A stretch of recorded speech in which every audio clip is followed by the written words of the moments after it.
Yoojin lived an everyday life raising his brother, before the gates even appeared. But when monsters started coming out from the gates, he and his brother became estranged, and their lives changed.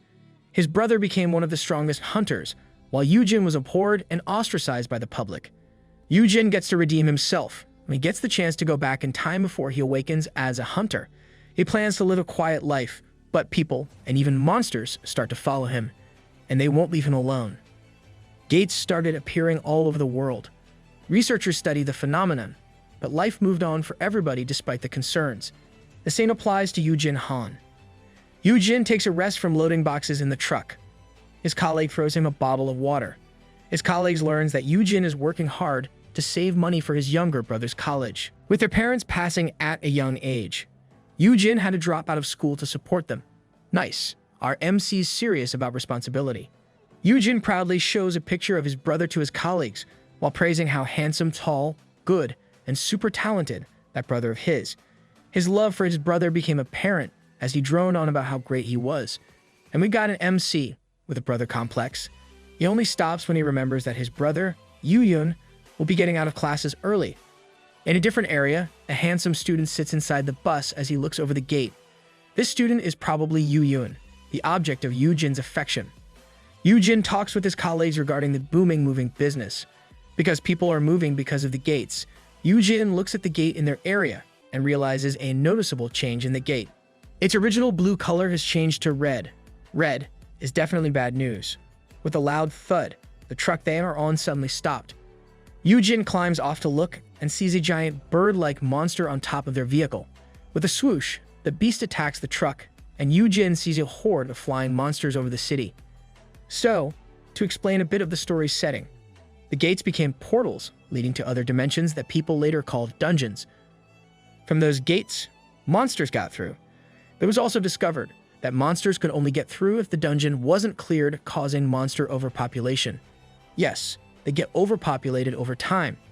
This phenomenon where monsters come out is later called dungeon break, and if dungeon breaks coincide or break in great numbers, it is called dungeon shock. Returning to Yoojin, he runs towards the monster with a stick and calls for his boss. I doubt a stick would do any good in this fight. Suddenly, the boss lady stops the bird-like monster from attacking with her bare hands. This girl is on fire. To give humans a chance to fight against these monsters, certain individuals have awakened. The awakened were later called hunters, responsible for hunting monsters and clearing the dungeons. With the existence of dungeons, hunters became the most essential occupation in the world. And as for Yoojin's younger brother, Yoojin Han, the handsome young man from the bus stands amongst the monster's corpses. His hands are enveloped in black fire.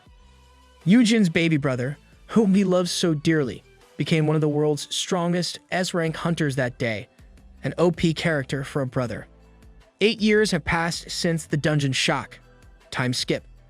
A woman shows her awakened powers in a show, explaining the status window and how it shows a list of skills a person can use. This person is Yumi, who has an affinity for mold and moss, and developed phytokinesis as she awakened. She became a hunter after the incident and joined a guild.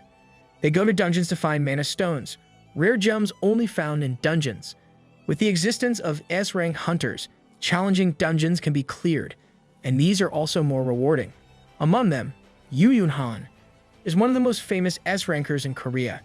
He has created the Heian Guild and is known as the youngest guild master in the country.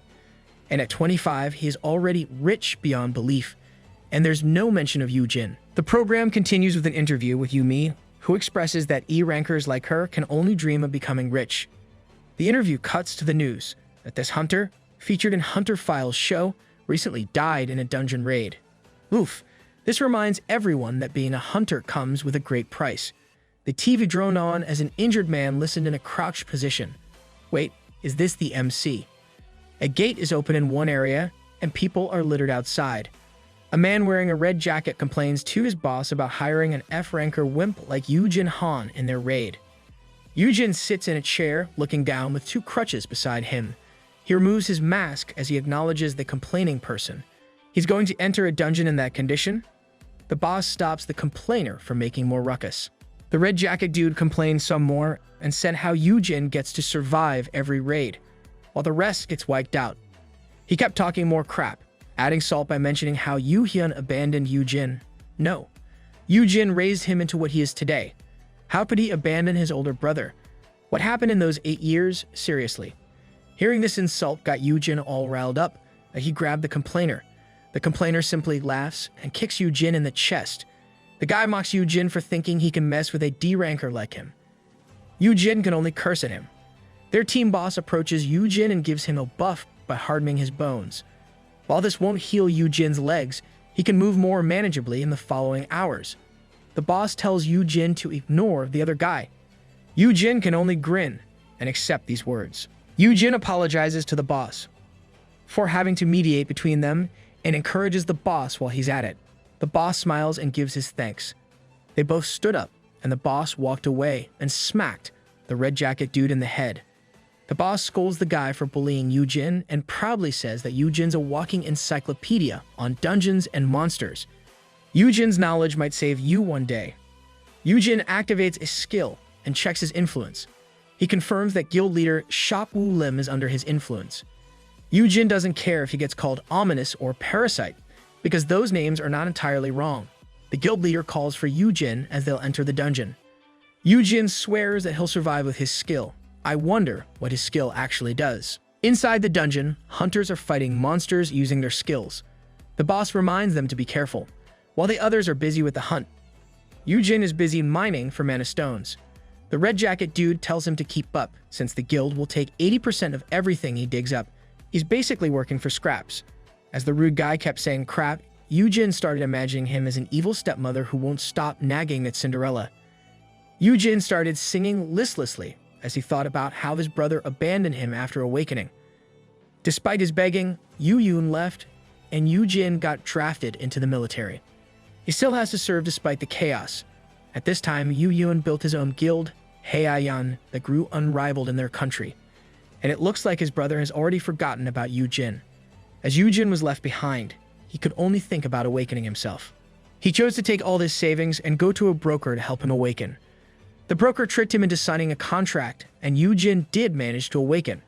Except, Yoojin only awakened as an F rank. I think this proves how Yoojin cared for his brother to the point that he barely cared for himself. Awakening with a useless rank only made him get criticized by the media and fall into debt. Yoojin had to clean up his mess, and he bluntly states Yoojin's title of nurturer, custodian, or caregiver. We'll stick with caregiver. Whatever it is, Yoojin got the title for raising an S-ranker. Yoojin tells him he shouldn't be so shameless, for he can't nurture him, because all Yoojin does is cling to his feet and drag him down. You're the shameless one, Yoojin. With Yoojin's bad luck, his legs broke in one of his dungeon raids. He asked Yoojin for help, but Yoojin refused to lend his brother a healer. Yoojin even thought it would be better to have his brother's legs broken so that he'll stop going into dungeons. He tells Yoojin to live a quiet life and stop dragging him down. If I was Yoojin, I'd spank his brother until he learns manners, even if that guy is one of the strongest S-rankers. Yoojin grimly grins as he thinks of the past and how he's useless as an older brother. He may be a parasite, but believes he can still survive in a dungeon with his skill. He can give the influence person a small buff with his care and encouraging words. That is his primary skill, but it's insufficient to let him survive. His title as a caregiver has given him a hidden skill that has saved his life every time he is in a pinch. A system suddenly informs Yoojin that his final thanks skill has been activated. The skill lets him gain double the effect of the target's skills and stats.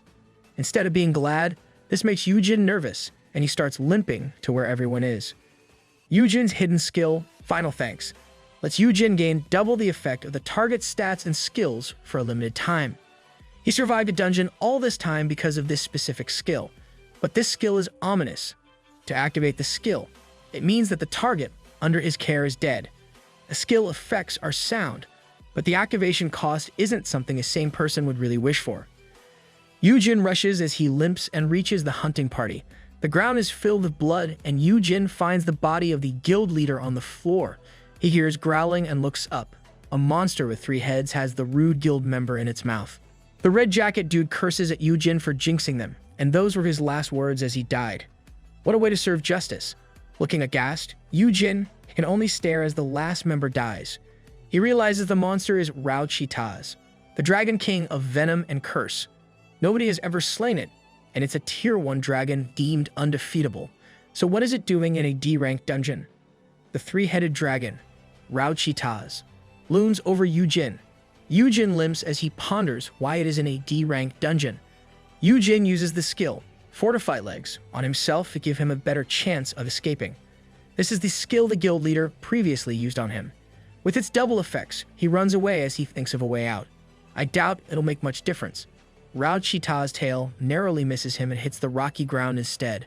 The monster launches another attack with its tail as Yoojin thinks of how he can survive. The tail thwacks him, and Yoojin flies off and tumbles. He spittles blood from his nose and mouth, thinking he is no match for the monster. The guild leader's memories started entering Yoojin's head, showing him what had happened with Rao-Chi-Taz. The memories only horrified Yoojin more, and he trembled as he realized he couldn't move his legs. Seeing how a person horribly dies will make anyone squirm.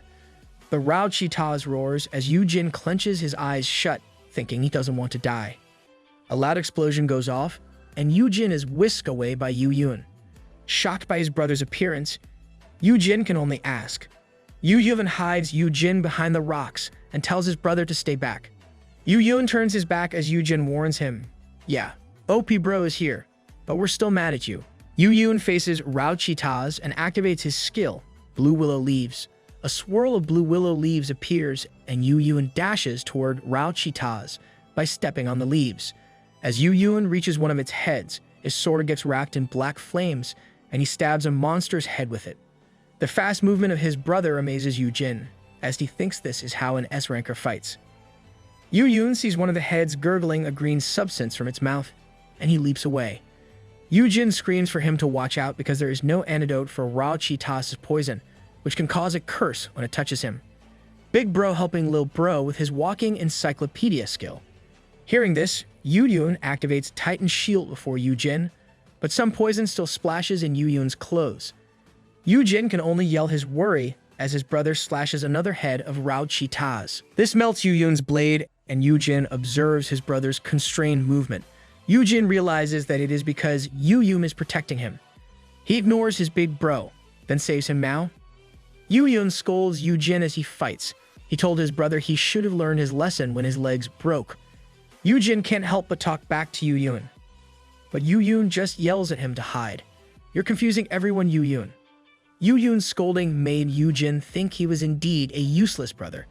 Yoojin hoped that Yoojin was there to save him, because they were brothers. But hearing those words from Yoojin only made him feel worse about himself. Yoojin equips his sword as he talks about how having an older brother like him must have been really tiring. Yoojin sees this and tells Yoojin to get back to safety. Yoojin doesn't listen and stabs Rao-Chi-Taz in the foot, getting a monster head's attention. Stubborn fool. Yoojin tells Yoojin that he should just let him die there since he is only slowing Yoojin down. With him dead in the dungeon, there's no need for a funeral, and Yoojin's guild will be thrilled with his death. Rao-Chi-Taz roars as it attacks Yoojin. Yoojin squeezes his eyes shut, so he doesn't see Yoojin attack the dragon with his black flames. Is this how he redeems himself? Wondering why he's still alive, Yoojin opens his eyes and sees his brother embracing him with wounds on his back, and Yoojin wonders when things got bad between the two of them. Yoojin and Yoojin were very close. They got orphaned at a young age, and Yoojin has cared for his brother ever since. Yoojin asks Yoojin if he's okay. No, he obviously isn't. Yoojin is all confused as to why Yoojin would still protect him. Yoojin coughs blood as he tells Yoojin that the Rao-Chi-Taz falls asleep every 5 hours, and will fall back asleep in an hour. At that time, Yoojin should take advantage of this time to escape. Yoojin started thinking that what was happening was wrong. He remembered how Yoojin ignored him when his legs got broken, how Yoojin pushed him out of his life, even when asked for help, and even told him to learn his place.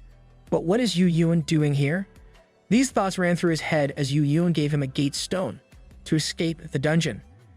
Yoojin rejects it, saying Yoojin should use it himself, but Yoojin says it's useless. He won't be needing the gate stone.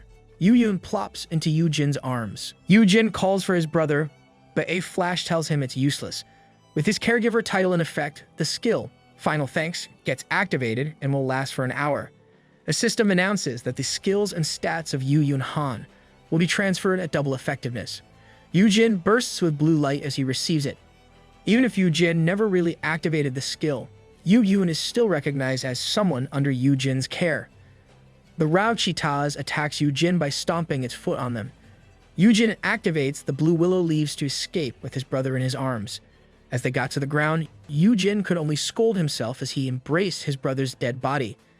Yoojin manifests a spear using Yoojin's black flames and gently settles Yoojin to the ground. Yoojin stands up and stabs Rao-Cheetah Su in one of its heads. He comments on how slow Rao-Cheetah's is now that he's twice as strong as his S-ranker brother.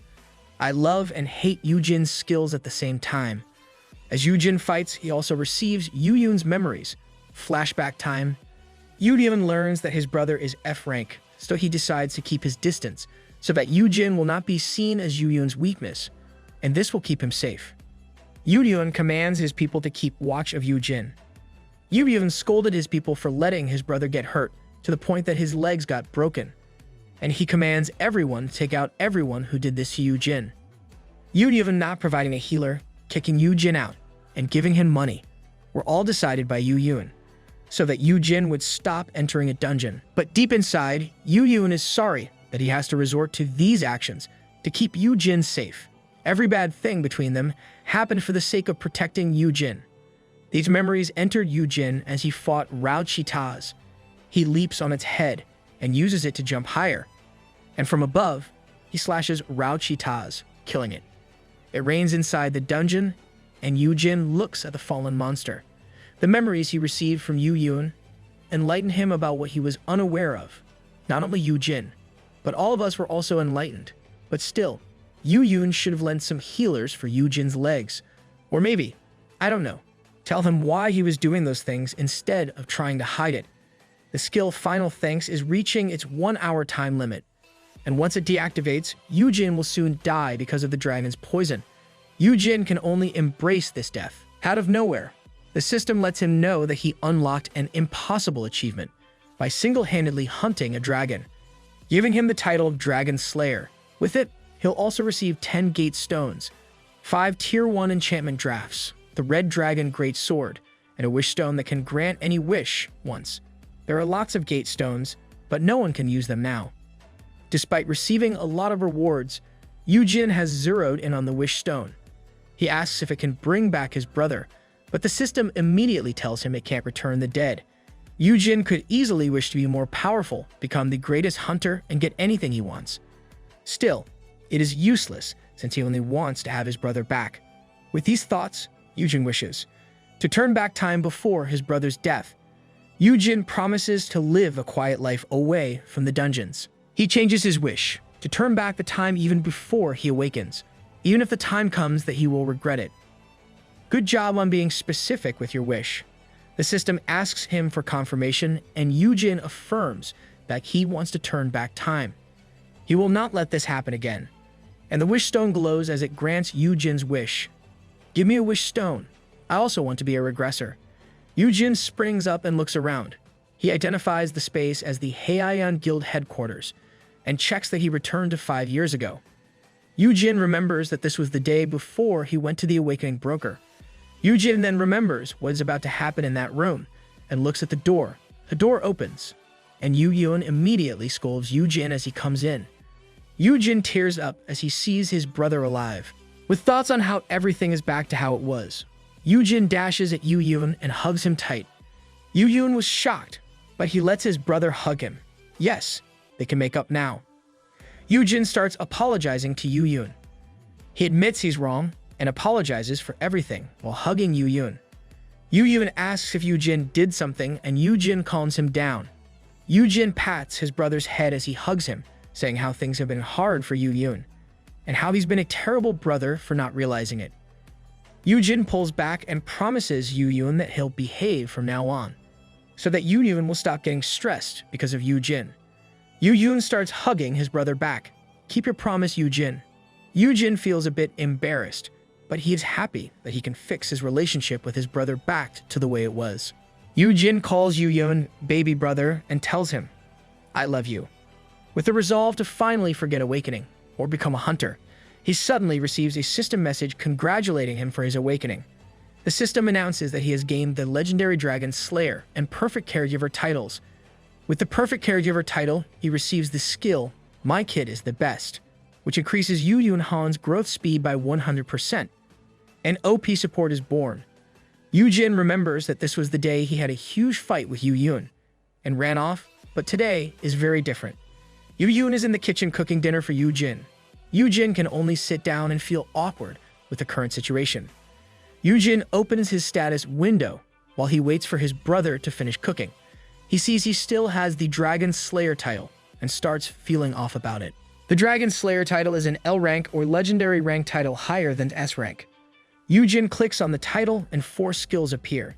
He gains 3 L grade resistance for poison, curse, and fear, making him immune to these ailments below the legendary grade, while the last one is a double S grade skill called Rao Chita's Bane, making Yoojin the natural enemy of Rao Chita's and other dragon-type monsters. Cool skills. I wish there was also sleep resistance. Seeing the skills, Yoojin starts thinking he has become one of those heroes who becomes the most powerful person after regressing. Yes, you are, in a way. He starts daydreaming of Yoojin fighting Rao Chita's and how he protects Yoojin from the boss. He even imagines having Yoojin make googly eyes as Yoojin praises him or carrying Yoojin in his arms. Yoojin thinks he'll be invincible with this skill and is now an S ranker or even an L ranker. He taps on his status and sees that the stats are still low, meaning he's still an F ranker. Yoojin can only cry as he imagines how Rao Chita's can quickly kill him with a swipe of its claws. Ha, you wish. Thinking that the L actually stands for loser, he checks his other skills. His dexterity and intelligence boosts are still at E grade, while his title Caregiver upgraded to L rank, and has new skills under it. His Final Thanks skill upgraded to L grade, but he dismissed it. Creepy skill. He checks the L grade skill, My Kid is the Best, and learns that the growth rate of the target can be boosted for 3 days if he uses the keyword. Yoojin gets shocked to see that the boost could be doubled, thinking that his brother would be stronger with a double rate compared to other hunters. Yoojin then checks the double S grade skill, My Kid is so great. The skill activates if he cheers the target in front of at least 5 intelligent beings using the keyword. The boost is based on the number of intelligent beings who heard it. So if 100 humans heard it, the growth would be 100%, which is the max boost Yoojin can provide with this skill. These 2 skills are pretty great. Yoojin thinks these 2 skills can make Yoojin the most powerful hunter in the world in no time. And if he uses it with the whole guild, Hey I Am will be the strongest. Yoojin imagines how his skills will make him rich and famous until he sees the keyword, I love you. Yoojin bangs his head on the table, making Yoojin worried, saying, I love you to your brother and in public. I feel you, bro. Might as well forget about that skill if you ask me. The keyword has changed because of his second awakening. Yoojin imagines that saying I love you to everyone he meets will easily send him to jail. Yeah, saying that to a kid you don't know is kinda, just don't go there. Yoojin looks at the last skill, Promising Sprout. It's an S-grade skill that lets him check the potential of an unawakened individual. Imagining the possibility of using his other skills on a target will help them reach their optimal potential. Yoojin finishes cooking and serves Yoojin food. Yoojin eats and compliments Yoojin's cooking, making his brother happy. Make Yoojin happy and keep praising him, Yoojin. Yoojin expresses his shock at learning that his brother knows how to cook. Yoojin admits that eating his own food is safer to avoid poisons and curses. Yoojin was struck by realizing that some people did this to his brother. Yoojin gets angry and grabs his brother's face, scolding Yoojin for not telling him this. But Yoojin can only say that this is the path that he chose. Don't worry, F-rank big bro will protect you now. Yoojin then admits that he regrets their falling out. He pretended he wasn't close to Yoojin, so that people wouldn't exploit Yoojin. Yoojin didn't want to burden Yoojin with this, and thought Yoojin wouldn't understand. Learning that he was wrong, Yoojin is happy that his brother still cares and loves him, and the two enjoyed a meal together for the first time in a while. You guys should have just talked it out in the first place. They finished their meal, and Yoojin stood to get back to work. Before leaving, he ensured Yoojin deleted the broker's contact information from his phone.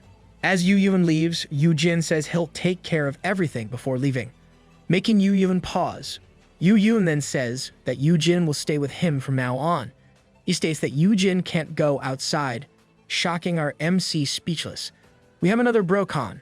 This time it's worse.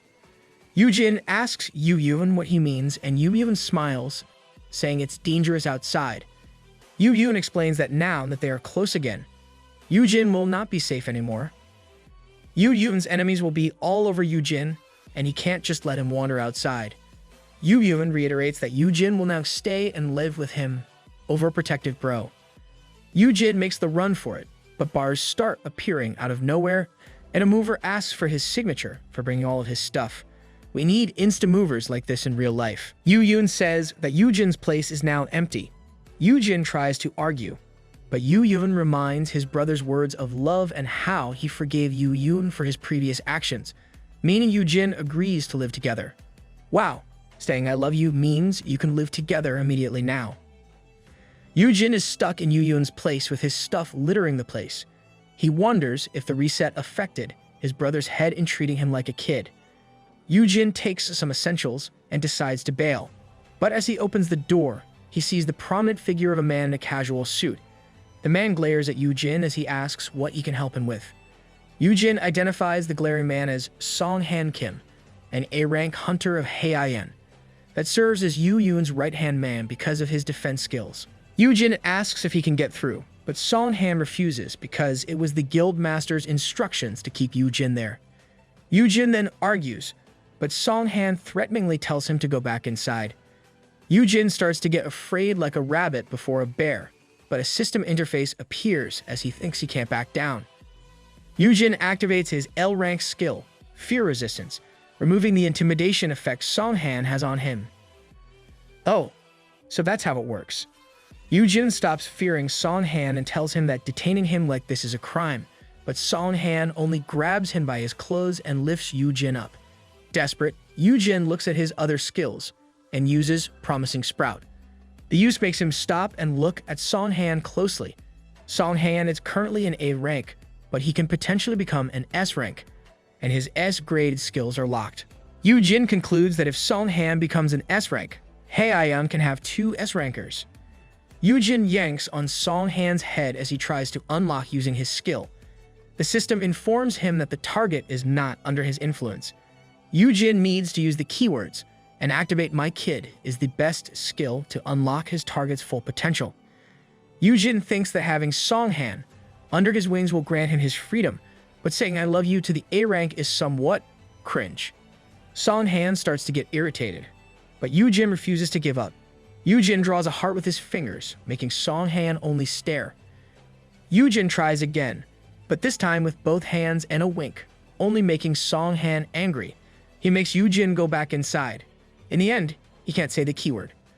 Our MC can only fall on his arms and knees, thinking the keywords must be changed.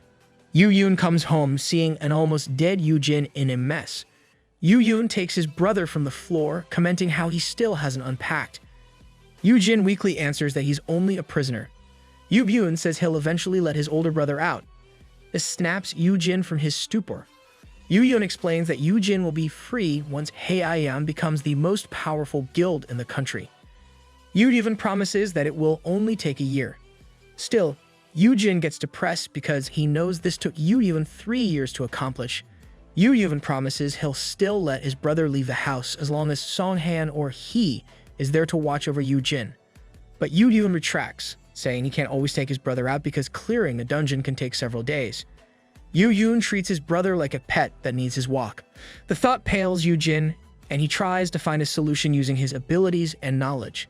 As a regressor, he knows the hunters that will reach the highest rank, and if he contracts with them, they can be his bodyguards. He can even stop Yoojin from bossing him around if he can do this. With that, Yoojin announces that he'll find an A ranker. Yoojin looks at his brother in confusion, and Yoojin confirms he will. While Yoojin thinks about finding an A ranker or an S ranker that he can easily sway and sweet talk. Outside, in an alley, a girl with poor clothes and shoes looks up at the sky, foreshadowing Yoojin's new recruit. Yoojin asks Yoojin how he'll find an A ranker himself. Yoojin fumbles, and Yoojin leers at his brother, stating that Yoojin has awakened. Yoojin starts barraging Yoojin with questions about how he awakened and his skills. Yoojin panics and thinks about how he can't tell the truth to his brother, or he'll be locked up forever. Yoojin then tells Yoojin that he's only an F rank at most. He can predict whether a person's ranking will be high or low, and how awakening is limited to only once a month. Yoojin thinks about it and admits that it's not enough to make Yoojin a target. Still, Yoojin says that Yoojin's abilities will soon be obsolete because of the development of an awakening center. The center will help people have a safe awakening. Yoojin smiles and says his skills are useless, so Yoojin should let him go out and find himself an A ranker. Yoojin finally agrees, but Yoojin should still stay at Yoojin's place. Yoojin is ecstatic about getting Yoojin's permission. He gets ahead of himself, thinking he can create a guild greater than his brother's. Yeah, but you still have your brother as a warden. The next day, Yoojin, accompanied by Songhan, goes to the Korean Hunters Association Awaken Registration Center. The place is a mouthful. Let's just call it the Registration Center in the future. People are abuzz with Haeyeon's A-rank appearance, thinking he's accompanying a new big-shot hunter.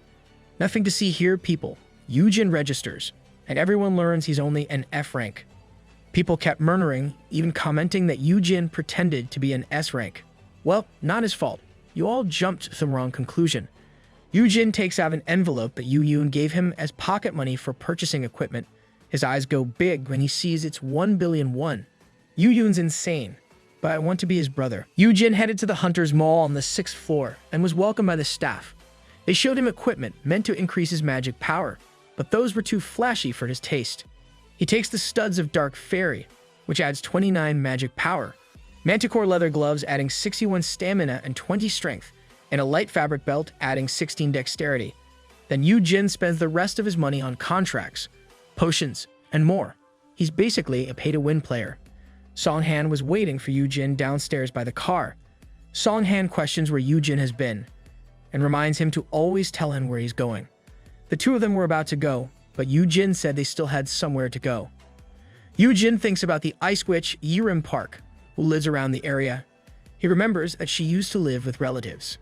Yirim was a well-known A-ranker before the reset, so getting her will satisfy his brother. Yirim is to awaken 3 years from now when she turns 18, so meeting and making her sign a contract while she's barely in high school would be good for him. She's probably the girl previously shown at the end of Chapter 7. Yoojin visits different barbecue places and asks people about Yirim, but everyone he's asked so far says no. Yoojin eats a corn dog and asks Songhan if they should just eat there. Then he sees a girl shouting at an older man. The girl bumps into Yoojin as she leaves, and Yoojin finally identifies the girl as Yirim. Yep, it's her all right. Seeing her run away, Yoojin passes his corn dog to Songhan and runs after her. It was only possible because he equipped the light fabric belt. After some turns, Yoojin finally spots Yirim and calls for her. Yirim ignores Yoojin and just runs away to the streets. She stops when a loud honk and flash of lights come from a running vehicle. Yoojin leaps and saves Yirim from getting hit. Nice. For a second there, I thought Yirim would become an isekai heroine. Yoojin asks if Yirim is okay and laments how he didn't land with a heroic pose. Yirim sits on Yoojin's back with a foot on his face as she asks him if he's a hunter. Yoojin says he'll explain, but she should move first. It could have been a more awkward position than that. Korean barbecue sizzles and Yoojin drools as he looks at it. The art is so good that it's making me drool like Yoojin. Yoojin tells Yirim to dig in, while thinking that it was a good thing that he brought the corporate card. The two starts talking, and Yirim confirms that Yoojin is the Haeyeon Guild Master's older brother, and she wonders why Yoojin is recruiting someone like her. Yirim doesn't really believe Yoojin and decides to leave. Yoojin stops her by claiming that he knows Yirim's parents, who used to help him and his brother when their own parents passed away. Yoojin wants to repay them by helping Yirim out. Yirim returns to eating and says Yoojin's okay since he's not trying to rip her off. The world has been too harsh on you, girl, and you've met a liar. Yoojin tells Yirim that he sees potential in her while thinking about how he could help her. Yoojin explains that his skill can help people get their powers, and he says that Yirim will at least get a B rank. And with Haeyeon's backing, Yoojin can sponsor Yirim, if it's okay with her. I smell a bit of nepotism here. Yoojin reaches his hand out to Yirim and once again offers to sign a contract, and he'll make her a hunter. To make Yirim more inclined, he offers her the terms by pulling out a parchment and a pen from his inventory. Yirim gets excited when she sees this, and Yoojin assures her that she'll also get it when she awakens. Yoojin explains that the parchment is made from materials found in dungeons. Signing on it means she'll enter into an agreement with him. The terms are as follows. Join the Heian Guild after awakening. Never divulge Yoojin Han's skills, and serve as Yoojin Han's bodyguard for a year. Yoojin explains that someone wants to lock him up for being a helpless F-ranker. Then Yirim asks him if he doesn't feel embarrassed for letting a teenager protect him. This stabs Yoojin right in the head. Yoojin then explains that Yirim will be more powerful than him after her awakening. I don't think child abuse applies if the child is an S-ranker, so Yoojin's safe here. Yirim then asks if awakening means she can live on her own.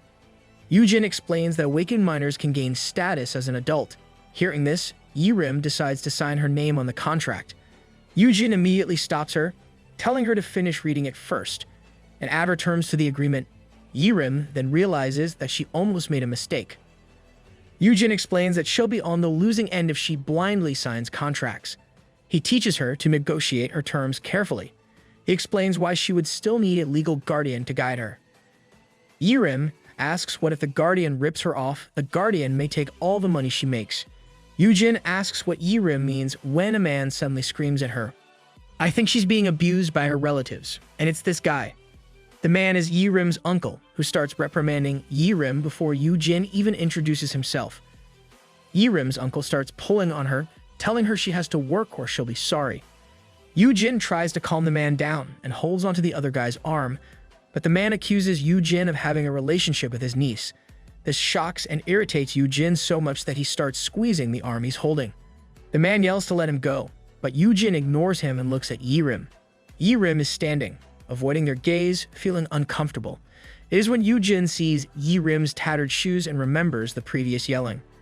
Understanding dawns on Yoojin, and he says she is better off without a guardian like this jerk before them. Finding someone who understands her, Yirim agrees and says her uncle is the worst. She starts telling about how her uncle took all of her parents' money and never gave anything to her. She then tells about how he would only give her cheap plastic umbrellas during the typhoon, but those would break and he wouldn't get a new one. So she has no choice but to use plastic bags to remain dry. People around them hear the commotion and start murmuring how this is child abuse. Yirim's uncle gets angry and pushes Yoojin off him. Yep, he's non-biodegradable trash. Yoojin tumbles down loudly, shocking both Yirim and her uncle. Yirim asks if Yoojin is okay, but Yoojin remains seated on the floor. Oof. Now you're causing harm to Yoojin's precious brother. Yoojin was seated on the floor for a second, then suddenly started rolling and shouting that the other guy was beating him up for no reason. He starts crying and acting like a victim who only tries to protect the girl. Yoojin says the guy would beat Yirim like this, acting all pitiful. And the award for Best Actor goes to, rolling on the floor, Yoojin. Yirim's uncle got really angry that he grabbed Yoojin by the collar. Yoojin doesn't miss the chance to tap his foot next to the other guy's foot, making the other person lose his balance and fall on his face on the table. Yoojin then stands up and tells the other that spilled soda made the floor slippery. Not yet done with Yirim's uncle, Yoojin keeps hold of the other's head, asking if he's okay in a loud voice. Yoojin gets closer to the guy and whispers how he shouldn't have ripped off his niece while threatening to put the guy's face in the griller built into the table. Now that is what I call justice. A loud sound stops Yoojin from threatening the other guy. He looks at Yirim, but Yirim only compliments him, thinking that the sound came from Yoojin, smashing her uncle's face to the table. Yoojin says it wasn't him while still holding on to the other guy's head. A loud rumbling sound was heard throughout the area and people started panicking. Song-han then appears, still holding on to Yoojin's corn dog. Good work, soldier. You follow orders well. Song-han tells him they should go because a monster is in the area. Outside, a monster with multiple tentacles, eyes, and sharp teeth is causing havoc. There was a dungeon break and it released this monster.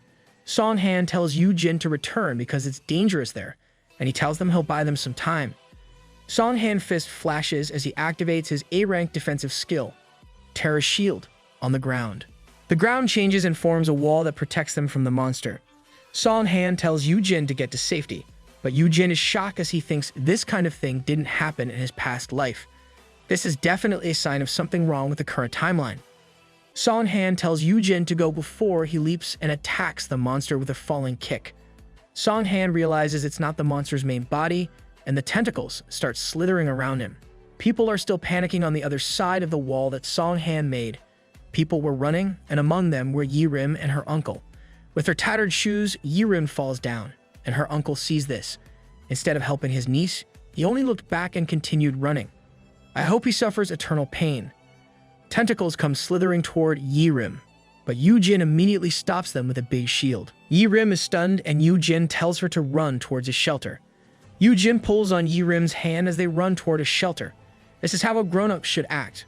Learn from this, Yirim's uncle. The two discover an underground shelter, and Yoojin tells Yirim to hide there. Yirim asks what about him. Yoojin answers that he has to go back as he thinks of what type of monster it is and how to defeat it. As a defense-specialized hunter, Song-han wouldn't have wide-area attack skills that could kill the beast. Yoojin was still thinking of a way when Yirim gripped his arm and told him she would help. She can immediately help if Yoojin awakens her now. Yoojin reminds her that she still hasn't signed the contract, but Yirim promises she wouldn't change her mind after things settle down. Because of this reasoning, Yoojin doesn't want to let her come. Yoojin explains to her that awakening wouldn't make her a great fighter instantaneously. It will safely awaken her and not throw her to battle immediately. Listen to Yoojin, Yirim. Yoojin remembers how Yoon fought on his own when he awakened. Oof, this event is bringing up bad memories for our MC. With this thought, he swears that he wouldn't forgive himself if he let a kid fight alone. Yoojin tells her to get to safety again. Yoojin runs off as he thinks of how to beat the monster. He reaches Song-han on the safe side of the wall with a pole. Song-han asks why he was there and yells at Yoojin to get to safety. Yoojin ignores Song-han's words and just commands Song-han to use his shield skill. Song-han says it's useless, but Yoojin tells him it would be enough since he has a plan. Yoojin and Song-han look over the monsters on top of the thick wall that Song-han made. Song-han readies himself and again uses Terra's shield on top of the border they're in. The earth rumbles and moves in to make a shield. Instead of making another wall, the earth closed in on the monster, covering it from all sides and sealing even the top. As the earth stops moving, Song-han thinks he would never have used his skill this way. Yoojin tells Song-han it's his turn as he leaps off and runs towards the hole left by Song-han's skill. Yoojin plans to use the A-rank black poison pill he bought back from the association earlier. They'll kill the monster by popping one of those in an open shield and immediately closing the barrier. Before Yoojin can even throw it in, he stops, shocked to see that the monster is missing. Wondering where it went, tentacles emerge from the sewage and pull Yoojin by the ankle. He danbles in the air as he realizes the monster hid in the sewer. It was a miscalculation, and he wonders if this is his end. I doubt it's your end since this story can't continue without you. The end of an umbrella whacks on a tentacle, and Yirim appears with an umbrella extended by a wooden pole. Yirim kept on attacking the monster that held Yoojin. Her attacks worked in a way, and Yoojin dropped to the ground when the monster released him. She's stubborn, but if it wasn't for her, Yoojin might have died for real this time. The two run towards an alley while Yoojin scolds Yirim for not listening, saying she's only a civilian. Yirim talks back by shouting that Yoojin's only an F-ranker. Ouch. Yoojin answers that he's at least an awakened grown-up, unlike her. Yirim reminds Yoojin that he's an adult who wants a teenage girl as his bodyguard. The two kept bantering as they ran. Yirim knows that she's a minor, but is the exact reason why she needs her own powers. When Yoojin saved her, she was relieved to have someone who really wanted to protect her, and at the same time, it made her angry for being helpless. Instead of relying on others' help, she wants the ability to protect herself and the freedom to make her own choices. And to do that, she wants Yoojin to teach her how to be strong. For a teenager, she's really ready to face life challenges head-on. The monster is almost upon them, and they stop running. Light starts to gather as Yoojin grips Yirim's hand. There was a loud boom, and Song-han could only look over from where he was with eyes open wide. The tentacles are frozen mid-attack, and Yirim's hand is stretched upwards with a remaining magic circle. Yirim has cast Frosty Sigh on it, and the system congratulates her for awakening. She looks at Yoojin happily and announces that she got an S rank. She's making me cry with happiness. Yirim shows off her skills at Yoojin, while Songhan can only stare blankly. Yoojin scolds Yirim that she should not tell everyone about her skills. Yirim kept on talking, but the monster was still alive.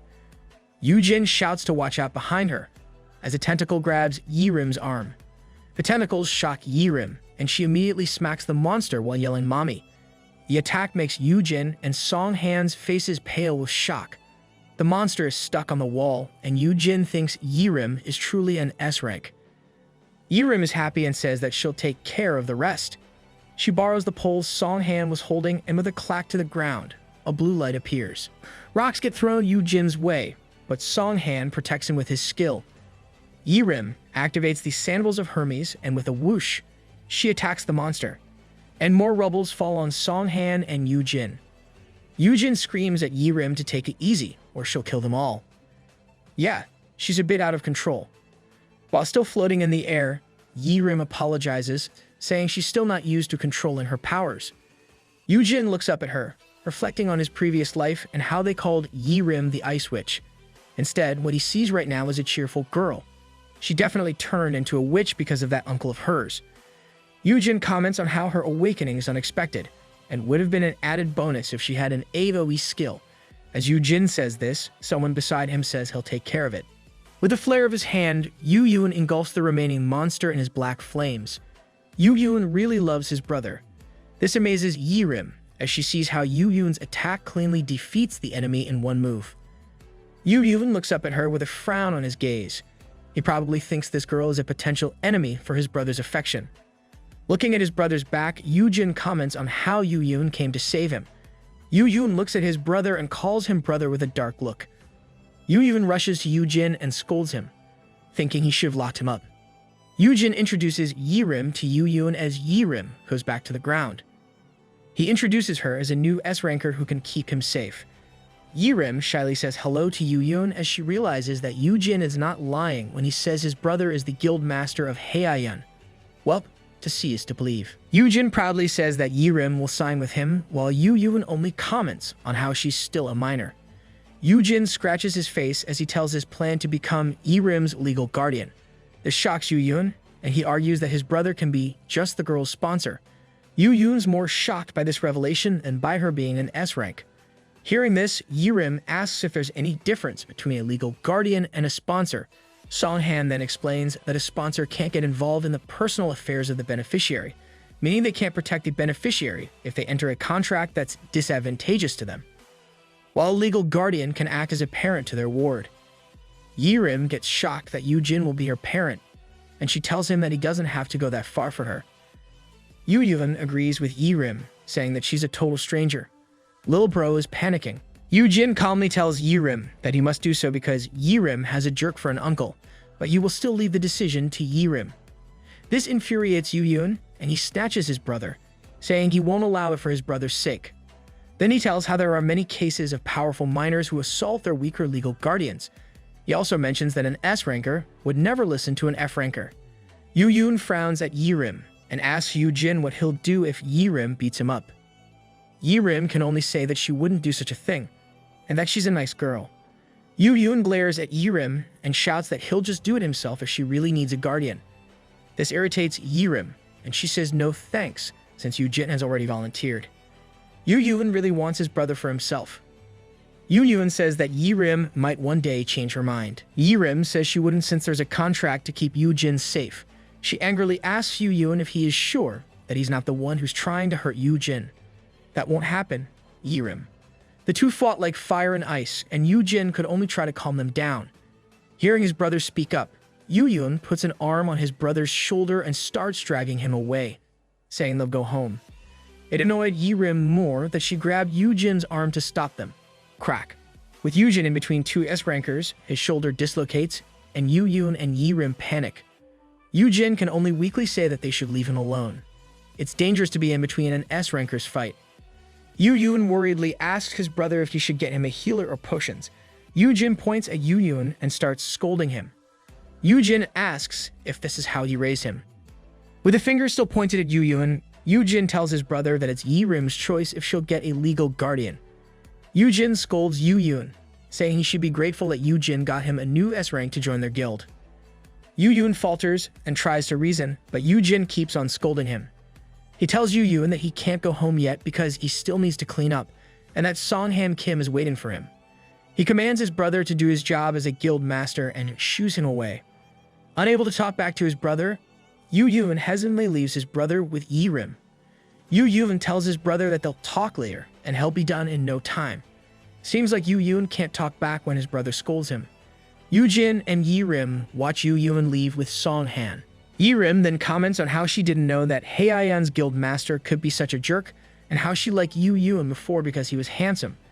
Yoojin's a jerk when his brother is involved. Yoojin then points over a rock and yells at Yirim to not come near him and sit on the rock instead. Yirim immediately follows, apologizing for being unable to control her strength, and asks Yoojin about his shoulder. Yoojin assures her it's just dislocated, as he crouches down to pick up one of Yirim's tattered shoes. Yoojin helps Yirim to put on her shoe and comments on how Yirim's uncle gave her worn-out and wrong-sized shoes. He then tells her they should buy a new pair tomorrow. Yirim is happy as she tells Yoojin that this reminds her how it typically happens in rom-com dramas. Before she finishes her sentence, she gets so distracted by a fly that she just smacks at it. Yoojin managed to evade, but he still got hit a bit, causing his nose to bleed. Yoojin says this really got his heart beating fast, except it's out of fear. Yirim can only apologize for what happened. At least the fly's dead. Their serious talk continues. Yoojin mentions that he's only nosy, answering Yirim's question about why he would go so far for her. Yoojin explains to Yirim how he has been in her shoes before, and how things were rough when their parents died. He had wished for someone to help him and his brother out back then, and how he might not be the most reliable guy. Yirim looks at Yoojin and mumbles that Yoojin is reliable. Yoojin smiles at this, and Yirim teases him for wanting her to become his bodyguard. Whatever the case, Yirim looks forward to having Yoojin as her guardian. The two bump their fists as Yoojin thanks her. Yoojin mentions that he may not be able to love her like her parents did, but still, Yoojin tells her, "I love you." This line makes Yirim tear up and laugh hard, saying that it's gross. A system appears and announces that the S-ranker Yirim Park has responded to the keywords and is now under Yoojin's care. Yirim Park was caught. Before the two of them can go, Yirim's uncle appears and tells Yirim that he's worried back then. "Yeah, right. You left her on her own." He then asks Yirim if it is true that she got her awakening, and tells her how she could make a fortune with that. This disgusts both Yoojin and Yirim, as they realize they still have to deal with this jerk. Yirim's uncle tells her again how worried he was when he lost sight of her. He asks if Yirim really did awaken, and Yirim answers that she is, and that she's now an S-ranker. Yirim's uncle is all smiles as he exclaims how they've hit the jackpot. Yirim then tells him she's moving out and has signed a deal with Yoojin. This shocks her uncle, who gets angry, telling her she's only 16. Which, of course, Yirim corrects because she's only 15. Yoojin interjects and explains the special act on hunters, where hunters can live independently at 14. See, you don't even know her actual age. Yirim's uncle shouts that he's never heard of such a thing, but Yoojin simply shows his phone to the man. Yoojin plays a record of their previous argument in the barbecue place. Yoojin tells him they could also get the security camera footage from the restaurant as evidence. Yoojin argues that the man is unfit to be Yirim's legal guardian and runs off without Yirim in her time of need. The uncle rebuts, saying he didn't do such a thing. The two continue to argue while Yirim can only sadly look away. Yirim's uncle swats the phone and grabs Yoojin by the collar, saying he'll sue Yoojin. Yirim can't take it anymore and uses the umbrella to crash it between the two arguing men. Yoojin nervously reminds Yirim that she can't attack civilians. Yirim looks angry as she looks down, but she turns all cute and innocent when she looks up. Wow, she's also an actress. She learns fast. Yirim cutely tells her uncle he shouldn't use violence as she holds the umbrella. Her uncle answers back that Yoojin is the one who's trying to scam him. The umbrella snaps between Yirim's hands. Her uncle looks at her in horror, while Yirim smiles, saying she doesn't know what he means. Yirim continues to crack on the umbrella as she reminds her uncle that he's the one who pushed Yoojin and how he tripped on his own earlier. The crunching sound and aura that Yirim emits horrify her uncle. He starts to wonder if she's the same teenage girl he used to know, because she's like a deadly predator as she crumples the umbrella into a ball. She's a new S ranker. She's obviously fatal. Yoojin didn't turn off his fear resistance, making him immune to whatever Yirim did to her uncle. Yoojin merely thinks that she is scary since she is an S ranker. Ignorance can be bliss. Yirim steps closer to her uncle and tells him she doesn't owe him anything. The metal umbrella is now crumpled into a ball. Yirim asks why a legal guardian can't even provide a kid a proper umbrella. She tosses the metal ball and her uncle plops down to the ground. Yirim then tells her uncle that nothing can stop her from turning him into a ball herself, but she will let it go. Yirim lets her uncle know that it is because he is worthless. He doesn't deserve her time and effort. Yirim tells him to always remember these words and that he shouldn't try to be clingy or trouble the people around her. Yirim proudly says she'll do more than crumple him if he forgets this. Her uncle remains seated on the ground, agape from what just happened. That'll teach you to stop being shameless. Yirim approaches Yoojin, asking if she did a great job imitating him. Yoojin can only think about how he should set a better example for Yirim in the future. And that is how Yoojin recruited Yirim to the Heian Guild and ended his house arrest. But it seems that he has forgotten something. Yoojin wakes up from his sleep when a door slams open. Yoojin sits up. He sees his brother and asks what's wrong. Yoojin stomps his feet toward Yoojin and asks him to hand over the things Yoojin bought from the association. Can't believe he forgot his overprotective brother. This worries Yoojin, and he asks if he has overspent. Yoojin asks Yoojin for the black poison pill. Yoojin shows the pill, and Yoojin immediately snatches it away. Yoojin asks how Yoojin knows he bought those, but Yoojin doesn't answer. Instead, Yoojin asks Yoojin if he can't count on him. Yoojin asks what Yoojin means. With eyes tearing up, Yoojin hugs Yoojin. Yoojin says he knows that Yoojin bought the pill as a last resort. He tells how Yoojin plans to use those if Yoojin's enemies come after him. Yoojin is sure that Yoojin will use the pills to take his own life instead of letting the bad people take advantage of him as a hostage. This freezes Yoojin because he has no such plans. Lil Bro's faith in his brother's selfless love is boundless. Yoojin looks at his brother with love and tells Yoojin that he shouldn't resort to such drastic measures. Yoojin tried to correct him, but Yoojin kept saying he wouldn't let anything happen to his brother and would always be there to save him. Yoojin proved this before Yoojin's reset, even when they had a falling out. Yoojin was planning to use the pills to clear a dungeon, but he thinks he can't tell his brother that he has a legendary grade poison resistance. In the end, Yoojin can only reply with his thanks to his little brother. The two go down the elevator and Yoojin asks his brother if everything has worked out with Yirim. Yoojin says that Director Sok has already visited Yirim's uncle. They uncovered all the bad things Yirim's uncle did, and they got him to sign a settlement. This indicates that he'll never contact or approach Yirim, and in exchange, Yirim will drop her lawsuit. Yoojin assures his brother that they used carrots and stick to persuade the guy. You should have just settled with the stick. As they leave the elevator, Yoojin confirms that this is what Yirim wants, and then they drop the subject. Yoojin informs Yoojin that Yirim should have acclimated to her powers since she's in the training room all night. They enter the training room, and Yoojin explains that it was built to withstand damage from S-rank attacks, letting Yirim go all out with her attacks. But what they see is entirely different from what Yoojin just said. Everything in the room is destroyed, and some pillars are still falling. Yeah, built to withstand damage. Bro got scammed. Yoojin remarks on how the room should withstand S-rank attacks, while Yoojin can only mumble. The brothers can only stare at the destruction. The room is unrecognizable with all the destruction Yirim caused. She punches a punching bag, which shatters to pieces as it turns to ice. Yirim quickly activates a different skill called Shadowless Day. The skill lets her spread her shadows out.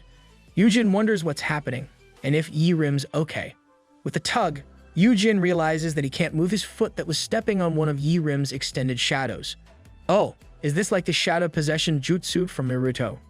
Yirim activates the skill, and everything within the shadow gets engulfed by it, including Yoojin. This completely surprises Yoojin, and Yoojin can only call for his brother's name. Yirim's shadow continues to move, and she stomps her feet as she runs and punches the floor. It creates a loud boom and cracks the walls. As the wall crumbles, Yirim takes a rest when she hears Yoojin yelling. This is why the training room is in such a state. Yoojin wakes Yoojin, who faints and becomes white from Yi-Rim's shadow skill. Yoojin manages to wake up and even compliments Yi-Rim for becoming strong. At the same time, Yoojin keeps on yelling, trying to keep him awake. Seeing the state Yoojin is in, Yi-Rim shrieks and tries to wake him up herself. Like a loaning machine, Yoojin starts up and gets shocked. Yi-Rim asks Yoojin if he's okay, as she pulls the hood of her jacket down. Yi-Rim looks brighter and more innocent with her shorter hair. Still out of it, Yoojin asks who she is. Shocked, Yi-Rim reminds Yoojin and asks if he has amnesia. Yoojin finally recognizes her, and Yoojin explains that they gave Yi-Rim a makeover. Wow, perks of being an S-class. The styling team of Heian set it up before she visits the registration center. Yoojin admits that it looks great, and he's sure that Yi-Rim will be able to get offers from sports drink companies. Yi-Rim says she has to look the part because she'll be on television. S-rank means instant celebrity. They then got into the talk of her registration, and Yi-Rim tells all of her skills to Yoojin. She has Frosty Sai, which can freeze, the Sandals of Hermes for flying and teleporting short distances, and a Shadowless Day, which can buff and debuff multiple targets. Shadowless Day can boost her chosen stat and skill, and she can absorb the target's shadows to slow them down and add the effect to her buff. This explains why the training room is in shambles. Yi-Rim reveals that she has another skill called White Corpse that lets her collect information from dead bodies. Yoojin comments that it may seem sketchy, and Yi-Rim says she would rather have gotten another attack skill. She could become a detective using this skill. Thinking about it, Yoojin advises Yi-Rim that she can leave it out for now. Yoojin explains how a hunter doesn't need to disclose all of their skills when registering, which also applies when revealing the skill effects. Yoojin's guidance makes Yi-Rim happy, saying that Yoojin is a real expert. Yi-Rim holds onto Yoojin's arm, and Yoojin compliments Yi-Rim for learning to adjust for strength. This exchange surprises Yoojin, and he goes between the two. With a frown, Yoojin tells Yi-Rim that Yoojin learned all those things for him, and that Yi-Rim should keep her distance from his brother. Possessive bro on the loose. Just hope he doesn't go full yandere. This irritates Yi-Rim, saying she wasn't even talking to him. Yoojin says he's only assisting. Seeing the two starting to argue, Yoojin tells him to stop. In front of the registration center, Yi-Rim emerges from a Heian guild-owned luxury car and casual sporty outfit. There are a lot of flashes as news reporters take her picture, announcing that she is the 8th S-rank, combat-oriented hunter to appear in Korea. Behind a pillar, Yoojin looks over with Song-han beside him. Song-han says that Miss Park was very disappointed because Yoojin wasn't tagging along to her registration. Yoojin explains that he had a bad experience with crowds, and now that Yi-Rim is well known, she will hardly miss him. And if Yoojin accompanies Yi-Rim, Yoojin will surely get jealous, since Yoojin wasn't there when he registered. Yoojin can only be happy that she finally has her own life to live. Yoojin thinks about how the snobby ice witch is gone, and a cheerful, outgoing teenager is in her place. He also thinks about the dungeon break that didn't happen before the reset, and is worried that the future he knows is changing. Yoojin can only accept his fate, and just decides to just look for potential recruits. Yoojin scans the crowd and uses his skill, Promising Sprout. Most people are F rank, so he thinks finding another S rank will be hard. Out of nowhere, Yoojin dashes from the pillar, surprising Song-han, who is guarding him. Is it another recruit already? With thoughts that significant changes are already happening, Yoojin thinks it'll be alright if it's for the better. And if a pearl in the mud appears before him, with his skill, Yoojin will polish them and make them shine. Yoojin runs toward a long-haired person in a white shirt and black bag worn in front. Yes, wear your bag in front of you if there's a crowd. As Yoojin reaches him, Yoojin grasps at the person's arm, and Yoojin's skill indicates that the person is Manhwa, an F rank awakened with a potential F rank. And Manhwa has an unlockable optimal skill that is double S rank. A new OP target was found. And wow, a double S rank. Is there also a triple S rank? Manhwa asks who he is, and Yoojin activates his acting skills and speaks cheerfully. Yoojin acts like the two were long-lost friends, and he introduces himself. The confused Manhwa says that he can't remember. Don't worry, dude, you really don't know this weirdo. Yoojin says it's okay, since it's been ages since they last met. Deep inside, Yoojin thinks that they actually never met before. At the same time, Yoojin checks out Myung-woo's unlockable double S-grade skill. It's called the Master of the Golden Smithy, and it's a crafting skill. With a double S-grade, Yoojin is sure that Myung-woo can create double S-rank equipment, which costs a fortune. Yoojin had never seen anyone with this skill before the reset. If Yoojin helps Myung-woo unlock this skill, everyone will flock to them with money bags.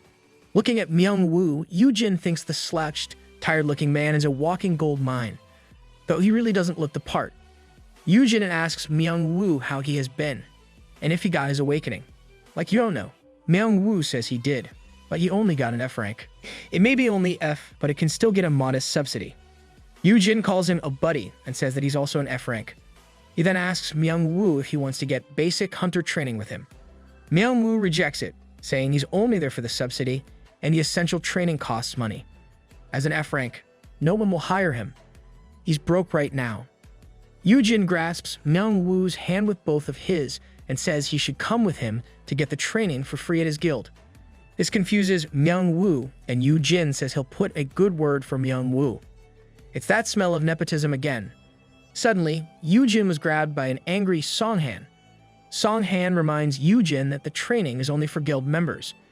Yoojin makes a face saying that the guild can afford to give a freebie to his friend. Still angry, Songhan tells Yoojin to follow the rules. Yoojin convinces Myung-woo that he deserves it. These words of encouragement make Myung-woo cry, asking if he really deserves it.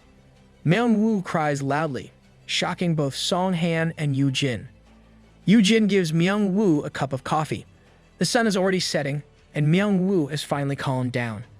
Myung-woo says it has been so long since anyone has been so nice to him. Myung-woo always had a knack for building things, which had won him awards. But as he grows old, these things won't matter, and one has to focus on studying. And Myung-woo is terrible at studying, and his family can't afford to support him. With everything happening in his life, he got into debt, and now he has nowhere to go. Let me give you a pat on the head and a hug, Myung-woo. Yoojin looks down, saying he knows how it feels. The times may have changed, but the people didn't. People still discriminate. They won't be welcome if one doesn't have powerful combat skills or healing skills. Yoojin contemplates how people believe achieving success means following one set of tracks, and how you'll get stuck in the dirt even with a hidden skill. Yoojin thinks this happened to Myung-woo in the past, but he never heard of Myung-woo because of this. This time, Yoojin believes he can change everything. Yoojin stands up and curses. He encourages Myung-woo that the two of them should stop worrying about what others may think. He tells Myung-woo to raise his head and stop slouching, or he'll end up paying for back surgery. With arms stretched up high, Yoojin then yells that he loves himself and that people may not know it yet, but he is extraordinary. Yoojin looks back at Myung-woo and says they should keep telling themselves these kinds of things, and Yoojin tells Myung-woo, "I love you." Great job in inserting the keywords Yoojin. Myung-woo looks at Yoojin with awe and thanks him. The system announces that Myung-woo has responded to Yoojin's keyword and is now under the care of Yoojin. From there, Yoojin thought it would be smooth sailing from there, but what he received for an answer was a strict no. Shimyong-sok, the director of human resources for Heian Guild, explains that the guild can't offer free training to a complete stranger. Yoojin pleads to let it go just this once.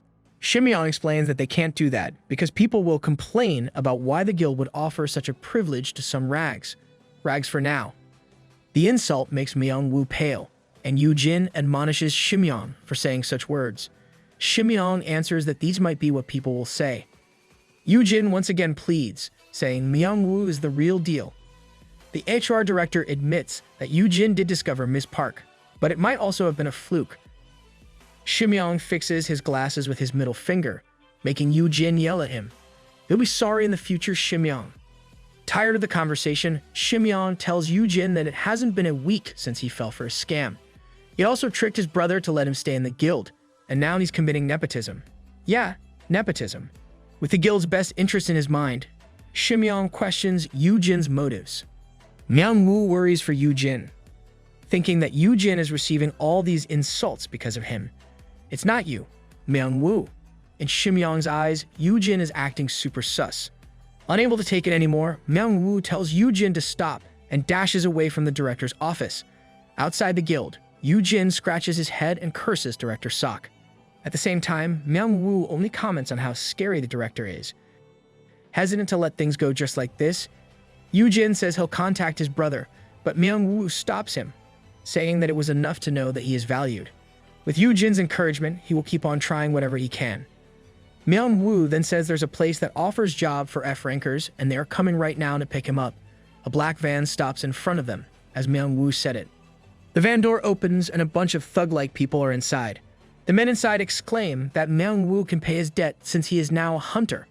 Myung-woo really shouldn't trust people that easily. Myung-woo thanks Yoojin and says he'll make an honest living. Yoojin's face sweats with horror while keeping a smile. Unlike Myung-woo, Yoojin thinks that this is very sketchy. We need to save Myung-woo. One of the thugs puts his arm around Myung-woo and asks for the subsidy that Myung-woo received for becoming a hunter, saying it's to pay for his debt. Myung-woo looks for it in his bag, and the thug immediately grabs it when he sees it, claiming it won't be enough to pay off all of his debt. Just how much is Myung-woo's debt to be treated like that? The thugs usher the tearful Myung-woo to the van.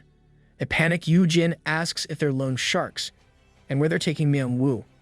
The thugs angrily glare at Yoojin, saying it's none of his business. Yoojin pales with wide eyes and a fake smile. He can only say that he wants to come along. Desperate times make you say weird things, and we're sung in. The van moves, and Yoojin and Myung-woo are with the thugs inside it. Sitting beside one another, Yoojin whispers to Myung-woo. Still pale, Yoojin says that Myung-woo has borrowed money from scary people. Myung-woo tearfully murmurs that Yoojin didn't have to come along, since he doesn't owe them money. Forgetting to whisper, Yoojin says he can't let Myung-woo be taken alone. Suddenly, the thug beside Yoojin asks if Yoojin knows Myung-woo, and if he also had his awakening. Surprised, Yoojin admits that he is an F-rank. Myung-woo starts to say that Yoojin is the brother of Haeun's guild master. Still, Yoojin quickly covers Myung-woo's mouth, and instead says that he's childhood friends with Myung-woo. It seems like Yoojin has a plan, since he doesn't want to reveal his connections. He claimed he heard how they were hiring F-rankers and wanted to check it out. The thugs laugh, saying it's perfect, and offer a job of mining mana stones. The thugs explain that they don't discriminate like most guilds. Yeah, right, you clearly act like thugs in broad daylight. Yoojin acts shocked, and a thug asks him if he's in. Yoojin immediately answers yes.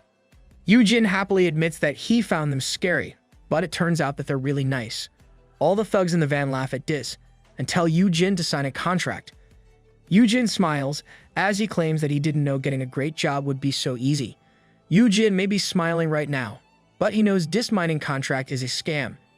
They would take 70 to 80% of the earnings under the pretense of a protection fee. Yoojin would really win an award for acting. If one is unlucky, they'll get hurt inside the dungeon or, worse, killed. Yoojin concludes that this is probably how Myung-woo lived his life without reaching his full potential. Bro, and it's good that you're now there to help Myung-woo get it. One of the thugs proclaims that all Yoojin has to do is pick up anything that looks valuable, and he'll be rich in no time. Yoojin smiles, saying it sounds pretty straightforward. He then asks them where their guild office is located, and one of them says it's in Myanmar. Yoojin exclaims that Myanmar is a lot closer than he thought. They reach a 3-floor white old building, and Yoojin exclaims that Hope Errand Services is a great name. Myung-woo holds onto Yoojin's shoulder, while one of the thugs tells him to come in. Yoojin kept chatting, saying that the building may look run down, but he felt hope surging in. He then comments on how their office is on the 2nd floor, and is about to comment about the stairs, but he suddenly gets kicked in the back. That surely hurts. Yoojin plops towards the office floor and asks what the kick is for, but Myung-woo expresses alarm as he gets kicked. Yoojin tries to stand up, but he is held back by one of the thugs. The thug sarcastically apologizes for dragging him there when he doesn't even owe them money.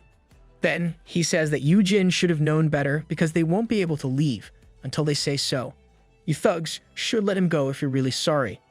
Yoojin supports the battered Myung-woo. Myung-woo cries as he apologizes for dragging Yoojin to his mess. Before Yoojin could reply, he was dragged to his sofa to have him sign a contract. The guild master of the thugs commands Yoojin to place his fingerprint in the paper, and they'll leave him with 20% of whatever he makes minus the fees. He claims this is already a generous offer, since he doesn't owe them any money. The contract is enchanted with a D-rank curse, making Yoojin unable to bail out. There's nothing generous in this offer.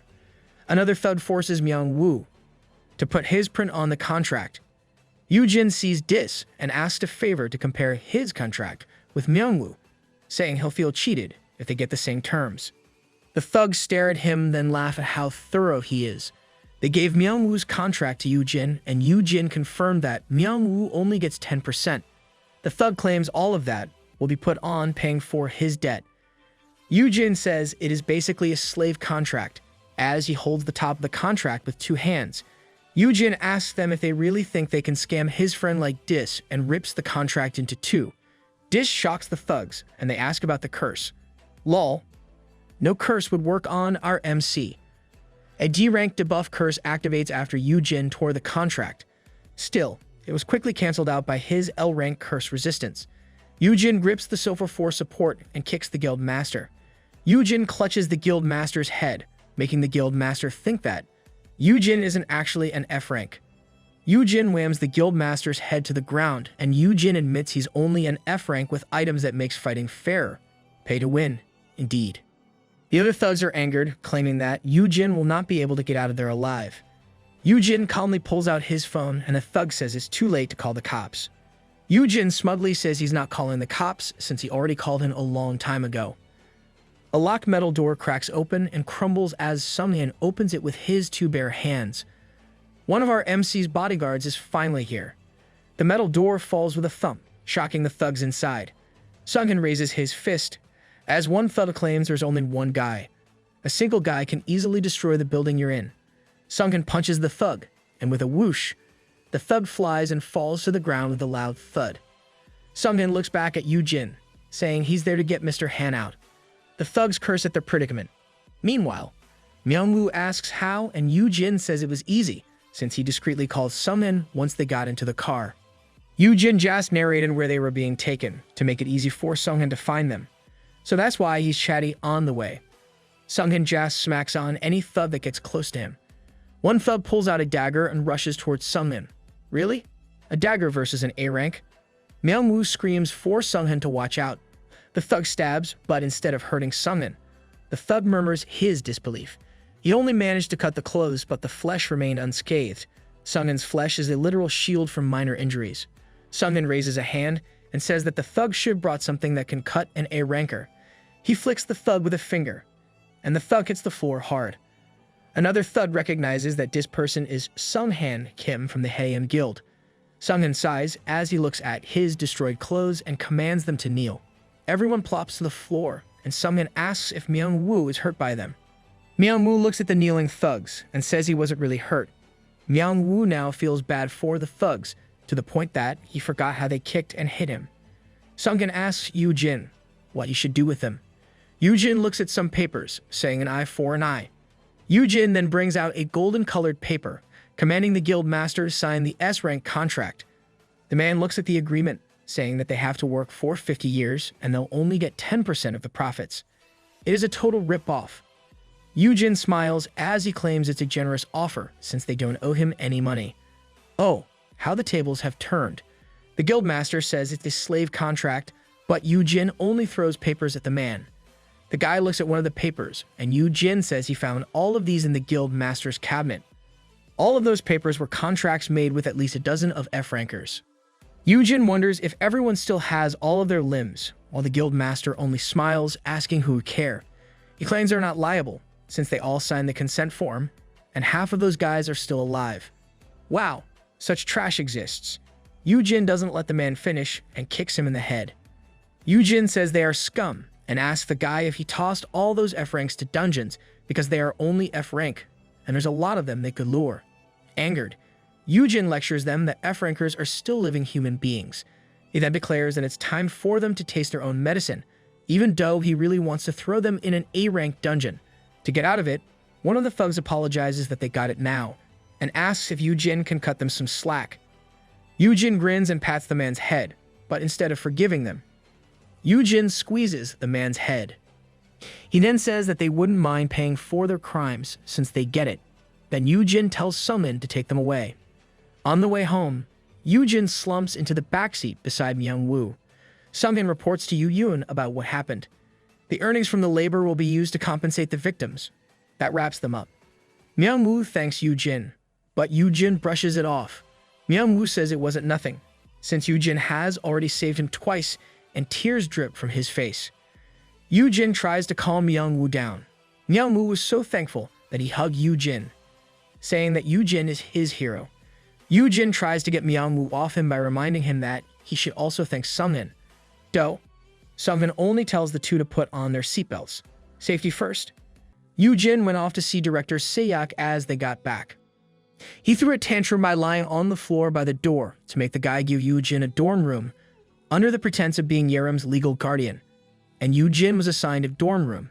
Yoojin really went to great lengths to get a dorm room. Yoojin and Myung-woo enter the dorm, and Myung-woo says the place is like a fancy apartment. Yoojin says they have 4 bedrooms, as Myung-woo exclaims his disbelief in being able to stay in a place like this during their training. Yoojin asks Myung-woo if he can cook and clean because non-guild members can only stay there if they are housekeepers. Yoojin suggests that Myung-woo pretends to be his housekeeper so that he can stay there even after the training. Yoojin says Myung-woo doesn't really have to do any housework, only so that he can stay till he finds his own place. That's really clever, Yoojin. Yoojin couldn't finish what he was saying as he saw Myung-woo's face filled with tears again. Myung-woo rushes to Yoojin for a hug, saying he's an awesome friend.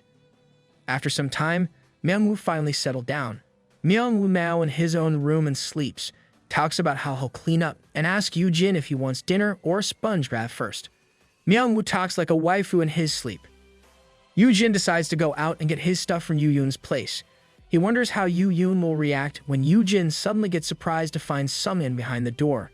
Panicked, Yoojin asks if Sunghin was sent by his brother and if he was being grounded. Wow, it really is the other way around with these brothers. Sunghin stammers as he says no. He tells Yoojin that he's there for something else, as he points his thumb outside. Yoojin was perplexed when Sunghin then asked him to come with him. What could Sunghin want? Inside a bar, a staff member falters as he greets Sunghin and Yoojin. Sunghin wasted no time asking if the staff knew Minnie Kim, to which the staff member bowed and confirmed that they had been notified of the reservation. Some of the other customers seemed to mistake them for gangsters as they passed by. On reaching their table, they were served the most popular dishes on the menu. This will be a memorable evening for sure.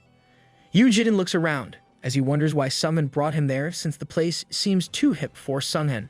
Sunghin explains that Minnie Kim, a guild member around Yoojin's age, recommended the place.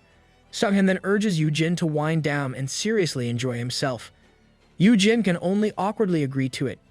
Yoojin grabs a soju bottle and asks Sunghin what he wants to discuss. Taking the bottle from Yoojin, Sunghin says he wants to apologize before it is too late. Sunghin pours Yoojin a drink and admits that he didn't like Yoojin at first, thinking he's a useless distraction for their guild master. Yoojin couldn't help but wonder if this was an apology.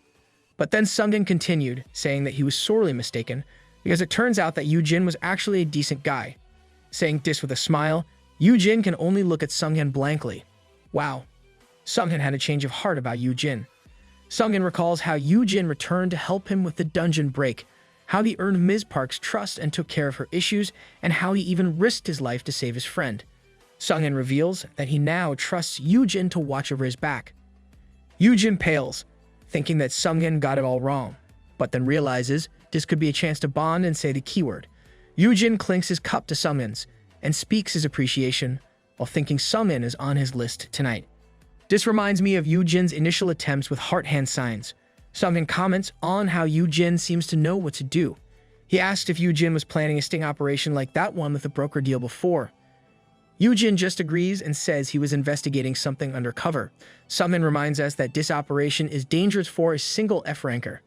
While Yoojin says he knows that his brother wouldn't let him get into danger, it turns out that Yoojin is more overprotective than he'd like. You got to regress because of your brother's overprotectiveness. Sunghin says it's because he's the only family left. Sunghin relates that his grandfather raised him when his parents weren't around. He used to visit during the holidays, even as he grew up. Sunghin's awakening also occurred while protecting his grandfather during the dungeon shock. Sunghin is also grateful to their guildmaster because he ensured that Sunghin could support his grandfather until he passed away from an illness last year. And Yoojin even recruited a caregiver with healer skills from abroad just for them. Sunghin tells Yoojin that his brother treasures family bonds more than anyone. He reminds Yoojin to be understanding even if his brother's concerns can be excessive. Yoojin agrees and thanks Sungmin for being an understanding right-hand man for his brother. Yoojin should really put some effort into understanding his brother's protective nature. They clink their cups once more, and Yoojin expresses his gratitude. Sungmin then comments on how Yoojin can hold his liquor. Yoojin says that he's actually a lightweight, with embarrassing habits when drunk. Yoojin thinks of using liquor as an excuse to say the keyword. Sungmin comments that for a lightweight, he drank a lot. Yoojin was shocked to see that he had already drunk numerous liquor bottles. He is confused, but then realizes that he can never get drunk because of his poison-resistant skill. Thinking he can't say the keyword sober, he turns the skill off. That's a bad idea. The skill suddenly deactivates and Yoojin drops the cup he is holding. Yoojin suddenly becomes red, realizing that turning the skill off made the liquor hit faster. Yoojin wobbles and his head falls to the table. You forgot to say the keyword. The next day, Yoojin wakes up in his bed with a headache. He had no idea that the skill would turn off like that. A man comes to the room holding a wash basin and offers it to Yoojin. Yoojin was shocked to consciousness by this scene. The man is none other than Sungmin Kim. Yoojin springs up as Sungmin reminds Yoojin that today is his first day of basic training. Yoojin wonders what Sungmin is doing in his bedroom and finds that there are now 4 individuals under his influence, and Sungmin is now one of them. This means that he could say the keyword, and it worked. Good job, drunk Yoojin. But Yoojin is still confused as to why Sungmin would be in his room. Sungmin asks Yoojin if he doesn't remember anything from last night. Sungmin comes near to take a look and only smilingly comments how Yoojin must have a hangover. Yoojin was about to say something embarrassing, but he was stopped when Sungmin placed a kudzu juice into Yoojin's mouth. Sungmin explains it's for Yoojin's hangover. Then he starts doing the necessary stuff, but at the same time uncomfortable to Yoojin. For his hangover. This is seriously next level. Yoojin rejects the potty and asks why Sungmin is like this. Sungmin looks at Yoojin and says that he really doesn't remember. Sungmin then retells what happened. With Yoojin's head on the table, Sungmin asks if he's okay, and tells him they should get home. Yoojin wobbles, grips Sungmin's wrist, and says he has something to tell. Yoojin was serious and told Sungmin, "I love you," while all red in the face.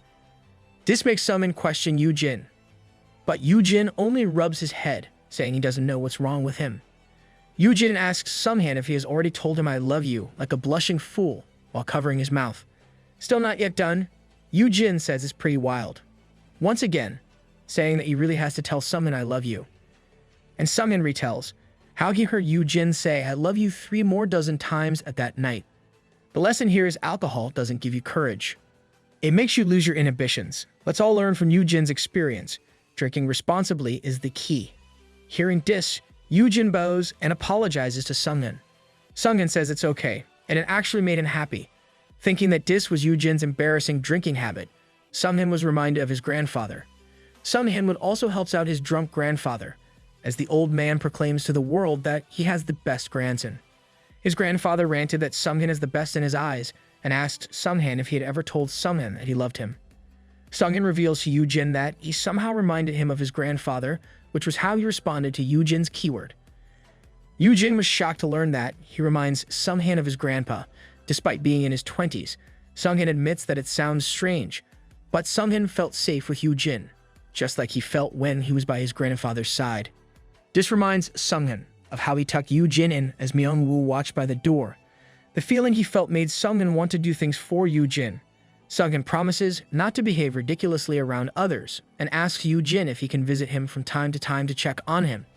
Sungmin reasons that it's the least he can do in return for all his grandfather has done to raise him. Yeah, but Yoojin isn't your grandfather. This makes Yoojin think of his perfect caregiver title and if this is its actual effects. Yoojin concludes that telling them "I love you" can serve as a reminder of someone who cared for them, which is different from a romantic perspective. The skill helps them see that person in Yoojin. Yoojin thinks this is why Yurim and Myung-woo are the same, while the effect on Yoo-yoon is more substantial, since Yoojin himself raised Yoo-yoon when they were younger. Yoojin bids farewell to Sungmin, while Myung-woo peeks while shivering. Once Sungmin was out, Myung-woo clung to Yoojin, asking him what had happened. The door suddenly slams open on Yurim's arrival, breaking the door in the process. That power was too much. Yurim was too excited to have Yoojin next door in the dorms. Yoojin is brushing his teeth with Myung-woo still clinging to him. He only tells Yerim that she should try knocking next time. Yerim doesn't say anything about the broken door. Instead, she grabs Myung-woo from Yoojin. Yerim asks who the bum is, and Yoojin calmly answers that the bum is his friend. Wow, something just left, and now it's Yerim. Adding Yoojin to the mix would make this more troublesome for Yoojin. MC got the all-around raise. Yoojin thinks about how the skill effectively brainwashes people, making them completely trust him. He wonders if this could be really dangerous, and why the system gave him such skills. But most of all, Yoojin is relieved that he can easily activate his poison-resistant skill.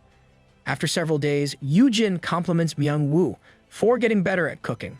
Yoojin looks at the food with amazement, saying Myung-woo didn't really have to cook for him every day, while Myung-woo says that it's the least he can do. Yerim agrees with Myung-woo and comments on how she is living separately. Someone asks where Sungin is, since he has been showing up daily with Ginseng. Another says Sungin is with Yoojin, and the two won't return for a few days. It's impressive how Yoojin didn't badger Yoojin for not staying in the same space as him. Yoojin comments on how Yerim will soon do raids, and Yerim agrees and says she'll be rich in no time. And soon, she'll be able to buy a massive mansion for both her and Yoojin, and no Myung-woo to mooch off on Yoojin.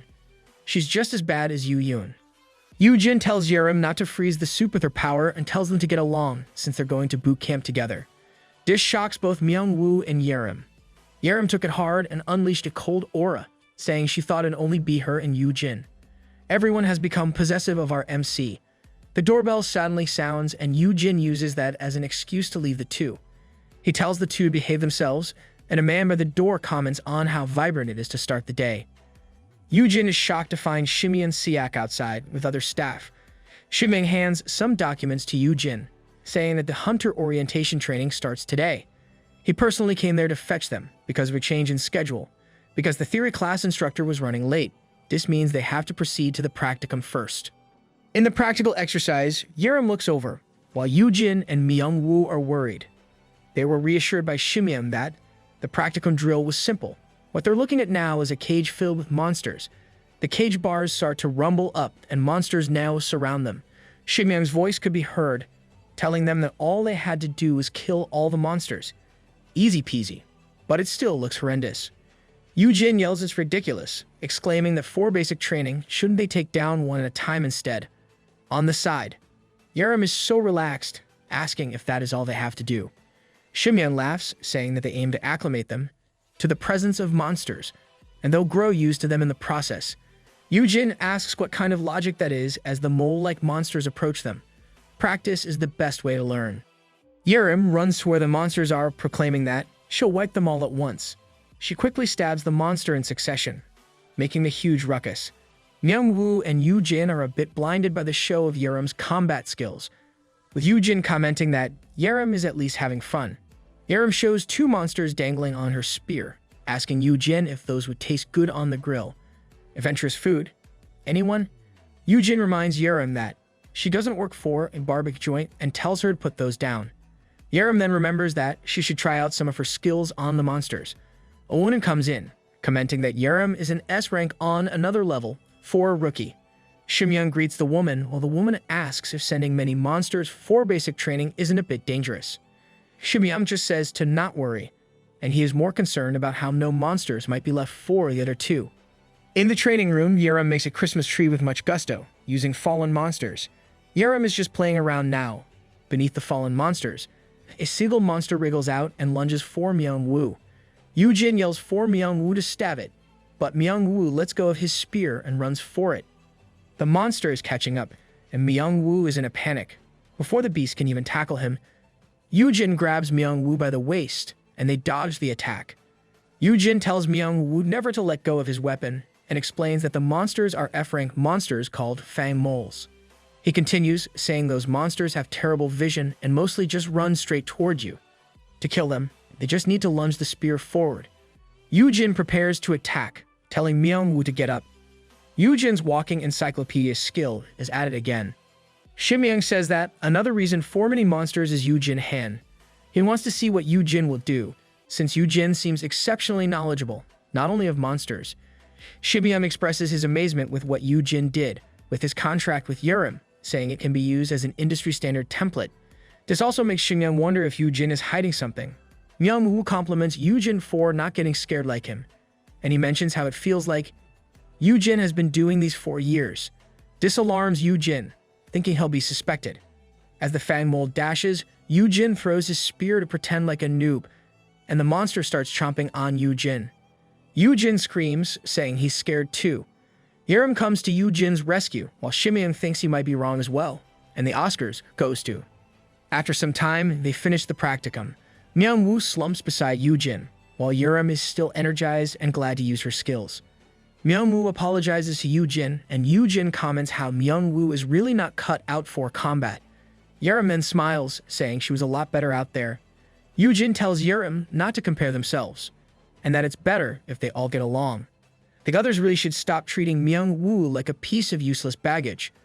Shimyeon appears and compliments them for managing to survive their first introductory practicum. Shimyeon says that Yerim was, of course, flawless, while the other two were somewhat hopeless. Yoojin acts up, saying he'll tell on Shimyeon to his brother. Yoojin loves to practice nepotism. This is already the third time. Shimyeon then introduces their instructor for the theory classes, which is Professor Haeyan Siak. Haeyan introduces herself, and Yerim looks curiously, as she comments that she's a professor at a young age. Yoojin recognizes Haeyan, for she is the most authoritative person in dungeon studies. He remembers that Haeyan is a genius who went to America and uncovered the principle of dungeon creation. He then says that she is Dr. White. Oh no, Yoojin slipped right there.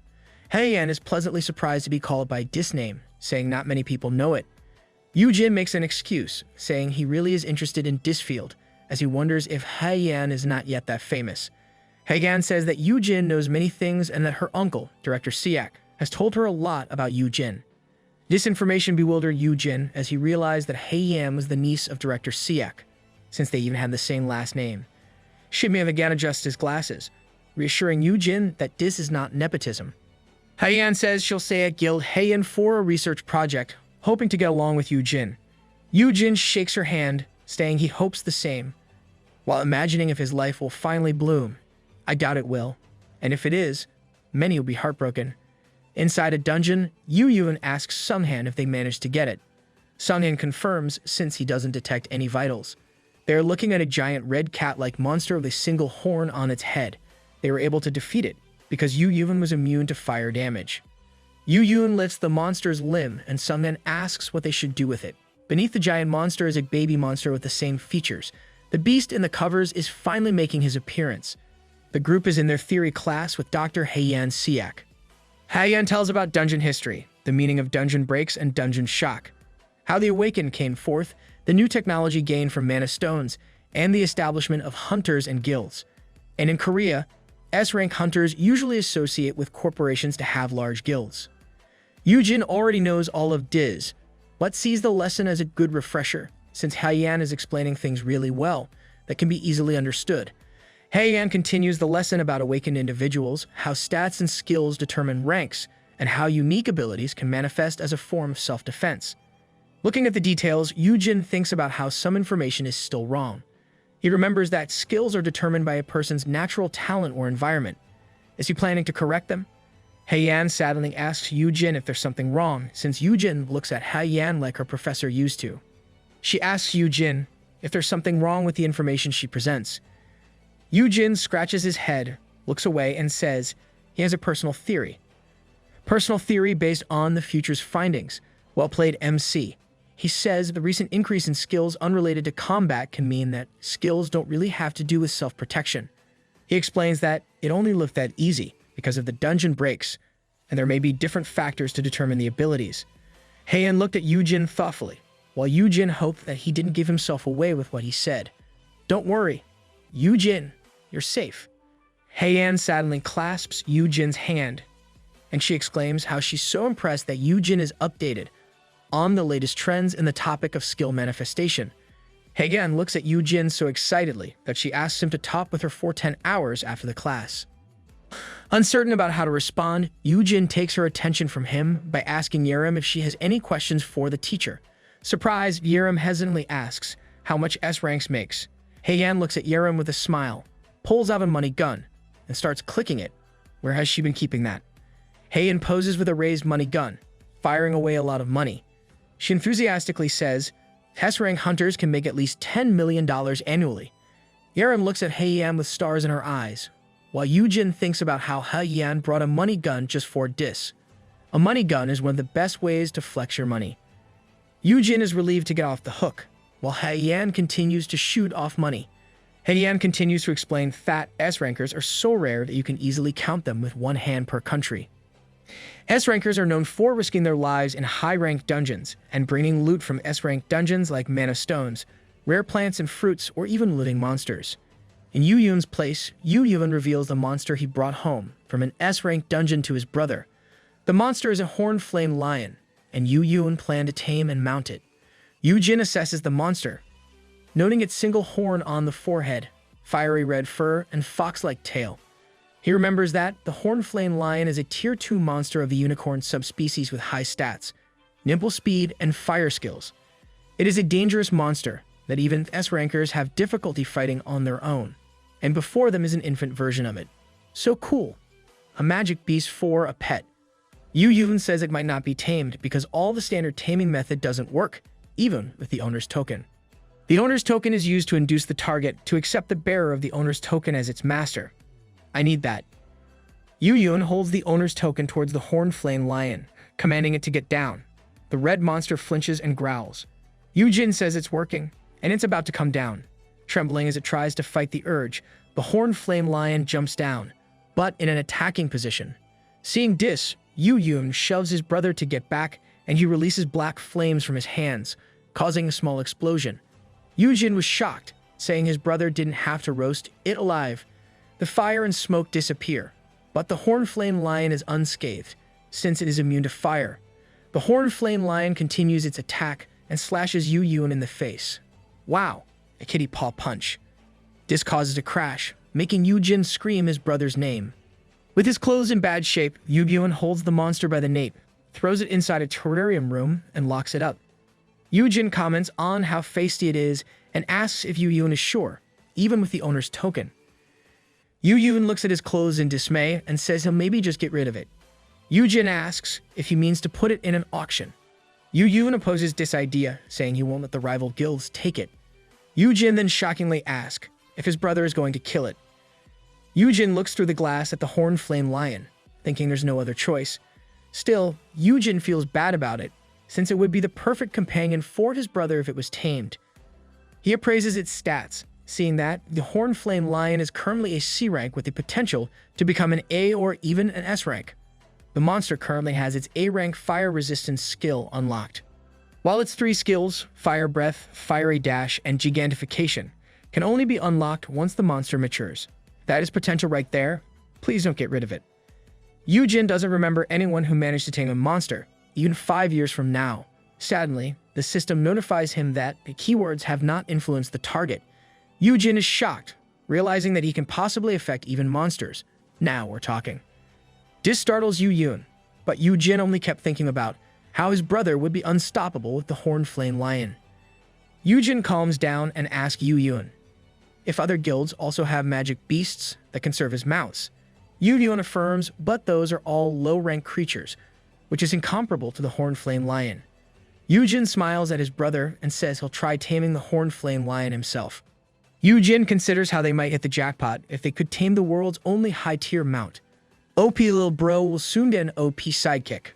Monsters started existing because of the dungeons. While most are vanquished, there are still some instances where these monsters can be tamed. The most sought-after tamed monsters can be mounted, since it makes traversing large dungeons easier. Yoojin exclaims that having one with fire resistance will be perfect for Yoojin, since it can withstand Yoojin's fire-related skills, and with its rank higher than the other monsters, Yoojin would be more formidable once it's tamed. Big Bro is looking after Lil Bro. Of course, Yoojin will also be rewarded with lots of cash as a bonus. Sometimes you can't help but think if money is the real intention. The horned flame lion growls at them, and Yoojin asks his brother how he'll tame it. Yoojin thinks for a bit and raises a ladle, with him and Yoojin now wearing aprons. Yoojin claims that they will start with tasty food. Yoojin asks his brother what the monster eats. Yoojin answers that it eats monster meat mixed with mana stones, and must consume at least one C-grade mana stone per meal. This shocks Yoojin so much that he spits. It is a fact that a single C-rank mana stone costs 10 million won. That is almost $8,000. And that is only for one meal? That's crazy. The minced monster meat is sprinkled with a crushed mana stone, turning this into a luxury magic beast food. Yoojin feels like he poured his heart and bank account into the meal. He pales as he imagines how feeding it one meal a day already costs 300 million won per month, over 3.6 billion won annually. And if it is provided for thrice a day, it'll be roughly 10 billion won yearly. This is only the food cost, while it's still an infant, and it doesn't include other maintenance costs. With Yoojin, still pale from thinking about the cost of taming a monster, Yoojin reassures him that he'll be the one to pay for the food. The horn-flame lion wags its tail as it happily eats, making Yoojin think it is cute. Yoojin starts thinking if the magic beast can understand if Yoojin says the words, "I love you." He thinks his old keywords don't have to be verbatim to work. So Yoojin thinks he can just express his affection whenever he feeds it. Yoojin opens the sliding door to the terrarium room, thinking he should at least get close enough to feed it daily. The horn-flame lion becomes wary of Yoojin and dashes toward him to attack. A C-rank magic beast versus an F-rank hunter. Yoojin was prepared and thought that now was the time to play. He pulls out his B-rank belt to catch the magic beast's bite. The horn-flame lion kept biting on it, while the shocked Yoojin watched over both. Yoojin imagined how he did pet sitting as a part-time job, playing tug with a dog before, but it's different with the horn-flame lion. They're playing the tug of death. A pet dog and a magic beast are way too different. Yoojin holds onto the belt as the magic beast uses its strength and swooshes him around. Yoojin then yells, worried for his brother's safety. They finally stop with the tug of death, and Yoojin asks if Yoojin is okay. Yoojin ignores his brother's question and raises the owner's token, showing it to the magic beast. Yoojin tells the monster that he is its new owner. The horn-flame beast initially looks at it angrily and changes its attitude into curiosity. The system appears and announces that Yoojin's title of perfect caregiver has amplified the effect of the owner's token. The target is now starting to feel affection toward Yoojin. The horn-flame lion starts to purr and roll, making Yoojin's heart thump. That magic beast is cute. I want one.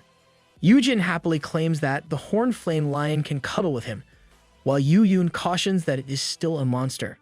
The beast chomps on Yoojin's hand, making Yoojin worried. Yoojin scolds the beast that it shouldn't bite people, but the monster only acts innocent in front of Yoojin. Yoojin looks at the beast, disappointed that his brother didn't check the bite on him. Yoojin, being an S rank, wouldn't be injured by such an attack. He scratches his nape and tells his young that it's okay, since it's sweet to him. Lil Bro is looking for Big Bro's affection. He expresses that his brother can take care of it, even if it doesn't become a mount. He wants the monster to protect Yoojin. Yoojin smiles at Dis and says that he'll try his best. Thinking that taming monsters is way better than brainwashing people, Yoojin imagines how he could tame more baby monsters that he could keep around him. This possibility might make him be acknowledged as a magic beast tamer or beastmaster. The magic beast is happy in Yoojin's arms, and he says he'll take the little guy once he's ready. Yoojin looks at him and asks if Yoojin will not raise it there. Yoojin replies that his room is big enough. Yoojin asks his brother if he really plans to live separately. Uh-oh, Yoojin is making Lil Bro lonely. Yoojin thinks he'll be locked up if he stays there, but he tells his brother that it would be better, since there's Myung Woo and Yerim. He sadly stops, seeing that his brother looks miserable. Yoojin asks what is wrong, but Yoojin is still bleak. Yoojin answers that they finally made up, but they don't see each other often despite this. Yoojin knows that his brother has his own life, but he thinks they could return to how things were before the dungeons. Yoojin is like a little kid in front of his brother. Yoojin remembers Sungmin's words about his brother. Yoojin figures that his brother hasn't done anything wrong, and if there's anything to blame, it'll be the weird skill he got and the messed up world. Yoojin affectionately pats Yoojin's head, reassuring him that he'll live in both places. Yoojin promises to hang out after the basic training, and then asks if his brother is free the following evening. Yoojin answers that he can make time. Yoojin then invites his brother to drink after the dungeon training, saying they never got a proper drink together since Yoojin reached the legal age. Yoojin imagined how they would have already shared many drinks if the world had been as peaceful as before. The invitation makes Yoojin happy, and he says he's looking forward to it. Spending more time with Lil Bro will appease him. Yoojin then remembers that he should give a name to the infant horned flame lion. Yoojin smiles as he names the little guy Peace, since the world should be filled with more love and peace. Yoojin thinks it is normal if his brother wants to hang out with him more often, and it has been a long while since they've spent quality time together.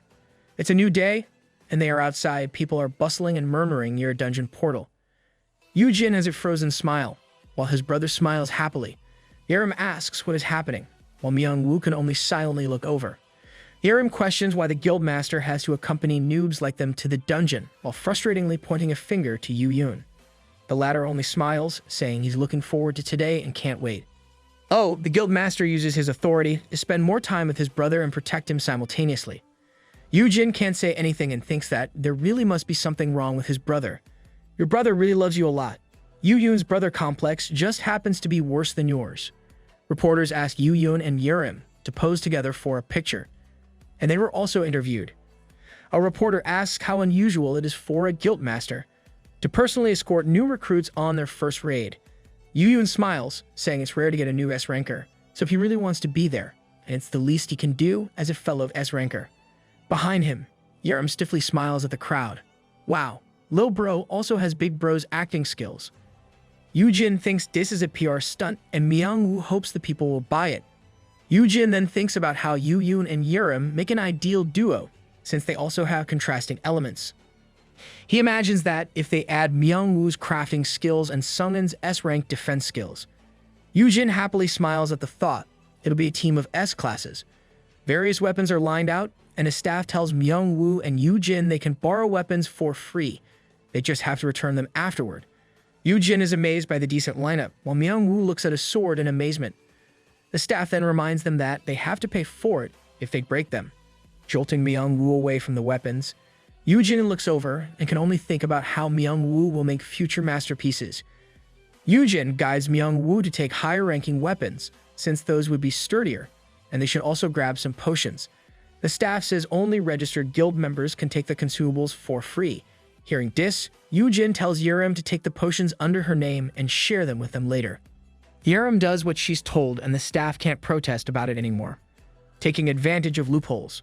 Carrying a weird-looking double axe, Yerim asks Yoojin's advice on picking a weapon. Yoojin asks where she found that hideous thing. Yoojin tells her to pick a weapon fitting her size, since she primarily relies on her skills. Yoojin looks at his brother as this happens, despite being in an interview. Yoojin has never experienced having his brother help him out with these kinds of things. A news reporter asks Yoojin for comments on his outlook on Haeun's future. Yoojin thinks, but not about what he will answer. He's focused on how director Siak was right about his brother knowing many things for a new hunter. With this line of thought, Yoojin concludes that his brother has been working extra hard in researching hunters because he was worried about him. This makes him smile brightly. And a reporter was shocked by the smile, thinking that this must be the guildmaster's answer to his question. The reporter was excited that he told everyone to purchase Haeun's stocks before it skyrocketed. Yoojin walks to his brother and apologizes for keeping him waiting. I want the Haeun guildmaster to be my brother. His conclusions make me want to do it on him. Yerim was disappointed, saying that there were now 2/3 wheels. Yoojin explains that they'll be entering a relatively safe E-rank dungeon with rocky terrains, and the gate will close after an hour once they enter. The dungeon will only open once the boss is defeated or if all the hunters inside perish. Yoojin continues, bringing out a gate stone for them to see.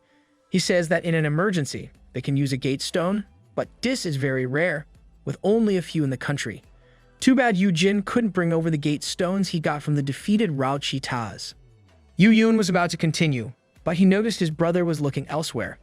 Yoojin remembered how he was treated like a slave in raids and hated by everyone. But now, Yoojin can go on a dungeon raid with people who like him. Even his loving brother is at his side. He marvels at this change and how a dark future wouldn't come anymore. Or so Yoojin thought. With a flash, Yoojin and the others get transported to the dungeon. Yerim is excited to be in a dungeon. Everyone sees plains and mountains across the horizon. Yoojin reminds her that they're not at a picnic. He tells everyone to return, and Yoojin releases a fire attribute AoE attack. The attack surprised Yerim, asking what Yoojin was doing by setting fire to everything. You gotta love those stickmen drawing. Yerim was agitated, thinking that Yoojin had issues. Yoojin tells Yerim to lie down and look at the scorched plains where monsters are already dead. Yerim realizes then that Yoojin only attacked the monsters that were hiding before. Yoojin then lectures about securing safety upon entering a dungeon, since no one knows what monsters are inside until you come in.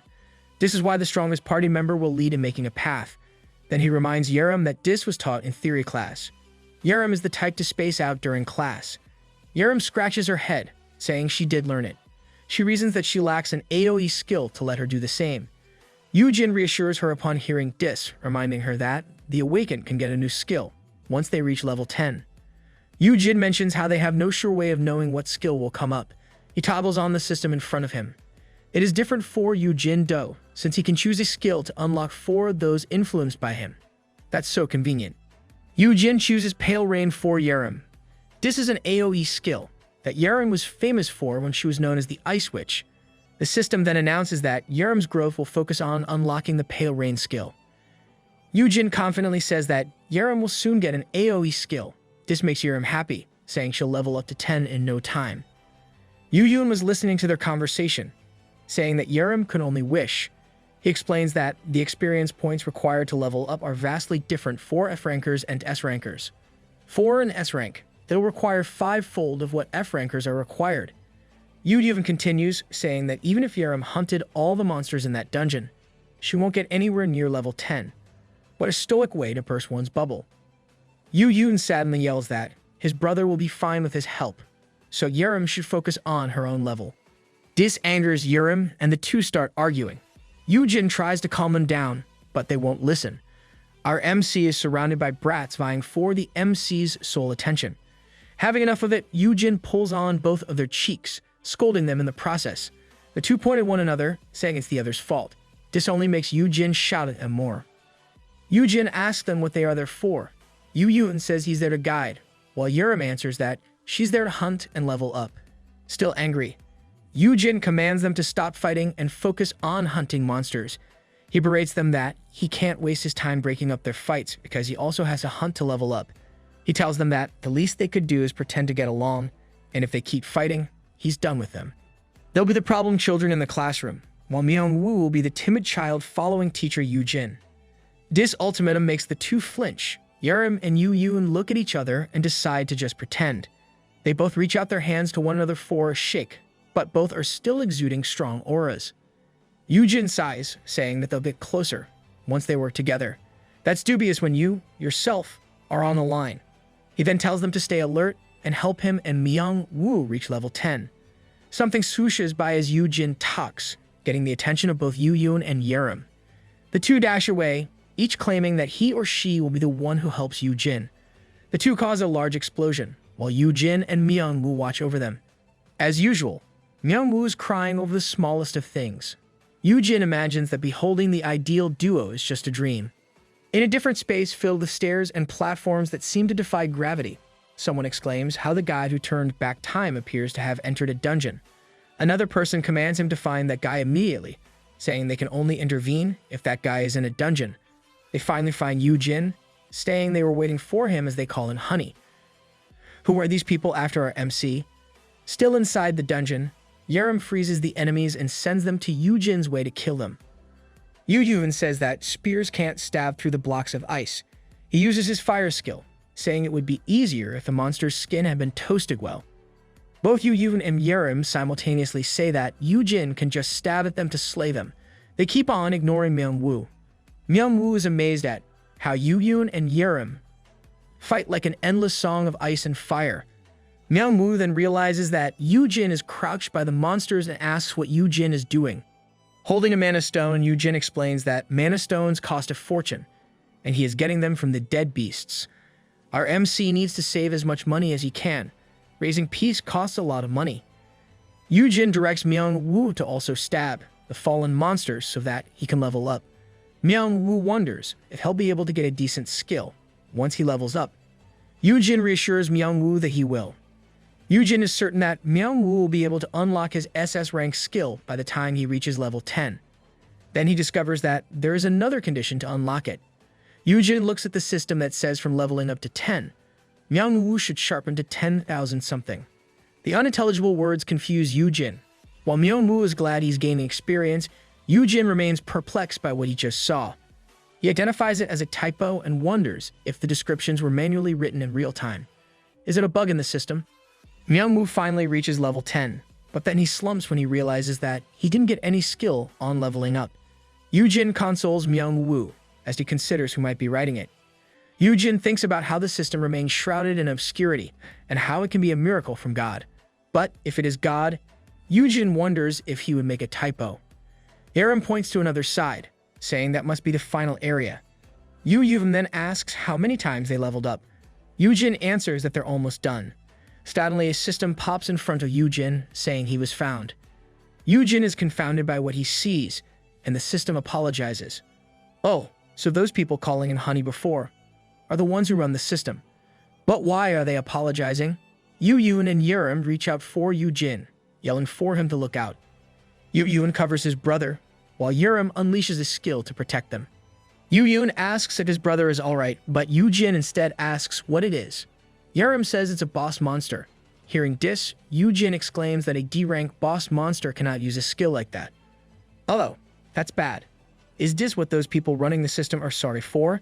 Someone screams that the original boss, a giant ram, wouldn't be able to do it, but there's a more enormous bird-like monster that kills the giant ram.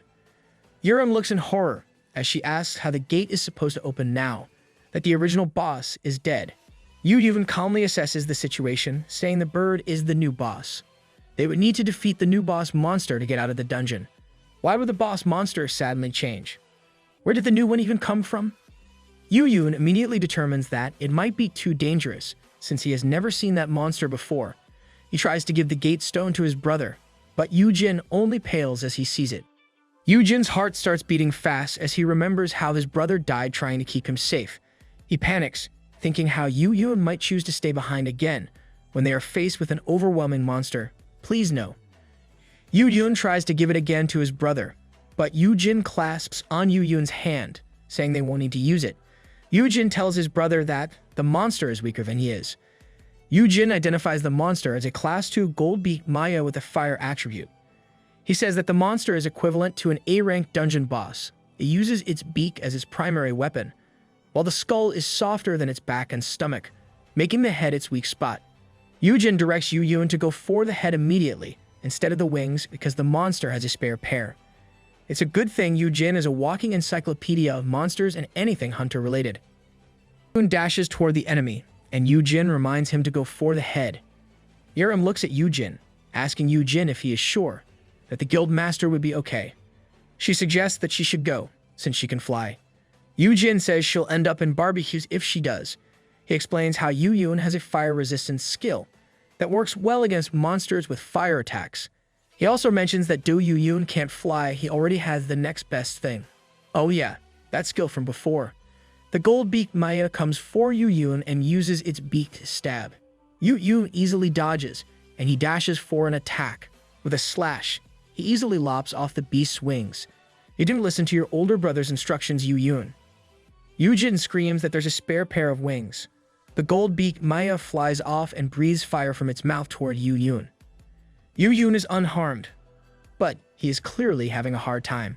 Yoojin finds it odd that his brother stays on the ground when he's sure that Yoojin can finish it off instantly by hitting the monster's head. He imagines how Yoojin can use blue willow leaves instead of flying. Yoojin ponders whether Yoojin has already unlocked the skill. Oh no, you should check Yoojin. The monster suddenly turns, heading toward where Yoojin and the rest are. They all were surprised and started getting anxious when this happened. Yoojin keeps hold of the barrier and asks what to do now that the monster is coming their way. The gold-beaked Maya prepares and charges its fire breath attack. That is really bad. Yoojin starts crying, asking Yoojin if the barrier will hold. At the same time, a frantic manhwa clings to Yoojin's neck, making it hard for Yoojin to breathe and think. This is not the time for that manhwa. Desperate, Yoojin uses his blue willow leaves as a distraction. This effectively stops the gold-beaked Maya from continuing its attack. Yoojin sees this and starts to calm down, happy that his brother can at least use the skill. Yoojin starts saying it's now time to finish it, but he suddenly stops when he realizes his brother is only standing there. At least we now know that Yoojin can use it. Yoojin keeps using blue willow leaves on the beast, restraining its movements, and Yoojin looks at his brother with disbelief. Yoojin is waving his hands around, controlling his skill, but not doing anything else to attack the enemy. Yoojin calls his brother's attention and screams at Yoojin to step on them. Yoojin hears his brother, but doesn't understand the first time. Yoojin yells once more, telling his brother to step on the leaves and run. Yoojin was shocked by the directions, but did as he was told. Yoojin steps on a cluster of blue willow leaves and brings up his other foot. He was initially worried, but like a little kid who found a new toy, he started doing it without hesitation. I'm tearing up. Lil Bro was really growing well. He leaps using the blue willow leaves, reaching far higher than the gold-beaked Maya. The monster charges and shoots a fire breath attack at Yoojin. Still, Yoojin ignores it and whooshes toward the enemy with his sword. With a loud boom, Yoojin drops to its back and stabs the gold-beaked Maya in the head with his skill. His attack causes a big explosion, throwing Yoojin off. Yerim kept her skill activated. Manhwa clings to Yoojin, while Yoojin yells at Yerim to endure it, because she's the only one who can keep them alive.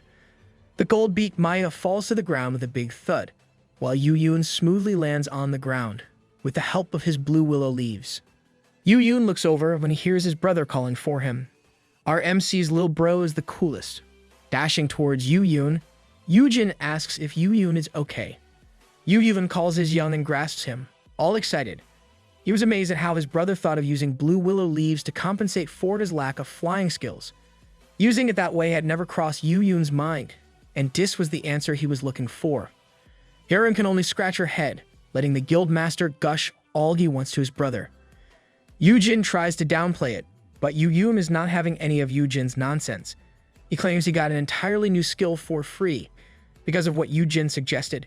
Yoojin smiles at his brother's happy face, thinking he's like a kid who got all his presents from all occasions in one go. Yoojin repeatedly expresses how grateful he is and how his brother is the best.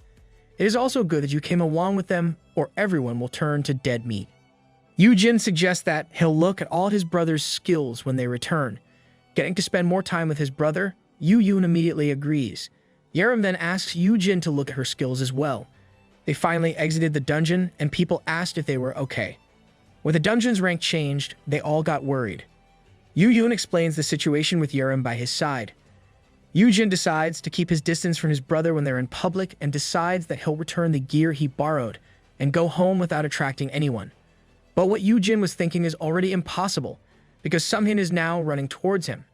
There goes the plan to stay invisible. Sunghin screams Yoojin's name, his face mixed with anxiety.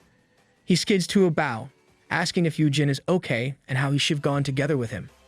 Yoojin is taken aback by this display of loyalty from Sunghin. However, he still manages to reassure Sunghin that he is okay, and everyone's attention is now on them. Sunghin tells Yoojin to climb his back, and they'll go home to have Yoojin rest. Yoojin profusely refuses, saying he's fine. Behind Yoojin, Myungwoo watches this unfold. But then, he looked down as he was thinking of something. Back in the guild, Yoojin visits Yoojin with some snacks and expensive liquor. Yoojin hears the water running from the bathroom and surmises that Yoojin is taking a bath. While waiting, Yoojin decides to visit and play with Peace. Yoojin opens his arms and Peace excitedly jumps to him, hitting Yoojin's stomach hard. He played tug of death with Peace, while saying I love you to the magic beast. He also feeds Peace the luxury magic beast food with a pale face, saying I love you once more. Yes, it's the $8,000 meal, so ensure the keywords work. Yoojin lies on the ground with Peace on top of him, hoping he somehow influenced Peace with everything they did. He smiles as he contemplates how he almost died that day, and how the system is acting weird with its typo and chat. The appearance of a high-ranking monster that was supposed to happen years from now is what Yoojin found most baffling. Yoojin sadly sits up, unsettled about how this might affect his turning back time. He broods over what happened, but then concludes that it is none of his concern, since the system didn't make any proper explanations. Yoojin starts complaining about the skill descriptions, grumbling about how he wouldn't have chosen such a keyword if it had been adequately explained. I guess he forgot that it was automatically set when he awakened 4 the second time. Yoojin clicks his L rank skill, my kid is the best, and a book suddenly appears. Yoojin gets confused with the new status window. In a different realm, various beings discuss if their intentions manage to get through. They cannot intervene long, since they force their way through the path. What would have been best to explain everything. They have to make do by adding something that would make it easy to understand. They refer to the update on Yoojin's My Kid is the best skill. Yoojin looks at the book, where there are pictures of Yoojin and Yerim, listed under influenced subjects with a mark of S on top of it. Yoojin realizes that it's a role book, though with its kitty art. It looks like a kindergartner made it instead of a teacher. The system designer must be a kid. Yoojin speculates on the system designer's intentions. He notices that the list only includes the S ranks under his influence, and Myung-woo or Sumnan are not included. In the bottom part, Yoojin finds the number 50 with a good luck message. Yoojin enters the terrarium room, apologizing to his brother for taking too long in the bath. He notices Yoojin's pale face and asks about it. Yoojin can only look at his brother as his mind surmises that the system is telling him to tame 50 S-rankers. The system just issued him a quest in the form of a rollbook. A Fang Mole is released and immediately runs forward to attack Peace. Peace easily defeats it with a single slash. Yoojin is recording and narrating the progress of the infant horned flame lion, with an application of a magic beast taming skill. He also mentions Peace's current size and weight, and how it has grown twice the size in just 2 days. Our Peace is growing up well. Amazed by Peace's fast growth, Yoojin compliments Peace. The magic beast lunges at him, but he isn't hurt like before. Yoojin made sure to borrow some gear to raise his stamina and strength. The night before, Yoojin discusses with Yoojin how he got a new skill from leveling up to level 10. He says the skill is called Magic Beast Tamer. Yoojin asks what the skill does, and Yoojin thinks he can't really say that. He can influence everyone and everything. You can't. You'll get imprisoned if you do. Yoojin makes light of it, explaining that it is a taming skill to help him level up monsters. He says he can train top-tier creatures because it's an S-rank skill. Hearing that it is an S-rank skill shocks Yoojin, to the point that he grabs a rope. He lectures his young that having a unique S-rank skill is dangerous for an F-ranker, specifically Yoojin. Yoojin's overprotectiveness is oozing out again. Yoojin gets defensive and yells at his brother to not lock him up. It's now Yoojin's turn to lecture Yoojin. He tells his brother they should exploit this skill instead of hiding it. He portrays a picture of Peace becoming Yoojin's mount and how many other S-rankers could use a mount that he can tame. This will change how hunters traverse massive dungeons and how dungeon raids are conducted. Back to the present, Yoojin is relieved to already have Peace under his influence.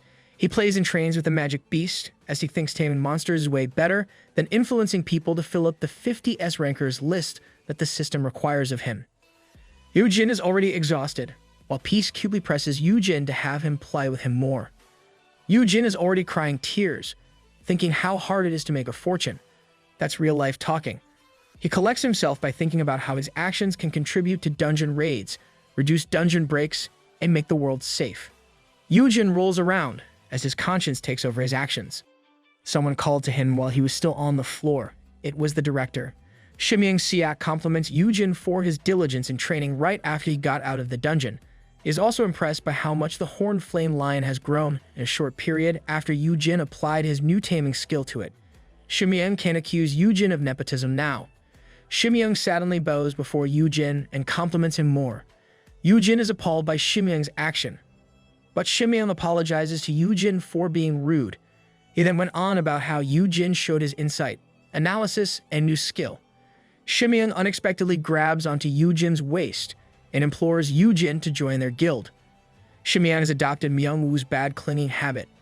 I think this is a calculated move in hopes that Yoojin will find it in his heart to give in. Yoojin managed to loosen Shimyang's hold on him, but Shimyang kept holding on Yoojin's leg. Yoojin flails around to lose Shimyang while saying a firm no. Peace looks at the two, thinking they're just playing a human version of Tug of Death. Our Peace is so cute. Yoojin tries hard to lose Shimyang. He knows Shimyang is wrong about him, since he already saw the future. He also thinks about how he hated Shimyang in the past. Shimyang tells him to reconsider, offering to provide the monster cubs and shoulder the cost of feeding and taming the magic beasts. All Yoojin has to do is tell them what he needs. Yoojin considers and remembers how Shimyang doesn't know Yoojin as the loser he was in his past life. Yoojin can be regarded as a boss right now, and Yoojin smugly tells Shimyang to get lost. Before, it was Yoojin doing the pleading. Now, it's Shimyang doing it. With his nose up in the air, Yoojin informs Shimeon that Yoojin has already promised that he'll cover the expenses. Good job, lil bro. But he also admits that the free room and board is tempting. Latching onto straws, Shimeon immediately offers to sign a contract with Yoojin. He was interrupted by Yoojin, saying that while he will sign a contract, it'll be a contract of employment instead of signing as a hunter. Yoojin shares his plan to remain unaffiliated as a hunter, to raise more magic beasts for other guilds and make money out of it. He says this while bringing peace up into the air, twirling around. Shimeon asks Yoojin to reconsider, but Yoojin says it's not his problem. Heian Guild is not even the strongest guild, so considering an exclusive deal with Heian is not something he would even consider. Scratching his ear, Yoojin tells Shimeon he knows how coveted his skill is since this could multiply the efficiency of dungeon raids. He compares himself to a goose that lays golden eggs and explains that other guilds won't sit back if Heian monopolizes someone like him. That would put his adored brother in danger. Yoojin is aware of the jerks who prefer trampling on the things they can't have, rather than watching others have what they don't. He also mentions that there are already people who readily poison others, and if that happens to an F-ranker like him, he'll be dead in no time. With this logic, Yoojin says it's better to be independent. In exchange for raising a magic beast for each guild, they need to guarantee his safety. Of course, there'll be extra fees. Now that Yoojin is already raising peace, Heian Guild has the first dibs. He'd instead be employed, have the guild's backing, and have his brother's guild manage the details with the other guilds for him. Yoojin also reminds Shimeon that he needs a monthly salary, incentive pay, and medical perks as well. Shimeon was left agape at first, but then he laughed since Yoojin had everything already figured out without any of his urgings. Shimeon agrees with Yoojin's terms and asks if he could take the training video to negotiate with the other guilds. Yoojin gives his consent on this matter. Shimeon takes the camera and asks Yoojin one more question. He wants to know if Yoojin will sign as a hunter with Heian Guild, if it rises as the top guild in the country. Yoojin looks down, thinks of it, then asks Shimeon if he is recording it. Shimeon turns his head, a bit frustrated about getting caught. You can't fool Yoojin. He has too many life experiences that brought him down before. Shimeon turns to leave, but Yoojin asks him what good it would be if Yoojin signs with them as a hunter. Heian is already benefiting from his skill, and there's nothing more to be gained from him. Yoojin smiles as he tells Shimeon not to regret his decision. Left alone in the training room, Yoojin plays with peace, happily claiming he is now getting paid monthly with his health insurance covered. He was so glad that he managed to get Shimeon flustered. Shimeon walks away, surprised at how Yoojin has no self-awareness of how much he is worth.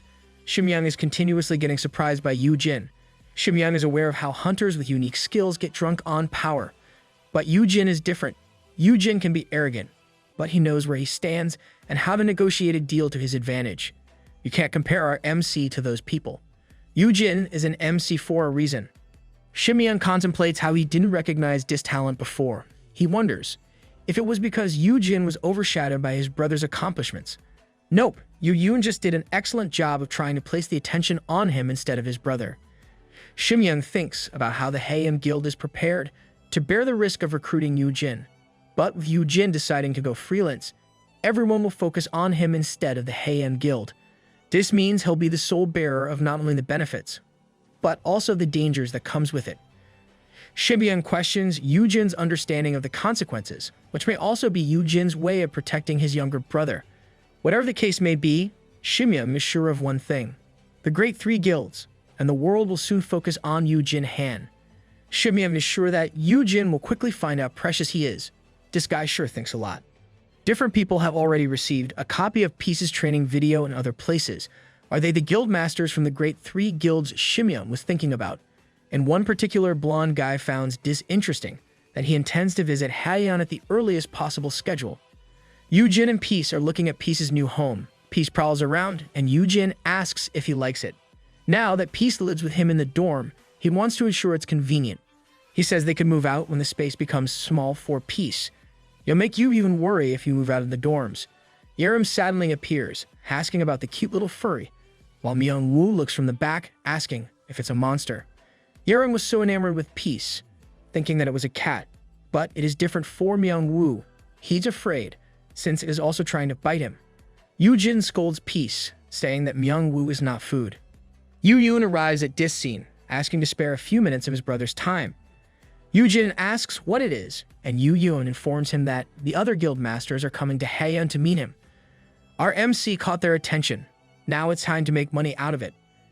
Yoon tells his Yeon that he can turn them down because he doesn't owe them anything. Yoojin says he can't do that.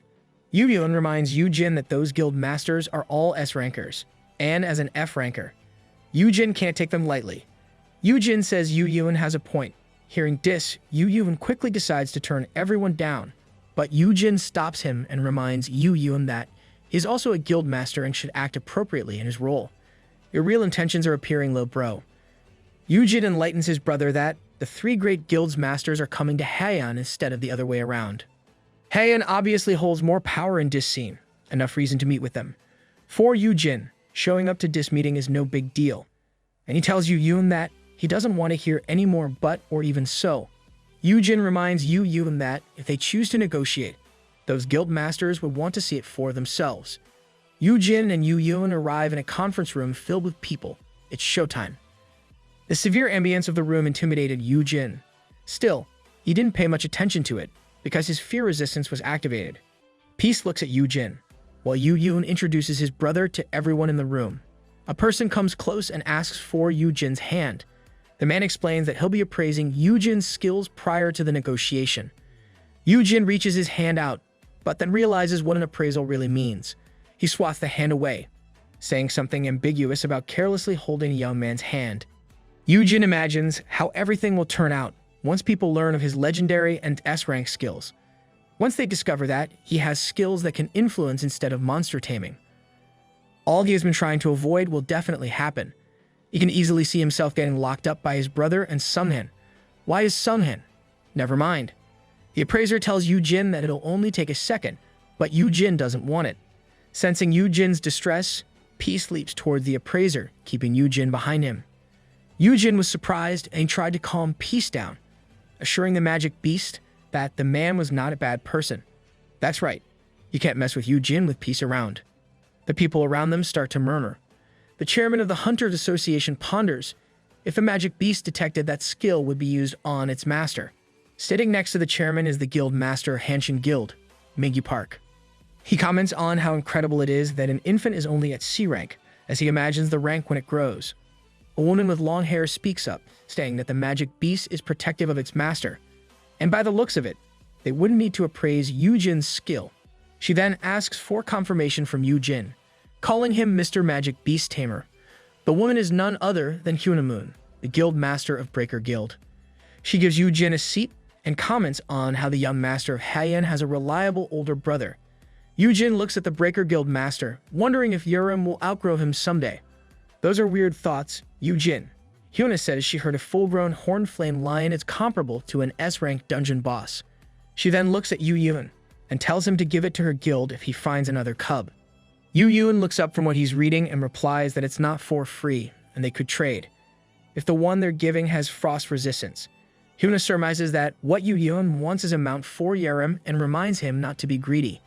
Sequan Choi, the guild master of the MKC Guild, complains about how the Haeyeon Guild has already bought the high-tier infant magic beasts off the market. He says exchanging is out of the question when it's already hogged by Haeyeon. Oh, so Yoon's guild is already buying magic beasts for his brother. Big brain move? Yoon smiles, saying that it can be exchanged for dungeons in this case. Sequan becomes more angry with this answer because Yoon is basically saying that they should listen to Haeyeon's demands if they want mounts. He accuses Yoojin's freelancer status as a scheme by Haeyeon. Yoojin can't keep quiet when he hears this accusation against his brother. He stands up and says that his relationship with Haeyeon is a partnership. He's receiving help through them, making this meeting even possible. Yoojin uses logic, asking why he would even offer his services if he's only going to side with his brother. Yoojin tells everyone that there's a limit to how many monsters he can tame. He pokes Peace's cheek as he speaks. Yoojin says everyone in that room is getting the first dibs on getting a top-tier mount than any other guild in the world. With Peace on his shoulders, Yoojin smiles and says this is enough perk for this negotiation. Yoojin can also be cool like his brother. Sequan plops to his seat with nothing to rebut. While Yoojin looks at Sequan, Hyuna chooses this moment to poke Yoojin on the cheek. She compliments Yoojin for having the ability to tame more than monsters. Hyuna finds Yoojin appealing, since Yoojin has a little brother who is a guild master, a ward who is a super rookie, and a magic beast for a pet. She asks if they all come in a package and proposes to have him join the Breaker Guild. P stares at Hyuna with leering eyes. I imagine this is what the others would look like under Yoojin's influence if they also heard this. Yoojin hears this as well, and he starts blazing in black flames. Oh, Yoojin notices this and immediately answers that he is not going anywhere. All he offers is his services. Hyuna asks if he's really not for sale, not even his little brother. Yoojin thinks that Hyuna is a real beauty up close, but he stops himself by thinking that his brother shouldn't burn down the conference room with his flames. Trying to stop these questions, Yoojin says that the only exception is if his brother's guild becomes the best in the country. Yoojin is really getting preferential treatment. The blonde guy with a handsome profile smiles at these words and asks Yoojin if the Xijiang Guild could buy him right now. The man is Hyunji's son, the guild master of Xijiang Guild, the most powerful guild at that time. Yoojin could not react, but knew his safety would be guaranteed if he joined Xijiang. Yoojin wonders why Hyunji joined so late in the conversation, making the atmosphere hostile. The other guild masters looked at Hyunjae with wary eyes, but Hyunjae only kept smiling. Yoojin wouldn't even be able to accept Hyunji's with the way things are. He just says it's only exclusive to his brother to calm things down. The guild masters paused at this, and the atmosphere completely changed. Hyunjae smiles, while Sukwon sighs. Yoojin is very happy that his brother is confident in Yoojin's ability to make it happen. Hyuna laughs loudly and smacks Yoojin in the back, saying that Yoojin would rather die unaffiliated. She doesn't believe that Hayam will become #1 someday. She slaps Yoojin on the back, saying he is stubborn like his brother. Yoojin now feels the pressure and is glad he has the fear resistance, but he can't help comparing himself to a shrimp surrounded by whales. Yoojin has heard how S-rankers are insane due to the life or death situations they've gone through, but to feel intimidation behind their smile is a whole different experience. Yoojin is worried that his brother has been bullied all this time by these other guilds, and listening firsthand to how they treat him like a kid makes Yoojin distressed. You can't do that to Yoojin's brother. Manga decides to speak up about how Yoojin started his own guild without knowing his place. Now he knows that Yoojin got the traits from his older brother. Then Manga changes his mind, saying that Yoojin is actually milder compared to Yoojin. Yoojin turns his head with a smile, asking what's wrong with his brother. Yoojin shares how Yoojin is a lot nicer than he is, and how out of everyone in that room, Yoojin is the most compliant. This statement got the whole conference quiet. The Hunters Association chairman and the 4 other S-rank guild masters started sweating and murmuring with disbelief. They asked Yoojin if he meant his words. Yoojin became confused by their reaction and seriously wondered if anything was wrong with what he said. Why are they all so shocked? Yoojin is really polite and good dough. Yoojin recalls how Yoojin was still small and sweet as a baby brother. Back then, Yoojin would run up to Yoojin and hug him tight. Yoojin even takes care of Yoojin even though he is the younger brother. Yoojin is the type who always has a ready smile for his older brother. He loves Yoojin to the point that he even tells him that he'll go to med school so that Yoojin wouldn't have to work for another day in his life. Now, I really want Yoojin to be my brother. Yoojin shares with everyone in the conference room that regardless of how busy he is, Yoojin managed to grow up as a kind, upstanding, and gentle young man. Yoojin is the perfect definition of a docile sibling that anyone would want. Ming bams his fist to the table, and everyone tries to hold on to their laughter. They could not do so, and they all laughed at how ridiculous those words were from Yoojin. Yoojin was confused and asked if he had said something wrong. A guildmaster comments how Yoojin is acting polite today, and it's all because of his young's presence in the meeting. Yoojin sees that the guildmaster of Xijiang Guild, Hyunjae, is starting to crack up, which is different from how Yoojin perceived him as someone all serious. So what if Yoojin is only good in front of his brother? This only shows how much affection he has for his young. Hyuna points at Yoojin and cackles, as she tells everyone how Yoojin is acting all coy in front of his brother. This pisses Yoojin a bit. He tells her off and argues they can't bully his younger brother. This only makes Hyuna laugh some more. Even the chairman of the Hunters Association is amazed at how close the two are. At the same time, Mingu is still laughing so hard, and comments on how the chairman still has tears from laughing too hard. They are really enjoying this.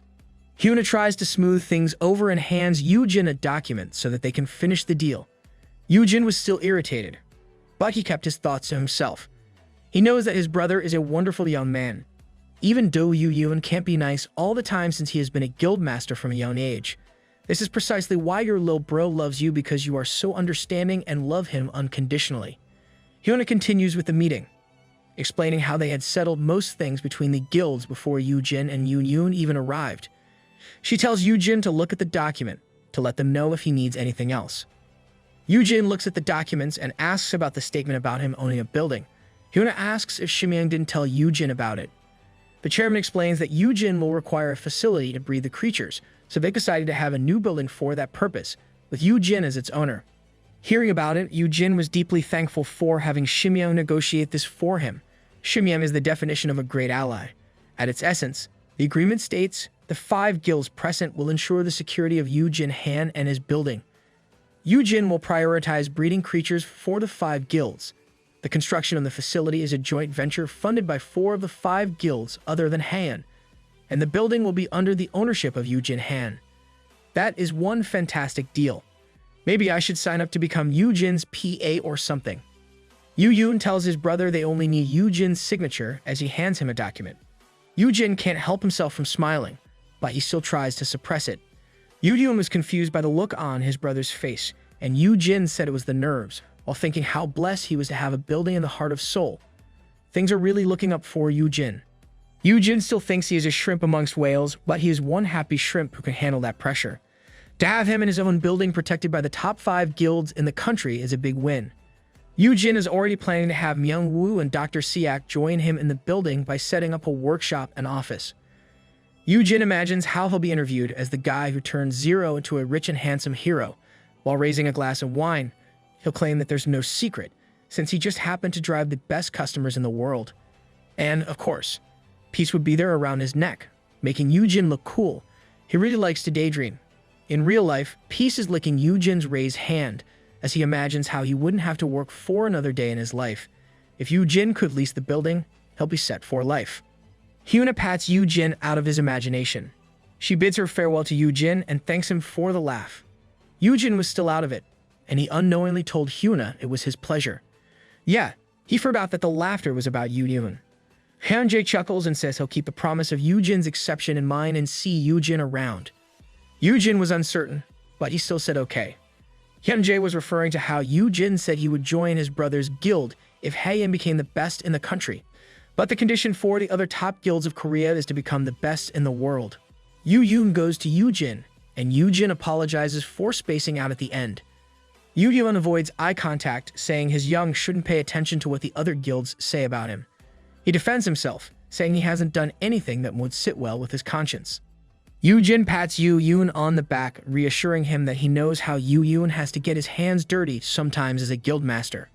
As I said, Yoojin is understanding. Yoojin then compliments Peace for being good and calm in his arms, making Peace purr. Yoojin thinks about how everything went well and how life is so beautiful at that moment. Back at the dorms, a wide spread of delicious-looking food is served. Yoojin asks if it is someone's birthday, but Myung-woo says he wants to feed Yoojin well. Yoojin thanks Myung-woo for the food, and he is happy that the food is as delicious as how his life will be in the future. He really is set for life. He even gets to enjoy delicious food every day. Yoojin eats and asks if Myung-woo has a lot of stuff in the dorms. Myung-woo says he does and asks why Yoojin is asking. Yoojin says that Myung-woo should be prepared to pack up and leave soon. Myung-woo was shocked by Yoojin's words, and he started breaking down before Yoojin even managed to explain why. Like a woman who has been suddenly rejected, Myung-woo drops to the floor. Myung-woo cries his heart out and claims that Yoojin is finally kicking him out, making Yoojin spit some of his food out of shock. Yoojin stands up and asks what Myung-woo means by that. Myung-woo says he knew how this would happen someday because he is only a useless F-ranker. Yoojin tells Myung-woo not to say such things since Yoojin himself is an F-ranker. Myung-woo answers that though they are of the same rank, Yoojin is nothing the same. Myung-woo recalls how Yoojin was brave and genius, and for a guy like him who didn't even get a level 10 skill, Myung-woo keeps on crying. Myung-woo really shouldn't compare himself to others. Everyone has their own strengths and weaknesses. In Myung-woo's case, his strength hasn't manifested yet. Yoojin tries to cheer Myung-woo, but Myung-woo claims he's a lost cause. He says that Yoojin is correct. It is time for him to leave. and then he thanks Yoojin for everything. These words make Yoojin panic, and he grabs Myung-woo's clothes. Keep him there, Yoojin, even if you must destroy his clothes. Yoojin asks where Myung-woo will go, while Myung-woo says he can't waste any more of Yoojin's precious time on him. Yoojin yells that it's not a waste of time. He thinks about how Myung-woo has to sharpen 10,000 blades to gain the SS rank skill, and how Myung-woo is vital for Yoojin's plan to retire young and rich. Yoojin knew that Myung-woo wouldn't believe him if he said those words, and he couldn't reveal his skill's secret. Yoojin changes tactics, saying he can't force Myung-woo to stay against his will. Yoojin expresses how he has no idea that this is how Myung-woo feels.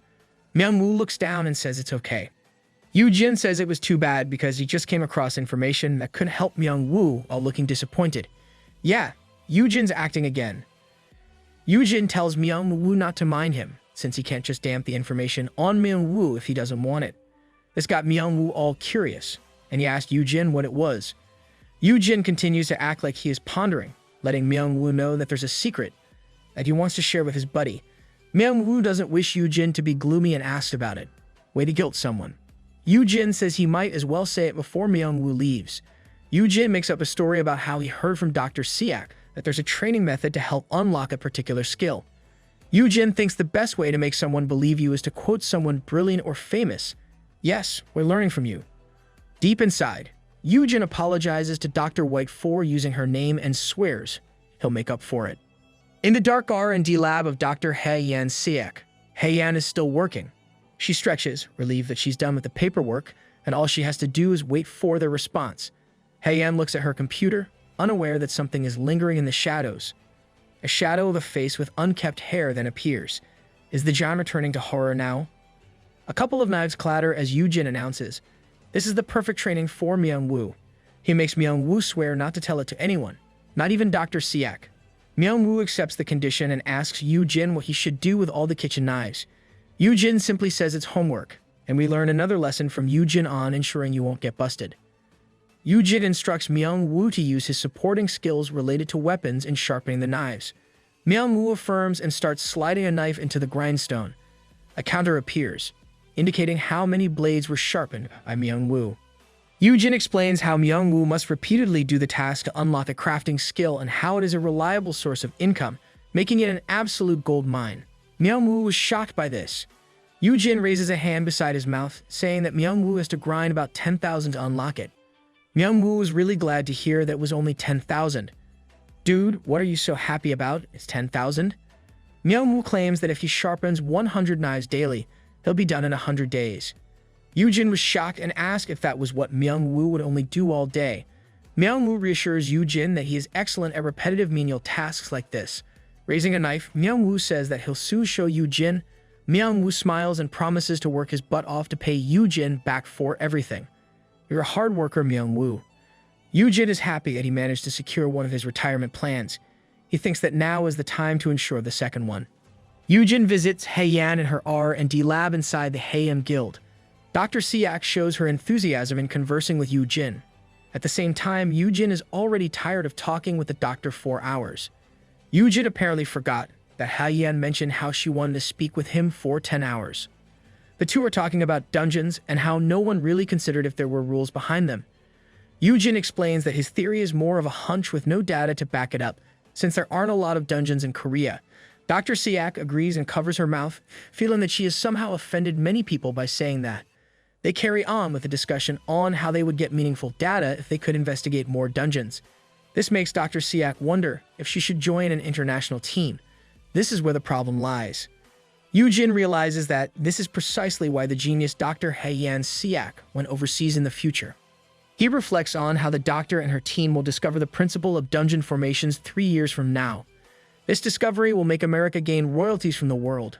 Yoojin tries to devise a way to make Dr. Siak stay in the country until she makes the discovery. Holding a tray with jelly, Hye-yan says she has prepared exactly for this. Yoojin sees that it is a buckwheat jelly. Hye-yan explains how buckwheat jelly and rice wine can attract a dakhaebi, aka Korean goblin, at night with a dark moon. Yoojin is confused and asks Dr. Siak about it. Is she trying to summon the goblin? Kim Shin? Shouldn't she blow a candle instead? Oh, sorry. I forgot that it only works for Euntak. Hyeon talks about a famous hunter who teleports and dresses like a mischievous spirit from Korean folklore.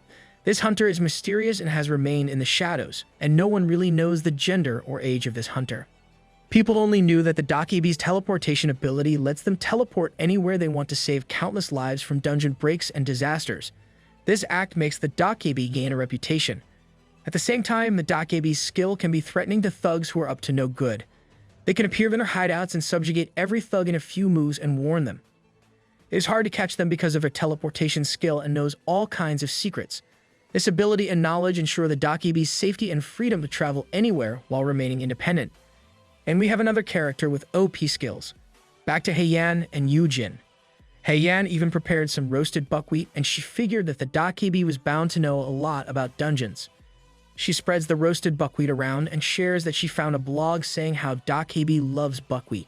This makes Yoojin question how reliable Dr. Siak's source is. I found a different source, and it says that Dakebis love buckwheat jelly and like to play pranks. Hyeon is so excited as she continues to spread roasted buckwheat, claiming she has a lot of questions for them. Yoojin tries to calm her down, saying that Dakebi isn't an actual Dakebi from the fairy tales, and suggests that the doctor should request help from the guild instead. Suddenly, the light in the lab turns off, making them question if it was a blackout or something. Yoojin opens his phone for light, and he sees that Dr. Siak is wholly rooted to the spot and starts to have a worried look on her face. She sees a bloodied masked figure with clawed hands standing right behind Yoojin. Yep, time to add the horror tag to this manhwa. Yoojin asks Dr. Siak what's wrong as the figure reaches a hand toward Yoojin. This makes Hyeon scream so loud, while Yoojin looks back, only slightly shocked at the figure behind him. Hyeon sadly faints, causing Yoojin to worry. Yoojin's fear resistance has been activated, and he relaxes as he thinks how ghosts don't exist and that what's before them is simply a show aiming to scare. With this thought process, Yoojin finally concludes who the culprit is. It was none other than Dakebi. Fear resistance is really reliable to have. The lights in the lab turn back on, and Dakebi appears, saying there's no need to be salty. The Dakebi says he only swung by to make the lady's wish come true as he removed the scary mask. At this point of the story, we have no idea what Dakebi's gender is, so we'll refer to it as a male. Dakebi asks if it was too much, claiming that he didn't know the lady would faint from it. He tries to make up with Yoojin, referring to Yoojin as a gentle friend. Yoojin focuses on the system before him, letting him know that the Dakebi's name is Yoon, with B-rank stats for current and potential stats. Yoon has already unlocked some skills with one that is even S-rank. But this is not where Yoojin's focus lies. It is at the system notifying Yoojin that the target has not yet been influenced by the keywords. Realizing that a hunter who's free to roam around without being bound by any guild or country is precisely what Yoojin needs right now. Yoojin plans to influence Dakebi as well. Utilizing Dakebi's skills will significantly help Dr. Hyeon Siak with her dungeon research. Yoojin stands up as he concludes that this is the perfect chance. He smirks at him and claims that the Dakebi's pranks won't scare Yoojin, so he better drop it. Yoon is shocked by what Yoojin said and says he saw Yoojin trembling earlier. Yoojin makes an excuse, saying it was only because he didn't see him coming. Like a kid, Dakebi hops around, claiming that he did scare Yoojin and calls Yoojin some names like scaredy cat, chicken, coward, etc. The Dakebi is really childlike. Yoojin again says he wasn't scared and won't fall for such childish pranks, while Dakebi claims that those were classic moves. It won't work because our MC has a cheat in the form of fear resistance. Yoojin thinks about how the folklore says that the Dakebi loves to prank to the point that they would put their lives on the line just to do so. Knowing this, Yoojin proposes a wager to the Dakebi while thinking about how the Dakebi just met his match in Yoojin. It is a devious plan for sure. Dr. Hyeon Siak is lying on the bed and sadly wakes up, remembering the Dakebi. Yoojin says that the Dakebi is already gone. Hyeon says the outfit was tacky, like it was something out of a coloring book. Seeing no response to his words, Yoojin reassures Dr. Siak that the Dakebi is gone. The Dakebi would have responded with its childlike personality if it had been there. Hyeon sighs with relief simultaneously. She is sad that she didn't get to ask her questions. She tells how she has hit a wall in her research and figures out how the Dakebi would be able to help her.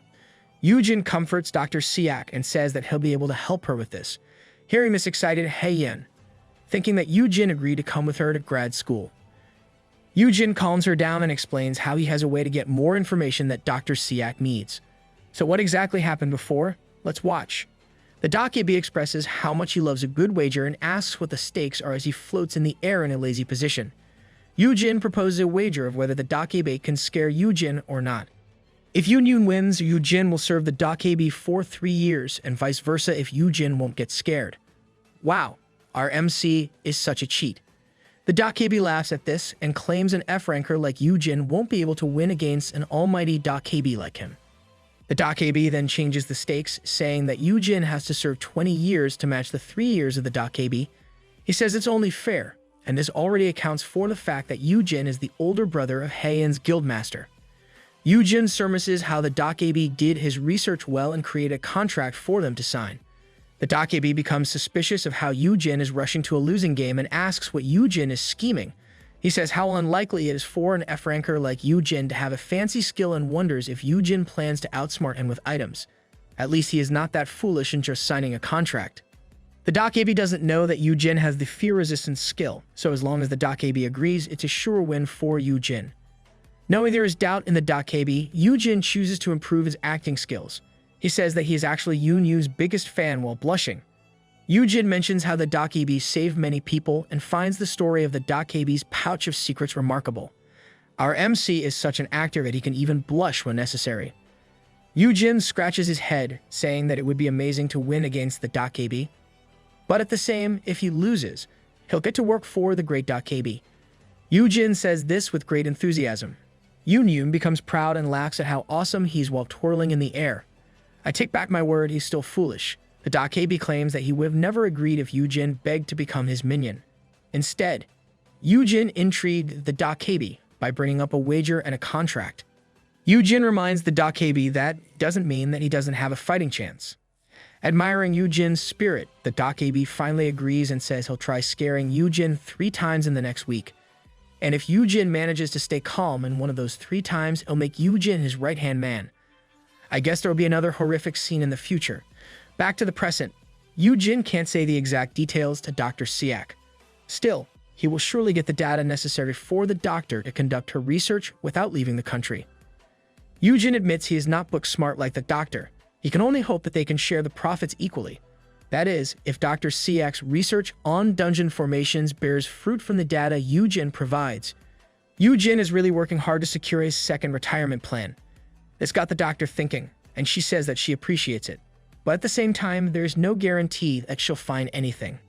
Yoojin encourages Dr. Siak that she will be able to do so. This makes Heian blush, thinking that it's just flattery. Yoojin says he's serious and tries to remember what the date is. Yoojin then predicts the A-rank dungeon that will appear in Ichan. He starts betting that the dungeon will be full of slimes or a coastal setting. Heian is surprised by Yoojin's prediction and how he came up with it. Yoojin is making full use of his knowledge. Yoojin, of course, can't say he came back from the future. Instead, he asks Dr. Siak to seriously consider his offer if it turns out right. He says that it may be outrageous, but he is confident in the potential of Dr. Siak's research. Yoojin stands up and tells the doctor not to worry about the results. Instead, she should ask her uncle to bid for the management rights of that dungeon. Outside the room, Yoojin reassures himself that he never gave anything away and everything will be fine. All that's left to do is to humor the Dakebi for a week. One night, an old granny slams on a window, asking if Yoojin cares for an apple. Is she the witch from Snow White? Yoojin ignores the Dakebi. With Peace in his arms, he pouts and says how Peace only eats meat like the good kitty he is. This marks the first attempt as a failure. In one scene, Yoojin enters the house with a box while looking for Myung-woo. He says that he got more dull knives from a thrift store. Suddenly, dark clawed hands appear on the floor and grab Yoojin's leg. Yoojin falls with a thud, while the Dakebi comments on how Yoojin has a tasty leg. Instead of getting scared, Yoojin is angry at Dakebi and scolds him. He reminds him that the bet is to scare and not kill him. The Dakebi floats away, saying he never thought Yoojin would fall easily. Yoojin scolds the Dakebi more. He lectures how Dakebi shouldn't underestimate how weak F-rankers are. And this marks the second failed attempt. The skill is a big cheat. If it was me, I would have screamed my heart out. The Dakebi chooses a dark rainy night for his last attempt in scaring Yoojin. Yoojin yawns and decides to have some water as he opens the refrigerator. As he was about to drink, a big bloody straw doll floated in the air. Yoojin dryly says wow and comments on how the Dakebi put up much effort in his last attempt. Yoojin was about to say how it wouldn't scare him but stopped as he turned his head. He finds a horrifying form clinging to the ceiling with its clawed hands reaching out to him. Yoojin only comments that it's a combo attack. Yoojin's fear resistance has nullified the fear for Yoojin, and Yoojin says it was somewhat scary. But he couldn't complete his sentence because Yoojin bumped into something else. Is it a 3-hit combo? The figure has shoulder-length hair wearing white, and on its hand is a knife. Yoojin wonders if it's another of the Dakebi's schemes, then the figure turns around. There was a flash of lightning, and the sky rumbled as it showed the pale figure of Manhwa holding a knife. I guess not, but this is scary as well. The Dakebi was so shocked that he screamed how there's a real ghost. At the same time, Yoojin calmly greets Manhwa. Manhwa said he can't sleep, so he came out to sharpen more knives. Yoojin looks back at the Dakebi and says he shouldn't be a scaredy cat. The prankster ended up getting pranked. Manhwa hears Yoojin's words and looks at the figure clinging to the corner ceiling. This scene scares Manhwa into fainting. Wow, they really scared each other. Yoojin was worried for Manhwa, while the Dakebi was confused about what had happened. And that ends the Dakebi's third and final attempt to scare Yoojin. The Dakebi lost to Yoojin. Our MC got himself a new subordinate. Still wearing a ghost mask, the Dakebi cries his loss and flails around. He complains about how he'll get an earful from his minions for signing a contract on a whim. I'll be your subordinate if it means I can scold you. The Dakebi continues to complain about how he'll be roasted alive. He yells that he won't go back and will just live there with Yoojin. I guess his minions are terrifying. The complaining makes Yoojin's ears bleed, and he tries to calm the Dakebi. He asks how old the Dakebi is. The other answers that he's over 100 while still crying. Yoojin tells Yoon to be serious. Yoon only replies how he really is a Dakebi. Yoojin says it's only an act, and there's no way for a real Dakebi to exist. The Dakebi makes his point by saying how dungeons and humans with superpowers exist, and how even Yoojin's brother can even breathe fire. That is quite logical. Yoojin starts saying that it's the system, then realizes that the Dakebi does have a good point. But seeing this system, he is sure that the Dakebi is also an awakened. Yoojin asks if the Dakebi is really not a human. With a sigh, the Dakebi calls Yoojin boss, and he starts to glow. He explains that he has existed for over a century. At the same time, he only turned 3 recently. That is kinda confusing. Yoojin reckons that the Dakebi refers to the time the system first appeared, meaning he was born then. The Dakebi confirms this. It is said in folklore that Dakebis are created objects with long existence that develop a soul of their own. In Yoon's case, he has been asleep for more than 100 years, and he only woke up when the energy of the dungeon flowed into him. Oh, okay, that makes more sense.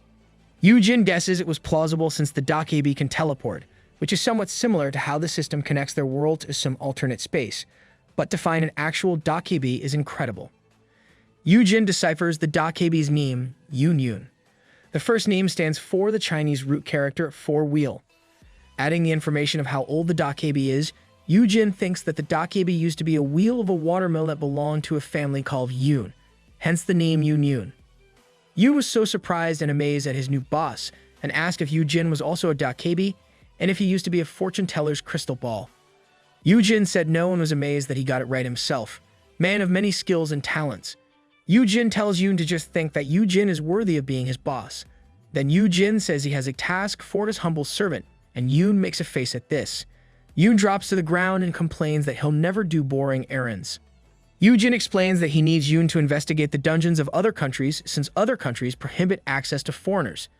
But this will be easy for Yoon, who has stealth and teleportation skills. This is the real reason why they need Dakebi on their team. Yoon lazily lies on the floor and asks why they should do this. Yoojin smiles and says that Yoon will become a more incredible hero with this. Yoojin explains that gathering data on dungeons would help determine how they are created. This information would prevent more death and destruction from dungeon breaks, meaning it'll save the world. Yoojin says that this will make Yoon the heroic savior of the world.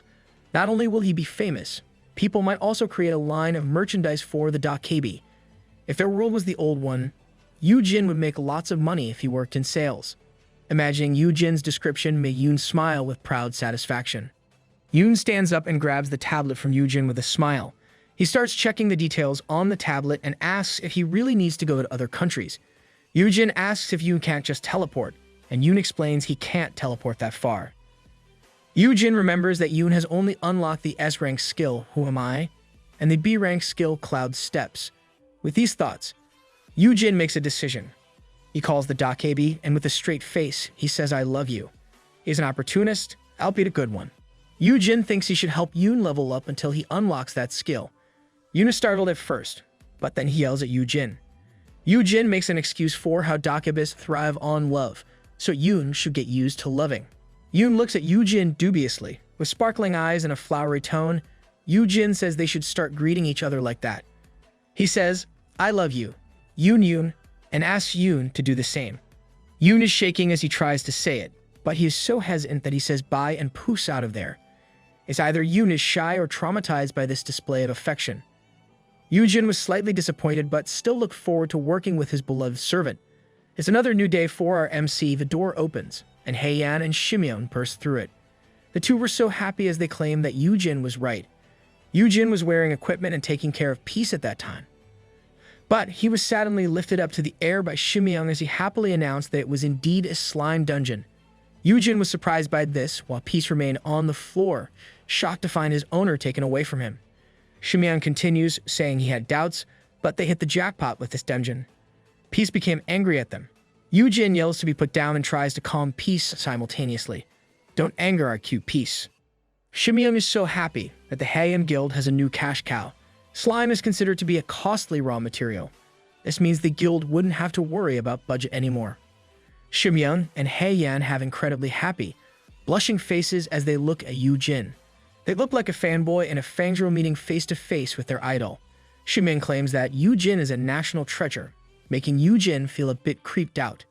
Haeyan says she has decided to accept Yoojin's offer and will try her best. Yoojin was glad to hear this. Then Shimyeon says he will place a tracker on Yoojin for safety, but Yoojin immediately rejects it. Shimyeon's getting creepier by the second. Yoojin says he already has an overprotective brother to deal with. Pissed, Yoojin holds Peace out and commands to attack Shimyeon, and Peace starts hissing at Shimyeon. Our Peace is adorable even when he's hissing. Shimyeon reasons they can't let a treasured asset like him be unprotected. Yoojin holds on and irked Peace as he tells Shimyeon he's no prophet. He urges Shimyeon to support Dr. Haeyam's research instead, which will help provide the predictive analysis of dungeons. Yoojin then runs off with Peace as he shouts that he's only a monster breeder. Yoojin thinks that he only wants a quiet, comfy life. He really is trying to make his promise from before come true. While his prediction may have been right this time, things could still change, and he doesn't want to be exposed as a liar. Shimyeon and Haeyan look at Yoojin's disappearing figure. Haeyan then praises Yoojin for being a true scholar. At the same time, Shimyeon says Yoojin is a humble man who cares more deeply about the guild than anyone. They are not only fooled but also letting the misunderstanding grow. A maze is showcased, and an announcer says the pet must escape this maze. It is complex for pets and filled with toys and mirrors that distract and confuse them. The host continues to explain that it would take at least 3 minutes for trained cats and dogs to escape it. Peace walks through the maze, and the host wonders how long it would take for a horned flame lion to escape. Oh, so the maze was for Peace. I was confused there for a second. Peace quickly makes his way out before the explanation of the challenge is even finished. Looking all cute, Peace jumps into Yoojin's arms, and Yoojin praises him. The host declares it's a new record, proving how these high-rank monsters are more intelligent. Everyone in the studio was amazed and found the whole experience so admirable, as they clapped their hands for both Peace and Yoojin. Yoojin says his thanks to everyone. So why the sudden TV appearance? Let's have a short flashback. Shimyeon says that Yoojin should be on TV for the Hunter Files series. Yoojin was skeptical and asked why. Shimyeon explains that it is to make Yoojin famous. He knows that it would be hard to hide Yoojin from the public, so it would be best to make Yoojin famous instead. By becoming famous, Yoojin's safety will be better ensured if everyone knows him. Now, let's go back to the present. Yoojin was persuaded by the logic of director Siak to appear in the show, and Yerim also accompanied him as a bodyguard. Yoojin really doesn't like it because it invokes terrible memories from his past life, and he wonders if people will talk trash again. He thinks these bad thoughts as he plays with the very lovable Peace. The people around him are smitten with how cute Peace is, and the host comments how they have never seen such a darling magic beast. The host is so happy that she says it's definitely the highlight of her career. Yoojin is glad of the compliment that he smirks. Yoojin finally admits this is the best decision ever as he plays with peace in front of the cameras. I hope this helps him recover from his bad experience with Amiya before. They are finally taking a break, and Yoojin is satisfied with how things turned out since he could show off peace to everyone. Knowing that everyone else also finds peace cute, Yoojin thinks it's a crime not to share this cuteness overload. He remembers how some people there have suggested that Yoojin should start a social media account and upload Peace's pics. Peace would be an instant online sensation. Yoojin considers this and wonders if he should also sell some merch or even produce an album of Peace. He looks far into the future when Peace will be fully grown and become a world star. At that time, Yoojin will be its manager, and he'll be famous as a monster tamer. Maybe we should count how many times Yoojin daydreams in this manhwa. Yoojin relaxes in his chair and says people should fall in line to have Peace's autograph. A person with long hair says yes, and that she'll be the first in line. Yoojin looked at the person who just spoke, and it was Hyuna, the guild master of the Breaker Guild. Hyuna looks down at Yoojin and asks if the autograph will be a paw print. Paw print sounds like a great idea. Let's have it embedded in plaster or cement. Yoojin and Peace's eyes bulge with surprise at seeing Hyuna. Yoojin falls off his chair with a crash, and Hyuna greets him and asks how the young master Hayan is doing. Still shocked, Yoojin asks why Hyuna is there, while Peace hisses at her. Hyuna explains that having at least 3 A-rank hunters is required when shooting a show with monsters, so she volunteers to catch up with Yoojin simultaneously. It is obviously an excuse. Hyuna reaches out to help Yoojin while the people around them talk about Hyuna's appearance in the studio. Yoojin stands up on his own, thinking about how the spotlight was stolen from him. Hyuna is surprised that Yoojin didn't take her hand and asks if she should have swept him off his feet like a princess. Yoojin immediately rejects the idea and says they should avoid getting tangled in rumors. Hyuna pats Yoojin on the shoulder and says she doesn't care, since Yoojin will be her breeding partner. This makes the people around them gasp and murmur. Yoojin was horrified and yelled that those are the exact words they should not say in public. That term is definitely misleading. Hyuna pats Yoojin's shoulders with both hands, saying she really likes Yoojin, and again extends an invitation to have him work for her. Yoojin picked up Peace and expressed his indignation, reminding her she could only make the offer if she became the world's best. This is one tall order for him to join a guild other than his brothers. Hyuna once again compliments how Yoojin never gets intimidated. Yoojin says is unthinkable, since he has a brother who is also an S rank and how they are all only human at the end of the day.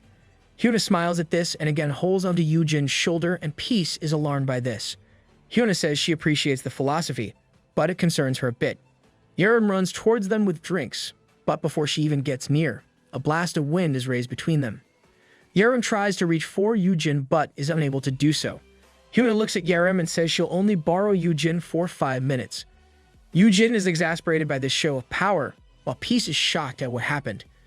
Yoojin surmises that Hyuna has set up a barrier with the stagnant air. Peace becomes angry and growls at Hyuna. With an angry Peace in his arms, Yoojin asks Hyuna what she did. Hyuna smiles, saying she set up a sound barrier with a simple tweak of her skill, and tells him not to worry since her staff will explain things to Yerim. Yoojin wonders if it really was a simple tweak. He knows that Hyuna has already mastered her skills at this time, so a new S-ranker like Yerim can't do anything against Hyuna. Hyuna says that they can finally talk in private. Yoojin asked what it was about while Peace was still irked in his lap. Hyuna says she just wants to be careful when talking trash about someone like Yoojin's little brother. Yes, she set up a barrier just to talk behind Yoojin. I think it's a waste of MP. This statement makes Yoojin pause. Hyuna says she's worried that Yoojin doesn't really know his own brother. She looks at Yoojin and comments that he is already agitated when she hasn't said anything yet.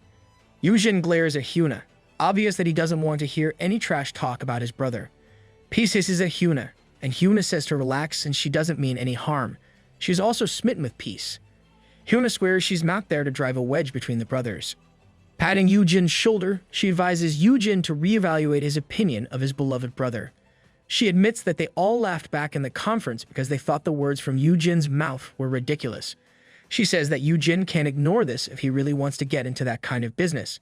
She asks if Yoojin really has a lot of faith in his brother and if the excellent baby brother really became a guild master simply because he was capable. Hyuna is skeptical at how an orphaned kid grows into a sweet young man because of a loving older brother despite the poverty and hardship. Hyuna says it's so unrealistic. It may seem unrealistic, but she really shouldn't butt in. Yoojin starts to talk back, but Hyuna says that Yoojin really thinks Yoojin is an angel. She asserts that there is something that Yoojin doesn't realize. Angels can't stomp on others to build their guild. She then asks Yoojin if he wants her to tell him what kind of life his brother led as a hunter. I think Hyuna will tell him whether he wants to hear it or not. Let's continue the story with a flashback from the Breaker Guild Master. Hyuna was a former athlete. Ever since she awakened, she was disqualified from any competitive sports. Hence, she became a guild master instead. She doesn't know much about managing a guild, so the corporate sponsor ran it. And among the country's top 5 guilds, only 2 guild masters are truly in charge of their own guilds. These were Hyunji Sum of the Sejong Guild and Yoojin Han of the Haean Guild. Yoojin has rejected offers from big companies and has built an independent guild. He was viewed as a kid since he was only a high schooler then. At the same time, everyone is after Yoojin, and some of them even attempt to poison the young man. They're great examples of self-made men. Hyuna admits that she was naive back when she intervened when she heard about an attempt on Yoojin's life. Hyuna decides to go and save Yoojin since he's only a minor. But what welcomed her is far from what she expects. The whole place is burning. Dark remains are left on the ground. And Hyuna even thought there was a monster attack. She's really the type who worries about others. A man screams for mercy, and Hyuna turns her head. She finds Yoojin looming over a man. The man swears that he won't do it again and they will leave Yoojin alone. But Yoojin was having none of it. It was extermination. Hyuna walks to Yoojin and asks if he's okay. However, Yoojin is still wary of his surroundings that he attacks Hyuna. Hyuna manages to block it and says she was stupid for worrying when Yoojin obviously isn't an ordinary kid. Hyuna even thinks that Yoojin is not even human anymore because rage has filled Yoojin's complete being at that time. You really can't blame him, he almost died from poison. Hyuna says the incident was covered up and anyone involved disappeared. She finishes her story by saying that Yoojin took down those calling shots and took their resources. Those were then used to build the Haean Guild. Yoojin looks at Hyuna with shock, while Peace glares at the guildmaster. Hyuna says it may be hard to believe, but this is how the world of S-rankers works. Hyuna knows that Yoojin and Yoojin used to live apart, and asks if Yoojin didn't notice how his brother has changed. Yoojin only looks away at this. I think Yoojin is more sad that he wasn't there for his brother rather than being scared of what he learned. Hyuna once again pats Yoojin's shoulder and advises him to look at the matter with open eyes, because Yoojin isn't who Yoojin thinks he is. From Hyuna's experience, Yoojin is a monster. Yoojin may only be pretending to be a docile little brother, and he might bare his fangs at Yoojin one day. She says it is unsafe for Yoojin to stay close to Yoojin, as a phone vibrates in her pocket. Hyuna takes the phone from her pocket and looks at it. The name on the phone says Jerkwad number 2 is calling her. Hyuna says it is Yoojin. I'm betting Jerkwad number 1 is Hyunjae. Hyuna looks at Yoojin and asks if he wants to keep his distance from his brother. If he does, she is willing to give Yoojin a hand. Yoojin mumbles how Yoojin has gone through hell as well. Yoojin sadly grabs the phone in Hyuna's hand, shocking her. Yoojin answers the call, and Yoojin immediately threatens Hyuna Moon, but stops when he hears his brother's voice. Yoojin asks if Yoojin is okay, and if the woman told him anything stupid. Yoojin thinks that Yoojin had to bloody his hands to get to where he is today. Then he answers his brother in an annoyed tone, saying how Hyuna was talking trash about Yoojin. I admire their strong relationship. Yoojin doesn't really care if his brother has done those things before. Though Yoojin is acting strange. Yoojin knows how cruel people can be. Yoojin himself doesn't have clean hands. He was guilty of surviving all those years while everyone around him died. Yoojin remembers how Yoojin protected him in his past life. After experiencing that, there is no way Yoojin wouldn't defend his brother. Yoojin says that Hyuna has underestimated him. He casually talks to his brother about returning the favor by talking trash about Hyuna. He starts mentioning something that happened last year in April. Hyuna became horrified when she heard this from Yoojin. It was about the most embarrassing moment in Hyuna's life that would be revealed to the country in 4 years. An eye for an eye, Hyuna can't just bully the MC's lil bro without experiencing something bad in return. Yoojin continues that it was around 5 p.m. on April 2 at the CS convenience store in Icheon, Gyeonggi Province. Before Yoojin can tell everything about it, Hyuna snatches the phone from him and crushes it with her bare hands. Now I'm curious about what really happened. Red in the face, Hyuna glares at Yoojin and asks how he knows about it. She starts shaking Yoojin, trying to make him talk. Peace is enraged at this, while Yoojin is calm and says he just heard it somewhere. Hyuna threatens Yoojin, making Peace hiss in anger. But still calm, Yoojin dares her and says she won't have any super special mount. Yoojin smirks at Hyuna and tells her she shouldn't have talked about his brother that way. He says this even though he is still in Hyuna's clutches. Hyuna is angered, but she knows that Yoojin has a point. I hope Yoon looks it up so we may also know the deets. She lets Yoojin go with a sigh and says that she should have realized how the apple really doesn't fall far from the tree. Yoojin thinks about how everyone will learn the truth anyway as he takes peace from the ground. With a snap, Hyuna released the barrier, saying that she thought Yoojin would be different from Yoon. So she tried. She is at least relieved that there's nothing to worry about if the other guild masters approach Yoojin. Yoojin wonders if Hyuna is trying to warn him while peace continues to leer at Hyuna. Yerim sadly yells and complains at Hyuna. Yoojin reassures Yerim that he's okay while Hyuna pats Yoojin's back, saying it was just adult talk. She whispers to Yoojin that he better not utter a word about that. Hyuna makes it sound different. Yerim sees this and headbutts Hyuna's stomach, thinking that Hyuna is threatening Yoojin. Everything else in the studio is as normal as the two S-rank bickers. A staff tells Yoojin that the shoot will resume in 5 minutes and hands him water. Yoojin looks at the two, wondering when they got so close, and if it is because they are the only female S-rank hunters in the country. Yoojin looks at the scene where Hyuna playfully grapples Yerim. Yoojin ponders if Yerim will go to the Breaker Guild once her contract with Heian ends. I doubt she will. She'll definitely be following you around. Yoojin thinks back to how the Breaker Guild wouldn't last long, because Hyuna doesn't like taking orders. The same goes for Sukwon Choi of the MKC Guild. Yoojin feeds water to Peace as he thinks if he should recruit Hyuna to their side instead, since she would make a powerful pair with Yerim. Another reason is that he needs to have more S-rankers under his influence. Yep, 50 slots must be filled. So far, the only S-ranks Yoojin has influence over are Yoon and Yerim. There are 48 to go. Yoojin speculates whether Hyuna would be a better mentor for Yerim rather than him. He sadly hears Yerim saying that Yoojin is not just Hyuna's breeding partner, since Yoojin will also help Yerim breed. The water from Yoojin's mouth fell out when he heard this. He immediately shouts at Yerim to get away from Hyuna, since Hyuna is obviously a bad influence on her. People around them were murmuring about how Yerim was a minor. That was embarrassing. At home, the TV show Hunter Files airs the story of Yoojin and labels him Monster Daddy. Yerim makes fun of Yoojin, while Yoojin droops, thinking he told them it should be Monster Tamer. Myung-woo comforts Yoojin, saying that he is now famous. With a title like Monster Daddy, everyone will now associate that name with Yoojin Han. He's the dad of everyone. Yoojin and Myung-woo are walking in the hall, carrying knives that need sharpening. Myung-woo is amazed that he is being lent a workspace in the armory. Yoojin says he asked a favor from the guild, since he can't have Myung-woo sharpen knives in the kitchen every night. Myung-woo reflects on how he scared Yoojin's friend then and how he passed out later. Myung-woo refers to Yoon, the Dakebi. Yoojin claimed that Dakebi was a friend who was only visiting. Yeah, a friend who visits late on a rainy night. It's a wonder why Myung-woo didn't find it sus. Yoojin says it would be nice if Myung-woo gets to know the people in the armory, since they might work together. Myung-woo admits he wouldn't want to go on more raids, so this is an excellent opportunity. Yoojin agrees since Myung-woo is not exactly built for combat.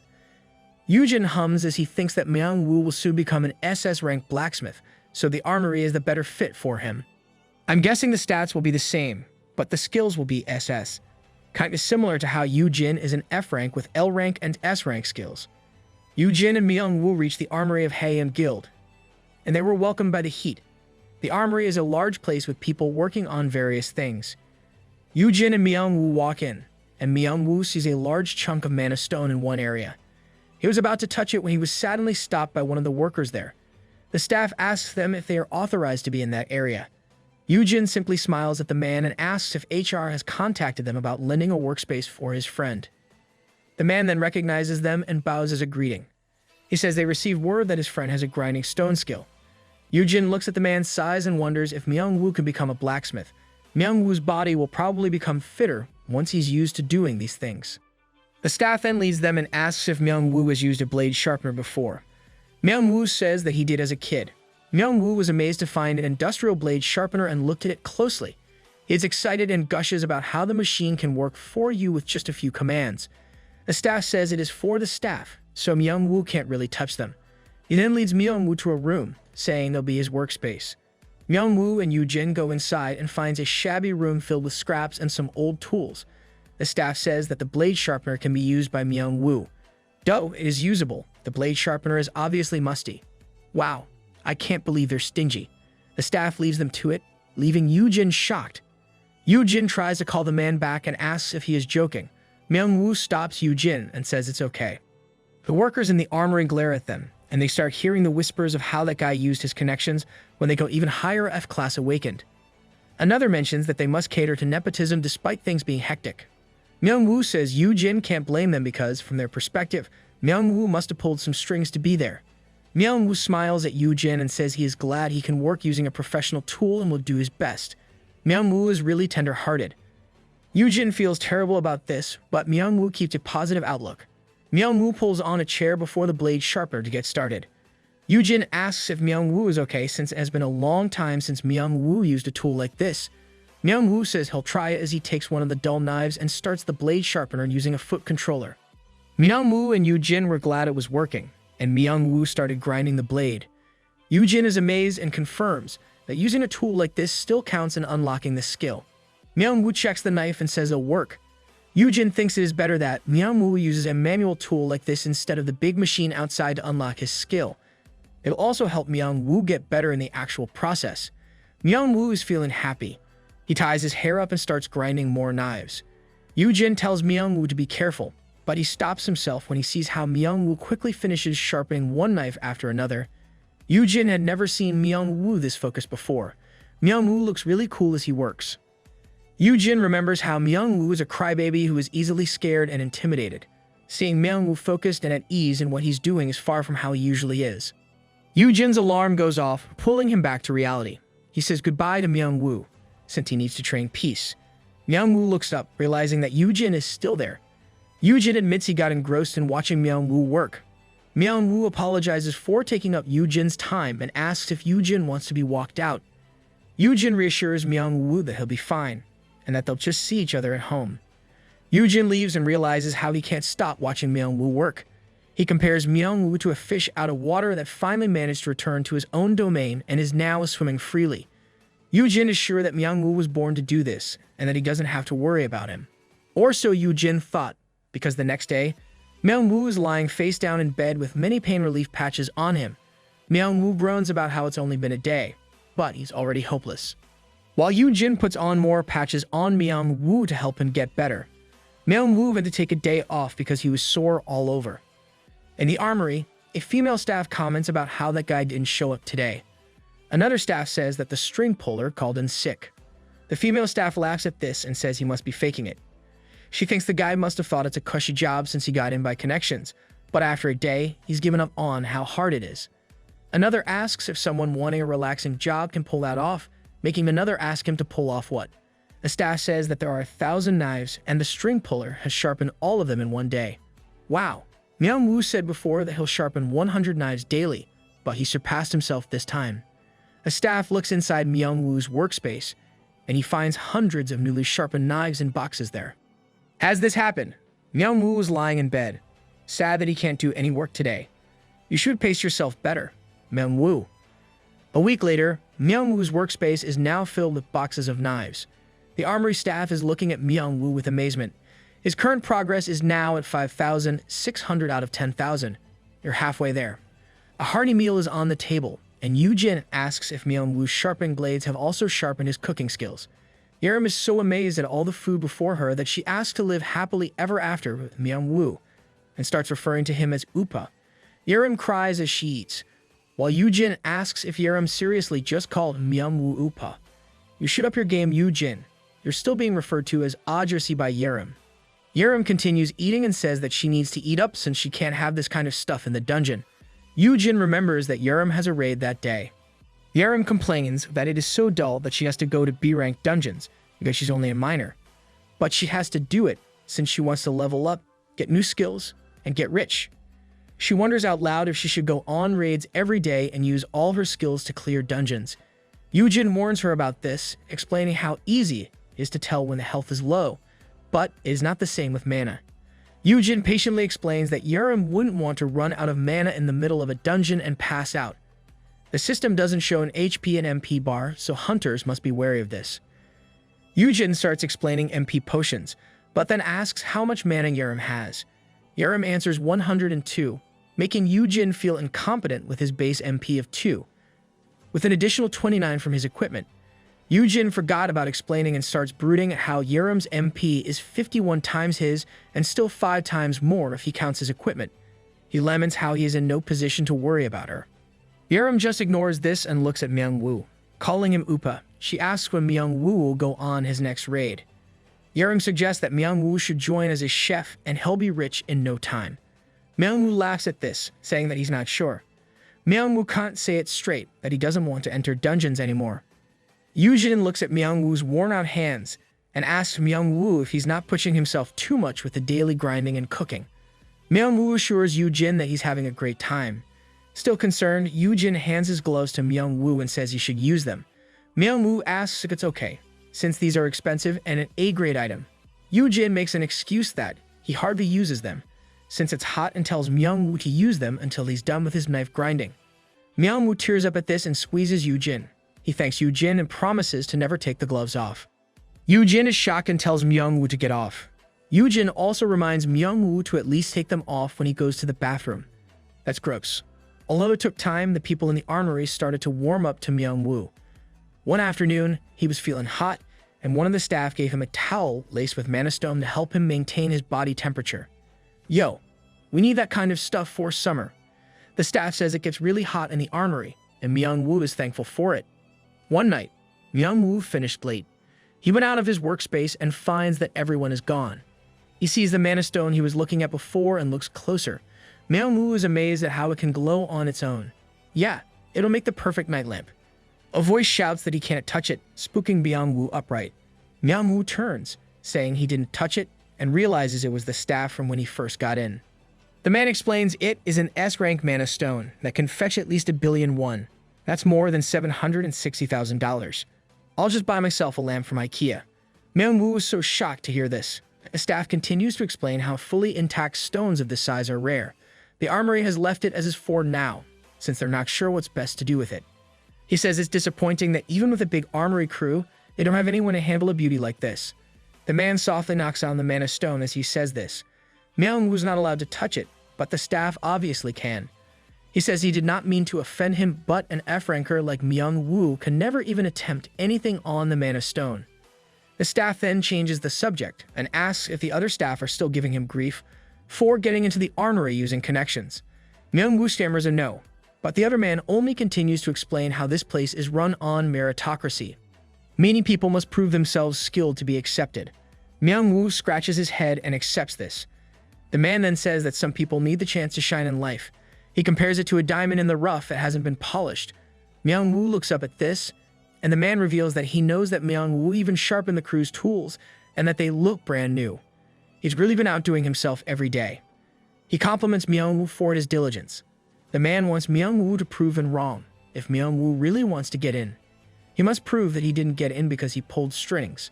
Even if Myung-woo doesn't have enough strength stats, gears can overcome this. Myung-woo says he will try his best and smiles at the man. Things were finally moving on smoothly until one particular moment. A door slams open and a female staff asks for Hunter Myung-woo. The female staff member has a worried look on her face and asks for Myung-woo to come with her. She says that they need to investigate the disappearance of Hunter Yoojin Han. What? Yoojin's missing? A particular little bro will blow up at this. Myung-woo's face paled when he heard this. With disbelief, Myung-woo asks if he heard it right and if Yoojin is missing. Myung-woo asks what they mean because he knows for a fact that Yoojin will be at the guild the whole day.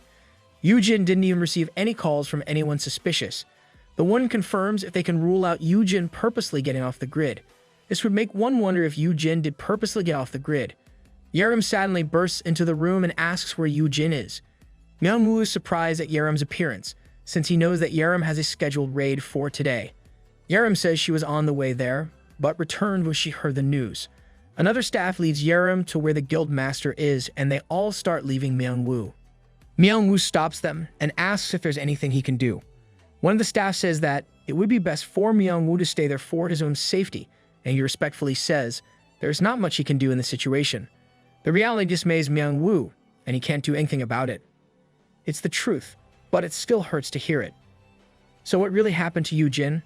A few hours ago, Yoojin was relaxing, since everything he had hoped for was now slowly coming true. He has nothing to worry about anymore except that Peace has thrashed the place, even the couch. Peace purrs and starts tugging at Yoojin's head. Understanding how Peace feels cooped up there for too long, he decides to head down and train with Peace. He opens the door and sees a man. He tells the man that they'll be stepping out for a bit. If Yoojin was taken, this guy would be suspect number 1. For Yoojin, having a bodyguard feels like an overkill. After negotiating with the top guilds, everyone agreed to take turns sending bodyguards for Yoojin. Yoojin believes the guilds are only trying to win him over in the pretense of protection. Oh, it's for Yoojin's protection. I guess this is how those guilds are ensuring Yoojin's safety. Yoojin looks at the current bodyguard with his skill and learns that the man is a B ranker from the MKC guild. The man contacts another person in his earpiece, then asks if Yoojin will go to the training room as they enter the elevator. Yoojin says they're heading to the second basement floor. Peace goes over his shoulder and presses the B2 button on the wall. This shocks Yoojin, and he starts complimenting Peace for being clever. We all need intelligent Peace in our life. He proudly shows off Peace to the current bodyguard, but the man ignores him completely. Feeling embarrassed, Yoojin falls silent and just picks Peace up. Yoojin is surprised this bodyguard is not amazed by Peace. He remembers how the bodyguard yesterday was fawning at Peace. Yoojin concludes that not everyone has to like Peace. No, that man is sus. Who wouldn't like Peace? The elevator door opens, and other people in red suits get in. One of the guys in the red suit apologizes for the big luggage. Yoojin says it's okay. Then he uses his promising sprout skill on them to check their ranks. He identifies that the men are low-ranked to be working for Heian. Now we have our suspect number 2. It kinda adds up since they can overpower Yoojin with their number. A bit suspicious, Yoojin asks them if they're from another guild. One of them answers that they're from the Bricks Guild, a subsidiary of Heian. He explains they're there to borrow the training room and tests some of their items. He even makes a point of saying that they passed the security check and they're not suspicious. It's more suspicious that you'll claim you're not. Everyone laughs at this while Yoojin joins them, saying they aren't. They reach the second basement, and everyone gets out, with the men in red heading to a different room. Yoojin thinks those guys were suspicious as he, and his bodyguard head in the opposite direction. Yoojin glares as he believes they're suspicious because none of them complimented Peace's cuteness. Disregarding this, Yoojin just concludes that not everyone would be comfortable with a magic beast around, no matter how cute it may be. No, Yoojin, they're also sus. I just can't wrap my head around how some people would find such rare cuteness and not comment. Reaching one of the training rooms, Yoojin lets Peace roam. Peace immediately takes a tied rope and looks at Yoojin, acting all cute. Yoojin smiles, commenting on how Peace wants to play tug, but Yoojin says he has to get ready. Yeah, it's the tug of death. You have to get prepared. Unbeknownst to Yoojin, the men in red from before are now behind him. They are holding a rope and a bottle with some weird substance in it. It was right to be suspicious. Yoojin turned his head and a red powder was thrown to his and Peace's way. The system tells him that it is the Watchman's fruit and his poison resistance activates, canceling the effects of the item. Peace was surprised at this, and he inhaled some of the powder. He growls, but then he plops down with a whimper. Yoojin screams for Peace, but one of the men clasps a handkerchief to his nose and mouth. The men in red are surprised that Yoojin is still awake. One of them says it might be a piece of equipment. Yoojin realizes that those were the men from Bricks Guild. He fights back by kicking the man in front of him. He wonders how they got in, and he manages to escape these men. One of them is so surprised, commenting on how Yoojin was supposed to be an F ranker. He's a pay-to-win F ranker. Yoojin makes it to the door and finds his bodyguard just outside. He yells for help, but the bodyguard punches him instead. The bodyguard tells the others to get it together and says that Yoojin must have some fancy equipment that he got from his brother. He commands them to remove the equipment from Yoojin. You are absolutely right to be suspicious before Yoojin. Everyone you come across is out to kidnap you. The man removes Yoojin's gloves and belt, decreasing his strength and dexterity stats to single digits. He ponders if MKC has betrayed them. Yoojin tries to focus and looks for a way to escape this situation. The man holding him notices Yoojin's studs and wonders if those have antidote buffs. The man forcefully removes it from Yoojin's ears, removing 29 points of his mana. Yoojin thinks back to how many times he used the promising sprout skill. Without the studs, Yoojin felt weak. Remember the lesson on MP that Yoojin gave to Yerim before? This is what happens when you lack MP. The men in red are finally relieved that Yoojin has settled down. They threw Yoojin in peace in their big luggage, and they were confident they could get out since they'd already passed the security when they came in. Before Yoojin totally passes out, he curses inside. He thinks he should have known that anyone who doesn't find peace cute is suspicious. Lesson learned. Water splashes on Yoojin, and he wakes up coughing. His hands were tied, and before him was a thug with some sort of tattoo on his left eye. Yoojin identifies the guy as a B ranker named Wooja Kim using his skill. Yoojin tries to remember anything about the guy, but doesn't recall it from anywhere. Yoojin thinks that with a B rank, this guy might be the guild master or deputy of a kidnapping guild. Even kidnappers are in a guild now. Wooja stands up and says he feels terrible for bullying a weak F ranker but wants to immediately get to the point. Wooja yanks on Yoojin's head and asks Yoojin to hand over the owner's token of the Horned Flame Lion. Wooja tells Yoojin that he shouldn't hope for anyone to save him and should just hand the token over. From what the man just said, Yoojin deduces that they haven't killed Peace yet, and Peace was brought with him. Yoojin comments on how Wooja is confident for someone who has the top 5 guilds and the Hunters Association after him. The MKC guild is probably behind this. The man is unthreatened and looks at his phone. He shows Yoojin how his bodyguard had been reporting to Wooja that there were no issues. He informs Yoojin that his bodyguard is still standing by the training room, and no one knows that Yoojin has been taken. Wooja is confident they'll never be caught, since they'll be gone by the time they even catch on. Wooja continues to be proud, because their location is on a wharf with thousands of similar containers. Before they even finish searching, they'll already be in Japan. For a kidnapper, he sure likes to let his victim know the kidnapping details. Hearing this information, Yoojin asks if the Japanese were behind this. Wooja smiles, saying that not precisely. It's just where Yoojin will be sold for auction. Wooja even explains how they'll gain half of the winning bid and a sponsorship package once they turn Yoojin over. Yoojin finally understands how they plan to sell them overseas, since they can't do it in Korea, which is the primary purpose of their kidnappers. Yoojin ponders if he'll be rescued in time. He is sure the guilds and association will get help from the Coast Guard once they learn Yoojin is gone. The main problem is when he is carried to international waters. At best, Yoojin must stall them. It really helps that he has fear resistance, which will keep him from panicking. Wooja smirks and tells Yoojin to just hand over the owner's token. Yoojin chuckles at this and says that he wouldn't give them the token just like that.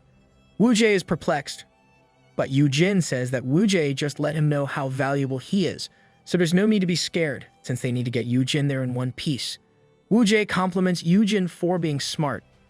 Yoojin raises a finger and tells Wooja that he just happens to be more stupid and ugly. Yoojin mocks Wooja that he won't be able to use the token properly even if he has it.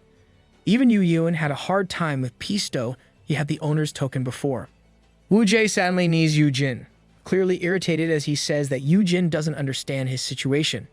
Yoojin looks up at Wooja and tells him that he does. He describes how he has been taken before by thugs with crappy skills. B rankers like Wooja are so common that even a dozen of Wooja are nothing compared to Yoojin. Wooja lifts his foot and stomps on Yoojin. Yoojin's leg cracks on the impact, making him scream in pain. Wooja admits that Yoojin is too valuable and that he can only go as far as this. You're dead once little bro finds you. Wooja continued to step on him, then Yoojin was suddenly lifted by the collar. In Yoojin's head, he wants Wooja to continue. He doesn't care how hurt he'll be as long as he can buy more time before being sold off. Wooja drags Yoojin and opens a container door. Wooja says that he'll introduce Yoojin to a friend of his. He then throws Yoojin by a cage. Wooja says they also have a pet. Yoojin asks what Wooja means, then a black tentacle slithers to Yoojin, making him scream in shock. Wooja smirks, commenting on how Yoojin is finally getting scared. I doubt Yoojin is worried. The black tentacle belongs to a monster with yellow eyes. Wooja explains that the magic beast is Creek, a C-rank dungeon monster cursing its prey with poison in its tentacles. Once affected, people will end up drooling or crawling for half an hour. Wooja says Yoojin will still be in good shape to be sold, so he doesn't have to worry. This kidnapper likes to explain things in detail. Wooja pushes the container door to a close, saying that he'll give them some privacy for 30 minutes.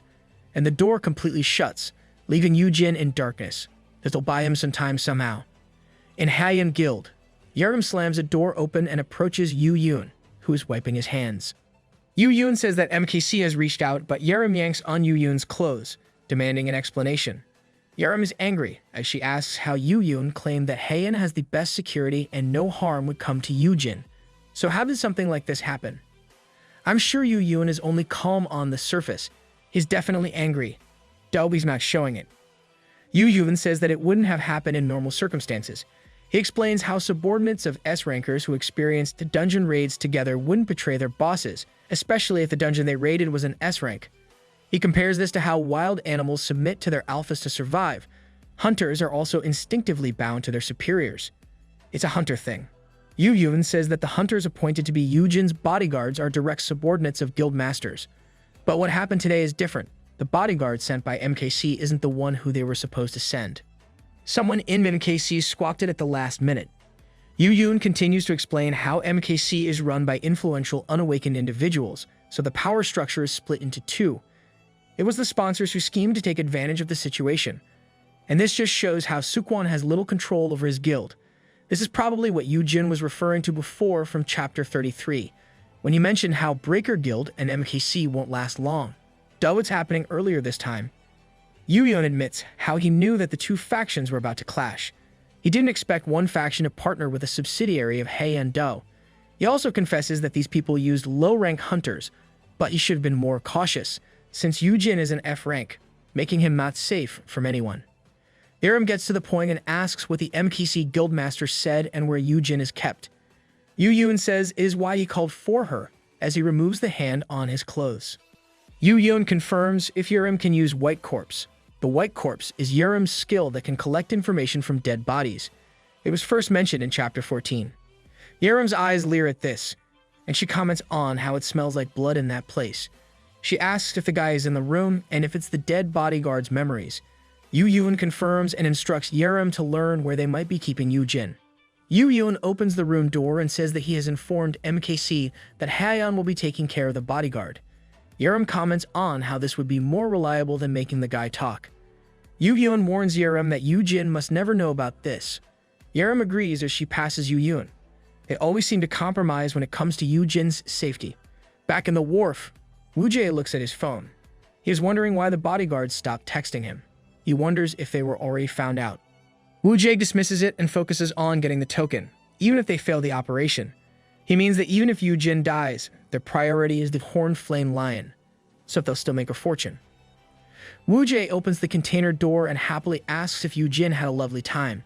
He finds Yoojin lying face down on the floor. He taps Yoojin with his foot and wonders why Yoojin passed out when the curse doesn't have that effect. Yoojin lifts his head and Woo-jae laughs. Woo-jae asks if Yoojin fainted from all his screaming and kicking. Yoojin mumbles and Woo-jae asks what he's saying. Yoojin calls for Inky to do it now. The creek from before is now sticking atop the door behind Woo-jae. Woo-jae smirks, asking who Inky is, and he is suddenly attacked by the creek. Ha! Yoojin has influenced creek. Woo-jae manages to avoid it first, but Inky's tentacle catches his arm. With disbelief, he looks at Yoojin, who caresses Inky's face. Woo-jae screams at how they were informed that Yoojin can only tame infant monsters. Yoojin smiles as he says that it is normal for hunters to never reveal the true extent of their skills. And with that, Yoojin commands Inky to bite the evil man. New pet acquired. Woo-jae curses at his current predicament. He complains about not being informed that Yoojin could do something like this. Yoojin smirks at how befuddled his enemy is and admits that he can do many things, even if he is an F rank. What exactly happened after Woo-jae closed the doors on Yoojin and the creek? Let's have a flashback. The rope still bound Yoojin's wrists, and the creek approached him. Yoojin was horrified by the tentacles, as he thought how he'd be okay with the curses, since he also had a curse-resistant skill. For him, the real problem is if the creek chooses to physically attack him. Yoojin stands up despite the throbbing of his injured leg. He takes a knife from his inventory, relieved he can still access it. Using the blade, the rope on his wrist snaps, and the creek flinches. Yoojin is unsure if he'll last half an hour against the C-class monster, but as he thinks this, the creek leaps back away from Yoojin. No, is the creek afraid of Yoojin? Really? Yoojin was confused about why the creek would step back, and he observed that it was terrified for some reason. The creek starts sweating, and Yoojin is dumbfounded, since he is only an F rank. The system shows Yoojin that the Dragon Slayer title and the skill Rao Chita's Bane have been activated, doubling the effects of all his skills against the Creek. Yoojin realizes that this is the reason why the Creek is terrified. He deduces that this title and skill he got from slaying the King of Curse, and poison-type dragons can also influence other dragon species of the same type. Oh, our MC is lucky somehow. The Creek is wary of Yoojin and growls. Yoojin has no offensive skills, but he's sure the keyword's effect will be doubled. He lets the knife slip from his hand, clinging to the ground. This makes the Creek flinch. Yoojin gets a vial from his inventory and tries calming the Creek down by giving it a pet name. He calls the magic beast Inky. He lifts the vial and offers the Creek some grounded C-rank Man of Stone. I guess those were supposed to be snacks for peace. Back to the present, Yoojin says he can't go into much detail. He can only say he got lucky, and he and Inky, the Creek, just made a connection. Yoojin removes his hand from caressing Inky and points at Woojay. He says that he has gained a new friend thanks to him. Yoojin commands Inky to attack, and Inky lunges for Woojay. It's impressive how Yoojin completely tamed the Creek in less than 30 minutes. Woojay pulls his arm to rip it away from the tentacles that got him. The tentacles snapped, and it also made a mark on enemy's forearm. Woojay looks at his arm, claiming that this can't stop him. Stab. Yoojin has stabbed Woojay in the upper arm, and Woojay asks what he was doing, as he throws Yoojin off him. Yoojin tumbles back, but smirks as he says that even a B-ranker's body can be softened once poisoned. Humans and monsters are sturdier the higher their rank is. This makes Woojay red with anger, as he curses. Yoojin doesn't let Woojay take a break and once again commands Inky to attack. Woojay declares it's only a C-rank monster, as he grabs a crescent blade from his inventory. He swings it at Inky, beheading the magic beast, and Inky falls to the ground with a thud. No! Yoojin's new friend is gone. Just like that. Woojay glances at the fallen monster and laughs, claiming that that thing can't take him down. He tells Yoojin that he can't be a B-ranker like him with just a few tricks. Yoojin crouches by Inky and touches the magic beast. A purple mist emerges from Inky's body, and it envelopes Woojay. Woojay tries to threaten Yoojin, but he suddenly feels woozy. He plops down to the ground, confused about what's happening. With his whole body trembling, he asks how it is possible, when he has already killed the monster, and he also claims that the curse was too weak for his rank. The system announces that the skill Final Thanks is activated. Now, tentacles are coming from Yoojin's back, and his eyes are glowing yellow. The system informs the skills and stats of Inky are transferred with double effectiveness. With the Rao Chita's Bane in effect, the Final Thanks skill effects are also doubled. Does this mean it has an S-grade impact or more? Yoojin looks down at the curled-up Woojay as he explains that, although Inky was a C-rank, when the double of the curse's effect is also doubled, it'll definitely hurt Woojay. Woojay tries to look up, and Yoojin says he shouldn't look at him like that. Yoojin's yellow eyes are still glowing, as he says all he wanted was a little peace in his life, but they just have to go and stir the hornet's nest. He grips Woojay's head and says it is his turn to ask. He demands where they have put his lovely little piece. Instead of answering properly, Woojay curses and threatens Yoojin. You're one hard nut to crack, dude. Yoojin leers at Woojay, understanding that he'll not learn anything from the guy. He claims that there's no need to spare him then. Venom starts to drip from Yoojin's hands. It drips on Woojay's head, down to his body. Yoojin has activated one of Inky's skills called Toxic Ooze. Woojay can only scream at this. Whoa, we should never get on Yoojin's bad side. He can be decisive when it comes to this kind of thing. Yoojin looks at Woojay and apologizes. He says no one can know about his skills, mainly a Final Thanks. Yoojin lets go and says they've only brought this to themselves when they kidnapped him. He wanted to avoid killing as much as possible this time. Woojay is long gone, and the rest of his body starts to dissolve because of the venom. Yoojin says he wished he could at least leave his body for the family. Still, he can't do that because a particular young lady can read the corpse's memories. He only hopes that the dead can understand. Whether it's Yurim and Yoojin or Yoojin, they're keeping a secret from one another. A door handle cracks off the door and Yoojin looks at it. He thinks he can't control his strength since Final Thanks raised his stats, as a door clunks shut behind him.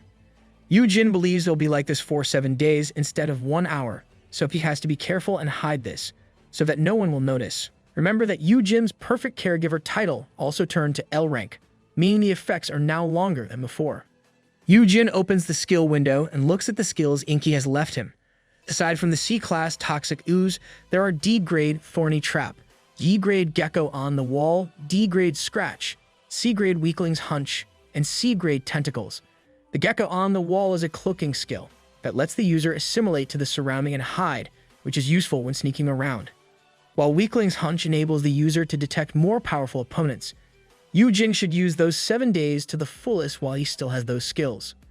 Yoojin's leg throbs as he walks, and he is thankful that his stats were raised, making it possible for him to keep walking.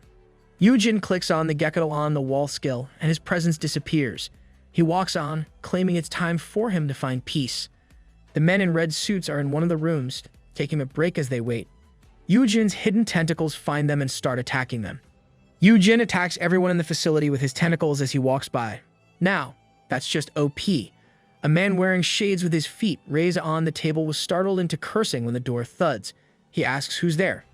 Yoojin has deactivated his gecko on the wall skill, and he was the one who kicked the door open.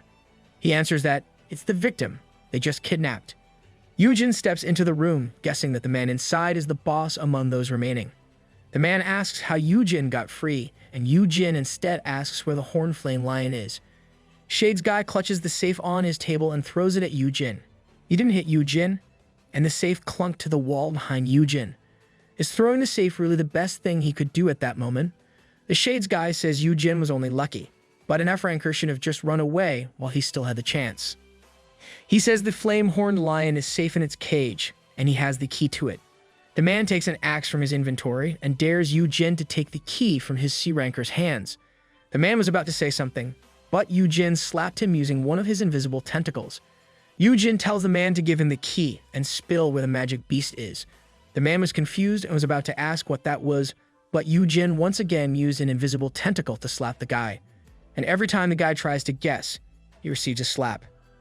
The other guy is irritated and asks why Yoojin even let himself be captured. Yoojin scratches his ear, saying it's none of the other guy's business. The man receives another slap, and Yoojin pins the man down with his tentacles. You really shouldn't anger our MC more. When will villains learn to just answer the question? Yoojin claims he didn't want to pin the man down, so he picks up the man's axe and says he has more skills up his sleeve. He threatens the man to do as he was told as he uses toxic ooze on the axe in his hands. The melted part of the axe drips to the ground, close to the guy's head. The man panics at this and says that he'll give the key, and tells Yoojin that the cage is in the central area of Block A. Yoojin reaches out a hand and tells the man to give the key. Villains really like learning things the hard way. The man is trembling. Despite this, he takes a contract from his inventory. He tells Yoojin to sign the contract before he gives the key to Yoojin. He asks Yoojin to guarantee his safety in exchange for the key and asks Yoojin to promise that he won't attack. Yoojin reads the contract and adds a provision where the other guy must keep his mouth shut about Yoojin. The man immediately agrees to this, and as Yoojin signs the contract, he frees the guy. Yoojin got the key and was about to leave. He tells the other guy to behave himself while Yoojin's gone.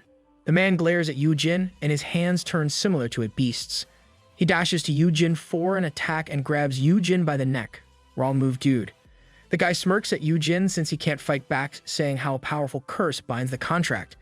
If he gets attacked by Yoojin, Yoojin will go blind for violating the agreement.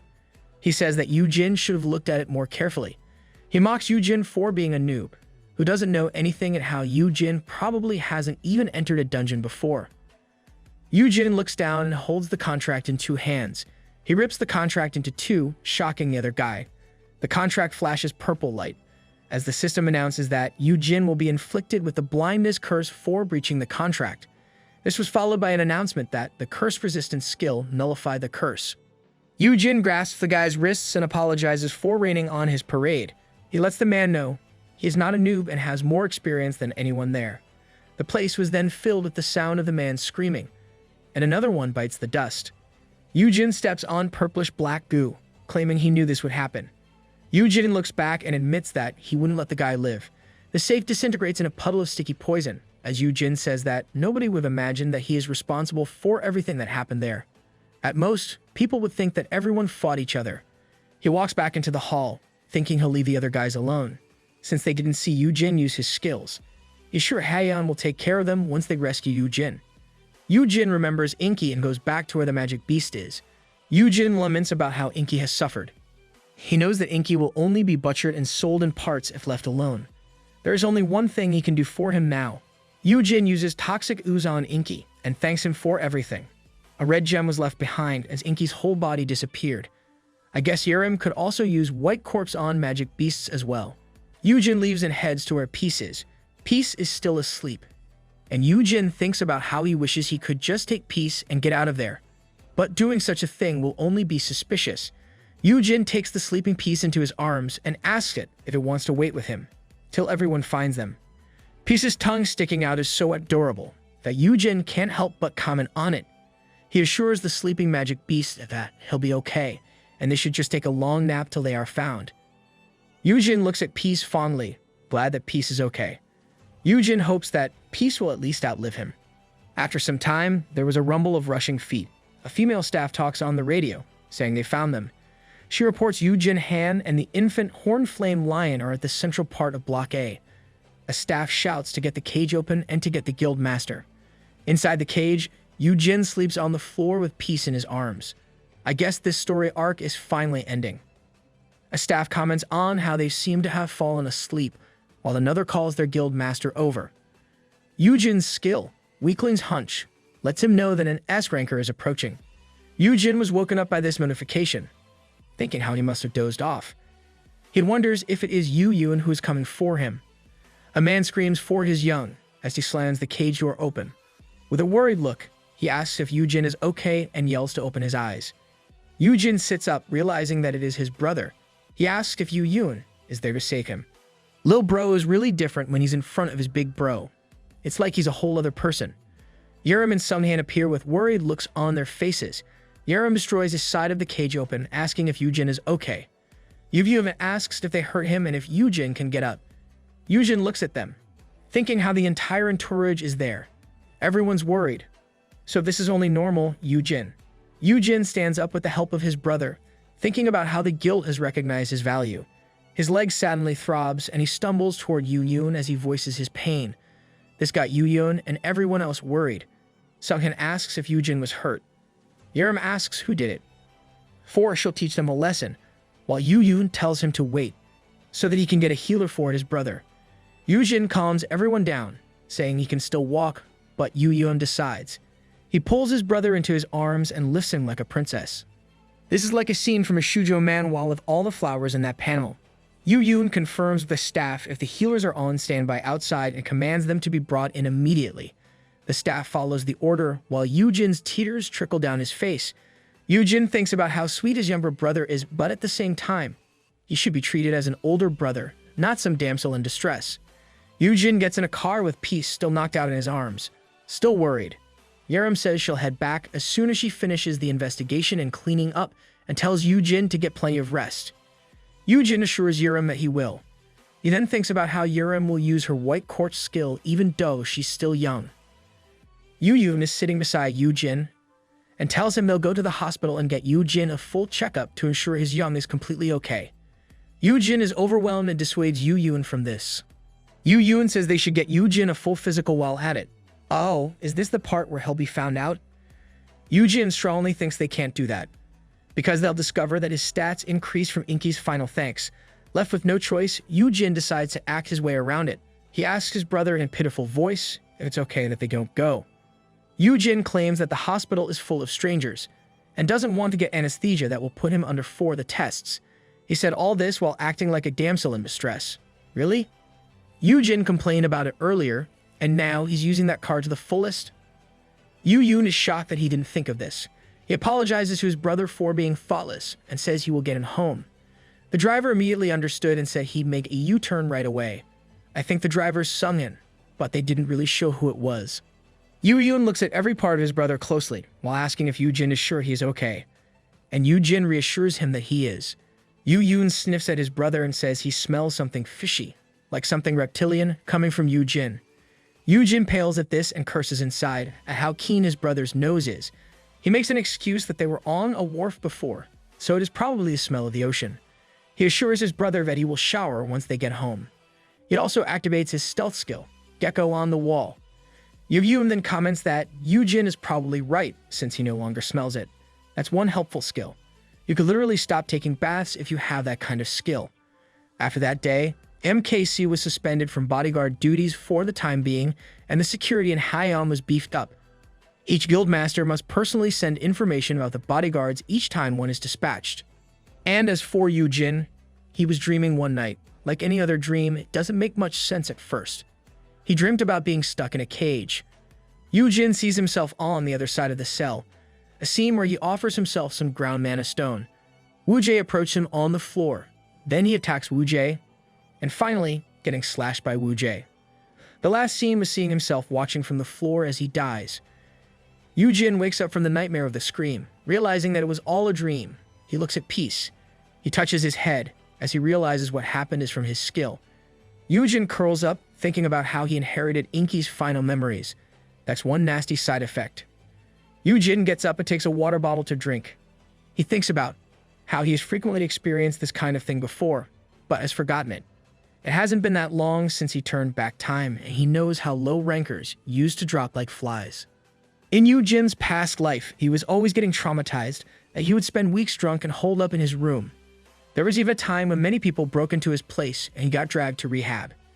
Yoojin thinks about it now and ponders if Yoojin sent those people to help him. Getting a shot to right his wrongs has let him see things more broadly. Yoojin dismisses those thoughts, thinking it won't happen again, since the S-rankers under his influence won't die easily, except for Myung-woo.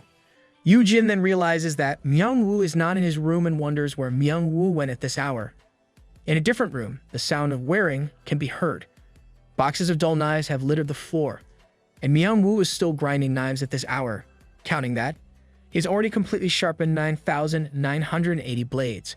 Wow, 20 more knives to sharpen, and you're done. Myung-woo. Myung-woo sadly smiles and slams a fist on the table.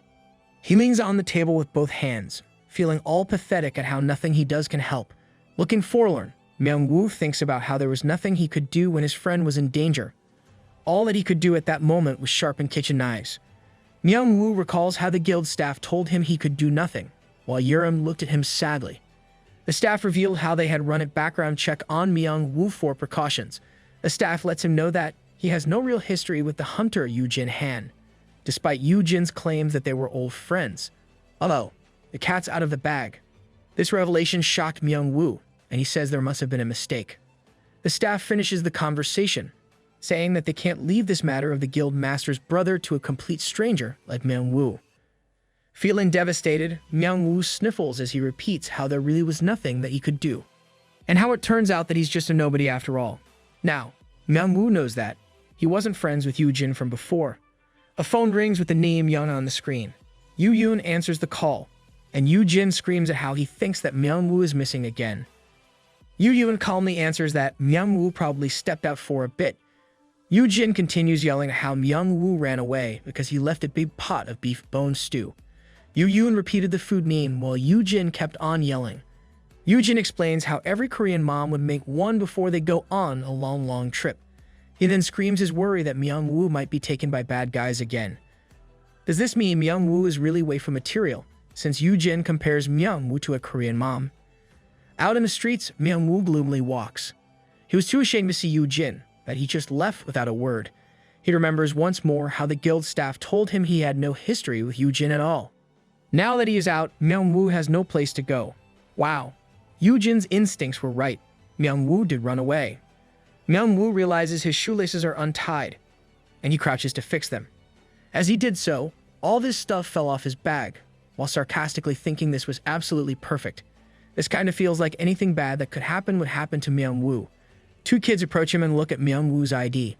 They were amazed at how this random guy on the street had an access badge to Heian Guild. The girl screams and asks if Myung-woo is a hunter at the Heian Guild, while the boy exclaims his dream of joining the Heian Guild someday. The kids continue to shoot him questions about his rank, the number of dungeons he has cleared, the guild master, and the guild master's skills. The shouting of the kids causes a commotion, and people around them start murmuring. This got Myung-woo all flustered, but he mustered up the courage to admit that he had just cooked and cleaned at the Heian dormitory, while crying tears of embarrassment. This got the kids down, but they still asked Myung-woo some questions. The boy asks if he is not an awakened, while the girl asks what skills he has. Myung-woo weakly answers that he is an awakened, and that his skill is an F-rank equipment buff. The kids then bluntly comment that his skill is lame. Even kids are harsh these days. Sorry, Myung-woo, but the truth really hurts. The kids continue. The boy mentions how his mom said F-rankers are useless, while the girl agrees that they can't go on dungeon raids or even make real money. They kept talking trash about F-rankers, literally stabbing Myung-woo with their words alone. Myung-woo thinks that even kids know he is worthless and has no future. He considers that even if he gets the skill from sharpening thousands of knives, he will get a garbage skill in the end. He imagines how the Haeun's guild master would say Myung-woo won't be able to contribute anything, and Yoojin would agree to this. Like a wife being left by her husband, Myung-woo would be on the floor as he reached out for Yoojin. Yoojin would smile at him, apologizing for not realizing he was worthless, and proclaiming that he shouldn't have taken him in. And Myung-woo will be left all alone, trying to reach out. Yoojin's daydreaming must have rubbed off on Myung-woo, but his insights despair. Myung-woo bursts into tears in the middle of the street, with his stuff still lying on the ground.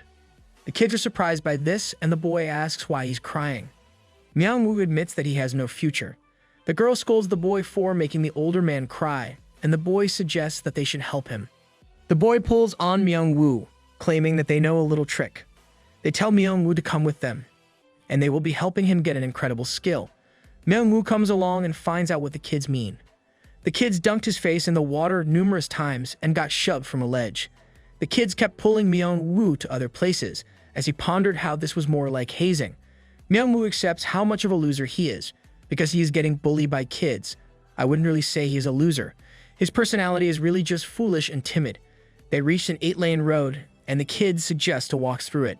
Vehicles were zooming by, and Myung-woo was so shocked by the suggestion. The boy plans to show how it is done, but Myung-woo immediately pulls the kid back.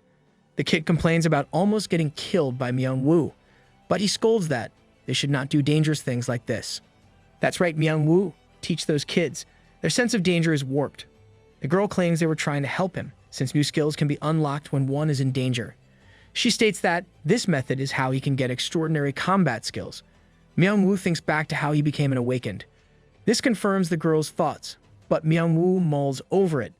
He asks the children if this is what they have been doing daily, and the kids admit that it is the least they can do if they want to be hunters. Myung-woo tries to dissuade them, saying that they should just focus on their studies.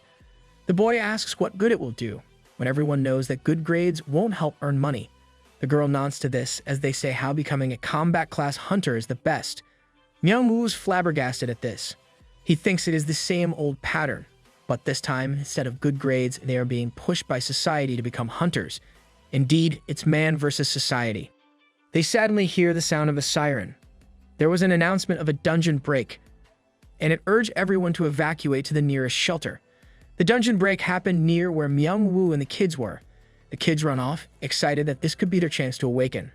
Myung-woo chases after them, as other people run in the opposite direction. Coming out of the red portal is a humongous purple spider. It feels like I just raised a flag when I mentioned before how anything bad that could happen would happen to Myung-woo. My bad. A helicopter hovers above the dungeon break, and a reporter announces how spider webs have covered city blocks. The giant spider-like monsters came out from it because the portal was located in a local strip mall. The portal was left untouched until the outbreak. The cameraman was shocked to find kids and a man running near the dungeon break, and then they reported how there were still some civilians below. The people that the cameraman just recorded were Myung-woo and the kids. They were running away from the spiders. They saw people who were covered entirely with webs as they ran. Myung-woo cries about how they shouldn't have gone there, while the boy also cries, claiming he's scared. Well, it is too late now. The girl is also frightened, but tells the two to be brave. A spider catches up to them, and Myung-woo and the boy cry as they scream for help. The girl steps before them and tells them to step aside. With a furious face, the girl says she's unleashing her super secret ultra special move, the S-rank super majestic power fist. She's pretty brave. It's like we are watching a younger version of Yerim. The spider looks at her blankly, then attacks her. She crashes with a thud. Myung-woo and the boy asked if she was okay. The girl looks at her hands, red in the face with disappointment. The spider looms over her, but she is still shocked as she looks at her hands. Oh, I think she got a bad one. The spider goes in for another attack, but Myung-woo carries the girl and pulls the boy to the stairs. Myung-woo tells them to get onto the rooftop and ask for help. The boy looks at Myung-woo, who is carrying the other kid, and asks if Myung-woo is alright in carrying her. Myung-woo huffs and wheezes as they run up, making it hard for him to say he has no choice. Myung-woo needs to pay to win like Yoojin, so he will be sturdier somehow. The girl mumbles by his shoulder, saying they should just leave her, since there is no point. She cries as she reveals how she got her awakening and is ranked F. Myung-woo is confused as the boy shouts for them to watch out because the monster has caught up to them. Shoot, I really am raising flags whenever I mention the word bad. The spider scurries over, and Myung-woo shouts to hurry and get up. His legs are trembling now due to exertion, and the girl yells to be left there, since it is her fault. She knows that Myung-woo can run without carrying her. She admonishes herself for being an F-ranker and how she is not worth saving. She shouts to be left there. Her personality instantly turned from a Yerim to a Myung-woo in a short time. Myung-woo plops her down and takes his sharpened dagger from his bag. He takes a stance a few steps below them with his hands trembling. Myung-woo looks back at them. He was crying with a wobbly smile. He claims he will hold the monsters off, so the kids should go ahead. The kids disagree, but Myung-woo yells that they are just kids.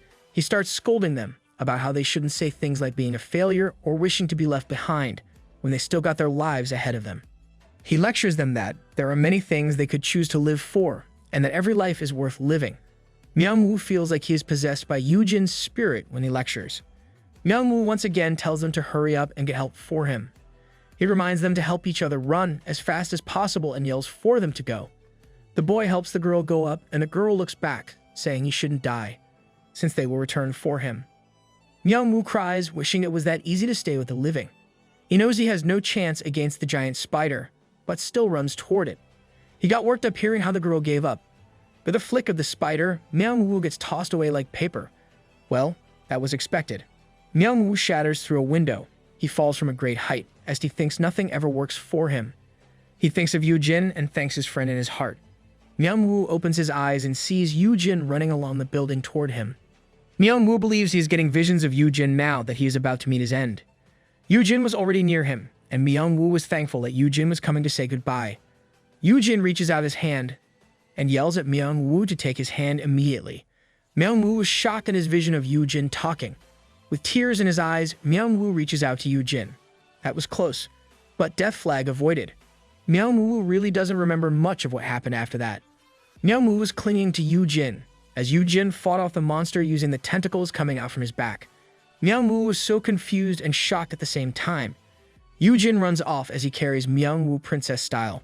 This makes me think Myung-woo is the waifu, but then again, Yoojin also carried Yoojin princess style. Myung-woo asks Yoojin if those are tentacles coming out from his back. Yoojin wonders what he should do, but claims that Myung-woo is probably just seeing things. He tells Myung-woo not to worry about it. Myung-woo shouts at Yoojin, saying that there is no way he can't worry about it. Myung-woo kept asking if it was a new skill or if Yoojin always had them. He was about to spout more questions, but Yoojin just whacked him, saying that Myung-woo should just sleep. And that is the last thing Myung-woo remembered. Maybe Yoojin should call on Uncle from another world and have him use Iculus Korra on Myung-woo. Myung-woo wakes up from his sleep and realizes he is at the guild dorm. The news is on the TV, reporting how children were saved from the dungeon break. Myung-woo watches closely, shouting that it wasn't a dream, and he starts wondering how he got to the dorm. Someone comes up behind Myung-woo and asks if he's finally awake. Myung-woo looks back and finds Yoojin behind him. Yoojin is carrying a tray with a small pot as he sternly looks down at Myung-woo. Myung-woo asks if Yoojin saved him, and he swears that he saw those tentacles behind Yoojin's back. Yoojin puts the tray on the table and asks Myung-woo what kind of dream he has. Yoojin lets Myung-woo know that hunters from Haiyan Guild got him out of that mess. That's it. Yoojin, you must obtain a skill that can erase memories if you can't get Uncle's help. Myung-woo was confused and said that was not how he remembered it. Yoojin yanks on Myung-woo's collar and starts scolding him for roaming around at dungeon break. Yoojin shakes on Myung-woo as he says how lucky he was that a TV channel got him on camera or he would be long gone. Myung-woo gets dizzy from the shaking, but he still apologizes to Yoojin. This is probably Yoojin's method of changing the subject, but he is also worried a lot about Myung-woo. Still angry, Yoojin tells Myung-woo to not run off on his own like that. What happened made Yoojin worried that he might never see Myung-woo ever again. Myung-woo feels wretched for worrying his friend, and tears start to trickle down from his face, shocking Yoojin. Yoojin was so surprised and worried that he asked Myung-woo if he was hurt. and if he should get a healer for him. Myung-woo wipes his tears, feeling that Yoojin's worrying put him at ease. Myung-woo is calm now and musters up the courage to say what he really wants. He asks Yoojin if it would be okay to remain friends with him, even if he gets a useless skill after completing the grinding task of 10,000 knives. Myung-woo, we will never know, unless you get to grinding those 20 knives left. Yoojin has a blank face at first, but then Yoojin gets furious, learning that this is actually what Myung-woo was worried about. He admonishes Myung-woo for getting cold feet when Yoojin already knows that Myung-woo got an offer to work full-time at the armory. Yoojin calms down from getting angry and holds onto Myung-woo's shoulders with both hands. Affected by Myung-woo's courage to speak up, he decides to admit that he is the one who should beg Myung-woo to stay since he really loves Myung-woo's cooking. Feeling shy, Yoojin asks if Myung-woo can still come over and cook for him if Myung-woo's not busy. He promises to not be picky with the food and even pay Myung-woo for cooking. He even admits how it would be better if Myung-woo kept on living with him. It makes me curious how great Myung-woo's cooking is. Hearing this from Yoojin made Myung-woo so happy. He tells Yoojin to request anything, and he will make it for him. Myung-woo decides to go back to the armory and finish grinding the rest. He ties up his hair and sets up the grinding stone. He grinds knives at a regular pace. He remembered how he awakened and unlocked his first skill, called grindstone, in a dark, small, messy room. He was hopeless at that point in his life. This is a flashback, people. When he got his subsidy of 1 million won, around $750, Myung-woo was told by the staff that it would be better for Myung-woo to look for other jobs, instead of being a hunter. Hearing this only affirms how awakening didn't change anything in his life. On that day, he left the KHA registration center looking desolate as he thought about how the money would go to paying off rent and loans. He doesn't have any high hopes despite his awakening. He walks away from the crowd surrounding the high-rank hunter while feeling depressed. He was mulling over how life had thrown him so many rocks when his left arm was suddenly grabbed out of nowhere. It was then that his dull life gained a new color. Myung-woo met Yoojin. Myung-woo was uncertain and anxious, while also feeling grateful for getting help from Yoojin. He compares how he is nothing compared to Yoojin, Yoojin, or Yerim. Despite grinding all those knives, he doesn't even hope to get a useful skill out of it. But when he heard such things from a young girl, he realized how wrong he had been for thinking and doing those things. He finally understands how Yoojin never judged him for his rank or even forced him to do things he wasn't suitable for. Yoojin has simply supported him and lets him do the things he was best at, and Yoojin does all these by cheering him on. Myung-woo may have lost all hope, but Yoojin kept believing in Myung-woo. Gurren Lagann vibes right here.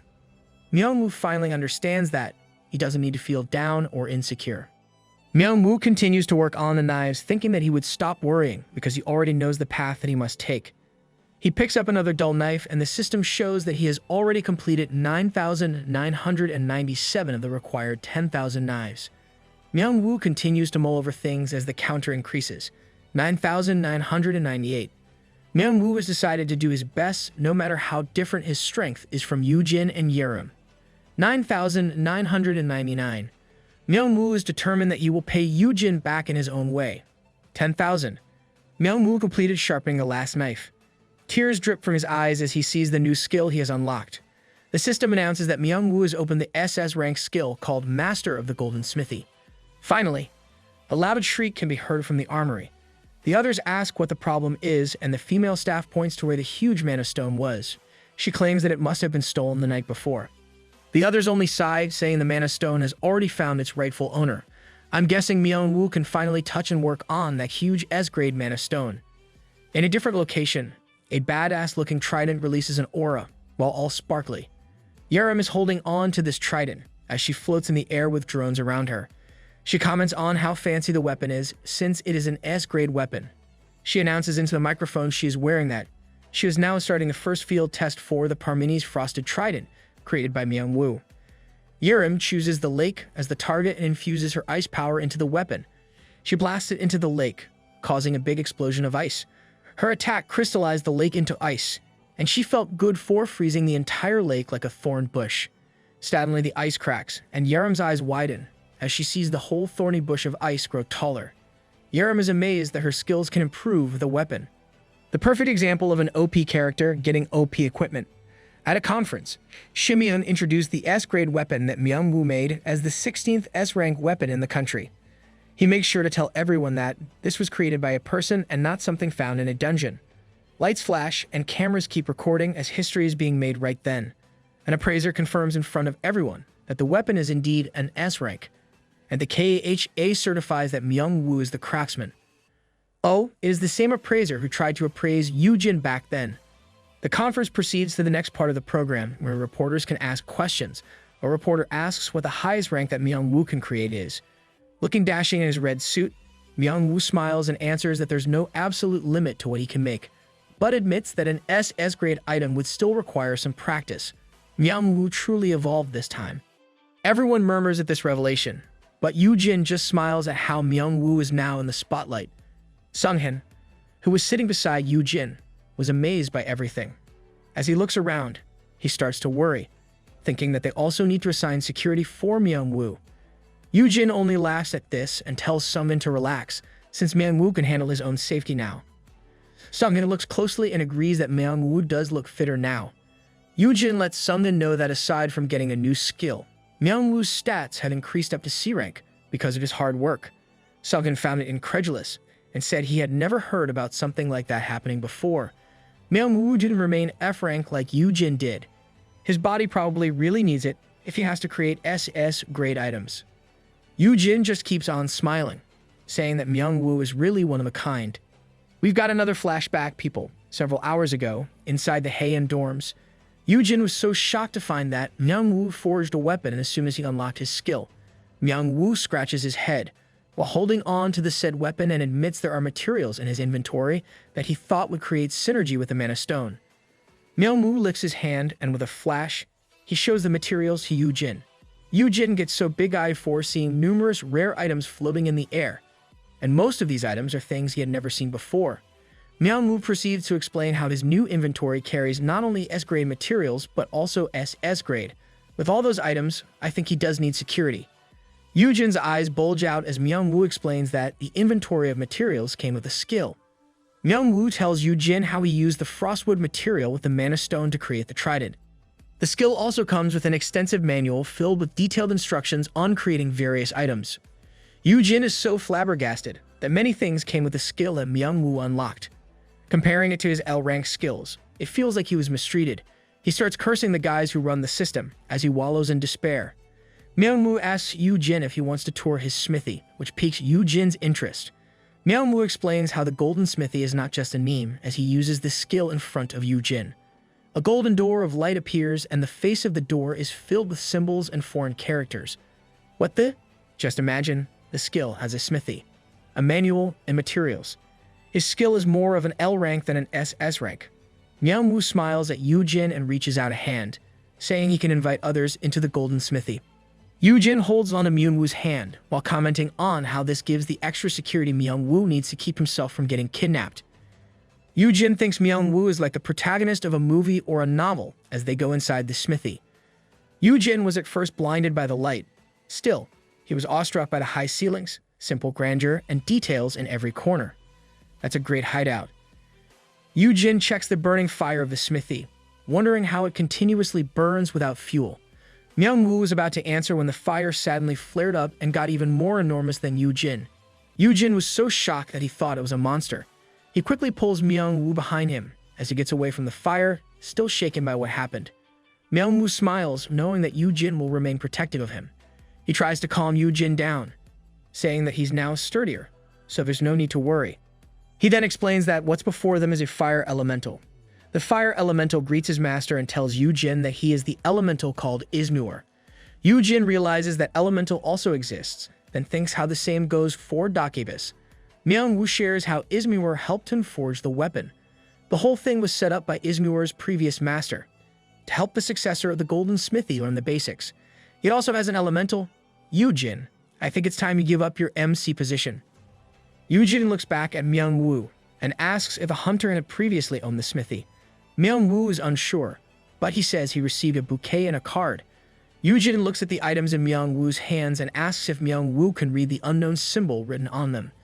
Myung-woo says he somehow can and does the translation for Yoojin. The card bears a simple greeting from the previous master to the successor of the smithy with wishes of blessings of fire and molten metal. He also can read alien language now. Just how much do they want to buff Myung-woo? Yoojin thinks about everything he'd known so far about dungeons. He thinks about how there were findings of ruins of civilization before. He wonders if the previous master of the Golden Smithy before Myung-woo came from another world. Based on the card, the smithy was purposely left for a progeny. Yoojin ponders how the system ties up to this, but Myung-woo pulls Yoojin from his thoughts by giving him the flowers he received. Myung-woo claims that he owes everything to Yoojin. Hence, he wants Yoojin to decide what Myung-woo should do now. Whatever Yoojin chooses, whether it'll be freelancing or staying at the Haeyeon Guild, he'll do it. Wow, such loyalty. But it also makes sense. If Yoojin didn't latch on to him, Myung-woo would probably be dead already. Yoojin looks at the flower while deep inside, he's celebrating how everything went according to his plan. With Dr. White and Myung-woo by his side, he's now set for life. But despite this, Yoojin feels that it is not right, so instead of saying where Myung-woo should go now, he tells Myung-woo that he doesn't have to do that. Myung-woo looks blankly at Yoojin. Yoojin avoids eye contact and starts scratching his head. He says that Myung-woo doesn't really have to follow him around, and that there is something that he wants to admit to Myung-woo. Our MC is having character development right now. Yoojin tries to muster up all his courage, but he can still not look Myung-woo in the eyes. He finally admits how he never really knew Myung-woo before. He makes up a story of how he must have been so confused that day, because the truth is that they'd never met before that day. Myung-woo starts to say that he already knows. Still, Yoojin cuts him off, saying that Myung-woo must be upset for getting dragged around by Yoojin. Yoojin tells Myung-woo to do as he pleases without worrying about Yoojin. But at the same time, Yoojin berates himself for he hesitates to relinquish this golden ticket. Still, when he looks at Myung-woo, he is so glad that the guy can finally stand alone. Myung-woo finally got the growth he needed. Yoojin recalls the time Yoon left him, while thinking that letting go of Myung-woo is what he must do after lying all that time. Myung-woo looks at Yoojin and remembers how Yoojin said that Myung-woo's skill makes him more influential than the largest guilds in the country. Myung-woo makes up his mind, mumbling how he already knows what he wants to do. Myung-woo still gives the flowers to Yoojin, saying the flowers might only burn if it stays in the smithy. Myung-woo smiles at Yoojin and with resolve, he says that he will be doing the things that he wants to do this time. He will do just as Yoojin told him, to do whatever he wants, without worrying about Yoojin. And now we're back to the present, where they present the trident Myung-woo made. Myung-woo holds onto the Parmenes Frostwood trident as Yerim walks toward him. Shimyeon announces that Myung-woo bestows the weapon to Yerim Park of the Haeyeon Guild. Shimyeon explains that Myung-woo is giving his first S-grade creation to one of the hunters of Haeyeon Guild because of the extensive support he received from them. In the audience, Yoojin has a bad look as he remembers how he decided to relinquish his golden ticket. Our MC still needs some growing. He tries to look the bright side, thinking that with Myung-woo the spotlight will not be on him, and he'll get to relax. Yerim looks so happy on the stage as she raises the trident for everyone to see. Then Shimyeon announces that there will be remarks from the two. Yoojin says he's proud and that Myung-woo will now be fine on his own. Sungin looks at Yoojin at this and asks if Myung-woo will stop staying with Yoojin now. Yoojin says Myung-woo will be welcomed wherever he wishes to go. With skills like his, he will definitely be getting offers from everyone. Yoojin says that Myung-woo has no reason to stay with him. While they are friends, they really haven't known each other for a long time. Seeing how Yoojin was acting, Sungin was worried about how Yoojin seemed unaware of his value. Sungin was about to tell him this, but Yoojin was busy slurping his drink, and Yerim started talking on stage. Yoojin can be an airhead sometimes. Yerim smiles and formally thanks Myung-woo for the perfect weapon she just received. Then, out of nowhere, she also thanks Yoojin while she's on the stage. Hearing this made Yoojin spill his drink right in his face and ask why they were talking about him. Yerim passes the mic to Myung-woo, and Myung-woo agrees with Yerim, saying that it is all thanks to Yoojin. Myung-woo tells everyone that aside from the support he got from Haeyeon Guild, he also owes a lot to Yoojin Han. Everyone in the venue starts murmuring, turning their head to look at Yoojin. Yoojin crouches and tries to hide from everyone. Sungin looks fondly at Yoojin, as he thinks about how Yoojin means a lot to everyone more than he really knows. Yoojin is all red as he tries to hide. At this stage, Myung-woo thinks everyone in the world should know better before messing with Yoojin. At the same time, Yerim whispers to Myung-woo for doing a good job. Oh, so they did do that for Yoojin's protection. Everyone close to Yoojin knows that if they were given a choice to leave or stay with him, they would undoubtedly choose to stay and fight for him. Because even without blood relations, they see Yoojin as their family. After the conference, Yoojin thinks about how the days were uneventful and how safe he is with the reinforced security. Myung-woo is always in his smithy, yet the guy never forgets to cook for Yoojin. He stays true to his words, but there's one problem. Peace is so out of it that the magic beast doesn't even want to exercise. Yoojin carries Peace in his arms and thinks that Peace must still be having the after effects of getting kidnapped before. Yoojin brings Peace out, saying they'll be playing fetch. If Yoojin didn't have the skills he has, he would also feel traumatized by what happened. A blonde woman standing by the door greets Yoojin and says she'll escort them if they are going to the training room. Yoojin looks at the woman and identifies her as Hunter Soyoung Kang from the Sejong Guild. She is a 19-year-old A-ranker hunter personally recruited by Hyunjae from the United Kingdom. And based on what Yoojin remembers of his past life, Soyoung is his future sister-in-law. Soyoung looks fondly at Peace, then gets on with her job. She leads Yoojin and Peace to the elevator. At the same time, Yoojin imagines how Soyoung will lead his brother to the altar in the future. Soyoung says she was worried when she heard Yoojin's abduction and was really happy when Yoojin was saved. She believes that Yoojin is her last hope. Yoojin was confused by this. Soyoung motions to keep it a secret, revealing that she has an SS rank mounting skill called Dragon Rider. And we have another character with an SS rank skill. Just how OP is her skill?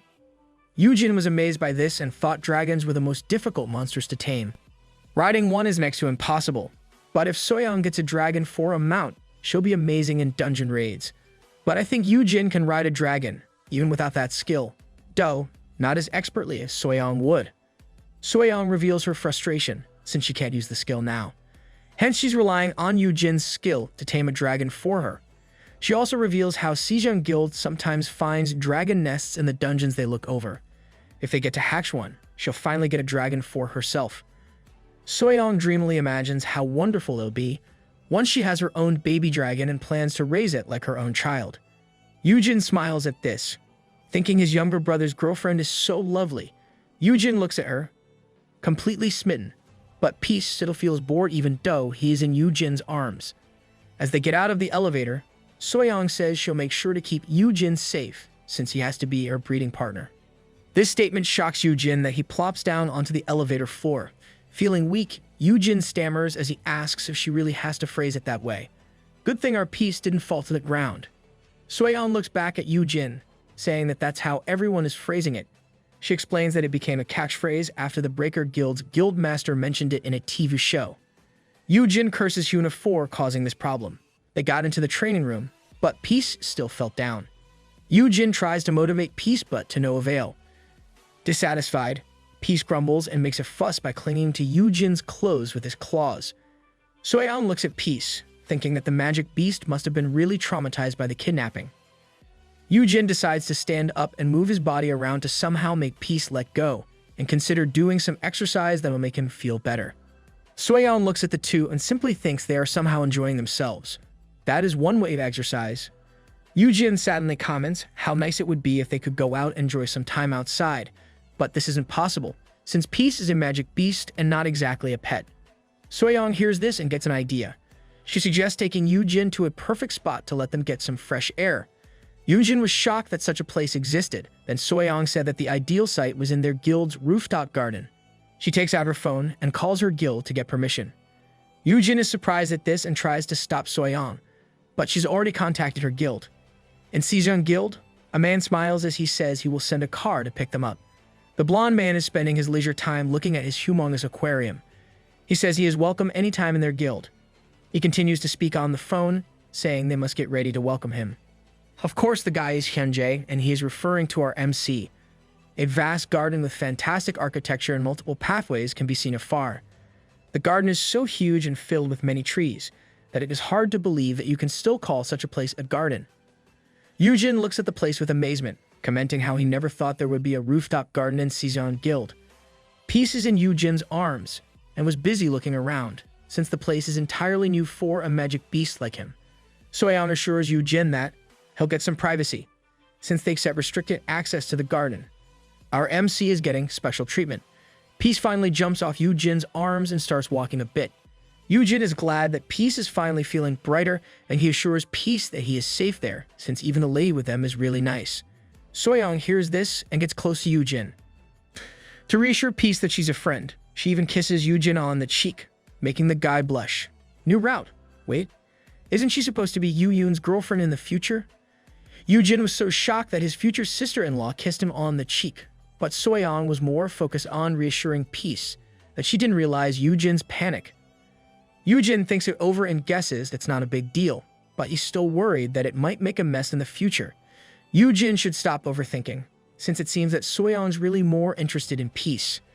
Peace continues to look around and softly growls as he starts to wander and explore. Soyeon was happy that Peace understood her. Out of nowhere, Peace suddenly leaps and dashes away, creating mayhem in the process. Soyeon is so delighted that Peace is finally feeling better. At the same time, Yoojin can only cry as he apologizes for the destruction. Soyeon smiles widely and assures Yoojin that it's okay. She just hopes that Peace will be the playmate for her future dragon.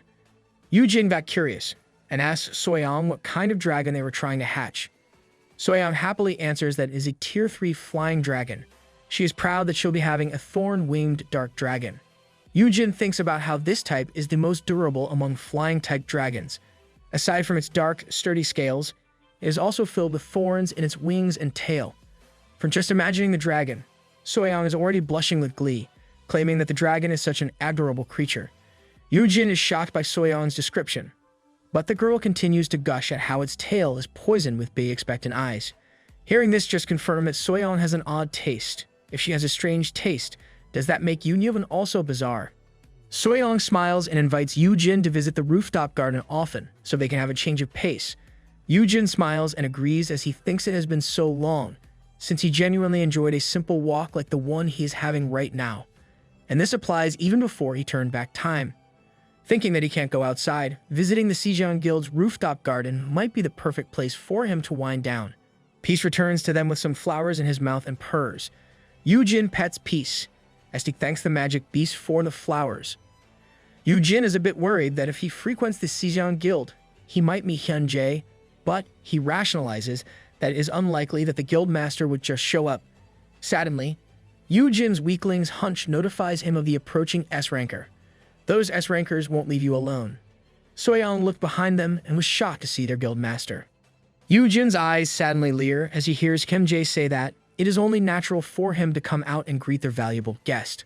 Wearing casual clothes, Hyunjae smiles at them, completely different from how Yoojin views the guild master of the top guild of their country. With Hyunjae's influence beyond the country, he was known to be number 1 even in hunter rankings until he disappeared once he left Korea. That man, viewed as the strongest hunter in the world, is now sitting in front of Yoojin, and there are tea and layers of confection between the two of them. Is this the reason why the title of the chapter is Garden Date? Soyeon has left the two men, which simply made Yoojin speechless. He had never thought there would be a day that Hyunjae's son, the strongest hunter, would pour tea for someone like him. Hyunjae reminds Yoojin to be careful in sipping since the tea is hot. Yoojin heeds the advice as he thinks how Hyunjae looks so natural at doing this. It makes Yoojin just wonder if he's still in the right genre. Why do the flowery panels appear when there are guys, but when he receives a kiss from Soyeon, it only has a cute background? Just why? Hyunjae lifts a hand and says he has a tree for Yoojin's hornflame lion. A bone appears in Hyunjae's hand. He says that it is a dragon's wing bone. He puts the bone in front of Peace, making him sniff. Peace sadly can't contain his excitement and start purring, licking, and playing with the bone. Finding Peace so happy made Yoojin smile, making him think that Hyunjae was nice. Yoojin takes a bite of a madeleine and is struck by its deliciousness. He is sure that Myung-woo is a better cook, but the sweets before him are just as tasty. What? Is Hyunjae using the method called a way to a man's heart is through his stomach? Yoojin happily eats, while Hyunjae smiles and says he's glad that Yoojin is now better after what happened. Yoojin smiles back and conveys his appreciation for Hyunjae, taking the time to personally greet him. Hyunjae continues to smile as he says that it is the least he could do for his future breeding partner. Yoojin ignores the jab and simply curses Hyuna deep in his heart for making such a trend. Hearing it from Hyunjae makes it sound weirder. I can't imagine Yoojin saying those exact words. The vibe of their conversation sadly changes as Hyunjae says he means what he said. Yoojin's status as a magic beast tamer, his custody of S-ranker Yerim Park, and the recent announcement of the only blacksmith prove Yoojin is one of a kind. Hyunjae says every other guild, aside from NKC, wishes to get closer or at least speak to Yoojin. If Yoojin wishes it, everyone will do their best to make it happen for Yoojin. Hyunjae invites Yoojin to try it out, but Yoojin says no. With what Hyunjae showed, Yoojin changes his perception of Hyunjae, thinking that the guy is actually despicable. Yep, he's bad news. It's no doubt he is jerkwat hashtag one from Huma's phone. Yoojin says he should still be careful, since he's only an F-ranker. Hyunjae says it is an easy fix with a top-tier magic beast by Yoojin's side. He then reveals that the guilds are discussing assigning a second top-tier monster for Yoojin's security. Yoojin was shocked to hear this, and Hyunjae was surprised that Yoojin hasn't told this to Yoojin yet. Hyunjae continues to explain how MKC will cover the cost because of the recent incident. Hyunjae tries to poke at Yoojin and Yoojin's relationship, saying how Yoojin is too overprotective, to the point he keeps such information from his brother. But Hyunjae pauses and shows a worried expression, saying he might sound like Hyuna right now. This guy is a better actor than Yoojin. Yoojin looks down and says it's fine as he thinks about how his brother does keep information from him and how Yoojin tends to give him a generic answer.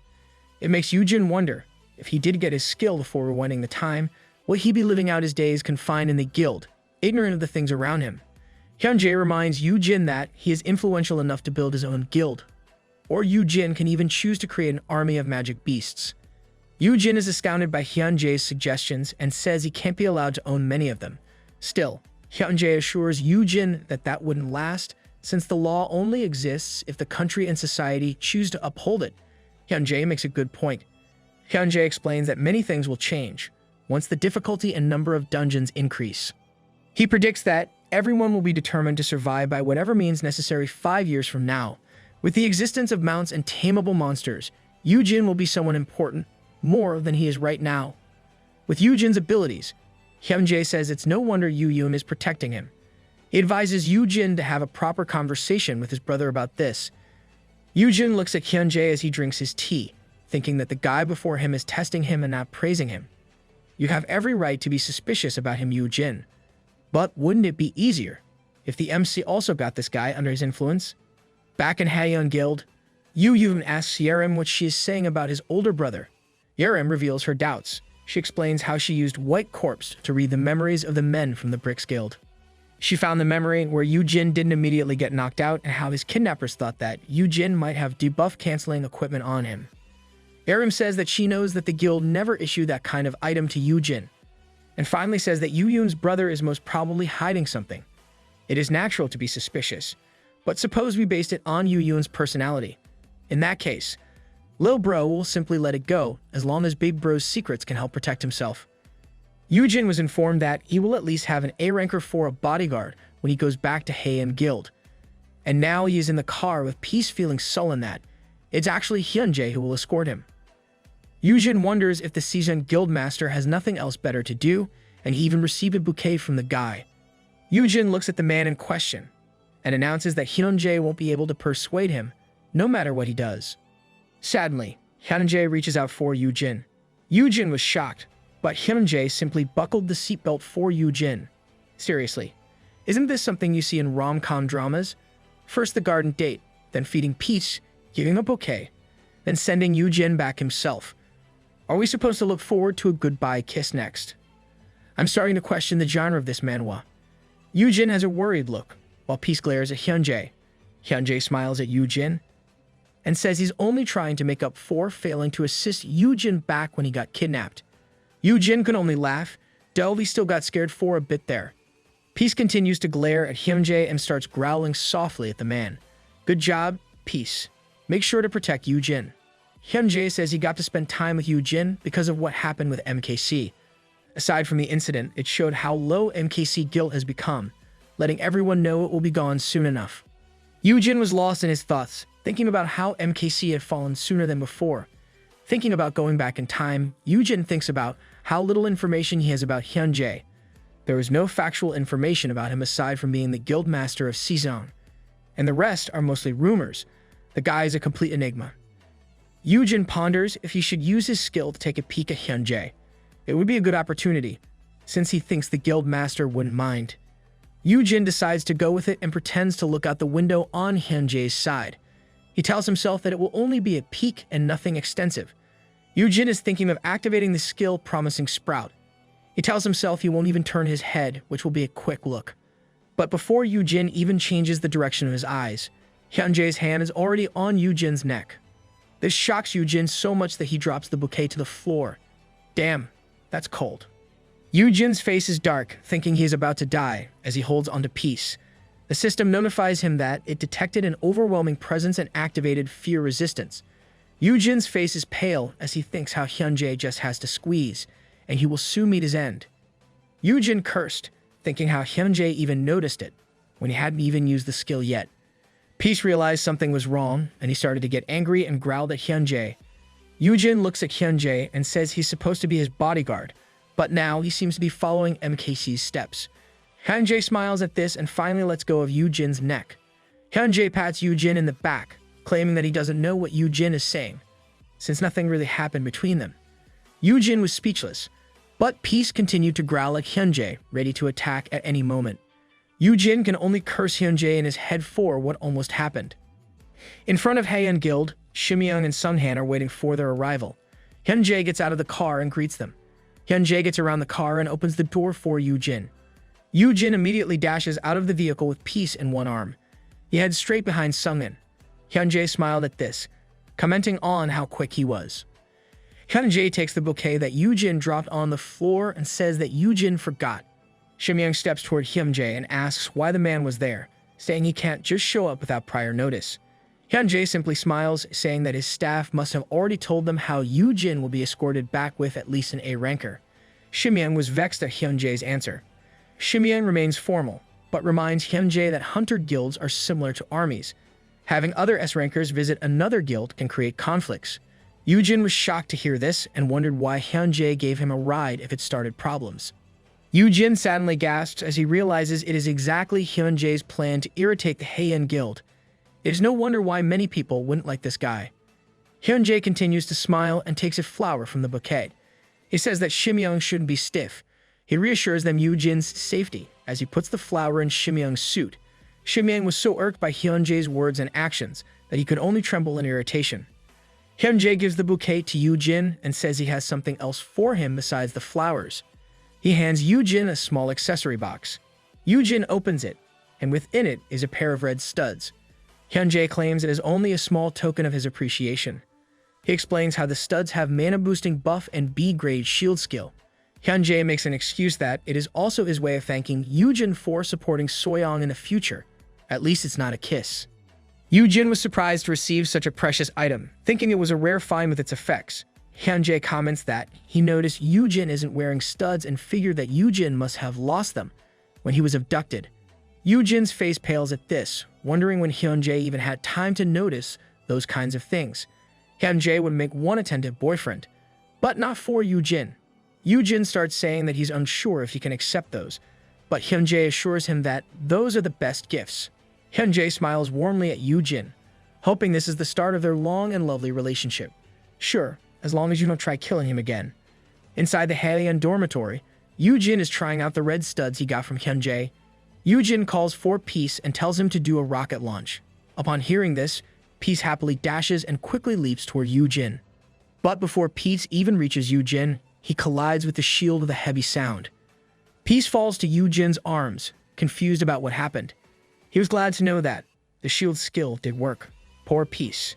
Now that Yoojin is holding Peace, he sniffs at the magic beast and realizes that Peace is smelly. He immediately brings the horned flame lion to the bathroom and gives his much-needed bath. Peace looks forlorn, but he stays put for Yoojin. He was glad that the trip made Peace happy, and Yoojin even received a gift from Hyunjae. Yoojin thinks it was a good trip overall, but seeing Shimyeong throw a fit makes him rethink another visit. Here's a short flashback. Shimyeong mentioned how the entire block might end in flames if Yoojin saw Hyunjae. Yoojin was skeptical, but Shimyung said that Yoojin was once arrested for visiting another guild before. Yoojin was shocked, since he didn't know that something like this had happened. You're pretty much unaware of many things, even before you turn back time. Back to the present. Yoojin wonders what other problems his brother has caused. Thinking about his quest to influence 50 S-rankers, he'll have massive trouble if they are like his brother. If it is possible, he wants to beat up those who are running the system. Yoojin was so lost in thought that he didn't realize that Peace had gotten out of the bath. Peace flutters, spreading water all over, and leaps away from Yoojin. Yoojin tries to stop Peace and snatches him, saying he's not yet done. Peace did last longer than most cats would. Yoojin suddenly stops, realizing he is holding a doll instead of Peace. Yoojin looks at Peace, who is dripping wet on the floor, and asks if Peace learned a cloning skill or something. Suddenly, a voice says that the doll is actually his gift. The voice belongs to Yoon, and he greets his boss.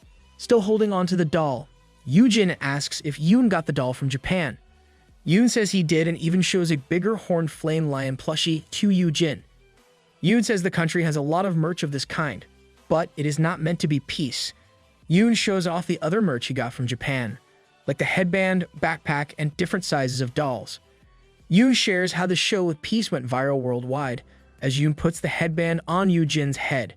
Yoojin wipes Peace, saying he wasn't aware of the current craze. Wow, there's a lot of merch. Japan got ahead of Yoojin in producing Peace-related merch. Getting to business, Yoojin asks how was the task he gave Yoon. Yoon gives the tablet to Yoojin to check his work. Yoon looks at the piece closely, while Yoojin checks the tablet that now has a horned flame lion sticker on the back. Yoojin was glad that Yoon did his work collecting data. Still, he notices how the information about the dungeon interior was left blank. Yoon explains that he can't enter dungeons. He doesn't know why, but he somehow bounces back outside whenever he tries to. Yoojin wonders if it is because Yoon has similar abilities to the dungeons. So how does Yoon level up? Does he only rely on defeating monsters from dungeon breaks? This gives Yoojin an idea, and he puts the tablet down. Yoon is trying to cheer Peace using a plushie, but he's not having much success. Yoojin spreads his arms out and calls Yoon. Yoon looks back, and he is sadly hugged by Yoojin.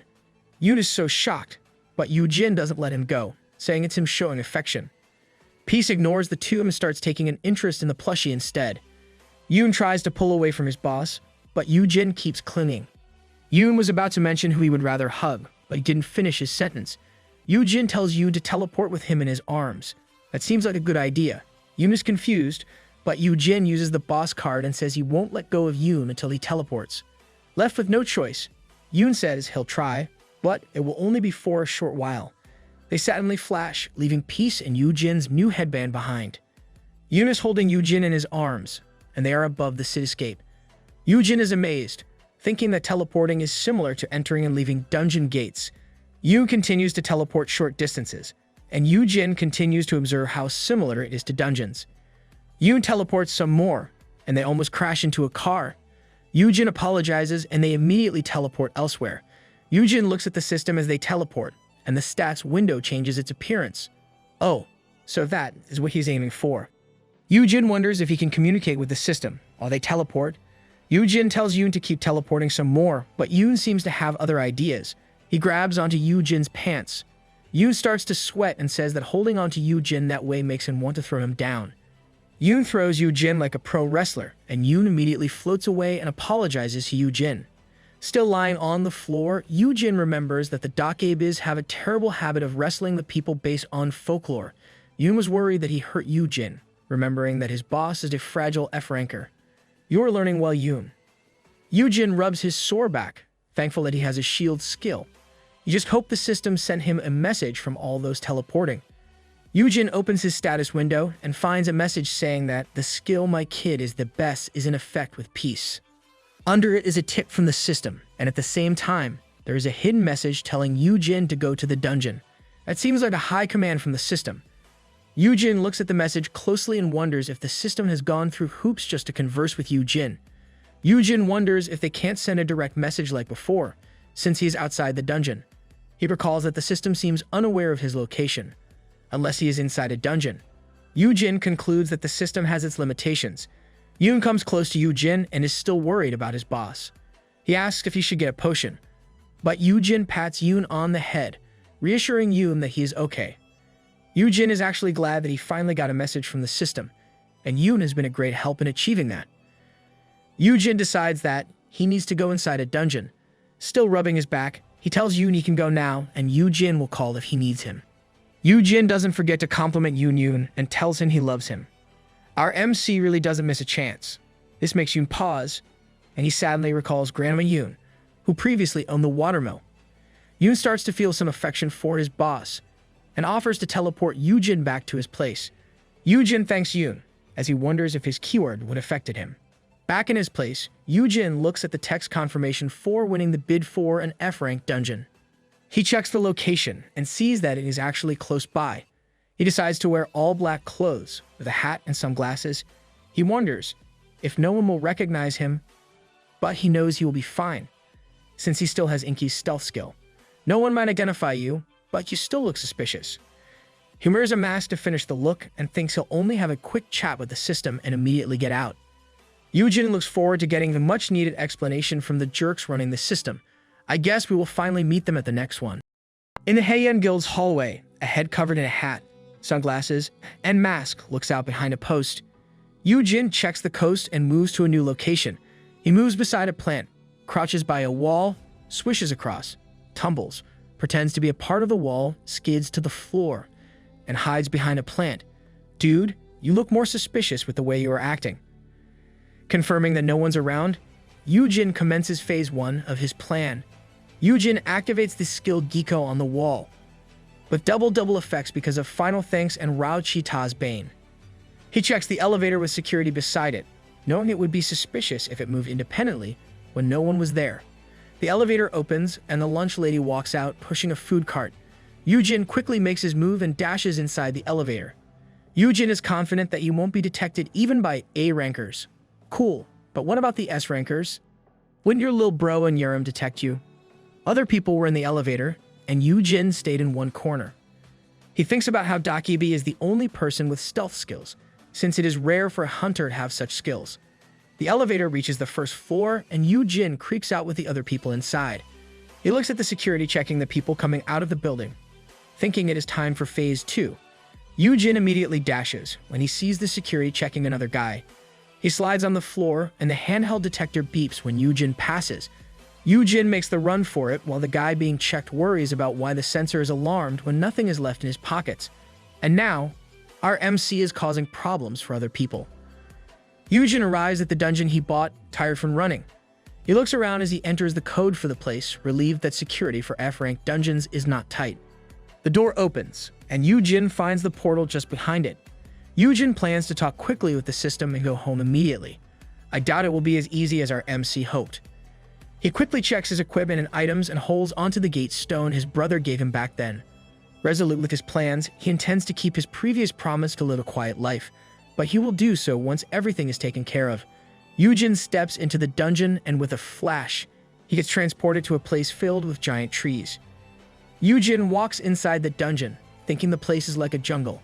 He walks further, wondering where to contact the system, while ignoring the monkey-like monsters watching him. According to the novel, these monkeys are called moss monkeys. Yoojin is irritated at how the system didn't tell him where to contact them. Seeing that Yoojin is busy, the monsters take that chance to dash and attack him. Suddenly, tentacles start slaying the monsters, but Yoojin remains cool since he is more concerned about how he can communicate with the system. Yoojin continues to walk, calling for the system while getting attacked by monsters. He slays them using his tentacles and throws toxic ooze on his enemies. Yoojin yells for the system while standing atop all the monsters he had just slain. Getting no response from the system, Yoojin chooses to collect the F-grade mana stones that the monsters dropped.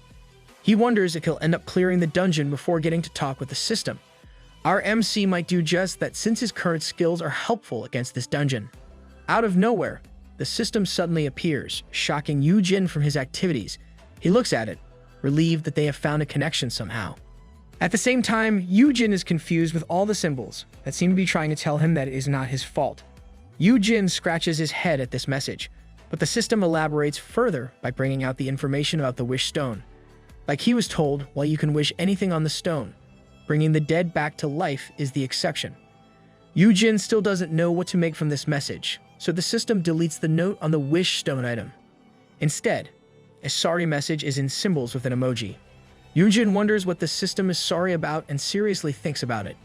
Yoojin starts to sweat as he finally realizes that the system was lying back then. Feeling like he will go crazy with this revelation, Yoojin shouts as he pulls on his hair.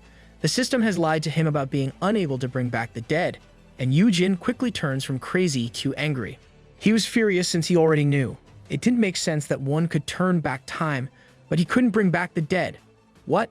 Could he have stayed in his original timeline all this time instead of regressing?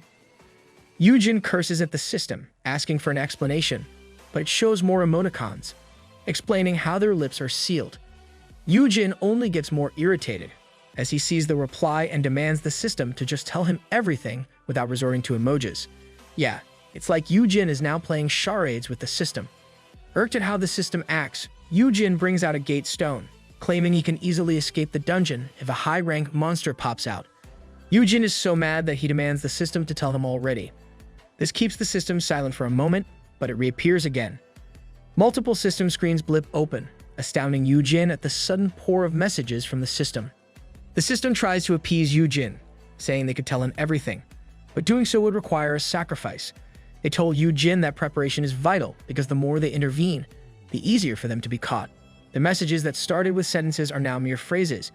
The system tells Yoojin it is dangerous and that they will be able to provide more information in 1 week. Oh, it's not like they don't want to explain things adequately. They just really can't say things straight up since it is dangerous. And since Yoojin has a gate stone, he will be fine if they do this once. Yoojin was worried that he needed to return to a dungeon in 1 week, and by that time, Inky's skills would be gone. He needs to find another way to make it possible somehow. He starts to ponder about the system's words, thinking how there are other beings aside from the system since they are obviously hiding from someone or something. Yoojin recalls how a different monster, besides the dungeon boss, appeared in the dungeon back when the system first communicated with him. If this is the case, with the numerous messages they have sent to intervene, a much more powerful monster will appear. Will it be a dragon this time? Crack. A crack appears in the air, making it seem like the air is made of glass. It gets bigger, and Yoojin is surprised by what is happening before him. And with no time to get away, the whole thing shatters in front of him. The messages from the system become woozy and blur a bit. Yoojin cursed as he looked at the shattered space before him. He wonders if the messages were too much, and if it had somehow summoned a monster worse than he had encountered. I wonder if Yoojin can get another wish stone if he slays another strong monster single-handedly. A large flash of light appears in front of Yoojin, and he raises his arm as he moves back. With what he just experienced, Yoojin wonders if the monster appearing would be more dangerous than Rauchita's. The light slowly disappears, and Yoojin brings his arm down. He was surprised that there was only a lump on the cotton ball from where the light had faded. Yoojin looks at it with sweat and confusion, thinking if that thing is even a monster. The ball of fluff suddenly rolls and makes a sound. The little ball looks like a chick, and Yoojin found it cute. What? This is the monster? Really? Yoojin has remained vigilant since that resulted from his conversation with the system. He holds on the 2 big leaves, trying to hide among the vegetation. You've got a poor hiding sense. Yoojin. The chick skips around with its tiny feet as Yoojin uses promising sprout on the monster. Most of the data is blurred, and the only thing he can make out of it is that the beast is still an infant with a current rank of F. Yoojin is surprised that the monster is only an F rank, since he is pretty sure it is no ordinary monster. He wonders if he should slay the beast, but hesitates since it is only an infant. The little guy is innocent at that moment, but it feels like it will be bad news in the future. Yoojin suddenly gasps, stopping the magic beast from eating a poisoned mana stone. He was so worried that he just took the monster away from it, forgetting that he was trying to hide. Since he has already revealed himself, Yoojin looks closer at the little guy. The magic beast was unbelievably soft and adorable in his hands, but then it started crying and flapping its wings. Seeing that it is harmless, Yoojin tries to calm the magic beast. He explains that the mana stone was poisoned and would get sick if he ate that stone. Yoojin is about to feed the infant magic beast some mana stones, but they are suddenly attacked by a dungeon monster. You can't rest inside a dungeon. Yoojin easily evades and uses his tentacle to defeat the enemy. He reassures the little magic beast in his hands and looks back at numerous monster eyes looking at them. This gives Yoojin an idea, and he tells the little chick not to cry anymore since he'll be feeding him. After some while, the gate appears inside the dungeon. Only then did Yoojin realize that he had already taken out the dungeon boss, a vast, tortoise-like monster. In the novel, they called it the Moss Turtle. Yoojin focused on defeating the enemies, whatever they may be, because the little chick is so hungry that it ate whatever mana stone was dropped. The dungeon boss dropped a huge mana stone, albeit not as bright or big as what Myung-woo used for Yerim's weapon. The little chick looks at it hungrily that he jumps to the stone and starts licking it. The stone is twice the chick's size, and Yoojin warns that it won't fit its belly. Well, he's a magic beast. You never know. Yoojin separates the little chick from the mana stone. The system announces that he unlocked an achievement for solo clearing an F-grade dungeon with only his F-rank stats, attack skills, and less than 3 items.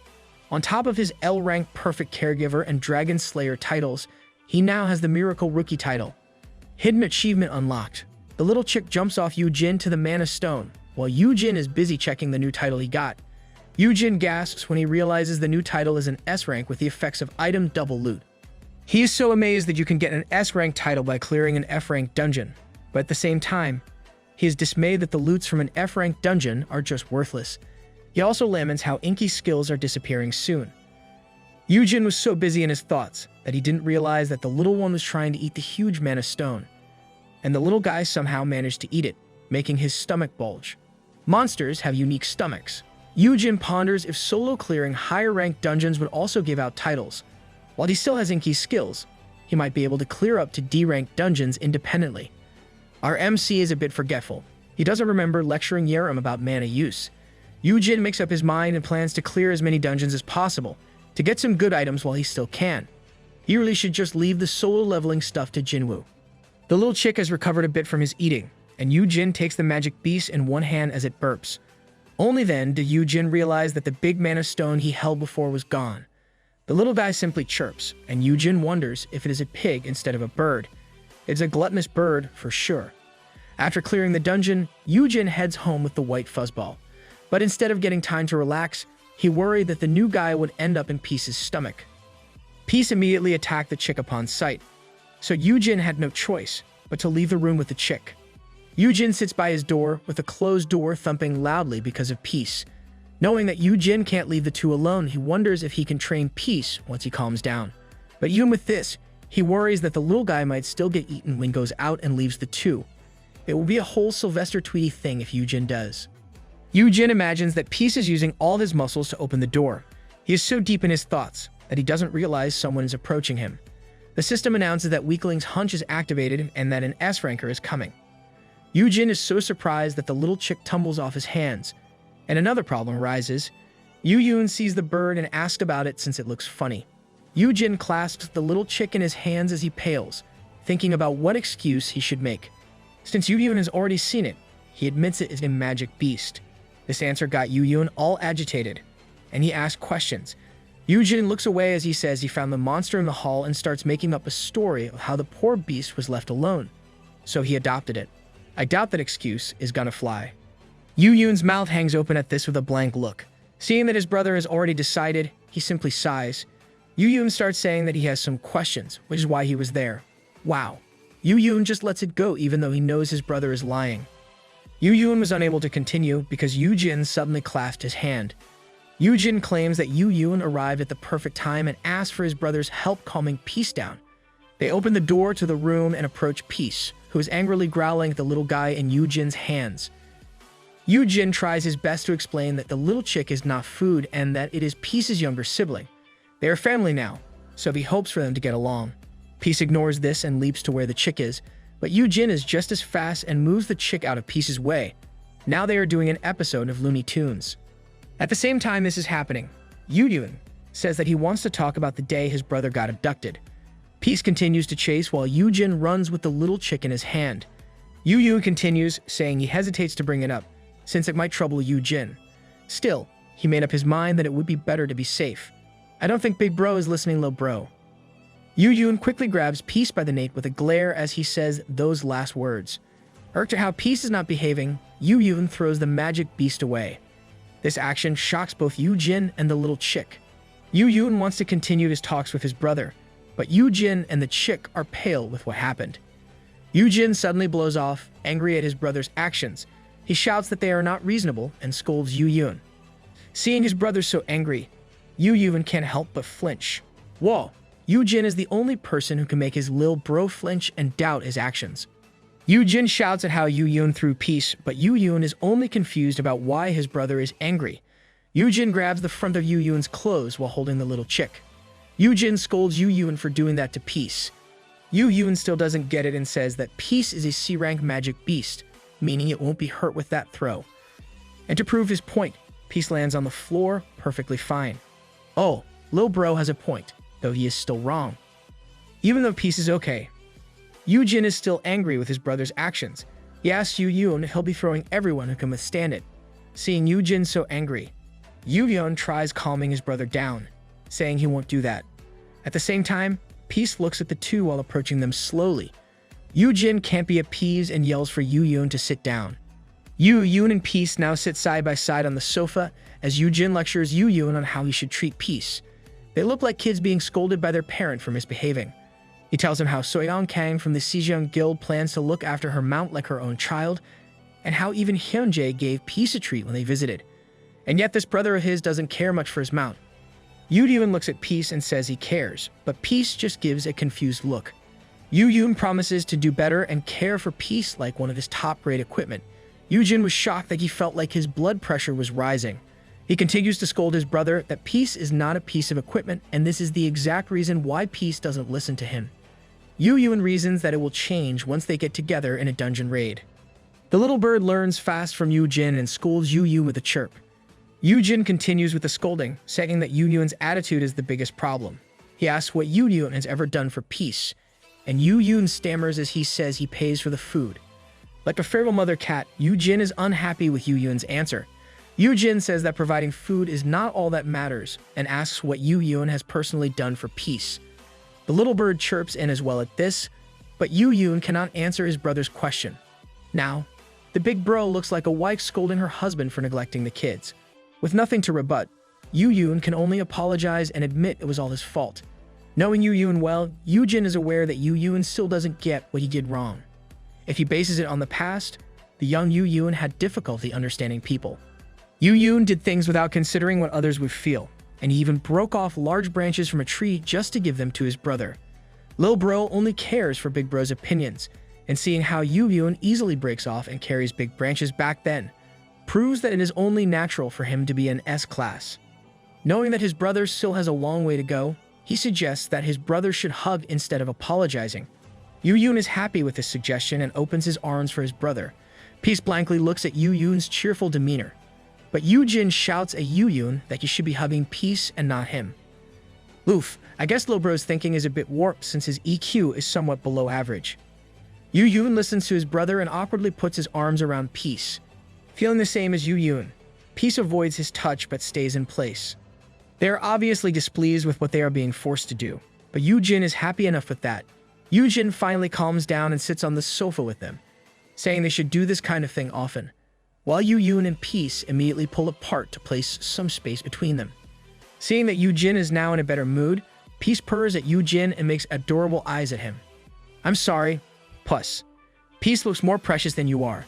Yoojin is touched by how Peace apologizes and brings the little bird close to Peace. He asks if Peace will stop bullying the little guy, calling the bird Chirpy. Peace looks at the bird while Chirpy stares blankly at Peace. To prove that he will now behave, Peace licks Chirpy. This makes Yoojin a bit worried.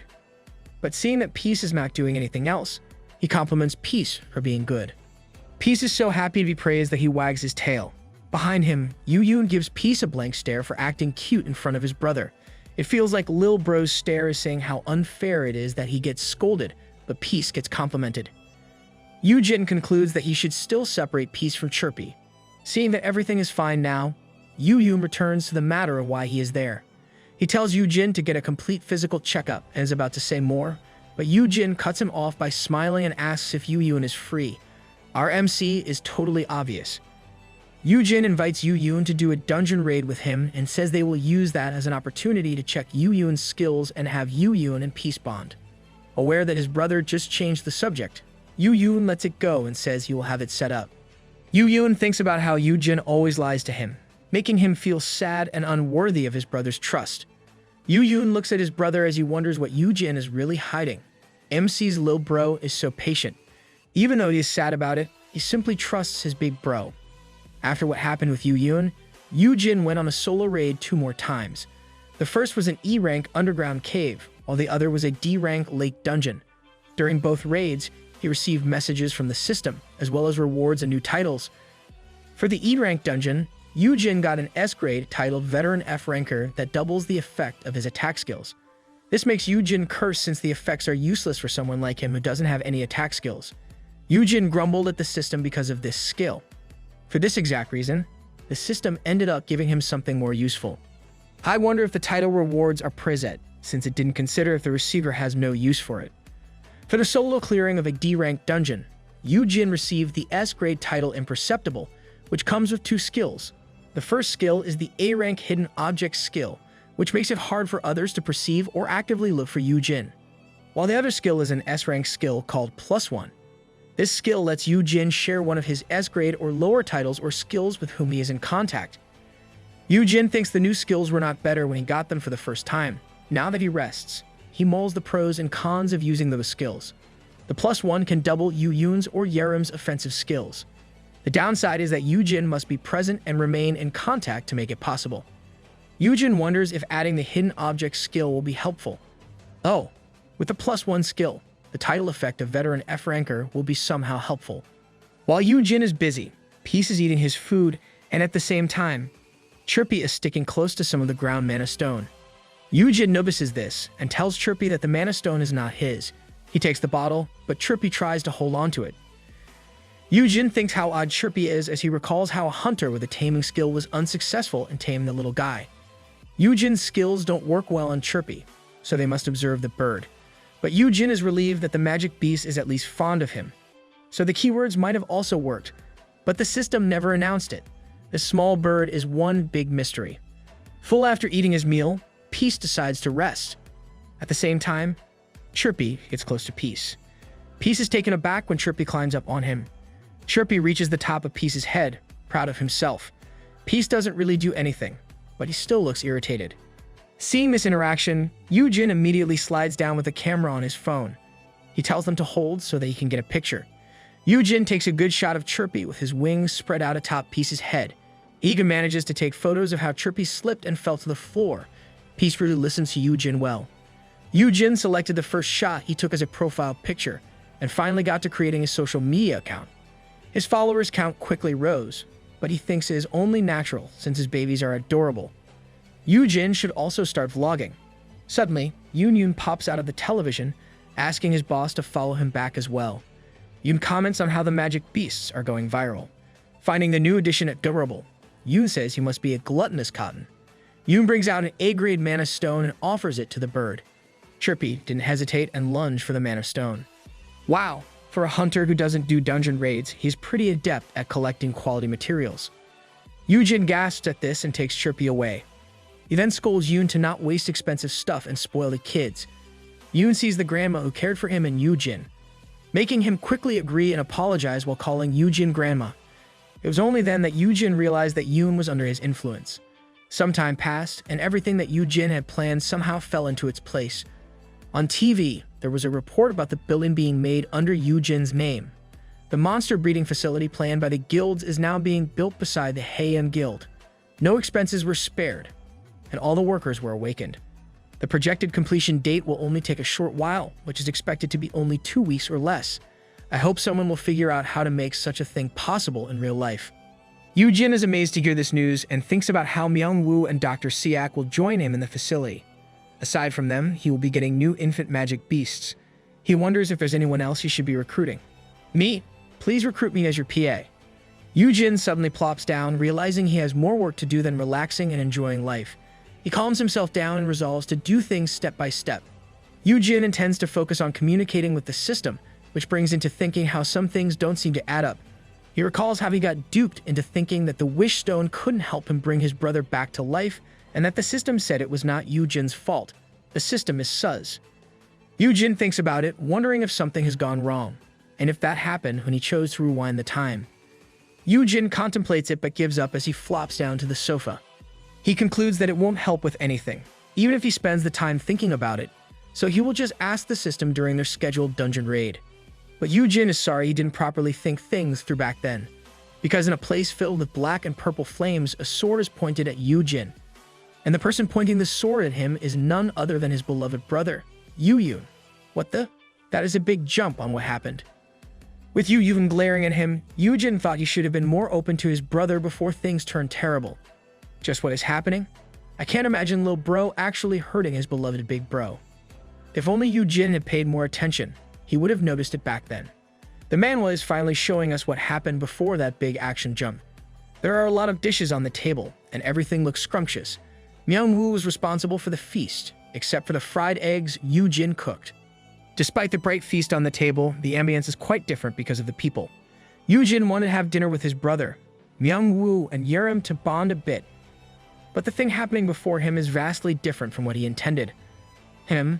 Someone's missing in this group. Where's Sungin? Yerim tries to change the atmosphere by happily munching on the food and complimenting Manhwa on the delicious food. Yoojin does the same and offers some of these to his brother, but Yoojin is in a bad mood and says he will only have the eggs his brother cooked. This line chills the ambience, and Yoojin is a bit miffed that his brother is being stubborn. He starts to scold Yoojin, but Manhwa stops Yoojin. Manhwa says is okay even if they don't get along, since they wouldn't run into each other often when he leaves Haeyeon with him. Yerim keeps on eating, but she still manages to comment on how cold Manhwa is. Manhwa is like Yoojin, who only cares about Yoojin's opinion. Yoojin asks his brother what Manhwa means. Yoojin explains how Manhwa rejected Haeyeon's offer and decided to stay with him instead. Hearing this news, Yerim was excited that Yoojin's building would have a monster daycare and a smithy. Yoojin smiles big at this, saying the real talents will flock to the place. Unlike Yerim, Yoojin has a dark look on his face. Lil Bro must be thinking about how his big bro will leave him behind, yet other people get to be with him as he goes. Yoojin notices his brother's gloomy behavior, thinking that Yoojin is having second thoughts about the things he will miss out on. Yoojin believes this is why he invited them to bond, for Yoojin to make a good impression on Manhwa and get to know each other. Yoojin smiles at Manhwa, promising that he will give the penthouse of the building to him. The two cheer using ribs, and Manhwa asks Yoojin if he needs any equipment. Yoojin smiles brightly at this, while looking at his brother, giving him a look that says to make friends with Manhwa. Yoojin then asks Manhwa if anything can help with his defenses. Beside Yoojin is angry to the point that he cracks his glass with his hold. Instead of thinking about why his brother is acting this way, Yoojin scolds his brother inside his head. They really should talk this out. After they finish the meal, Yoojin sighs at how awkward and asks Yerim what's wrong with Yoojin. The two are washing dishes, and Yerim says Yoojin is cold these days. Yoojin thinks about how his brother might be shy around Manhwa. I doubt that is the case. Yoojin hoped that his brother would be at least relieved that no one would mess with him anymore, but he acted all cold throughout the dinner and even left early. Yoojin was suddenly struck with the idea that Yoojin might be jealous of Yoojin for getting his own group now. Seeing Yoojin act weird, Yerim simply says she doubts it. Yerim is impressive. She can even read Yoojin now. Yerim says Yoojin might only be sad, since Yoojin is leaving his protection. Yoojin looks at Yerim, reminding her that he is the older brother. Yerim explains how Yoojin might feel that they are starting to drift apart, as she recalls her previous conversation with Yoojin. That explanation is on point. Yoojin asks what Yerim means, but Yerim says she is not thinking of anything specific. Yerim thinks up a reason and says Yoojin might be feeling tense, since the recently reinforced security has been malfunctioning for 3 days now. Hearing this makes Yoojin anxious that he is almost spitting blood. Yoojin claims he is guilty, but Yerim reassures him that he has nothing to do with it. In any case, Yoojin can join her instead of his brother. And Yoojin reminds her that Yerim currently works for his brother. Well, there's no harm in trying. After that dinner, Yoojin tried to make up with his brother. He checks if Yoojin will still be going with him to a dungeon, and Yoojin says he will make time even if he is busy. On the day of their raid, Yoojin gives his brother a beautiful bouquet of flowers while smiling. Yoojin only gives it a blank stare and asks what the flowers are for. Yoojin pales, thinking about how his plan failed. Yoojin simply gives the flower to a guild staff to hold onto it. No, Lil Bro is rejecting a gift from Big Bro. Yoojin looks down as he thinks about how Hyunjae pulled it off, since his brother obviously doesn't feel anything about receiving the flowers. Yoojin simply tells his brother to fasten his seatbelt, while Yoojin is still lost in his own thoughts. He expected that Yoojin would find the action funny at least, but seeing his brother so sullen confused him. Yoojin thinks they should have a heart-to-heart conversation, but things go haywire inside the dungeon before they can do so. We are finally nearing the part where Lil Bro puts a sword against Big Bro. Peace is sniffing around inside the dungeon, and Yoojin is checking Peace's condition. It is when monkey-like monsters suddenly appear before them. Peace quickly took an aggressive stance against them and started slashing those who got near, while Yoojin and Yoojin are just watching him on the sidelines. Yoojin is amazed at Peace's performance, but Yoojin says is only natural, since different monster species tend to be inimical against one another. He explains how this is one of the strategies hunters use to save them from spending too much energy fighting against monsters. Yoojin smiles that his brother is finally talking to him normally. He continues the conversation about how this will help with Peace's growth. Still, Yoojin turns his back on his brother and ends their talk by telling him to focus on his own leveling. Yoojin was once again stumped that his brother was giving him another cold shoulder. Yoojin is hot and cold. Yoojin starts to focus on fighting monsters, but before he can attack one, his brother binds them and slay them with a boom. This happens every time Yoojin tries to attack one, and Yoojin even uses his blue willow leaves skill just to blind his own brother. This got Yoojin all angry, and he started scolding Yoojin. Yoojin merely tosses him a monkey that Yoojin can easily slay, saying that he is only helping Yoojin since things can be dangerous. Furious, Yoojin impales the monster thrown his way and tells Yoojin to just spit out whatever is eating him up. Yoojin continues to attack incoming monsters and says he wouldn't bother, since his brother obviously doesn't want to share anything with him anymore. Lil Bro is being overprotective and sulky at the same time. This dumbfounds Yoojin and it rebuts that Yoojin is not sharing things with him. He reveals that he knows how Yoojin was wreaking havoc in the previous years.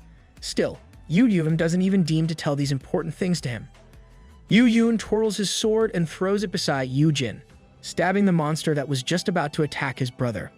Yoojin claims he is only protecting Yoojin and gaining more power and influence. But with how things are right now, Yoojin knows that Yoojin has his own career, and even if he is his brother, he has no right to interfere. He finally reveals that with Yoojin leaving, Yoojin feels like he is not needed by his brother anymore. And Yoojin is currently distressed about this fact. Thank God he is finally talking about what he really feels. Finally understanding his brother, Yoojin slashes an enemy beside Yoojin and says it is normal to worry about your family. He tosses Yoojin's sword and tells him not to worry too much about him, since most people wouldn't even think about harming him. Yoojin takes his sword and says that it is not the problem. He then takes his stance and releases flames on the other monsters. Yoojin asks Yoojin if he can't just relax and enjoy life without doing anything or going anywhere since he will provide for him. Yoojin claims that he won't ask his brother questions if he stops questioning him or if Yoojin will at least sit back and stay away from dungeons. Yoojin's words reminded Yoojin of the memory he got from his brother before he turned back time. The words that Yoojin is telling him now are Yoojin's wishes from back then. Yoojin starts to ask Yoojin, but the system suddenly messages him, and Yoojin starts to disappear. This is a prime example of bad timing. Yoojin is aghast with what is happening, and Yoojin looks back at his brother. Yoojin called for Yoojin, but he couldn't say any more words. Yoojin can only watch as his brother vanishes right before his eyes, leaving only a spear behind. Yoojin calls for his brother, but Yoojin is already gone. Yoojin looks around with both worry and horror. To no avail, Yoojin can only scream for his brother, and the system adds coal to the fire. As for Yoojin, he is now falling into a space of swirling blue light. He screams at first and then scolds the system for its wrong timing. He suddenly screeches to a stop, and a pixelated volleyball face welcomes him, calling him honey. Other pixelated images appear, and a water droplet and tree ask Yoojin if he can see them. Yoojin answers them, and the system exchanges greetings with Yoojin, still calling him honey. There are a total of 5 pixelated images before him. The images are the deer, water droplet, volleyball face, wolf, and tree. Yes, I know, the deer and tree look different, but those are what they are called in the novel. Also, the volleyball head is named differently, but we will change that later as the story progresses. Deer expresses her delight in finally meeting with him. At the same time, Water Droplet mentions how Honey has a lot of questions for them. Yoojin tells them his name is not Honey and is about to say his real name, but he is immediately stopped. The The system says he cannot reveal his name to them and that they are only allowed to share a limited amount of information. And in the case of names, it is considered critical information that should be hidden from others. Yoojin asks who these others are, and the system simply says that they are who shall not be named. Yoojin wonders if the system is pertaining to someone bald with no nose. Voldemort? Really? With no intention of broadening this subject, the red volleyball image apologizes to Honey for lying about the wish stone.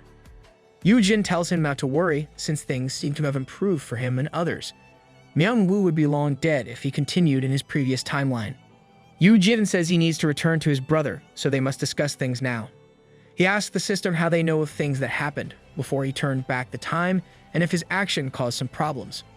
The volleyball phase pauses for a bit and instead says that the things happening in the future is more important. They are obviously hiding something. Trees suddenly grew around Yoojin, and the system explains that only Honey's world got reset.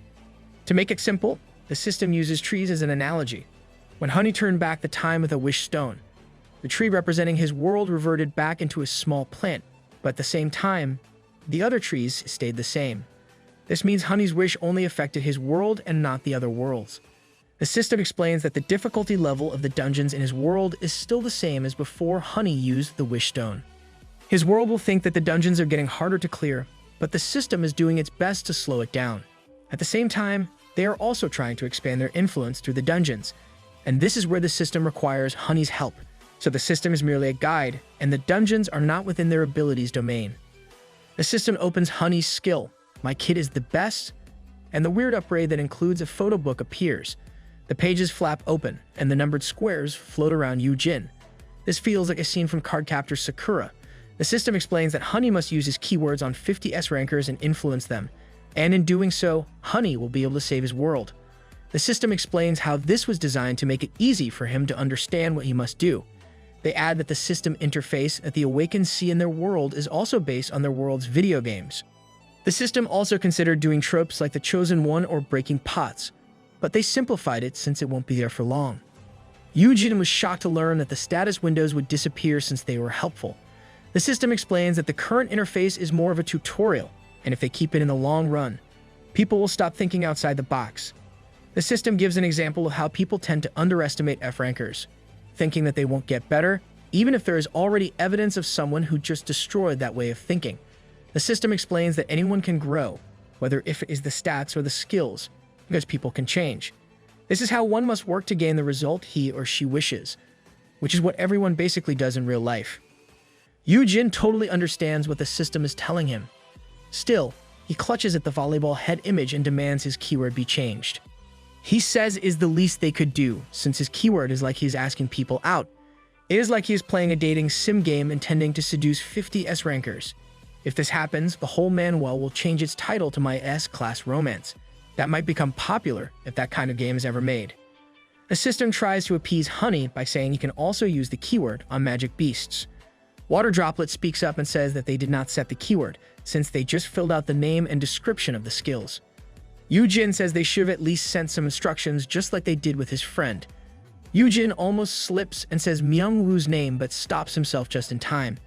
He continues to rant at how his friend's skill has a saved stash of materials, an elemental, and even a guidebook. Water Droplet tries to talk back but can't make up a reason. The tree pixelated image then explains that the skill given was carried over from a previous world. Tree then points out that Honey is probably now aware of the other world's existence, as the surroundings change to show different terrains and species. Tree continues to explain how the Golden Smithy was created in one of those other worlds and transferred to Honey's world. Carrying over so much content under one package rarely happens. To do this, the previous owner of the Golden Smithy has done more than necessary to ensure it is passed down completely. They would have sacrificed a lot to save other beings' futures. I hope they expound on the story of the previous owner of the Golden Smithy. Water Droplet explains they just usually fill in the information based on what was presented. It is similar to how zoologists would categorize species based on their similarities with animals they already know. This kind of thing can be inaccurate. In Honey's case, they can't change his keyword. Ouch, our MC is stuck in telling people I love you. The circle says that Honey's case of perfect caregiver is entirely new for them, and they had to do a lot of guessing to fill in its descriptions. Tree continues, saying their regular caregiver title is already rare on its own. Its requirement is to have a natural-born S-ranker consider another as their keeper to unlock the title. They continue explaining how with the use of promising sprout, honey can see the potential ranks. For some S rankers, before they awaken, their potential rank can be A or S. This means they may become an A ranker instead of an S ranker. However, some are guaranteed to become an S ranker. They are such extreme irregularities that they may seem to be a different species from their own kind. The system says that the S rankers of this kind are overwhelmingly extraordinary. The normal ones in their species tend to fear or reject them to the point that even family members can drift apart. So the appearance of a caregiver is a very rare occurrence already. In short, if the natural-born S rankers are extreme rarities, people with caregiver titles are even more so. And for Yoojin to have the perfect caregiver title is beyond that. Yoojin was surprised that S rankers get shunned, but for Yoojin, he never ever felt that way for his brother. The system continues, explaining that those with the caregiver title don't live long because they become targets by others instead of those under their influence. It is the same when S rankers try to protect them. Because of their nature, their intention can be seen as violence. The system again reiterates that they need honey to collect the S rankers as safely as possible in the next 5 years. So Yoojin needs to collect at least 10 S rankers every year. With this message, the pixelated images of the system start to disappear. They have reached the end of what they are allowed to share at that moment. Tree tells Yoojin that they will send him back to where his brother is and that he has been gone for only 30 minutes. Yoojin asks a question before they totally disappear. He asks if he could tell his brother any of these or if the system could at least send a message to his brother. Wind starts to swirl in Yoojin's feet and the system answers him. They explain that honey can't tell everything, but he can at least say he has been helping them. Yoojin makes full use of the remaining time as the swirling gets stronger. He asks if the principle of dungeon generation is still the same. The system says is still the same, but some dungeons will still pop out too early, but they take care of those immediately. Yoojin tried to ask another question, but no more time was left. The system tells him that all of his questions will be answered one day, even if he doesn't want to hear the answer. That sounds ominous. With the last squirrel, the pixelated images and dark blue surroundings are now gone. With a gasp, Yoojin finds himself lying on the ground. Seeing that he is back, he quickly sits up, thinking of his brother. He intends to explain everything since he got permission from the system, and he doesn't want to be out of sorts anymore with Yoojin. Yoojin looks around, and only then does he realize that everything around him is burning in purple and black flames. Seeing it makes him sweat since it is entirely different from what he remembered. He knows they were in a forest dungeon before, making him think that the system somehow sent him to the wrong dungeon. Seriously, big bro. The black and purple flames are a big giveaway of what happened there. The ground rumbles, and a growl makes Yoojin look behind him. Yoojin shrieks as he sees a huge magic beast about to pounce on him. No, everyone is not mistaken. That big magic beast looks a lot like Peace. Yoojin then screamed that this is not an easy dungeon. Yoojin manages to evade, and the magic beast is now where Yoojin had been. Yoojin ponders if there's a way for him to win against the monster and decides to check its rank using Promising Sprout. It was then that Yoojin realized that the magic beast was none other than his lovable Peace. Surprised, he started asking a question, but he was suddenly snatched up and placed on his brother's shoulders. Yoojin is surprised and asks his brother what happened. He is sure that they were in a forest dungeon before. Yoojin gets a good look at their surroundings from his brother's shoulders. He realized that everything had been burned by Yoojin. That took him some time to learn. Yoojin tells Yoojin to calm down and put him down. Yoojin continues to carry his brother, saying he is as calm as possible. Yoojin says that he will tell Yoojin about everything. Yoojin then looks at Peace and asks if he will let Yoojin have his way with him. Peace turns away from Yoojin, obviously displeased with Yoojin like Yoojin. Even Peace is now influenced by Yoojin. Yoojin apologizes for making them worry and is about to say where he has been, but Yoojin tells him to shut up or else he will make him shut up. Yoojin finally releases his anger and asks if Yoojin really wants to see him go crazy. Yoojin calmly answers that he will explain, but Yoojin is having none of it and just tells his brother to shut up. Yoojin's patience reached its final straw when Yoojin disappeared. Yoojin begins to tell Yoojin how he has been trying to hold back all this time. Knowing that his brother is finding his way in the world as a hunter, Yoojin wants to give him the chance to do so even though he's worried, but things worsen, and he can't hold it in anymore. Yoojin grips Yoojin's arm and drops him to the ground. He claims that he had been patient, but not anymore. Yoojin points his sword at his brother and says that he will just announce to everyone that Yoojin died in the dungeon. This statement appalled Yoojin. Letting people know that Yoojin is alive will only complicate things, so claiming that he died because of the dungeon boss monster will be easier. It may seem strange to others since they were only in a D-rank dungeon, but it would work if Yoojin showed them some of Yoojin's limbs as proof. He slides his sword toward his brother's shoulder as he says this. Lil bro has gone cray-cray. Yoojin promises that what they are about to do will keep Yoojin safe. Hearing this, Yoojin remembers the words of the system, of how an S-class may be doing it for protection, but it would still be violence. Yoojin tells his brother that a potion will heal him right away.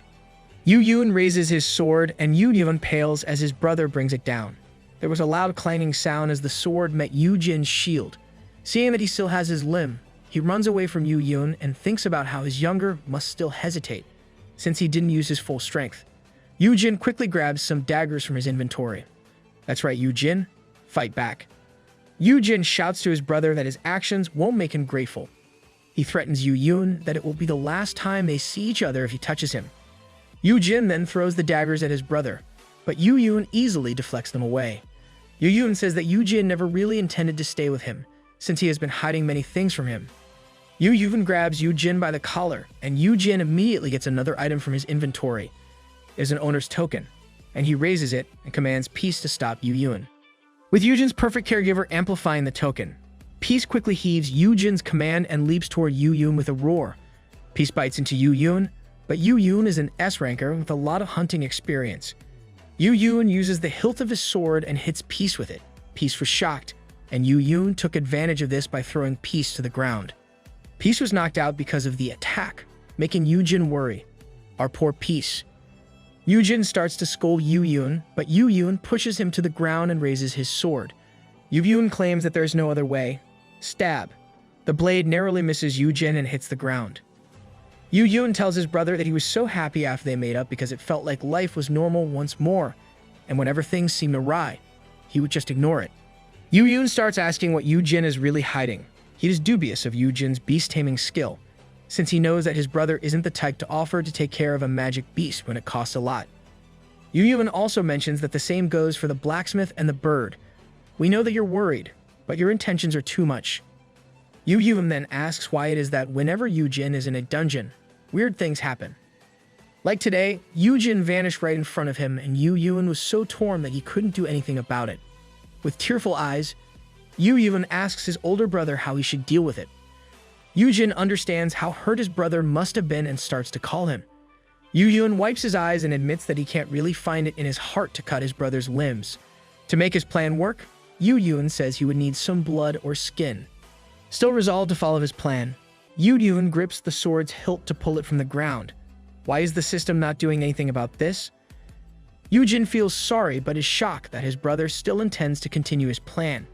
He tries to stop him, but Yoojin reassures him that he will be healed right away.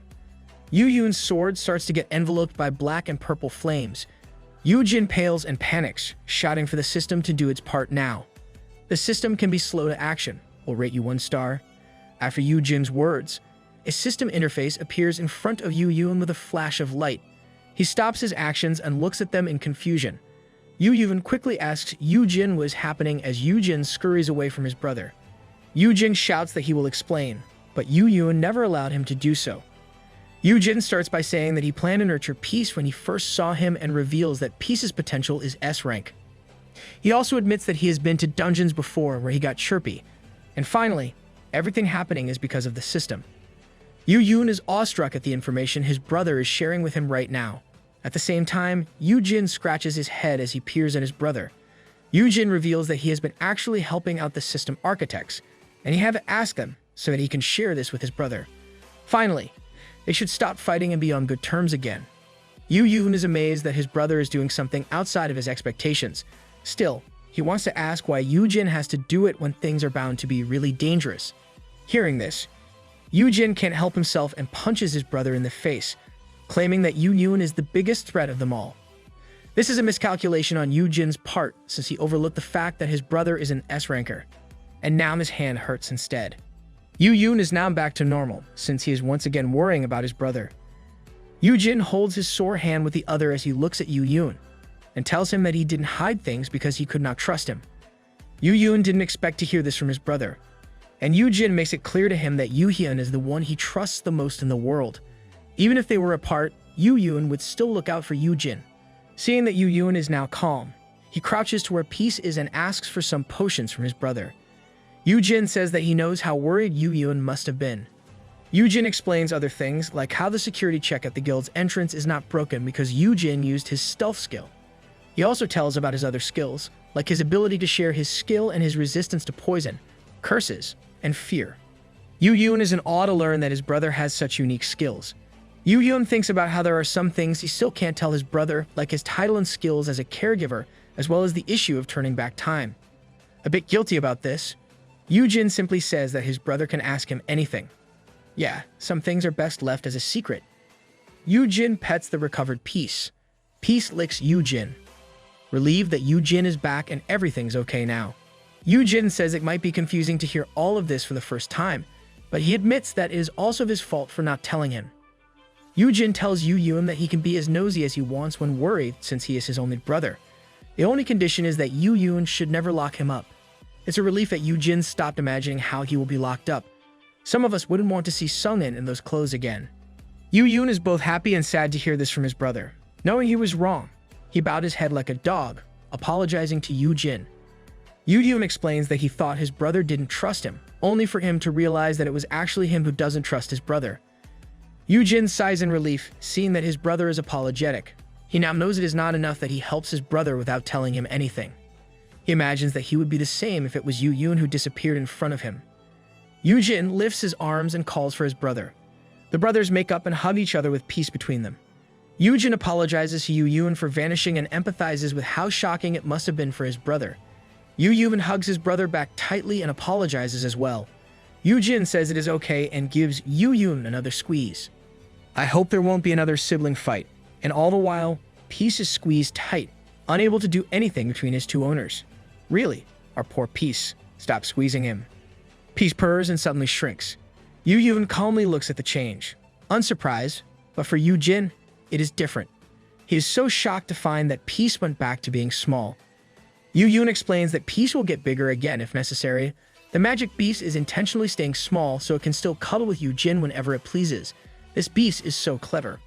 Peace makes a cute face asking to be held, while Yoojin lifts Peace up, understanding the situation. Now that he is in Yoojin's arms, Peace looks pleased and content. Yoojin says that Peace shouldn't have warned him. Yoojin suddenly realizes that he didn't get to level up and reminds his brother to apologize to Peace for hitting him earlier. Yoojin apologizes to Peace half-heartedly with a bow, and Yoojin scolds him for it. He even asks if it was Shimeon who thought him to be arrogant. Unbeknownst to Yoojin and Yoojin, the system watches over them. The merperson says that they somehow prevented a crisis. At the same time, another being with a droopy bunny ear asks if they will risk it with Honey's younger brother. They must be Water Droplet and the volleyball head earlier. Water Droplet says that the brother gave up his life before for Honey, so he's pretty sure that he can be entrusted to be Honey's guardian in this life as well. Hearing this, another being surrounded by plants says that the blacksmith seems to be a more promising candidate for it. This must be Tree. Water Droplet replies that the blacksmith still hasn't reached his full potential. Tree answers that it would be a waste if the guy is not used somehow. Excuse me, Manhwa is a person with human feelings. They should stop discussing who is valuable and who is not. Another guy who is on the stairs wearing a wolf pelt says they could just sneak the blacksmith out if the world honey isn't fails. And this must be the wolf head from before. The bunny-looking being asks if they should also pull out Honey if it fails. Water Droplets replies that she doubts Honey would accept it since he is a caregiver. Looking at the screen before them, the bunny-looking being says that Honey might decline, and if forced, he might end up breaking instead. She says that what they are doing doesn't seem to be right.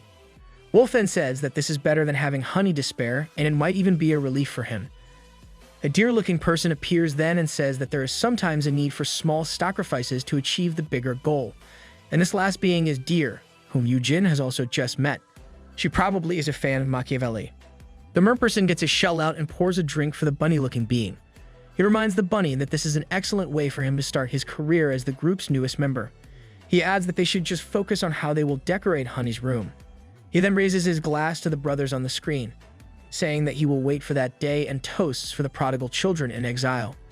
Water Droplet must be referring to themselves in this line, but it seems they are planning something that Yoojin would never allow to happen.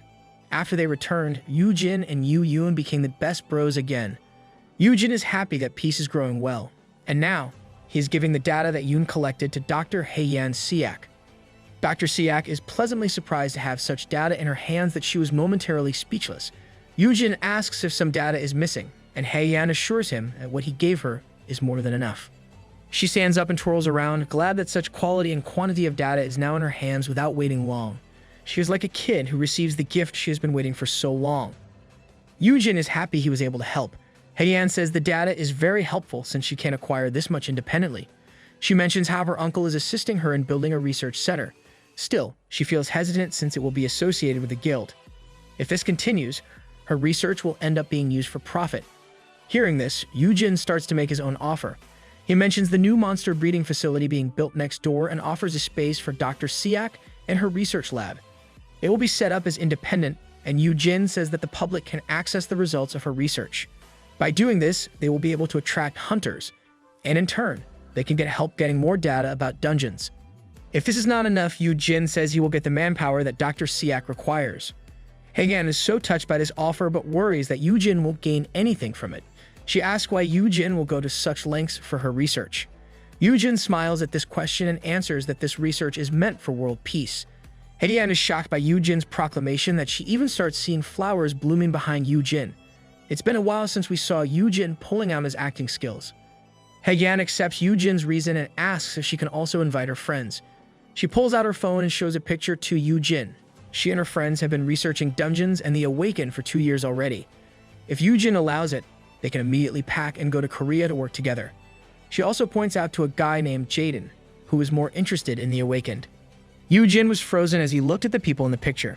He quickly recognized them as Dungeoneers, a team of scientists who discovered the principles of dungeon generation with Dr. Siak.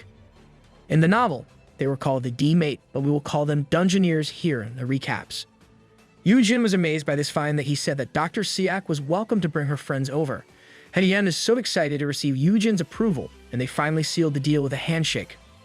After that time, Yoojin looks over the building being made beside Hyeyan. He thinks he made the right investments, but the building will soon be destroyed once the dungeons increase. Aside from investing in Dr. Siak's research, he also distributes his assets in stocks.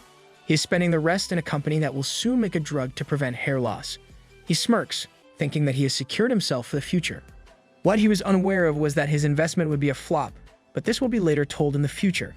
Can't wait for that story, I can see it now. Our MC fails to use his future knowledge fully.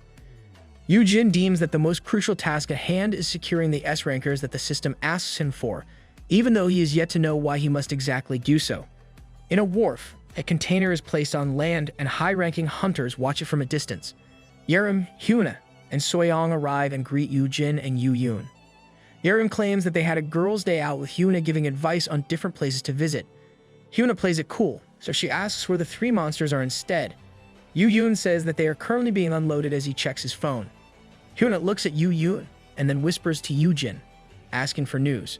Yoon stares at Hyuna talking to his brother, and Yerim glances at him. Soyoung is much more excited about the new magic beasts that will soon arrive, and doesn't notice anything is amiss. I guess Yoon and Soyoung getting together will take some time if they are currently uninterested in each other. Yoojin gives Hyuna a generic answer with dead eyes as he thinks about how a lot went on. Hyuna asks if Yoojin is sure since he is obviously off. Ultimately, she accepts Yoojin's answer, choking Yoojin in the process. Hyuna seductively asks Yoojin if it is okay if Yoojin spares one of the 3 monsters for her. Looking all pale, Yoojin says he is not sure. Hyuna continues trying while Yoon blazing with fire, seeing that his brother is in the embrace of an S-ranker. Yoojin thinks that his brother should calm down since Hyuna is one of his priorities for his task. Yoojin tries to finish the talk by saying it is for a valued customer, so he will agree if the price is right. I wonder how our MC will say I love you to the other S-rankers, particularly Hyunjae. Hearing this, someone grabs Yoojin's hand and calls him. It is Soyoung, and she looks pleadingly at Yoojin as she asks if she can still count on him. She asks Yoojin if he will still be willing to raise her child even if there are a lot of babies in his nursery. Yoojin pales again as he hears this and hesitantly says yes to Soyoung, feeling that his hands will soon break with her grip. Yep, too far off in the future since Soyoung is more interested in getting her dragon. Hyuna and Soyoung look like they are playing with Yoojin as he thinks he is only an F-ranker and is fragile compared to them. Yerim looks at the 3 of them. Thinking Yoojin is like slime, Accepting his fate, Yoojin wonders how he can last long with 50 S rankers when he is having a hard time with those around him. His quest is literally putting his life at stake. Yoojin then calls for his brother, and Yoojin looks up. Yoojin gives Yoojin a necklace, saying that it is an interpreting item. He explains how Yoojin will be getting a lot of foreign visitors once he opens his facility and how he thinks his brother will meet it. Yoojin shyly says he won't stop him even if he is worried. He also assures Yoojin that he can count on him if he needs anything, and that all he wants is for Yoojin to be healthy and safe since Yoojin is the most important person in his life and nothing else. Why does it feel like Yoojin just received a love confession? And all those pink and shiny backgrounds? Is this a shoujo manhwa? Yoojin is so happy to receive this gift and hear how much his brother loves him. The two are lost in their own world while Humana and Yerim look at them with disgust. I'm sure they are more in awe of how Yoojin is so different in front of his beloved older brother. Yoojin thinks their previous heart-to-heart talk has helped them reach this point in their relationship. This motivates Yoojin to believe he must do things without hesitation. A staff calls them and announces that they are done unloading the monster cages. Yoojin says they are coming, as he thinks he must really do it or the world will end. He remains optimistic, knowing this is his second shot at living with his brother happily ever after. Our MC's wish in life is really simple, but their universe is placing a lot of hurdles in their way. The container clunks open, and 2 cages can be seen inside. A pair of eyes shine from one of its cages as it looks outside. New babies for daddy have now arrived. A staff nervously hands the owner's tokens to Yoojin, commenting on how much hard time he will be having with the monsters. Yoojin asks for clarification as other staff carries out the task of getting the magic beasts out of the container. The man says that things were wild during the transport. Suddenly, there is a clunk sound, and the staff starts panicking, for one of the monsters has gone out. As it gets out, there's a swirl of wind and light, and everyone is shocked to find a griffin. Wow, I wonder if they will have a phoenix as well.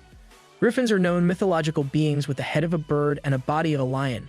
With the appearance of dungeons, these mythical beings are now part of their reality. The griffin flies above everyone as it surveys its surrounding. Huna comments how this monster is no match in aerial combat and hopes to get one of those. Soyoung says she still prefers dragons, though. And as for Yerim, she's more attracted to the magic beast's cream-colored feathers. The griffin continues to look around and stops when it sees Yoojin. The system announces that the perfect caregiver title has amplified the effect of the owner's token, and the creature now feels affection for Yoojin. With how it looks at Yoojin, I somewhat doubt his affection. The griffin suddenly flies off to where Yoojin is, shocking Yoojin with the sudden trajectory change. Yoojin quickly takes hold of his brother by the neck and swats the griffin with his bare hand as if he was only swatting a fly. Yoojin realizes that his brother is limp, and everyone else starts to panic that Yoojin might not make it. On the ground, the griffin somehow recovers, and he looks at the other cage being brought out. The griffin makes a cawing sound and flies over to where the other cage and some staff are. Yerim is shocked that the griffin is still causing havoc. Huna immediately takes action by releasing a skill toward the griffin. She starts enveloping the griffin in a barrier, but it simply flies off, popping the barrier. Huna is so shocked that the griffin managed to get away from her skill. Oh, the stick figures are back. Human recovers from the shock and immediately determines that the monster is immune to wind-type attacks. Yerim then uses her skill, Sandals of Hermes, and flies to where the griffin is. She is so close to catching it. But the griffin suddenly spreads its wings, hitting Yerim in the face. Hyuna scolds Yerim for doing a poor job for an S-ranker. Yerim reasons that the wings are big, and for someone like her who never caught a pigeon before, catching a griffin is a tall order. Impatient, she asks if she can just freeze it instead. You can't, Yerim. Yoojin will scold you if you do. The griffin continues to make a ruckus, attacking the cage covered with a blanket. Hyuna yells at Yerim that she can't kill it when it only got here. Soyeon helps out and tosses a canvas made from dungeon materials. After some time, a soft cawing sound comes from the griffin as it wriggles in the canvas it was covered in. The girls are tired from catching it, and Hyuna comments that it is more complex than usual since they can't kill it. Soyeon adds that it gives them a new perspective and finds that taming a monster is impossible for her. Despite having 2 S-rankers and 1 A-ranker, it was still hard for them to catch a lower-ranked griffin. The 3 women look at the mayhem the griffin caused around them. They even destroy the container that it came from. The law of the dungeon is to kill or be killed, and having to raise those kinds of creatures into trusted partners of hunters is more of a dream than a reality. Yoojin adds his input, saying it already tried to attack his brother, so it might be best to put it down instead. Yoojin grabs his brother's wrist, saying he won't allow it. Yoojin assists his brother in standing up as Yoojin groans, holding onto his neck. He is now recovered, and he claims that the griffin didn't mean any harm to him, though he admits that it almost broke some of his bones. Yoojin, you don't have to lie. We all know that it was Yoojin who almost killed you just now. Yoojin uses promising sprout on the griffin. He explains how it must be used to seeing high rankers, so it doesn't know how to behave when faced with low-rank hunters or the unawakened. In the Golden Griffin's character status, its current stat rank is at C. While its potential is rated from A to S, it continues to caw as Yoojin confirms its skills. Its only current skill is the A-rank Wind Resistance, and the locked skills are the S-rank Wind Mastery, A-rank Golden Arrow, and the B-rank Sherp Cry. The system notifies him that it must consume several equine magic beasts to unlock its skills. I guess it has to eat some horse. Well, it is the food chain of monsters. Done with the check, Yoojin instructs Soyeon to let go of the griffin and for his brother to stay put. Yoojin asks what Yoojin is planning, while Soyeon asks if Yoojin is sure about this. Yoojin assures them that he only wants to teach the griffin how to coexist, and as the weakest person in the group, he is perfect for the job. Yoojin steps closer to where the griffin is and talks to it. The griffin and Soyeon look at Yoojin, and both are mesmerized. Yoojin then lifts up a hand and calls the griffin to him. The griffin is so glad that it whooshes to where Yoojin is. It clutches its claws into Yoojin's arm, hurting him. Yoojin suddenly trembles with the pain and screams out loud, shocking the griffin away. I don't know if our MC is just acting or if he really is in so much pain right now. Everyone else was worried for Yoojin, but they held back as instructed.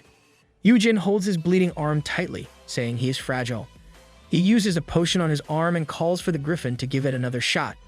The griffin does as he is told, and they repeat this several times, with Yoojin instructing it to be gentler. At the same time, the girls were all astonished by what is happening before their eyes. Yoojin continues with determination, claiming to teach the griffin the meaning of weakness. At the same time, the griffin looks at Yoojin with awe, like a pupil mesmerized by his teacher. Now this is a typical shonen manga scene here. The shocked look on the girls' faces becomes blank as they watch this scene, thinking that it is not something to boast about, while only Yoojin understands the depth of what his brother is trying to accomplish with his own blood. And after some time, the griffin finally lands on Yoojin's arm without hurting him. Yoojin is glad they made progress, while the griffin still worries that he might hurt Yoojin again. Yoojin reassures him by complimenting how clever it is, making the griffin glad.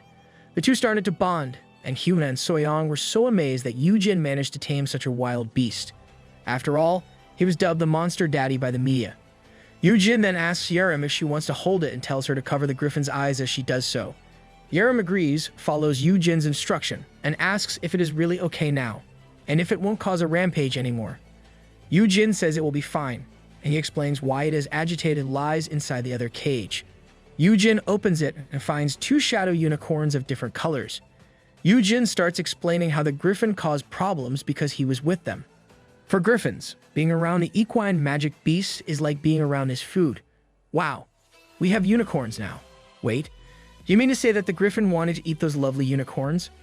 Hyuna is glad to learn that the griffin likes equine monster meat and tells Yoojin how her guild has many of those.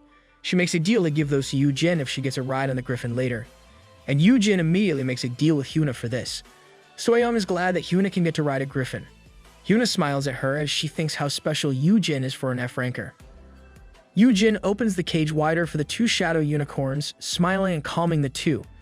The system notifies him that his title of perfect caregiver has amplified the effects of the owner's token, raising the level of affection for Yoojin. He calms the shadow unicorns and says that everything's okay now. Hyuna looks at Yoojin, thinking that Yoojin is now doing something that no one else would have dreamed of accomplishing, and she looks forward to the other things he can do as a hunter. Our MC can do many things that others don't know about, and Hyuna still wants more. Yoojin checks the conditions of the shadow unicorns and deems that they should be sent to the training center, considering their size. He then remembers that he should name them. After thinking about it, he says they should be called Black and White. Yerim shouts at how terrible it is, while Yoojin agrees with his brother that those names are perfect. As for Hyuna, she thinks that naming the creatures shouldn't be left to Yoojin. In a different place, a person threatens another by the neck. A man being raised groans. The other person asks if he really has no idea when Brix purchased her contract that was enchanted with a high-grade blinding curse. Yet, someone has torn it up like nothing. She is now frustrated since she recently opened a business. Having someone who can nullify it is terrible news for her. Oh, is she referring to the contract that Yoojin tore when he was abducted? The man stutters that he does not know and is in no position to know who wrote or tore the contract. Even his guildmaster died during that incident, so nobody knows what happened. He has answered the questions, and he is now hoping to be let free, but the other thinks otherwise. She finds the guy useless and ends him. She steps into some documents, and there's a picture in one of those. She picks it up and sees Yoojin holding peace in the picture. Now that the guy who bought the contract is dead and everyone else in the guys guild is gone, the person only left to ask is the guy who got kidnapped, and another person is now after our MC. The shadow unicorns have settled down, and their names were changed from white and black to light and dark. But Yerim doesn't like those and says that Yoojin might as well name them Salt and Pepper. Yoojin thinks the name is no good but accepts it anyway. Is Yerim a fan of Blue's Clues? As for the Golden Griffin, the troublemaker is named Blue for its blue eyes. Shouldn't he be named Gold instead? Blue is causing havoc in the dining area of Yoojin's place, and Yoojin is left to clean everything. Blue makes eye contact with Peace, who is lazing around, but Peace is giving off a fiery aura that Blue finds threatening. Seeing that Peace is mad, Blue immediately helps Yoojin clean up. Yoojin is relieved that Peace is helping him in his own way to keep things in order. Upon meeting Blue, Peace quickly disciplined the Golden Griffin. Yoojin says it is to establish the pecking order in that place. There is a hierarchy even in the world of magic beasts. Now that Yoojin has finally settled everything, the magic beasts are all napping. Yoojin is both relieved and tired as he trudges to the bedroom. He thinks again of how he can collect 50 of them when he quickly gets drained of caring for those under his influence. The curtain in the window flaps softly as Yoojin lies face down. Thinking how many he has collected so far, the system suddenly notifies him that the venomous curse Dragon Dio Valsiasis has been detected. Wait, what? A dragon? Yoojin is so out of it that he simply repeats what the system notified him. After a short pause, he opens his drowsy eyes, realizing there is a problem. The SS rank Rao Chita's Bane gets activated, and Yoojin's skills effects are doubled if he fights with the other dragon.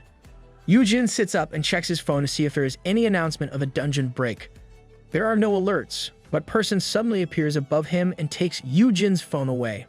Just how did she do that? Does she have a skill similar to Yoon or a stealth skill like Yoojin's? The woman steps into Yoojin's bed, speaking in French, saying it is awesome. She asks Yoojin how he noticed her and comments that he must hide some special abilities. She starts speaking again, realizing that her translation necklace is not on. Yes, she is speaking in French the whole time. She drops Yoojin's phone to the ground, and Yoojin wonders if the woman is French, how she got in, and if she is the dragon, which she clearly looks human. With the translation necklace on, she greets Yoojin. Yoojin uses his promising sprout skill and determines that the woman before him is an awakened S rank with the same potential. This means that she is a natural-born S ranker. Yoojin is shocked by this information, thinking that she must be on par with his brother and Hyunjae. He thinks back to his past life and is sure he never heard of a hunter like this. The woman suddenly gets close to Yoojin, asking him what he is reading.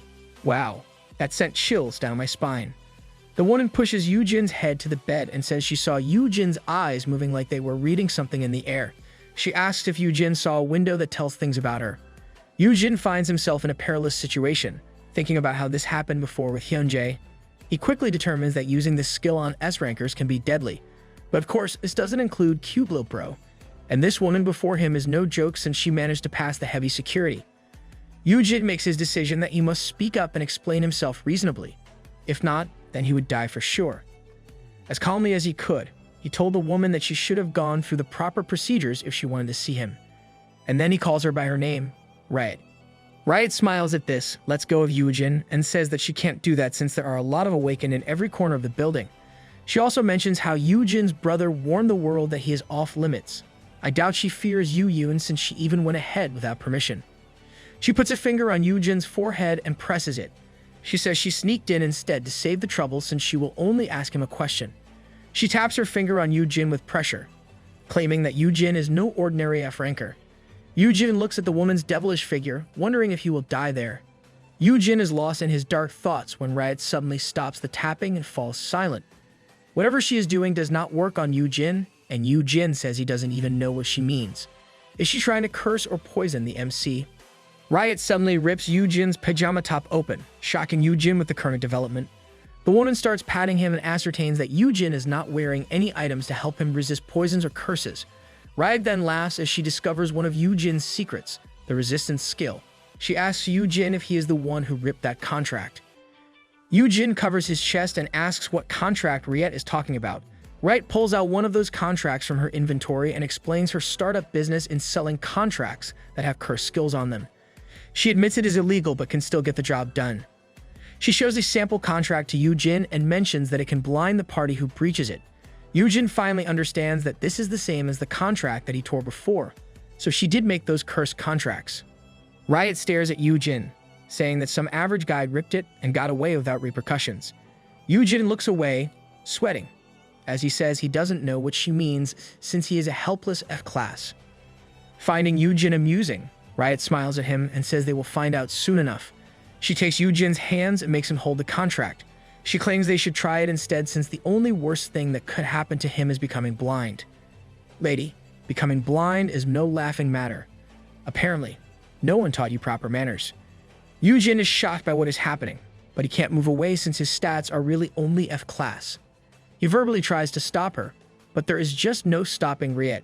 She holds onto Yoojin's hands as she rips the contract into two. Yoojin screams as the system announces that he will be inflicted with blindness for breaching the contract. At the same time, it says that his abhorred curse resistance has nullified the blind curse. Riot laughs at this while Yoojin, in a disheveled state, looks at her. Even with fear resistance, he can't help being wary of Riet for being reckless and worrying about what she wants to do next. Another secret revealed. The woman simply smiles at Yoojin and assures him that she wouldn't hurt him. This makes Yoojin shout at her for doing all that. Riot only reasons that she's only trying to figure out why the contract was torn and if something's wrong with her skill. She explains to Yoojin that she got the skill as a reward from a vanished dungeon. Yoojin looks up at her upon hearing this, and Riot says that the dungeon vanished into the air like there was some error after she cleared it. Yoojin mulls over this, and Riot notices that Yoojin must believe her if he is seriously thinking about it. Yoojin recalls how the system mentioned that there would be dungeons that would appear 5 years too early. From what he can remember of his past life, there was no news of poison and curse skills. This means that she could only get her skills because Yoojin turned back time. We finally see the butterfly effect. Yoojin concludes that with such skills, Riot must have defeated a dungeon boss with poison and curse skills. This is none other than the dragon Dio Valchisis. Yoojin mutters the dragon's name, which only amazes Riot further. She reveals that it is an SSS rank title of the twin of Dio Valchisis, which can only be unlocked if the dragon is defeated by siblings. Riot is being kind and explains how she cleared the dungeon with her younger brother, who is also an S-ranker like her. And it happens that her brother also absorbed the power of Dio Valchisis. Yoojin was horrified and amazed at how powerful they must have been to defeat such a dragon. Yoojin realizes this is why he got the alert about the dragon. With Riot absorbing its powers, she became a demi-dragon somehow. Does this mean her brother is also a dragon? Yoojin now comprehends what kind of mess his turning back time changed things. She inspects Yoojin closely, saying he is pretty strange for an F rank. She climbs the bed where Yoojin still sits and asks if Yoojin is also a dragon. Yoojin stammers as he says that he is only a regular human. Unconvinced, Riot grabs Yoojin's wrists and gets closer. She says he smells like a dragon or something else that can easily devour Dio Valchisis instantly. Yoojin tries to break free from the hold as he asks what she means. You must muster up your acting skills to escape that mess, Yoojin. Yoojin quickly wondered if it was because of his skill Rao Chita's Bane, which he got from slaying the king of venomous cursed dragons. He doubts she knows about it since that happened before he turned back time. She pushes Yoojin back to the bed and crawls on top of him, not letting him escape. She says that Yoojin is interesting, making Yoojin doubt his ears and confused about what is happening. Riot licks her lips as she says it has been a while since she got this excited. What is happening right now? Yoojin asks Riet what she is doing as she touches Yoojin's exposed chest. Riet gets closer and whispers that he should relax, since they will only be getting to know each other. Yoojin profusely blushes at this, and Riet continues. She whispers how long it has been for her to find someone she truly resonated with, as she slides her hands on Yoojin's chest. Yoojin stammers that she shouldn't be doing this. He gets desperate, and instead shouts that Riet shouldn't wear shoes in bed as he points to where Riet's feet are. Dude, is that really the best excuse you can come up with? Riet looks at a foot and says she did hear about it being a big no-no in Korea. Disappointed, she slides off the bed, saying he didn't have to reject her coldly. Yoojin clutches on the blankets, claiming that he is not in the wrong here, and asks Ryut to leave if she is done with her business. Hearing this, Ryut remembers that there is one more thing for her to do. She looks at Yoojin and cutely asks him to be her breeding partner. Yoojin pales as he hears this, and he once again curses at Hyuna for making that specific phrase trend. This phrase never gets old, though. Everyone loves using it. Yoojin holds his head, feeling lost and remorseful. Ryut acts like a little girl, saying she has this cute little magic beast that needs his care. Yoojin looks at her and says she must get in line, since other guilds already made a deal with him. Hearing this, Ryut pulls out a knife and mentions that is the exact reason why she sneaks in and asks a favor. Yoojin smirks at her words, but he concludes that this isn't that bad of a deal. Really now, using a knife to ask a favor, she is like a villain at this moment. Ryut is a natural-born S-ranker with an SSS class title. Yoojin knows that she is dangerous, but at the same time, it would be good for him if Ryut owed him. Yoojin makes his decision and agrees to raise it for her, but it comes with a condition. The next day, Sungin arrives at Yoojin's place carrying some ginseng tonic as presents. He steps in, shocked to find that Yoojin is on the floor with the rune all in a mess. Sungin asks what is going on as he rushes to where Yoojin is. Yoojin meekly answers that there were a lot of things that happened, commenting on how rough it was.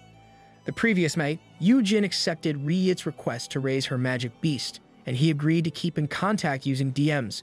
He looks at the messages from Ryut, which don't make much sense. Yoojin surmised that the translator necklace does not work when typing. Yoojin is irritated due to lack of sleep and how Ryut did whatever she wanted the whole time she was there. The bright side is he managed to survive that impromptu visit. Right, all natural-born S-rankers seem to have loose screws in their heads. Sungin assists Yoojin in drinking the ginseng tonic he brought, getting Yoojin's morning wash, and cleaning up the house as Yoojin rests. Yoojin remains lost in his thoughts, thinking it was a relief that none of his friends were present when Ryut visited. It would be total mayhem if they were, and his brother would have difficulty fighting S-grade poison and curse skills. Feeling dead inside, Yoojin wonders if he should have just used the keywords on Ryut and made things easier, since he can double the effects with his title. It is easy to say those words, but Yoojin snaps out of it as he thinks how problematic it will be if she turns all clingy. Yoojin is acting strange, and Sungin can't help but worry. Sungin asks if Yoojin is okay, and this pulls him out of his thoughts. Yoojin says he is fine, and his eyes wander to his surroundings, realizing everything is now clean and orderly. He is so shocked that he asks Sungin when did this happen. Sungin says he only cleaned up a bit to help him out. This is only a bit. He already took care of Yoojin and cleaned up the house. Does being an A-rank give them A-rank caring and cleaning skills as well? Sungin takes Yoojin's hands and expresses his empathy for how hard Yoojin must have been working to care for those magic beasts. Sungin tells Yoojin to call him whenever he needs help, and he will come running for him. Yoojin is deeply moved by Sungin's offer that he can't help saying I love you to Sungin, and that he is the best. This made Sungin happy, and the two acted like a grandpa and his grandson who were bonding together. Experiencing this with Sungin made Yoojin recognize that focusing on the people around him should be his priority over Ryut. Yup, no point in stressing yourself about things out of your control. The system then notifies Yoojin that Sungin Kim has reached the minimum requirements to unlock his next rank. This shocks Yoojin, and he suddenly grasps Sungin's face to look closely.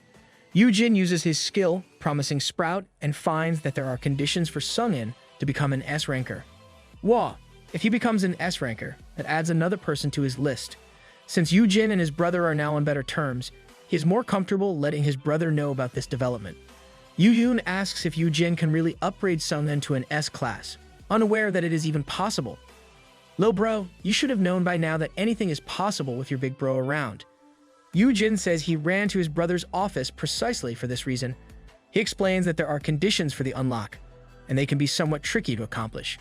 He then explains that there are 3 options Sungin must meet, and he only has to fulfill one of these to upgrade. The first option is to kill a boss in an A-grade dungeon with only a single blow. The next is for Sungin to single-handedly slay an S-ranking monster, while the last option is for Sungin to slay an SS-grade monster with only 9 or fewer teammates. Those conditions are insane. But if Sungin accomplishes any of these, the rewards are bound to be extremely rare. Yoojin thinks about it for a moment and says the last one is feasible, but there are no SS-class monsters in their country, meaning they would need to go overseas for it. Yoojin then suggests going with the first option. Yoojin considers his brother's suggestion, saying Sungin has an A-rank attack skill. Still, it is not enough to slay a boss in one hit. Yoojin then smiles confidently, saying that he can help with that. Yoojin is slightly confused, but he lets his brother communicate his thoughts. Yoojin's plan to upgrade Sunghyun Kim to S rank starts by having Sunghyun wear all kinds of attack-boosting equipment that he can wear. The next step is to have Yerim buff Sunghyun with Shadowless Day.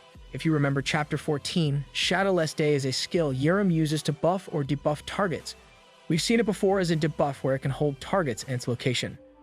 And the last step in Yoojin's plan is to share his double attack damage using his +1 skill. Hearing this, Yoojin suddenly snatches the Yoojin doll that his brother uses for his presentation and asks why his brother is a part of it. Yoojin says he will go to the dungeon with everyone, and Yoojin asks if his brother is kidding him. Yoojin looks at his brother and says that he is serious about it. Yoojin changes his tactic and asks his brother what he would feel if he, Yoojin, is an F ranker, and he decides to go to an A rank dungeon. Yoojin knows it is a rhetorical question, but he answers it nonetheless, saying he will be worried sick for his brother. Then he adds that he at least has B shield equipment. Yoojin says that Yoojin already knows the shield is insufficient in an A rank dungeon. Aside from that, they are to face the boss monster. Yoojin reminds his brother that he mentioned it requires physical contact. This only means that he has to be right by Sunghyun as he lands that one hit. He explains how the shockwave of such a hit can be fatal for an F ranker like Yoojin. On top of that, the shield will be useless since it won't work if Yoojin is in contact with Sunghyun. That is indeed reasonable, lil bro. Instead of feeling despair, Yoojin laughs at this and shows an item to his brother. Yoojin asks Yoojin if he remembers the dinner they had with Myung-woo and with him asking for an item for defense. The item is a golden bracelet that was recently made by Myung-woo. Yoojin looks at it, thinking it will only be a simple shield. Curious, Yoojin takes the item and learns it is a single-use item with no rank. On top of that, it can nullify all kinds of damages for 10 minutes. Yoojin is astonished by the effects and asks his brother if it is possible. Looking smug, Yoojin says this is why he wants his brother to be on Myung-woo's good side. That is one cheat item. Myung-woo came up with something really OP. Concluding it is a done deal, Yoojin puts his hand on his brother's shoulder. Yoojin assures him that Sunghyun will become an S-class tank, making his brother's guild more powerful. And Yoojin promises that he will make it happen. Once they had decided, Yoojin told this to the concerned parties. Myung-woo is troubled as he says he didn't make it to be used like that. While Sunghyun tries to reject the whole thing since it will endanger Yoojin. It took some time for Yoojin to finally convince them, but they still managed to set a date. Before a gate, the raid team is finally set to enter the dungeon. The team comprises Yerim, Yoojin, Sunghyun, Yoojin, and Peace. Sunghyun asks if Yoojin is sure about this, but Yoojin assures him that it will be okay. Peace sits in Yoojin's arms as he looks at Sunghyun. Peace is probably leering at him, wondering why his dad must help him. Yerim joins the conversation and says S-rankers are by their side, so it will be okay. As she says this, an S-ranker arrives, and it is Hyuna Moon. Hyuna greets her breeding partner and apologizes for being late. Yoojin's party has commissioned an extra S-ranker just to be on the safe side. Hyuna greets Peace as well and asks him for a ride. Peace ignores Hyuna, while Yoojin mentions how she really wants to have her own mount. Yoojin thinks this number of members is enough for an A-grade dungeon raid. But then, there was a rumble. The sound stopped and was followed by the sound of a step.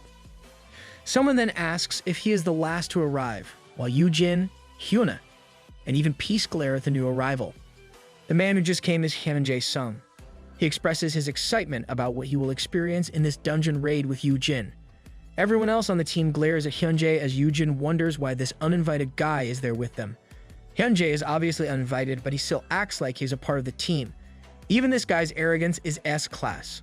The low-tier A-grade dungeon Black Golem City is filled with golems and undead monsters, but not anymore. Sunghyun explains to Yoojin how golems are slow yet durable. The typical strategy for defeating them is to split them up and then destroy them individually.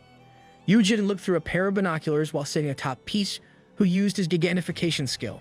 Seriously, Hyunjae is wearing a suit inside a dungeon raid. Is this guy flexing how rich he is? Yoojin brings down his binoculars, thinking that no tactics are being used since everything seems to explode in the distance. Yerim is having fun slaying all the golems with her magic alongside Hyuna. She comments that they are not sturdy but soft like a marshmallow.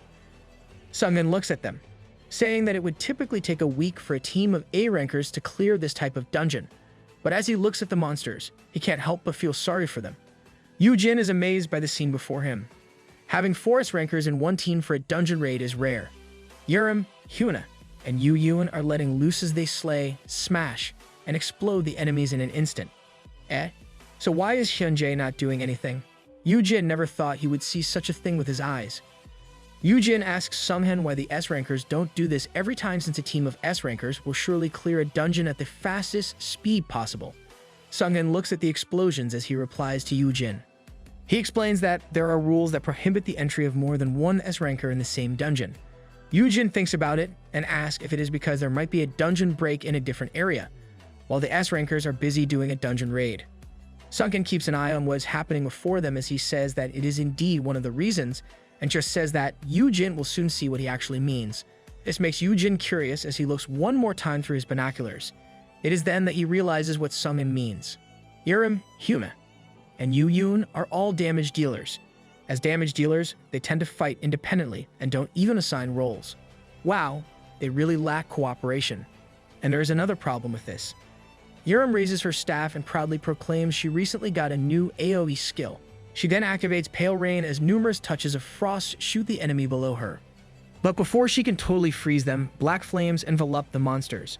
With the freeze effect gone, Yurim throws a fit at her boss.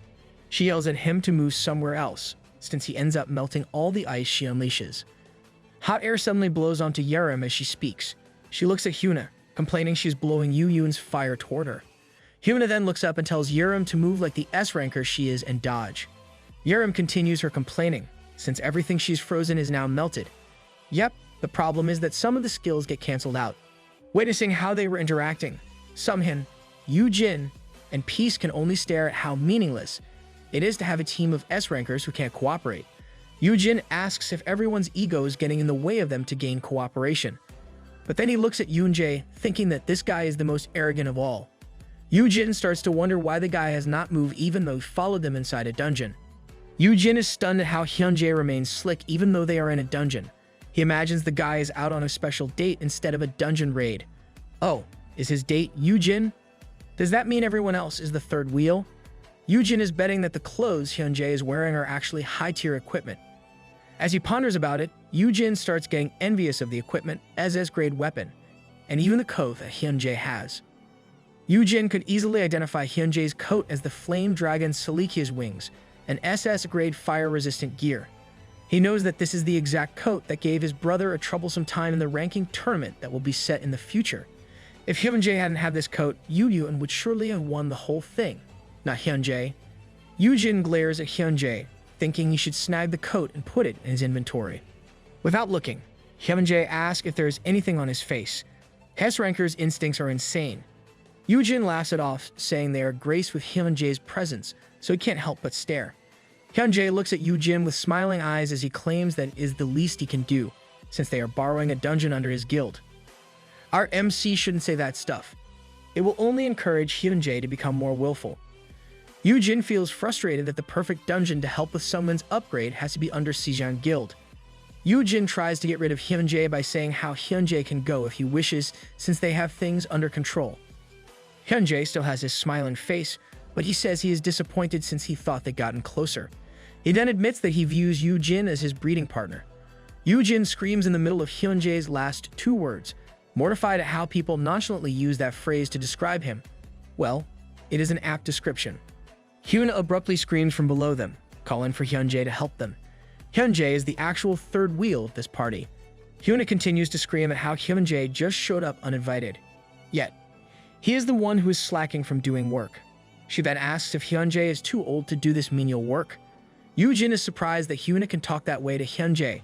Hyunjae asks if the task is too much for them to handle, so they require his help.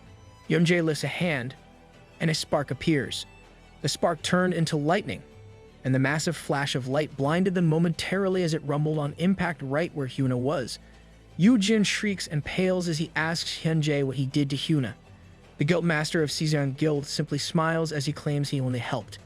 That was too much, man. Even our piece got pale because of that overkill attack. Yoojin says what he did isn't helping and asks if Hyunjae has a grudge against Hyuna. Hyunjae denies it, making Yoojin more frustrated. Yoojin starts lecturing Hyunjae that he shouldn't have done that since she is a teammate, not a monster. Hyunjae smiles at the word teammate, and his golden eyes shine as they look at Yoojin. Yoojin is baffled by Hyunjae's reaction. From the smoke below them, someone starts cursing at Hyunjae. Hyuna manages to survive the attack, but her hair is all fried. Thinking that Hyunjae is picking a fight with her, Hyuna activates her skill, Path of the Wind. She lunges up towards Hyunjae, screaming that he should have at least used gear that is the same level as hers. I doubt Hyuna will win even if they have the same level of equipment. Hyuna aims for Hyunjae, but as he observes Hyuna's trajectory, he shuffles behind Yoojin to avoid the attack. This surprises Hyuna, and her trajectory is now aimed at where Yoojin is. Yoojin, Peace, and Sungin panic. Sungin immediately uses a skill to protect them somehow. Seeing that they are not going to move, Hyuna yells for them to move back since the shield won't hold for long. Then she yells that she will stop it somehow. True to her word, Hyuna hits the ground instead of Yoojin and the rest. The impact is so great that the ground cracks, crumbles, and falls. Too bad the stick figures are smaller than usual. Hyuna sighed in relief that she managed to change the trajectory of her attack. At the same time, Sungin, Yoojin, and Peace are horrified and trembling at what almost happened. Behind them, Yoonjae smiles and claps at Hyuna's exceptional control of her power. Hyuna scolds Hyunjae that he is the root cause of this, and complains that he should have stayed put.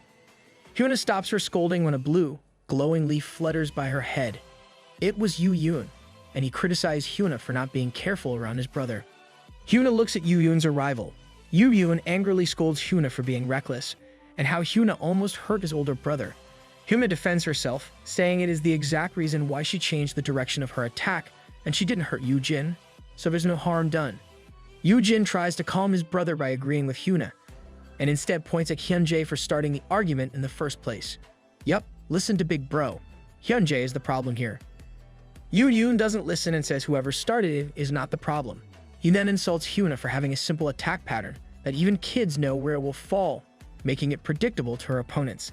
This pisses Hyuna off, and the two grip their respective weapons. I honestly thought that Lil Bro would go for Hyunjae instead. Announcing that they should at least have fun while they are in a dungeon, the two started attacking one another. Appalled at what is happening before them, Yoojin yells at Hyunjae to step in and stop the two. Hyunjae does not intend to butt in, and instead compares S-rankers to top predators that can't help test out who the top will be when they cross paths. And now happens to be the best time for them to test it. Yoojin is unsettled by Hyunjae's words. He thinks about how it took time to convince Yerim and Sungin to come with him in this raid, unlike the S-rankers who were eager to join. Even though they were unaware of the raid's purpose, seeing Hyuna and his brother clash makes Yoojin understand why S-rankers are banned from going on the same raid. They might end up killing each other in the process. Inside the Black Golem's city dungeon, Yerim sings a tune as she happily collects mana stones from the golems that she just slayed. She is filled with positive vibes as she thinks about how she will finally be able to pay off the installments for her Parmeni's Frostwood Trident and purchase other equipment as well. At least one of the S-rankers present is doing her part of the job. Boom, the explosions got her attention and made her wonder what is happening there to have such large violent outbursts. The booming sound and destruction were caused by Yoon and Hyuna, who were still brawling with their skills. Yoojin can't help pulling his hair as he looks at them. He is irritated at how the two won't stop. Sungin and Peace are by Yoojin's side, watching over Yoojin in case he falls while watching the fight. Yoojin is uncertain if anyone can prevent these two S-rankers from causing more chaos. Yoon looks down midair at Hyuna as he prepares to burn her with flames. Hyuna is amazed that Yoon can use his blue willow leaves this way, but she claims that stepping on these leaves won't make much difference. Hey, don't belittle those leaves, Hyuna. Lil Bro learned how to properly use those with Big Bro's help. She attacks Yoon with her spear, and Yoon's sword collides with great impact. Sunghan protects Yoojin from the clash using his skill. Yoojin can't help thinking that one of them is bound to get hurt if they continue, but he can't really do anything to stop them since he is only an F class. He coughs due to the commotion that the two are stirring up, and Yoon quickly looks at his brother when he hears this. Yoon rushes to his brother without delay by using his blue willow leaves to leap to where his brother is.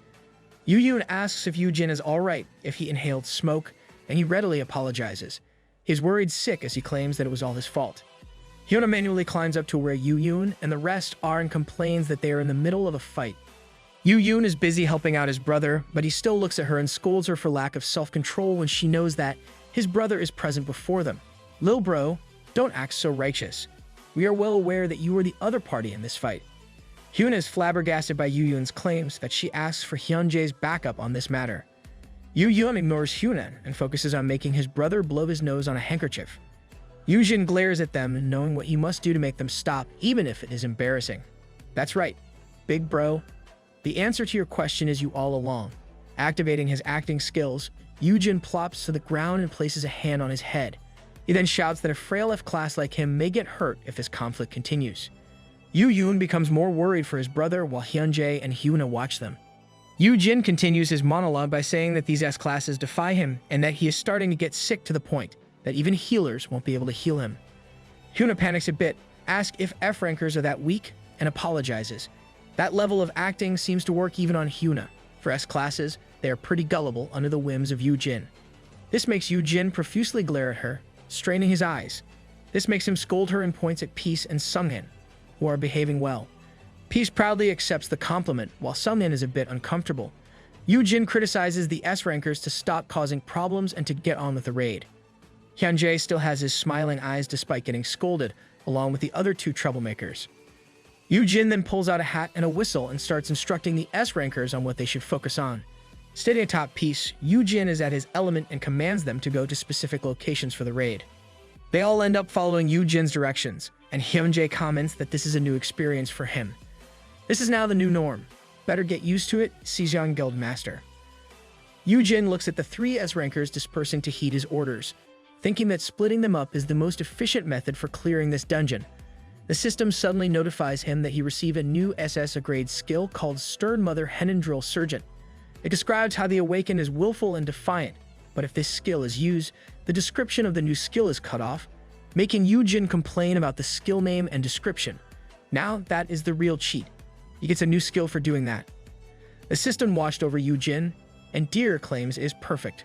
Water Droplet hears this and pulls on one of Deer's antlers.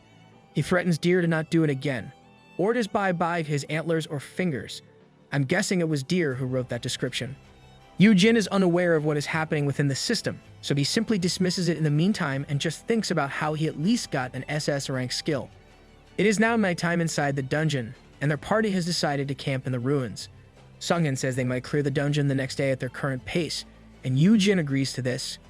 Yoojin looks up, remarking on how they at least have a roof over their heads and wonders what kind of building it was before.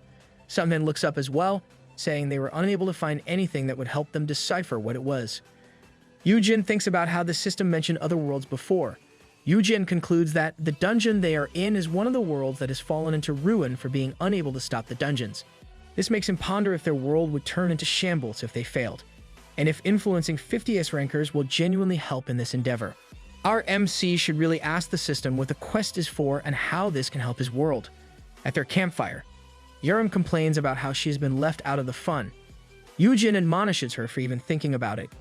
Yoojin says she lacks the experience and equipment to do so. Yerim angrily rebuts that this is not a pay-to-win kind of game. That is where you are wrong, kid. Life is a big pay-to-win kind of game. Nonetheless, Yerim decides to sell off the mana stones she got to somehow stand toe-to-toe with them. Hearing her admit it, Hyuna teases Yerim for getting dirty while collecting those stones. Not willing to lose, Yerim says Hyuna's hair is burnt, and Hyuna panics, asking which of the two jerkwads did it. Meanwhile, Yoojin notices that his brother is intent on polishing his sword. Hyuna is worried about what her sponsors will say about her hair, and Yerim thinks she should just cut it off since that is way more convenient for dungeon raids. Hyuna smiles as she admits that keeping her hair long for her advertisements is in her contract. Her guild markets her as the elegant beauty of her guild, which makes Yerim confused. Hyuna was glad of Yerim's reaction that she jumped her. After settling down, Hyuna admits that the dungeon is the only place she can be herself. She wondered what it would be like if the Breaker Guild had no sponsors, and was instead independent like Hayan and Sejong. Hyunjae replies that she can remove the leash if she wishes, as he drinks from a fancy teacup. I'm sure he brought the whole tea set, but bringing it into a dungeon? Well, if that is what makes him happy. Hyunjae says those sponsors only care for the profit they make from dungeons, which is the exact problem with MKC. He continues, saying that many can never really understand hunters like them who can easily clear dungeons like any typical day. Hyunjae gets serious and bluntly states that S-rankers like them are already different species. He's saying the same thing that the system told Yoojin before. Yoojin mulls over Hyunjae's words, comprehending the truth in those and ponders if his brother is the same. Hyuna speaks Yoojin's thoughts by commenting on how Yoojin is entirely different when it comes to his brother. Yoojin looks at his brother, wondering if Yoojin is only holding back because of him, and if Yoojin is not really the sweet, adorable brother he always thought of. Lil Bro must be different because of his big bro's personality, so there's really no need for our MC to worry. Yoojin feels his brother's stare and asks if his brother is okay since he doesn't look good. Sungin looks at Yoojin as well and suggests a rest. Everyone else follows suit, and Yerim offers her bunny doll while Hyuna gives him her sleeping bag. These S-rankers are weird. They are bringing unnecessary stuff in a dungeon raid. Yoojin is grateful but can't help feeling something is amiss. Yoojin asks if they will also be resting, and Yerim says they can go without sleep since they are S-rankers. Hyuna adds that they will take turns 2 at a time so no one burns out. Yoojin smiles brightly at this, then gets all serious as he asks if they are not planning to take turns fighting instead. The S-rankers flinch at this, except for Hyunjae. Yoojin then asks what the potions are for on Yerim's chest, why Hyunjae put on new gloves, and if this is why Yoojin is so busy sharpening his sword. Yerim makes an excuse. Hyuna scolds Hyunjae for being obvious, while Yoojin is like a kid caught doing something bad. None of you can escape our MC's discerning eyes. Yoojin sternly tells them they can only hunt monsters, and if he catches them, he will tell Myung-woo that they didn't listen. Yerim complains that she only has the trident, and she still hasn't built up her own equipment like the others. Yoojin simply bids her to not fight as he tucks himself to sleep. Yoojin is well aware of how hard it will be to collect 50 S-classes, so he intends to take baby steps toward it, but the world doesn't let him take those measures, because on the next day, before them is a giant monster. He is now sure he will be forced to climb a mountain. This manhwa loves jumping to exciting scenes whenever a chapter ends. Shimyeon congratulates the flexing Sungin for becoming an S-class. Yoojin carries a bouquet to present to him, but Sungin throws it away, saying he is leaving the guild and doesn't need any teammates. This is utter BS. No way Sungin would do that. This change shocks Yoojin. Unperturbed, Sungin challenges Yoojin to a duel, and Yoojin accepts it. The rest of the S-rankers appear to want to join the fight, and it starts the battle of S-rankers.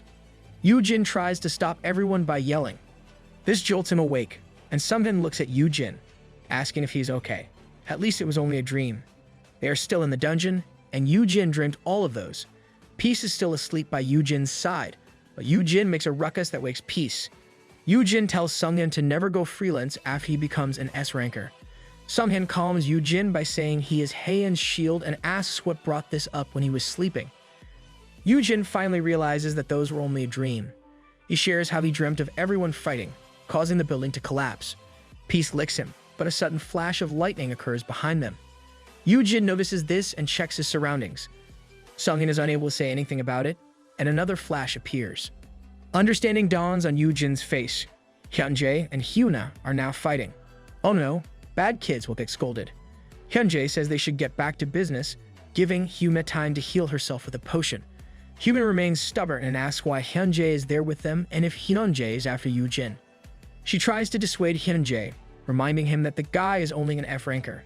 Hyunjae smiles, saying Hyuna shouldn't discriminate and that he only wants the company of such a dauntless and confident person. I'm sure there are more reasons why he wants our MC for himself. Hyuna doesn't let Hyunjae continue and attacks with her spear instead. Hyunjae is not to be taken lightly. His chain stops the spear from going further, keeping it from taking his head. Hyuna claims that whatever Hyunjae is planning, he should remember that Yoojin is off limits since Hyunjae might only end up breaking him. Hyuna swiftly moves behind Hyunjae for another strike. Still, Hyunjae is at ease as he uses his chains to attack Hyuna, making more crackling sounds because of his lightning. Unable to evade all the chains, Hyuna uses her spear to destroy some of them. As she claims that Hyunjae is known for breaking all of his toys, the fight has gotten fierce, making the movement imperceptible. Peace, Yoojin, and Sungin just arrived nearby. Sungin tells them to stand back, but he is stunned by the pressure the two S-rankers emit. He is horror-struck and unable to do anything, but Yoojin starts shouting about stubborn kids who made a mess in a dungeon. Sungin is stunned by Yoojin's actions. Fear resistance is very effective and resembles Kim Docha's fourth wall. Hyuna and Hyunjae stop fighting and go to where Yoojin is. Yoojin starts complaining that they didn't heed his words and start hissing at Hyuna like a parent admonishing his kid for ruining her clothes. He continues to rant while Hyuna murmurs at Hyunjae about him being right about Yoojin being dauntless. Our MC is steadily becoming a pro in handling stubborn kids, even if they are outside his skill's influence. Yoojin continues, but there is a sudden rumble that makes him pause. The S-rankers remain unperturbed. The system suddenly appears and tells him to run because of a breach. Yoojin wobbles, but the others don't realize something is wrong. So he continues to say that dungeons are dangerous and suddenly shouts for everyone to run as far as they can. Right then, the rumbling gets stronger, and everyone finally notices it. Sungyeon activates his shield to protect Yoojin from the falling rocks. Yoojin asks where his brother and Yerim are, and the two arrive just in time. Great timing. I just hope these two are not fighting as well.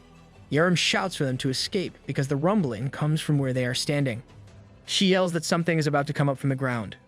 They escape just in time as a giant monster toad rose from the ground. Hyuna looks up in bewilderment, wondering if it really is a monster. Yoojin lands on the ground beside his brother, asking if it is a monster. Yoojin affirms their suspicions, letting them know that the beast is called Babar the Mountain Devourer, a Class 1 giant toad species, and the one before them is an SS-ranked giant monster covered with fortified boulders. They are all surprised that there is an SS-ranked monster when the dungeon is only A grade, while everyone else seems to be panicking. Hyunjae looks at Yoojin as he mumbles how Yoojin saw it coming. Hyunjae surmised that this crisis was no coincidence and wondered what else Yoojin could be hiding from everyone. He really has a sharp intuition. I just hope this won't put our MC in danger. Blue is flying around with a towel on his head. The guild staff tries to stop Blue, but the golden griffin refuses to listen, while Chirpy happily chirps at the other magic beast. The guild staff is tired from looking after them when Chirpy suddenly starts banging on the door with his whole body. The woman asks what's wrong as she opens the door for Chirpy, asking if Chirpy wants to go into Daddy's room. She then explains that he is not here right now. Chirpy is shocked that Daddy is not around. Looking all crestfallen, he chirps as he looks around for Yoojin. The guild staff goes back to chasing Blue, saying that Daddy will be back tomorrow, so there's no need to cry. Our poor Chirpy. Monster Daddy can't bring you with him since the place he went to is dangerous. Chirpy cries, then he suddenly gets angry. Resolved that if his dad is not around, then he will goad him. He chirps loudly, and blue light starts to buzz before him. The light gets bigger as Chirpy continues to peep, and a symbol appears with the words Master of Dimensions. It's a legendary grade skill, and it opened a portal for Chirpy. Is Chirpy like Yoojin? An F-ranker with L-rank skills. Through the portal, he sees his dad atop Peace. This makes him stop crying, and he steps near the portal. But before Chirpy can even pass through it, Blue squawks as he crashes on top of Chirpy. Blue happily rolls over while the exhausted guild staff worries if Chirpy is okay. The portal buzzes away before the guild staff even realizes it is there. It will be a huge surprise if Chirpy appears right when they are busy fighting that giant toad. Back in the dungeon, Yoojin's party looks at the SS rank monster that just appeared. One of them comments that the beast is at least slow, but that it takes a step, causing a loud boom, and destroys the ground it just stepped on. Yes, more stick figures. This lazy kind of drawing is real art. The place is slowly getting destroyed as Babar steps. Everyone gets away, and Yerim suggests using their gate stones to escape the dungeon. Yoojin says they can't do that because it might become a dungeon break. Yoojin recalls how this same monster destroyed a rural area in China by slowly crawling out before he regressed. Yoojin decides and says they should try their best to defeat it. Yoojin leaps away while Yerim flies in the air. They remind Yoojin to stay back and for Summon to take care of Yoojin. Yoojin tries to stop them, but they are already charging towards the enemy. Oof, there they go running without listening first. Yerim casts Shadowless Day on Yoojin as a buff since her attack skills are useless on an SS rank monster. Yoojin then dashes toward the enemy, summoning Black Flame in his hand and shoots it to Babar. Sun Han says this SS skill of the guild master might just do it. Yoojin yells for his brother to aim for its nape. Yoojin thinks about how they can slay the enemy since everyone present has a fantastic combination of skills. Yoojin lifts his sword and brings it down to slash Babar on the nape, but this is not enough to bring the monster down. Yoojin surmises that it would be possible if they fought this monster after 5 years. The team lacks the experience, equipment, and better stats that would give them the edge in defeating Babar. Does this mean this fight is pointless? Yoojin's attack didn't damage much, and Hyuna told him to move. She uses a pinpoint strike on the back of Babar's neck and cracks a bit of its boulder. She manages to wound it, but as she lifts her spear, the wound immediately heals itself. Hyuna is disappointed that her equipment is no good against the monster and tells Hyunjae to use his SS rank chains. Hyunjae summons his chains and tries a different tactic since they can't break its skin. He wraps his chains on Babar's upper body and applies his lightning skill on the chains, sending them to Babar. The burst of light is blinding and seems to have worked on the monster.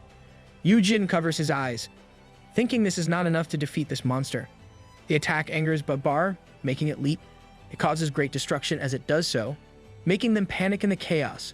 The only exception is Yoojin, who remains indifferent. It didn't show Hyunjae, but he's probably calm as well. Babar lands on the ground, making a gust of wind and loud booms, destroying the earth and the ruins nearby. The team manages to escape, and Hyunjae comments that they can't anger it into leaping again. Right, it was you who made the monster do just that. Hyuna looks at the beast, asking for ideas on how they can do that in one strike. Babar has already healed itself, making it harder for them to kill it. Yoojin tells his brother to leave the dungeon since it might get more dangerous. Yoojin speaks up and says that they can still slay it if they all work together. He explains how throwing skills randomly won't make much of a dent, and it would be best to use a combination of attacks that aim for its weak spot. Yoojin starts giving instructions to everyone. He tells Yurim to freeze the nape and Yoojin will quickly heat it up. Yurim understands Yoojin's plan. She compares it to how cold glass will break when hot water is poured, and the immediate temperature change will weaken its hard skin. Hyunjae looks at them and asks Yoojin if this is an insight from his magic beast tamer skill, and Yoojin just agrees to it. Hyunjae really is trying to learn more about our MC's abilities. Yoojin continues his instructions, saying that Hyuna should follow after them. Hyuna hesitantly wonders if the plan will work since Babar's self-healing skill is almost instantaneous, and they have never worked together before. She explains that doing a practice run will only anger Babar. This plan will only work if they can connect telepathically. Yoojin reveals that it is possible. He explains that executing an attack combo with perfect timing is the most crucial element of this plan. If they are unable to achieve perfect sync, the plan will fail. Yoojin announces that he can make that happen with a skill of his. It may not be flashy, but they need it right now. And it is the skill Yoojin just got yesterday, the Stern Mother Hendril Surgeon. Wow, if they have the luck stat, our MC would be brimming with it after regressing. Right, who would have thought a new skill would be the answer to their problems? Yoojin explains how he got a skill that can help them coordinate better. Yoojin asks his brother about it, and Yoojin says he somehow unlocks some conditions to get the skill. Yoojin looks at his new skill and finds the description updated. It explains how the skill can sync multiple targets to coordinate their movements. Yoojin wonders if the writing style somewhat changed halfway. Our MC is right about it changing halfway. The first half was written by Deer, then it was continued by another member for the sake of clarity. The skill requires intelligence and mana, so Yoojin brings out mana bottles. He starts drinking a bottle as he tells Yoojin and Yurim to stand together. The skill description explained that if the skill is rejected, Yoojin might suffer. He tells the two that they must accept it and starts activating the skill. A book with the skill symbol appears, along with magic circles that indicate the mother hen and her chicks. Yurim and Yoojin accept the skill, and Yoojin starts seeing the point of view of both Yurim and Yoojin. Their eyes glow as it indicates the activation. Aside from their perspectives, Yoojin can feel every sensation they feel, as if he is in their bodies. This also gives Yoojin the foresight of what they are about to do and say before they even do so. This is too much. It's like KDG's main skill, omniscient reader's viewpoint. Yoojin starts speaking, and Yoojin finishes the sentence for him. Yoojin announces that he will now sync the two flinch, feeling surreal about what is currently happening. Hyuna asks what exactly happened. Aram explains how her boss body feels like her own, making her able to tell how he would be moving, and it even helps balance their strength. To explain it further, Yaram uses her spear and brings it down in a big swing that causes a blast of wind. At the same time, Yoojin lifts and changes the position of his sword. Hyuna looks at what happened with disbelief. The tips of Yaram's trident and Yoojin's sword are perfectly aligned in a single move. Hyuna is so amazed by this that she quickly asks Yoojin to do it for her as well. Yoojin gulps another mana bottle, so it really requires a lot of mana to pull the skill off. He then explains to Hyuna that she is responsible for breaking open the skin of Babar right after Yoojin heats it up. She will be writing peace to lessen the flame's effects on her. This news brightens up Hyuna's face. She celebrates and brings out a saddle and a fire-resistant item while Yoojin calms peace as he asks for a favor. Yoojin decides that there is something else that he must do. He looks at his jacket's inside pocket, saying he has something for Hyuna. Hyuna asks what it is. Yoojin thinks that this skill is easier to use if the target is already under his influence, so what he must do right now is apply the keywords. Yoojin brings out a finger heart, saying he has his heart for her and the words "I love you" while winking. He thinks they have been close enough to do it, and he can pass it as a joke if it doesn't work. Dude, you watch too many K-dramas. The words make Hyuna puke, making Yoojin think it is a big failure. He tries to make up for it by saying that he is just showing his appreciation for receiving her help in this and that she remains cordial despite his yelling commands. Hyuna smiles at this and says it is stupid, but she lets it go, saying that Yoojin reminds her of her trainer's back when she was an athlete. The system then notifies him that Hyuna Moon is now under his influence, confusing Yoojin. Yoojin turns away from her and smiles, though he is a bit nervous. Hyunjae then says it is probably his turn right now, while Yoojin thinks about how hard it will be to control this guy. Yoojin recalls how the skill will be harder to cast if the target has high stats. Left with no choice, he tries to influence Hyunjae by saying "I love you" nonchalantly, calling Hyunjae sir. Hyunjae's smiling eyes are on, and he comments on how Yoojin calls him sir. Yoojin tries it again and says "I love you, Hyunjae." But the keywords don't work on Hyunjae, so he reminds him not to reject the skill. Wow, special service. Does this mean there will be a third time?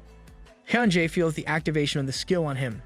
He looks down at Yoojin, and instead of accepting, he rejects the skill. Yoojin suffers due to the rejection, and he glares at Hyunjae. Hyunjae claims it was only a light tap, making Yoojin curse him. This guy is a real prick. Yoojin asks what happened and if Yoojin is okay.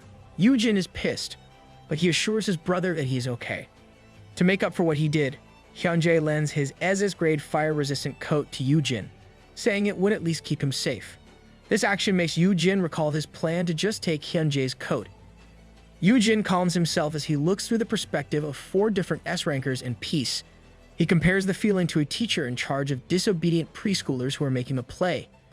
Yoojin then closes his eyes, thinking that he will feel better somehow. He tells everyone to make short work of it since he is not sure if he can use the skill for long. They all proceed to their respective places. Sunhan is on top of a cliff with a bow and arrow. Yoojin ensures that Sunhan makes the first hit to make his participation in this dungeon boss subjugation count. This means instead of option 1, they will do option 3 for Sunhan's upgrade to S-class. It is the right call since there are less than 9 of them at this party. Sunhan positions himself and pulls an arrow. He releases the shot towards Babar with his power ingrained in it. He hits the exact spot, but does nothing to the monster. The arrow is flying above Babar and confirms that it didn't even make a scratch. She announces that she will now make her move since the first hit is done. She activates Shadowless Day, followed by Frosty Side. She gathers all the cold energy to her staff and announces that she will only hit a single point of the monster's nape. After gathering cold energy in her spear, she unleashes Pale Rain on Babar. She hits the exact spot, making Babar's skin freeze. She calls for Yoojin and then moves away using her Sandals of Hermes skill. Yoojin approaches as he gathers Black Flame in his hand. He stops mid-air and releases the Black Flame right where Yerim hit Babar. The flame swirls and immediately melts Yerim's ice. Yerim is amazed that it easily melted and asks how hot it could be. It is more amazing how everyone is cooperating so far. Yoojin admits it is hard for him to breathe even though he only shares the sensory input. Hyuna then appears while riding Peace. She reassures everyone that she is sturdy enough to bear the heat. She repeats the order to smash once it is all soft and announces that now is the perfect chance to do it. Yoojin looks over, thinking that Hyuna is right about it being at its weakest point.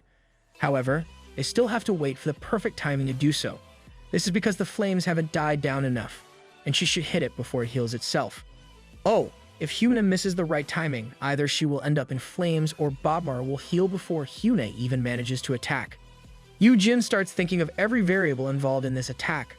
From Peace's speed, Hyuna's agility, the remaining time for the flames to die down based on his brother's senses, and the moment for Hyunjae to hit it with the last attack. Yoojin gets dizzy from all the information that his nose bleeds. Hyunjae sees this, so he grabs Yoojin's arm and puts it around him. Hyunjae reminds Yoojin that it is almost their turn. He tells Yoojin to not worry about his timing since he can figure it out for himself. Instead, Yoojin should focus on Hyuna. He claims this to make up for earlier, making Yoojin reply that he'd be a good student if that's the case. Yeah, a pretentious good student. Yoojin reminds Hyunjae to keep physical contact so that he can share the skill. Hyunjae brings out his chains as Yoojin closes his eyes to concentrate on finding the perfect timing. Hyuna prepares to attack, and Yoojin determines every tiny detail that can affect this attack. After a short while, Yoojin determines it and uses his connection with Hyuna to relay to her that exact moment. Hyuna and Peace receive the message and lunge toward the burning mess at the nape of the Babar. At the same time, Hyunjae carries Yoojin with one arm as they dash toward the enemy's back. Let's all hope they make it in one piece. Dungeon breaks cause much damage to the world, even though the monsters from before were low-ranked. As time passed, the dungeons got harder to clear and stronger monsters appeared. And soon, there will be a time that S-rankers must cooperate to defeat the higher-ranking monsters. For Yoojin and his current party, this is that exact time. Yoojin is fortunate to receive a command-type skill. Yoojin is well aware of how intrusive it feels to have someone control you, but it could be considered harmless if it is an F-ranker like him. Wow, it is a Ratatouille reference. With this new skill of Yoojin, they are making history as the first coordinated raid by a group of S-rankers.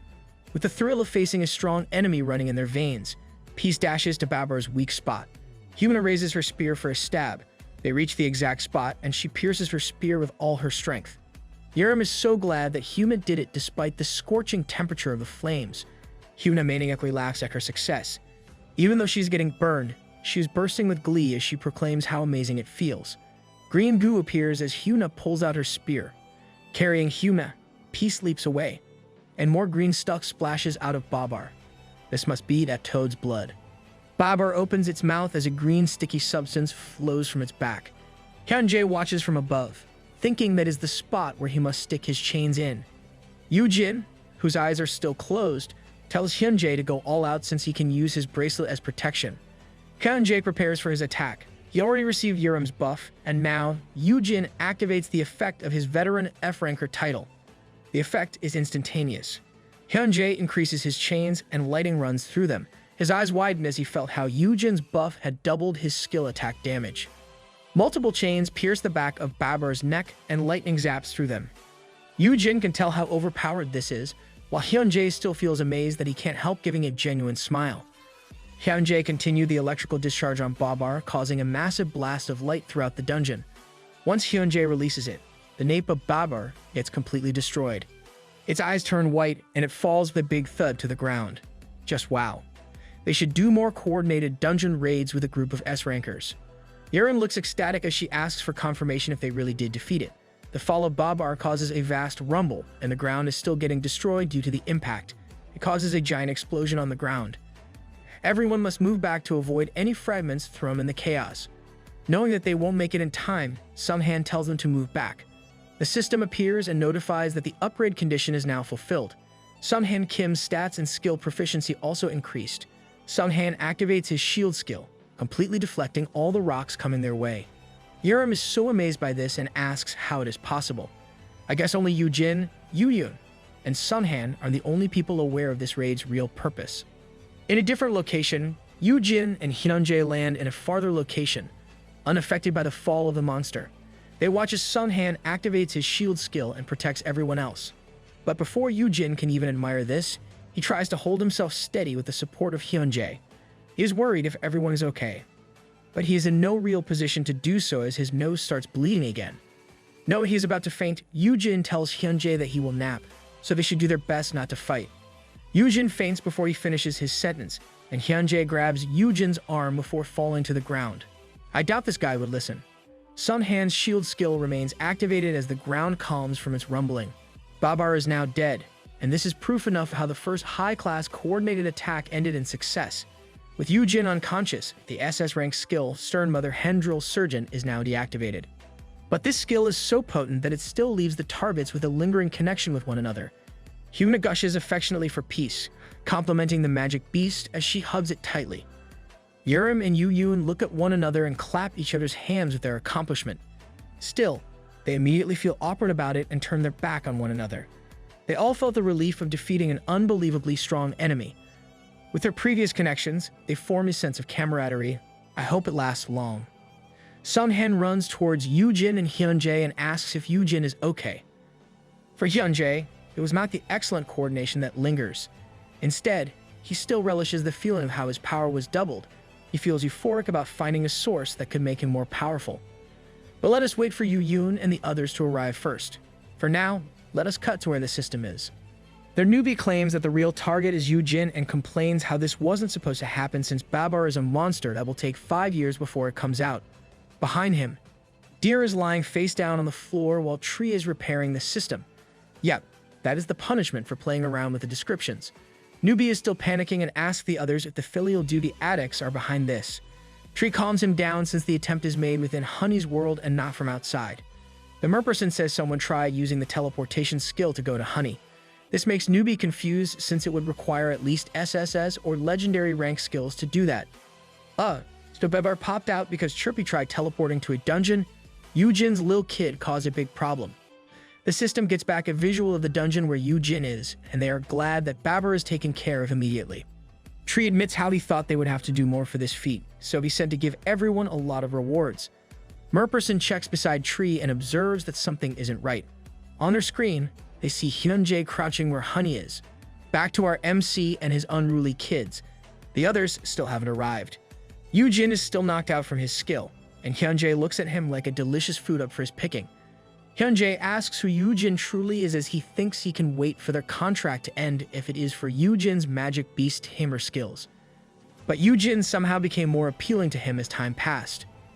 Hyunjae knows that Yoojin is hiding a lot, from the foresight of what is to happen, the precise timing of his getting a command-type ability, and most of all, Yoojin's ability to share a double attack damage skill. Having felt it for himself, he could never let go of that kind of power. Hyunjae looks at his hand with a dark face as he mulls over things. Hyunjae is disappointed that such abilities come from a person, not a simple item.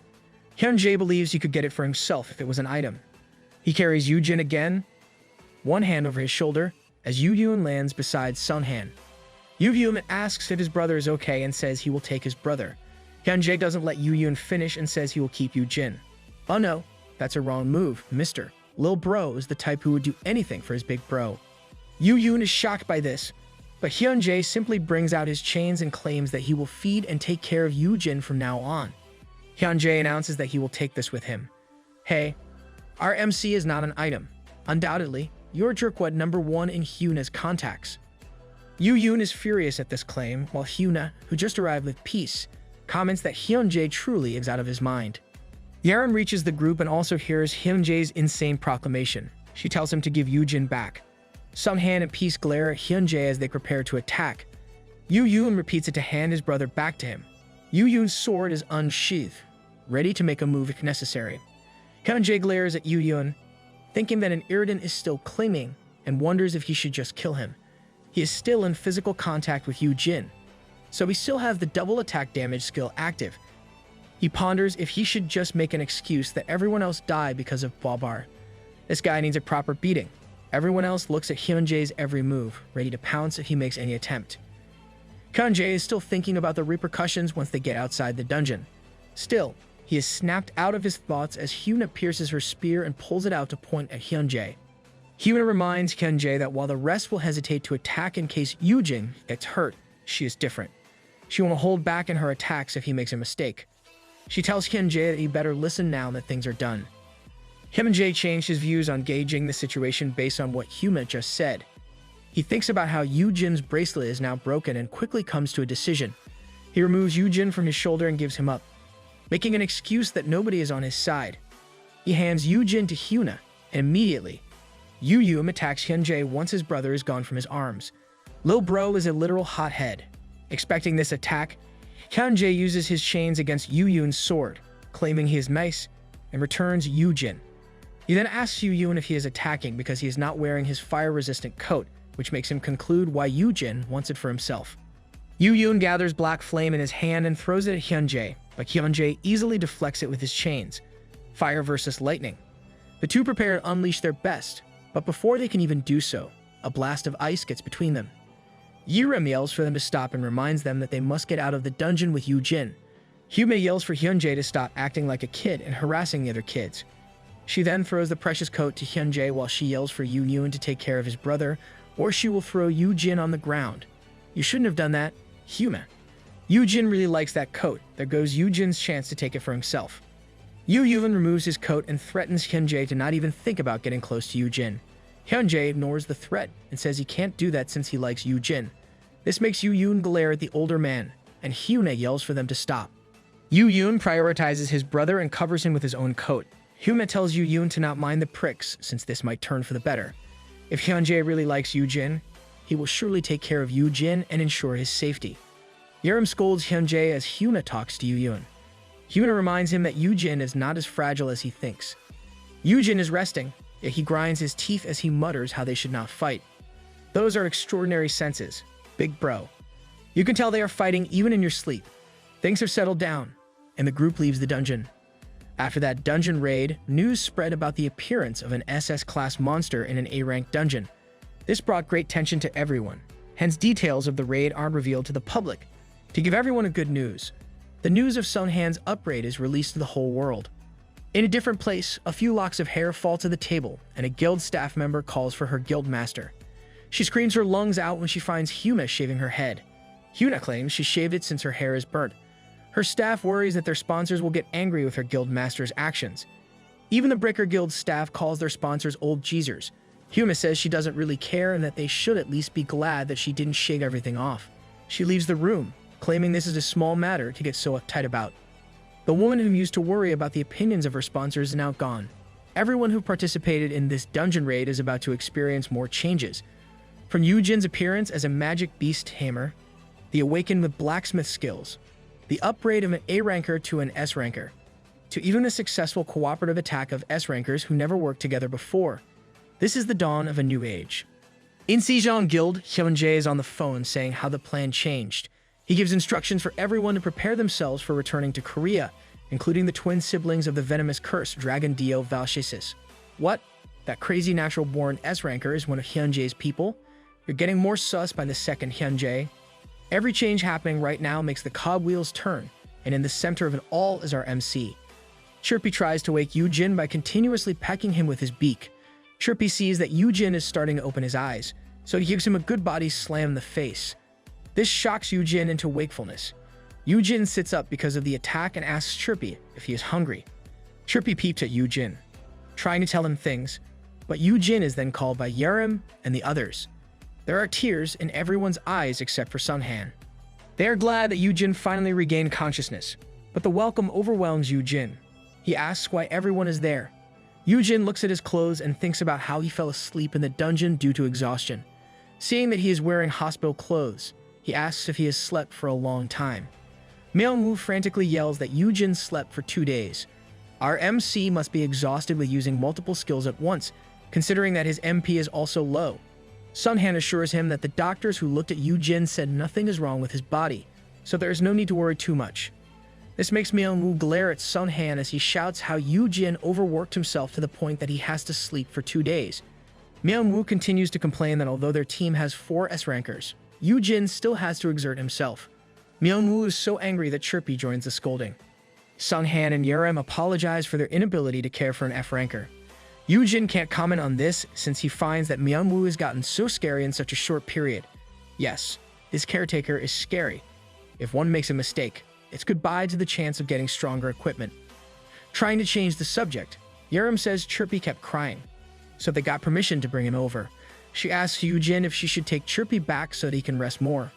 Yoojin smiles, saying it's okay. Yoojin holds Chirpy in his hands and pets him as he asks Chirpy if he missed Daddy. He then remembers the purpose of the dungeon raid and checks if Sunhan managed to upgrade. He opens his skill, My Kid is the Best, and the photo album of influenced S-rankers appears before him. There are currently 5 on his list. Aside from Yoojin and Yerim, Hyuna, Sunhan, and Peace are now on his list. I wonder if Hyunjae will ever become a part of this list. Yoojin confirms that Sunhan is successful in his upgrade, but he is more shocked to find that Peace is also in his book. Manhwa sees the change in Yoojin and asks if he is okay. Yoojin wonders what exactly happened for Peace to grow quickly while Yoojin is asleep. Clearly agitated, Yoojin announces that he's going to see Peace. Manhwa says that the doctors told them he should stay another day, while Sunhan says that Peace and their guild master left for a dungeon raid. Yoojin is startled to learn that Peace is now with Yoojin. Yoojin remembers that Yoojin told him about an S-grade dungeon that he manages. He then asks why Sunhan didn't join them. Sunhan and Yerim nervously share a look, clearly thinking how much they can say. Yerim makes a choice and avoids eye contact as she reveals that only Yoojin and Peace went inside the dungeon. What the? Yoojin is so adamant about his brother entering a dungeon. Yet, here he is, making his brother worry for the same reason. Yoojin is so shocked by this news that his eyes widen with dread. He lifts his mouth into a smile, but Yoojin is obviously anxious at this news. Yerim and Sunghan then explain what happened before they entered the dungeon. Everyone on the team is preparing for the raid near the gate. The others are excited to finally experience a dungeon raid with Peace. Still, Peace suddenly uses his gigantification skill and bursts into flames. This shocks the other guild members, but they find this fantastic instead of scary. Wait, do you mean to say that Peace became an S-class all on his own? Yoojin sees this and asks what happened, while another asks if Peace has always been this big. Peace continues to flare, and Yoojin observes how Peace has grown with its fiery fur and extended horn. Peace growls as he stares at Yoojin, and Yoojin returns the look. Yoojin suddenly shoots his black flame, making a clear line between him and Peace on one side. This surprises the other members, who are confused by their guild master's actions. Yoojin then commands everyone to get out, and only he and Peace will be entering the dungeon this time. Did these two reach an understanding with just a look? I guess they do make the perfect partner for each other. Yoojin makes an incomprehensible face in this story. With his furrowed brows and frowning mouth, Yerim asks if Yoojin has finally calmed down. Only Sunghan, Yerim, and Chirpy are left with Yoojin in his hospital room. Myungwoo is sorry that he has to go because he has work and cannot help with the current situation. Yoojin is still irritated, but he knows he can do nothing now since the gate is already closed. 10 minutes earlier, Yoojin was creating chaos at this news. Everyone is trying to stop him, but he doesn't care since his fear resistance was activated then. He reflects on his previous actions, but Yoojin cannot remain calm. He curses that his stubborn brother went into an S-grade dungeon with only him and Peace. Lil Bro will surely get much scolding from Big Bro once he returns. Yerim calms him down by telling him to lightly breathe in twice and release a long exhale. Sunghan reminds Yerim that she is teaching a breathing technique for women in labor. Yoojin can't rest easy as he thinks an S-class dungeon will take at least 10 days to clear, and the two won't be able to rest since there are only 2 of them in it. Yerim ignores Sunghan and reminds Yoojin to breathe. Yoojin somewhat heeds the breathing technique, though he is still frustrated. Sunghan says they would be okay since they have gate stones. Yerim agrees, and as a master of changing topics, she asks Yoojin what rewards he got from their last dungeon raid. This distracts Yoojin somewhat, and Yerim pushes Yoojin in that direction of a subject by showing off her rewards from Babar. Yerim probably just wants to flex her new gear. Yerim received the Mermaid Queen of Sea Waves earrings, a pair of elegant blue gem earrings. This SS grade equipment increases her mana and mentality stats and lets her move underwater. Aside from this, it adds 30% to the skill effect of her water and ice-related skills. Yoojin is amazed by these effects, saying that Yerim will be unbeatable when she's in water. Yerim is so proud that she says she will be raiding all the underwater dungeons using this. She looks far into the future, thinking how this will make her a lot of money to repay her debts. She shares how she managed to repay at least half of it after clearing the dungeon where Babar was. But then Yerim suddenly slumps, thinking how she will again go into debt once she buys new equipment, and she still needs to purchase ice-resistant items for her raid team. Yoojin smiles at this, commenting how she still has a long way to go in achieving those goals. She starts complaining that she can't borrow equipment from the guild since her attributes are the complete opposite of their guild master. Yoojin looks at Yerim fondly while thinking that she is steadily growing. She used to be an A ranker before regression. Now she is an S ranker who receives guidance from the veteran hunters aside from those in the Haeum guild. Yoojin continues to smile as he daydreams about how much Yerim will grow in the future. The difference in her life from before to now is so vast. It is an excellent thing for her that our MC sought her out. Sunghan and Yerim whisper to each other, thinking that they successfully distracted Yoojin from what happened.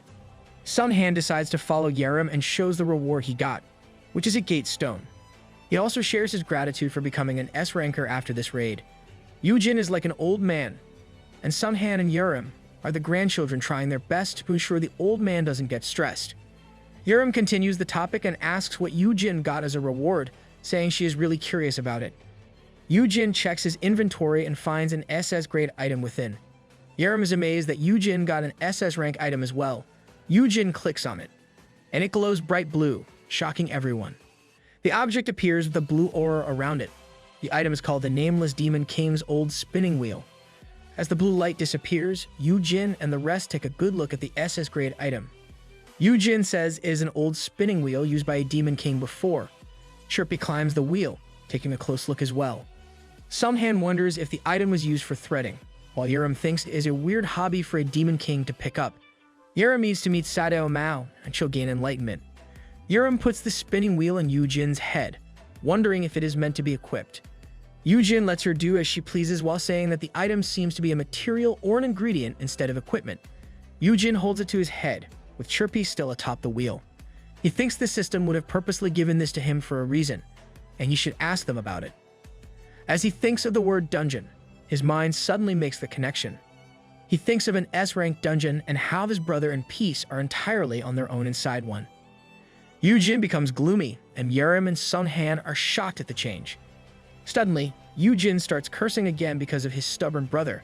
Yerim reminds Yoojin of the breathing technique to make him calm down. As the big bro, Yoojin can't stop himself from worrying. After some time has passed, Sunghan checks up on Yoojin in his room and finds that he is not asleep. Sunghan thinks that Yoojin is only spacing out since he can't see Yoojin checking out Yoojin and Peace's status with his skill. Worried, Sunghan says that this is an early symptom of dementia. This shocks Yoojin, so he grabs the remote control claiming that he just can't sleep and will watch TV instead. The TV opens with a news show about how Sunghan Kim will soon be appointed Vice Guild Master of Haeyeon Guild. This makes Yoojin look at Sunghan with shock since the man being reported is right before him. Sunghan is a bit shy as he admits how Yerim was also considered for the position. However, she is still studying, so the guild chose him for the role. The guild made the right choice in choosing Sunghan. I just can't imagine Yerim as the Vice Guild Master. This makes Yoojin look at Sunghan with proud admiration. Yoojin clasps Sunghan's hand, announcing that he is the best man for the job and how he looks forward to it. Sunghan says his thanks, while Yoojin says that they should celebrate the party for his promotion. Sunghan claims it is okay since many people already congratulated him, and even the Hanshin Guild sent him a bouquet as congratulations. Yoojin is amazed at this and remembers how Minyu Park paid close attention to Sunghan. Sunghan says he has a connection with them since he was part of the Hanshin Guild before. Now we're learning more about Sunghan's past. This is the first time Yoojin has heard about this, so Sunghan explains it further. He says the guild is under the Hanshin group, and he was colleagues with Mingyu back then. Sunghan received an offer to marry the owner's daughter after he awakened as an A rank, but after that, Mingyu awakened as an S ranker. So instead of Sunghan, Mingyu met the daughter and got married, and because of this, Mingyu became Hanshin Guild's guild master. Oh, so there was a case of arranged marriage. Yoojin thought it would be a good story to hear, so the sudden turn to drama shocked him speechless. Sunghan is calm as he tells how his relationship with Mingyu became strained. Yoojin compares it to a K-drama plot, and he is completely hooked. Feeling giddy, Yoojin asks if Mingyu is afraid that he might lose his position as a husband and that it will be stolen. Sunghan misses the point, saying he was only an A-ranker then. Though Sunghan admits that the bouquet came with a letter saying he should stay in Haeyeon for good. Yoojin trembles at this news, thinking he is right in guessing the actual plot. Our MC's imagination is so wild that he is physically affected by such things. Sunghan remains nonchalant, saying he is relieved that Haeyeon is now stable. On top of that, Hanshin Guild doesn't see them as a threat despite their current number of S-rankers. He explains how Mingyu's personality is humble and how, unlike other guilds, he's not really out there to make Hanshin stronger. Yoojin looks at Sunghan, thinking how this man puts more weight on the welfare of the guild rather than his own. Sunghan smiles as he reveals how others said that his opportunity was stolen back then, but the truth is, Sunghan prefers how things are right now. He admits that he has no desire to become a guild master and feels more comfortable as a supporting character. Sunghan promises Yoojin that he will continue to support their guild master. Yoojin admiringly looks at Sunghan as he recalls how this same man cared for everyone from getting crushed by the rumbling rocks from Babar's fall. This proves how Sunghan will be a great team player despite becoming an S-ranker. Among the S-rankers, Sunghan is undoubtedly the most obedient of all. Yoojin is so happy that his brother's guild will have a bright future with the presence of Sunghan. He smiles cheerfully as he expresses his delight at having Sunghan beside him. Yoon pops out of the window as he agrees with Yoojin, commenting that Sunghan is a veteran in this profession. Yoojin and Sunghan are shocked by the appearance of Dakebi, while Yoon calmly greets his boss. Yoon gives a bag of food, saying he brought it as a gift so that he can eat it as well. That reasoning is perfect for gluttons. Sunghan is worried it might be dangerous, but Yoojin assures him that Yoon is his friend. Chirpy looks at Yoon and the food in wonder. Yoojin takes advantage of the situation and says I love you to Yoon for taking the time to visit him. Yoojin hands him a drink as he thinks about how he already influenced Yoon and if there was any progress in his teleportation skill. Yoon eats the food he brought while holding the drink and Chirpy in both hands. Yoojin uses his skill on Yoon, and a message appears saying they are an incomplete species. It then adds that an essential item similar to its element is required. Yoojin is confused by this message, as he wonders what incomplete species are. Yoon is so busy eating that he mistakes Chirpy for a dumpling. In Yoon's defense, Chirpy looks a lot like food. Yoojin mulls over the system's message on how there should be similar elements, then thinks about how Yoon's fundamental element was an old water wheel. This thought gives Yoojin an idea, and he takes the SS grade item he got as a reward. Thinking that both are old wheels might be why the system gave it as a reward. Yoojin holds the nameless Demon King's old spinning wheel and asks Yoon if he needs it. Yoojin explains how he got it as a reward while Yoon holds it and gives it a closer look. Yoon says it belonged to a Demon King before and the item is older than him. Yoojin is surprised that Yoon can appraise it. Yoon describes a Demon King as a scary being with big horns and a strong body. Yoojin doesn't think much of this and simply agrees. Hearing Yoojin's agreement, Yoon decides to become a Demon King then. Yoojin asks what Yoon means and how he will become a different species. Yoon wants to scare people, hence he chose to become the Demon King. Yoojin cannot finish his question, and the SS grade item starts glowing, and dark tentacle-like power emerges. They were so shocked by this development, but Sunhan quickly activated his shield to protect them. Sunhan asks what this is, but the dark stuff takes hold of him, and Yoojin panics as he asks Yoon what he is doing right now. Yoojin looks at Yoon and sees the big horns, bat-like wings, and even Yoon's hair has turned dark. Yoon claims he will become a Demon King since those are scarier beings and laugh loudly. Yoojin is overwhelmed by the change and uses his skill to check Yoon's status. Currently, Yoon is an SS ranker. His classification changed from Dakebe to a Class 1 demon named Demon King Yoon. Does you really have to become a Demon King just to scare people? Yoojin is horrified at how Yoon turned into a Demon King, as Yoon proclaims he is now one. This makes Yoojin question if this was the right thing for him to do. Yoon madly laughs as he proclaims he is now a Demon King. Red energy fills the air, and the pressure it exudes is too much that Yoojin's B-grade shield activates. The Dukibi turn into a complete wacko. Yoojin is confused about what is happening as he holds Chirpy in one hand. To suddenly evolve into an SS ranker Demon King is unheard of, and Yoojin wonders if Yoon is now even stronger than Babar in his current state. For Yoojin, Babar is more manageable than Yoon. Nope, you're only saying that cause you successfully dealt with Babar. Sunhan screams for Yoojin. One of the dark tentacles keeps hold of him and covers his neck. Yoojin yells back, but Yoon is so excited by this power. He continues to laugh and asks if Yoojin is now scared. Yoojin knows that if Yoon is left alone, everything nearby will be ruined since even an S-class like Sunhan is having difficulty handling this situation. Then, Yoojin realizes that, although Sunhan is in a tight position, Yoojin remains unscathed. Yoon can easily pierce Yoojin's shield or strangle him. But Yoon is not doing any of those. Yoon's aura has not touched Yoojin or the area near him.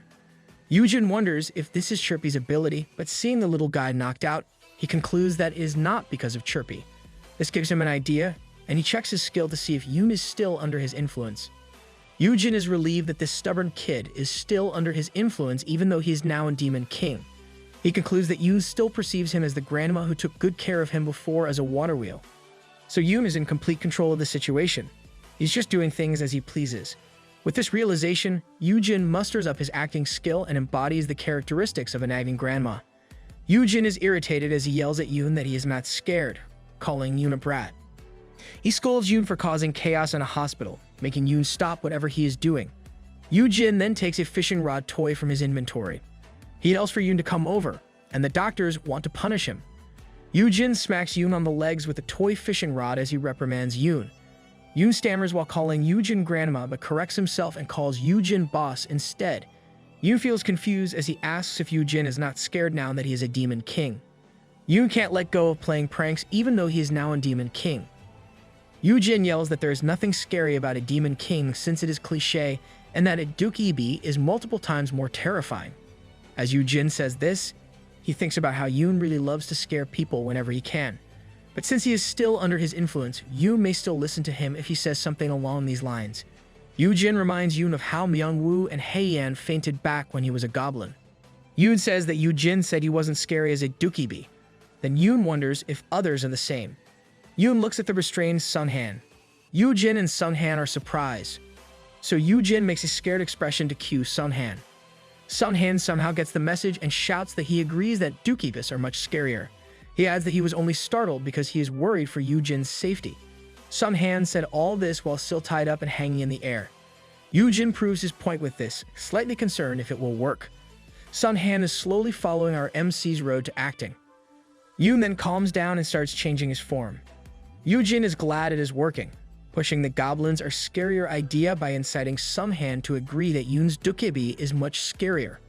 Sunhan, Yoojin, and even Chirpy act like they are so scared. Sunhan also says how anyone who sees him will faint at sight. Yoon looks at them with wonder and smiles, hearing their cries of horror. Yoon has the makings of a sadist. He laughs and concludes that he won't be a demon king anymore. Just as it was easy for him to turn into a demon, Yoon broke off the red aura and released Sunhan. Sunhan comments on how things are going back to normal. Yoojin looks at Yoon and says not everything did. Yoon's bat-like wings disappear, and he proclaims that instead of a demon king, he will be the great dookiebi King Yoon. Yoon's hair reverts to white, and his mask cracks into pieces with his transformation. His clothes also change into something elegant now. Anyone can see the beauty hidden behind the mask. Sunhan is right, people will surely faint if they see Yoon. The nameless demon king's old spinning wheel is now attached to a chain and is worn like a necklace by Yoon. Not missing a beat, he announces his own arrival with grandeur and a cloud-like aura. Yoojin, Chirpy, and Sunhan are all amazed by this change in Yoon, and Yoojin can't help saying that Yoon has evolved. Sunhan then asks if everything's okay now. Looking closely at this item, Yoon elevates the spinning wheel chain to his neck. As if answering Sunhan, he says he still has some of the Demon King's power, but his power as a dookiebi is much stronger now. This is possible because Yoon has decided to become the great dookiebi king instead. Yoon should have just stuck with being the dookiebi instead of causing all that trouble. Yoon announces he got new skills, as people outside the hospital room knock to ask what is happening and if the patient is okay. Yoojin instructs Sunhan to deal with the matter outside. Sunhan goes to the door but still hesitates. He asks if Yoojin will be fine with just the two of them. Yoojin reassures him that it is safe since they don't harm people. As he says this, Yoon is back to how he usually is and plays with Chirpy, who is in his head. Sunhan leaves the room, and Yoojin admits that Yoon did destroy the room they are in. He turns his head to where Yoon and Chirpy are and asks for Yoon's new skills, but gets stunned when Yoojin finds a complete copy of himself, whether it is Yoojin's face, body shape, and even his clothes. Yoon then says that he is Yoojin. I'm sure Lil Bro would still be able to tell who's the real big bro if he sees this. Chirpy can't help but be confused since two of his dads are before him. Yoon explains his skill dookiebi mask lets him transform his appearance at will, but this does not apply to the stats or skills of those that he copies. Yoojin says it would be a real cheat if he could also copy those. Yoon returns Chirpy to his boss and reverts to his new dookiebi king form. Yoojin is so curious that he asks if Yoon managed to unlock a skill that lets him travel longer distances. Yoon checks and says that there is and activates dookiebi gate. From where Yoon stands arises a two-door red gate with a traditional Korean design. Yoon explains that the skill lets him travel far every 10 days as long as the place is somewhere he has visited before. That is so convenient. Since it is a big gate, Yoon can bring an army when there are dungeon breaks. Hearing this news, Yoojin can't help but be ecstatic. Yoojin jumps up and down, and Yoon is confused by his boss' actions. Yoojin stops jumping and instead cries. Yoojin is so happy that Yoon managed to unlock this skill. He was worried that Yoon would stay as a demon king, unable to use such skills. Now that he has seen that Yoon has the skill, he is sure that dungeon research will be easier to conduct with Yoon around. With his line of thought, Yoojin says they should investigate a dungeon right now. Yoon stops him before Yoojin can go on and claims he is busy. This perplexes Yoojin, so Yoon explains that as a great dookiebi king, he needs his own people to serve him. To do this, Yoon must visit old places with old things that have been used for a long time. Understanding dawns on Yoojin, and he asks if Yoon can now create goblins. The dookiebi gate opens, and Yoon confirms that he has a responsibility and duty to do so as the great dookiebi king. Yoon enters the gate and waves goodbye to his boss. Yoojin is stunned that Yoon is going to go just like that. He thinks fast about how he can make Yoon conduct work. Yoojin asks Yoon to investigate dungeons while he is making subordinates. After checking out Japan, he also suggests that Yoon visits China since its huge population will be conducive to his goal. Yoojin makes Yoon pinky promise to investigate dungeons as he does his task, and Yoon agrees to it. As he leaves, Yoon looks back, saying that he will be back after he finds a lot of subordinates. If Yoon can make awaken some of his kinds, and some of those are S-rankers, our MC's life would be easier. Yoojin and Chirpy wave goodbye, and Yoojin sighs with relief that it is taken care of somehow. He wonders how many subordinates Yoon has in mind as he looks around the destroyed room. Ignoring the mess, Yoojin wonders if he should create a Dakebi village and purchase territory for Yoon and his subordinates. Yoojin is engrossed in his thoughts, not knowing that after a few months, he will regret letting Yoon go at this time. I wonder what kind of mayhem will Yoon pull at that time. In the Haeyeon Guild headquarters, Shimyeon is on the phone with the chairman of the Korean Hunters Association. They talk about how Yoojin will be discharged that day and that the monster training facility is done with its construction. Shimyeon wants to say more, but he pauses and ends the call right after. He yells for an emergency, worried that something will happen right when their guild master is away. Where's the fire? It's rare for Shimyeon to get this flustered. Haeyeon looks at her uncle and asks what exactly happened. Shimyeon says that the KHA sent a representative to escort Yoojin, which only confuses Haeyeon. She says this is safer for Yoojin than having another guildmaster as his escort. Shimyeon feels like he will get a headache. He explains that while those guildmasters are also dangerous, the person the association sent is on a different level. In KHA, the chief officer tags that he is out for a business trip. This man is the representative that the association decided to send as an escort and facility tour guide for Yoojin. And he's the same person that Shimyeon deems a lot more dangerous. Is this guy even more dangerous than the Sejong Guild Master? In the hospital, Yerim frowns as she asks what happened in one night. She is bewildered at how a specially constructed hunter ward can get destroyed. Yoojin reassures her that nothing concerning really happened since he's okay. Yerim doubts his words while looking closely at Yoojin's eye bags.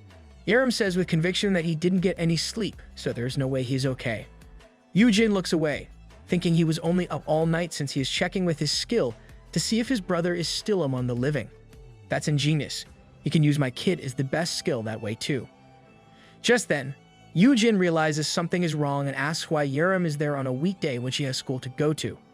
Yerim is shocked at how sharp Yoojin is and makes an excuse that the teacher sent her over.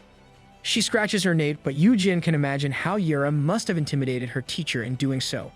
He scolds Yerim to follow the rules even if she is an S-ranker. Yoojin continues to lecture Yerim as they walk out of his hospital room, but Yerim simply laughs it off. Yoojin knows well how the awakened can easily ignore the laws if they wish to. This is more true when it comes to S-rankers who have strength beyond what society can handle. Even in foreign lands, the S-rankers have greater control than the government. In some cases, they have entirely overthrown the government. So, it is something akin to a rebellion once a group of awakened chooses to ignore the law. In the case of Korea, the nation is still able to do its job because of a particular person's existence. Yoojin tells Yerim to return to school since someone has already been assigned to accompany him. It's the first time Yerim hears about it and asks who it is. Yoojin explains how KHA sent a representative who would escort and give him a tour of a monster training facility. The person Yoojin refers to is the only S-ranker who serves the country and supports the KHA when dealing with the big guilds. This man is also responsible for arresting high-rankers who have broken the law. I guess this is the same guy who arrested Yoojin back when Yoojin visited another guild and caused destruction. Yoojin is in front of the hospital with Yerim, and Yerim exclaims upon learning that the guy is Chief Song, whom she has heard before from Hyuna. Just then, a man approaches them, asking for confirmation if he is Hunter Yoojin Han. The man presents his identification card, indicating that he is the Taewon Song they were just talking about. Taewon introduces himself to them as the Chief Officer of the Awakened People Management, affiliated with the Ministry of Public Administration and Security. It was the first time Yerim and Yoojin met the man, so they were surprised to find that Chief Song would be such a huge man. Yoojin knows how big S-rankers are, but Taewon's large build just pops out because of his broad frame. It seems like he is bigger than Hyunjae or Sunghan. Taewon says to wait while he parks his car and moves away. Yoojin and Yerim watch Taewon, who struggles to get in his red car. The two felt like they were having a hard time with what Taewon was doing, and Yerim couldn't help but ask why he goes around in such a way. Yoojin says it might be because he is a public servant. Yerim asks why an S-ranker would drive such a car. But before Yoojin can answer, the black car arrives and doesn't stop until it hits Taewon's red car. The impact causes the red car to destruction with parts of it flying in the air. Yerim and Yoojin are so shocked that Yoojin can only imagine that they have to prepare for the funeral right after their meeting. Is it goodbye already?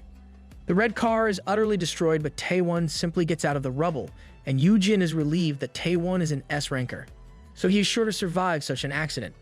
Yoojin wonders who has the gall to do such a thing to Taewon. A man steps out of the black car, saying it was unintentional. The man is none other than Yoonjae, who smilingly says he always gets this urge to accelerate whenever he sees Taewon's large form bending inside the car. This dude really loves to provoke people into a fight. Taewon looks at Yoonjae, while Yerim can't help cursing at Yoonjae. Yoojin immediately covers Yerim's mouth and tells her to shut her mouth and instead help evacuate the people in the hospital. Yoojin is worried that there will be a big fight between the two S-rankers as he watches the two stand a foot apart. Yoonjae smiles as he offers to pay for the damage or even give Taewon his black car to replace the destroyed vehicle. Taewon glares at the car key being shoved into his chest, but he only sighs and keeps calm, claiming he can't accept such things above a certain amount since it may be considered bribery. Taewon says he will call his insurance company instead and turns away from Kyunjae. I like this new character's indifference. This turn of events shocked both Yerim and Yoojin. They are amazed to find that there is an S-ranker who avoids fighting with another S-ranker. Yerim says that if it were their guildmaster or Hyuna, everything would have exploded by now. The two get more stunned when they find Taewon cleaning the broken remains of his car.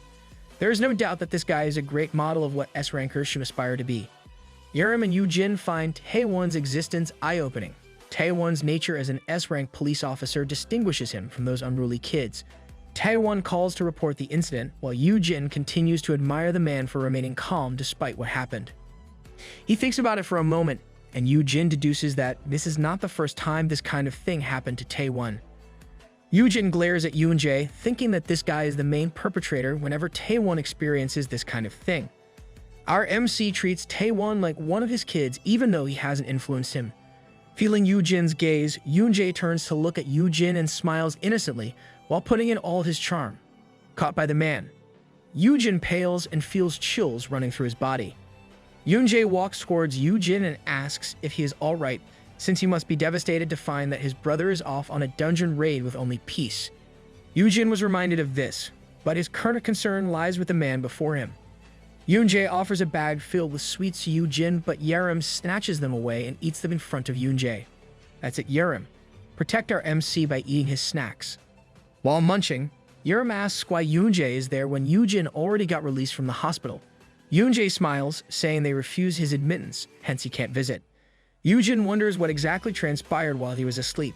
Still, he changes the subject by asking why Yoonjae is there right now. Yoonjae says he is there to pick him up since Yoojin is the father of Soyeon's infant foreign-winged dark dragon. He explains that Soyeon is already at the facility and offers to ride together and tour the place. Now he's planning to take Taewon's job.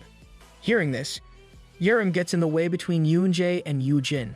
Taewon is done with his call and hears this as well. He tells Yoonjae that presenting the facility to Yoojin is his responsibility. Yoonjae smiles and reminds Taewon that his car is destroyed. Yoonjae adds salt to the wound by asking if Taewon intends to have Yoojin ride such a thing. Yoojin rebuts that it was all Yoonjae's fault. But Yoonjae ignores this and insults Taewon's choice of vehicle. Yoonjae gets serious as he asks if Taewon intends to harm such a special person even though he's a public servant.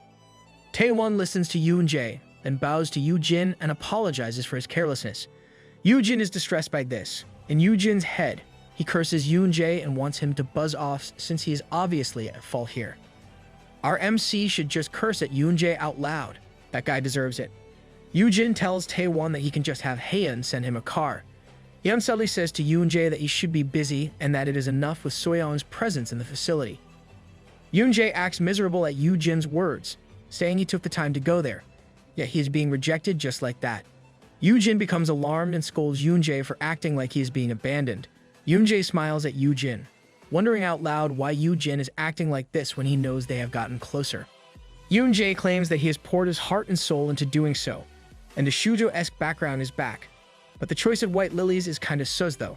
This somehow perplexed Yoojin into thinking that Yoonjae was probably right since the man did feed peace, the sweets in that garden. The studs, the list is getting longer.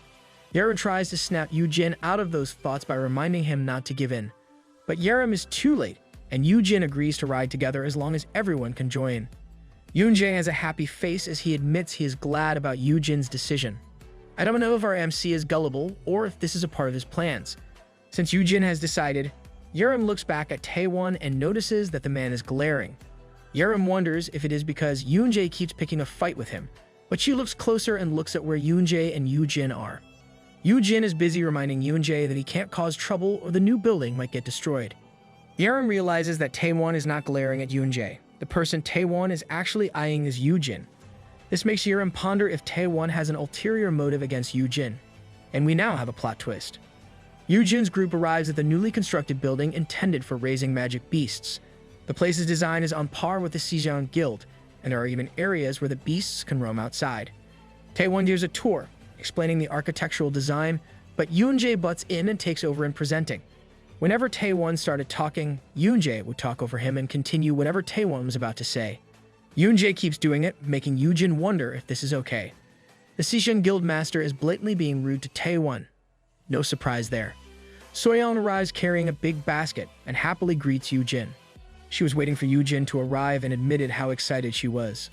She says she stepped on the gas, but Soyeon cuts her story short when she realizes Taewon is with them. Soyeon immediately says that she didn't exceed the speed limit, and Taewon assures her he isn't there to make an arrest.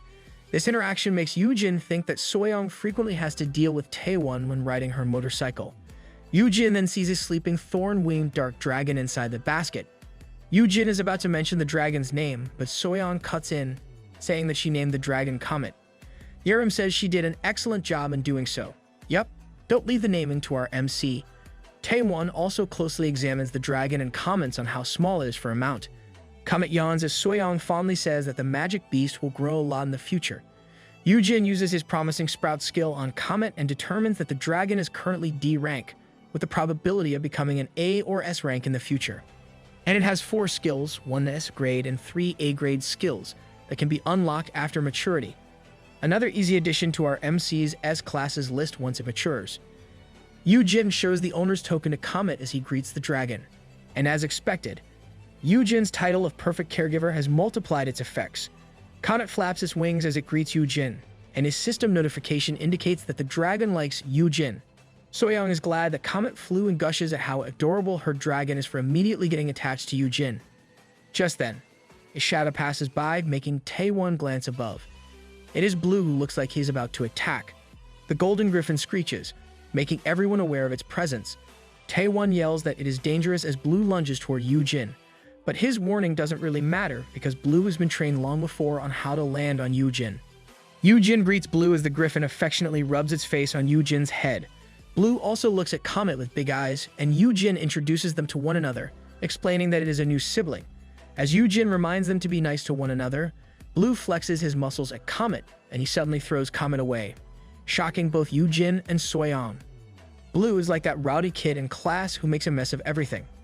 Soyeon panics while Yoojin tries to calm her, saying it is some sort of tradition, but he yells again at the misbehaving Blue. Taewon is a bit confused about what happened and uncertain about what to do. Yoonjae smiles as he explains what the broken wall is made of. This, of course, angers Yoojin since Yoonjae is not helping at all. Seeing that Yoonjae has no intention of helping, Yoojin commands Yerim and Soyeon to grab the magic beasts while he distracts them. Soyeon asks how Yoojin will do this, and Yoojin brings out some musical instruments. He explains that he carries these in case of emergencies.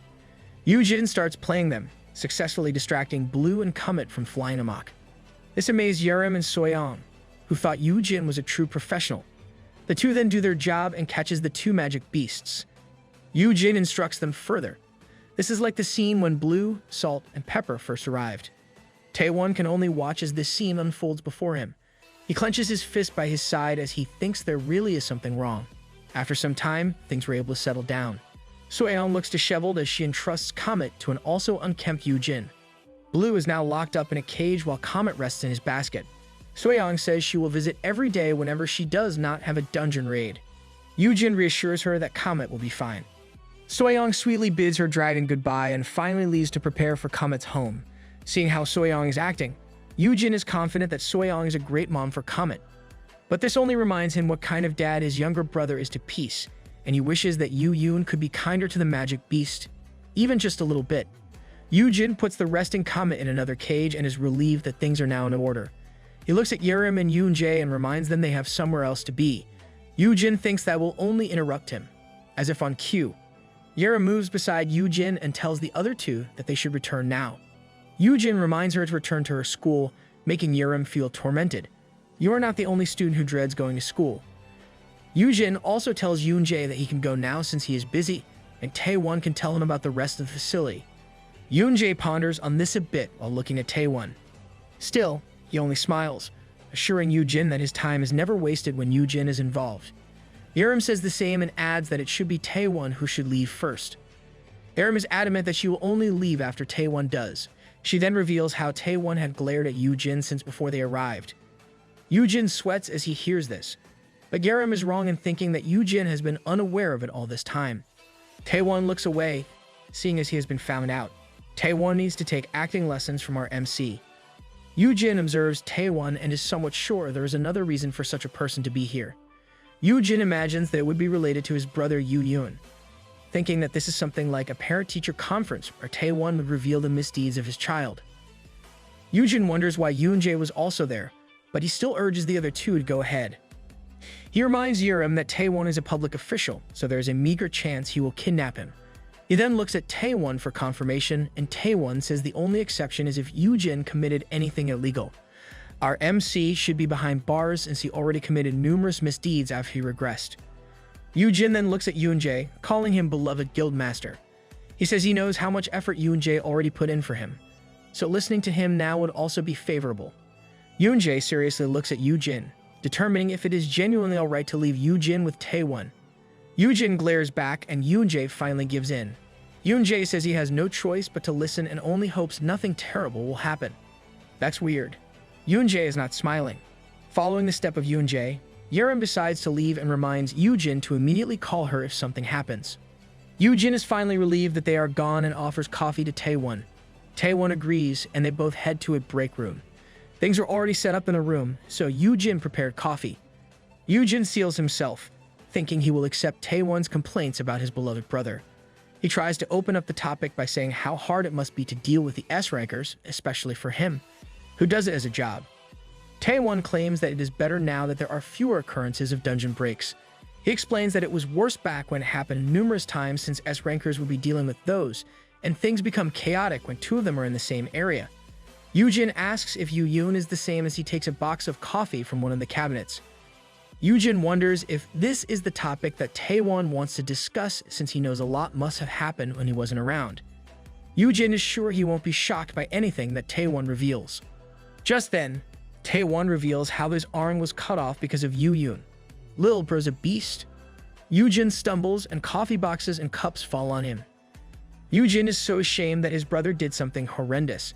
Taewon reassures him that arms can be attached back with potions, and Yoon, you take his arm? Hence, he is alright now. He might have picked it up, but it still doesn't change the fact that Lil Bro did something horrendous. Yoojin picks himself up and makes some coffee while commenting that his brother is worse than a beast. Taewon stands up and admits that it is the exact reason why he is worried. He opened the topic with how Yoojin went to a dungeon with S-rankers. Yoojin laughs it off, but Taewon continues. He says that S-rankers can't be managed, and for an F-ranker like him who has unique skills, Yoojin is still susceptible to them. If he is worried for Yoojin, then why was he glaring earlier? Yoojin looks back as he says is why his brother is always worried, but he doesn't finish his sentence since Taewon is now by his side, looming over him. Taewon admits that the real reason for his presence is to check on Yoojin. This shocks Yoojin a bit, and Taewon holds Yoojin's shoulder. Taewon wants an honest answer as he asks Yoojin if there was any situation where he received any kind of damage from them, whether physical or psychological. He seriously asks if nothing really happened with them in the dungeon. Many things happen in that dungeon, but our MC is still unaware of what happened after defeating Babar. Yoojin stares at Taewon thinking about his question. Still, Yoojin breaks off into a smile, saying that Taewon is such a worrywart. Yoojin explains that it was indeed difficult to stop those kids from fighting, but what transpired was not enough to cause any sort of damage to him. The coffee Yoojin was holding falls to the ground as Taewon attacks Yoojin. Yoojin is stunned by this turn of events, while Taewon only confirms his belief that the real problem is Yoojin. Yoojin is confused since he thought Taewon was there to talk about his brother. So why is the man attacking him now? What? Why is the officer attacking our MC? Yoojin gets lifted off the floor and he wonders if he should fight back and what is the underlying reason for Taewon to do such a thing. Taewon glares at Yoojin and is about to say something, but a bag of toys drops to the floor. Soyoung is by the door and finds this shocking scene before her. She immediately reacts and attacks Taewon with a spear from her inventory. She asks what he is doing, but Taewon does not answer. Taewon blocks the attack with one arm, letting go of Yoojin in the process. Yoojin coughs but still thinks calmly, knowing that Soyoung can't face Taewon because of their rank difference. But it is still a good thing that Soyoung arrived. Soyoung continues to attack, but Taewon catches the other end before it hits his face. Soyoung is startled simultaneously. She is worried since she knows that fighting against an S ranker is futile for an A ranker like herself. Taewon glares at her but then lets go of the spear, bows before them, and apologizes. Taewon then takes a potion from his inventory and offers it to Yoojin to use on his neck. Yoojin is about to accept it, but Soyoung smacks it away, wasting the potion. Soyoung is angry since Taewon attacked Yoojin, but now he is offering a potion to the same man he attacked. While Yoojin is more concerned about the wasted potion, Taewon must be crazy, but our MC is crazier for letting things go just like that. Soyoung then scolds Yoojin for not being wary since there might be something in the potion that is dangerous for him. Yoojin finally understands why Soyoung did it, while Taewon agrees that Soyoung is right about this. Soyoung is stunned that Taewon would agree, and Taewon explains that Yoojin should be more careful.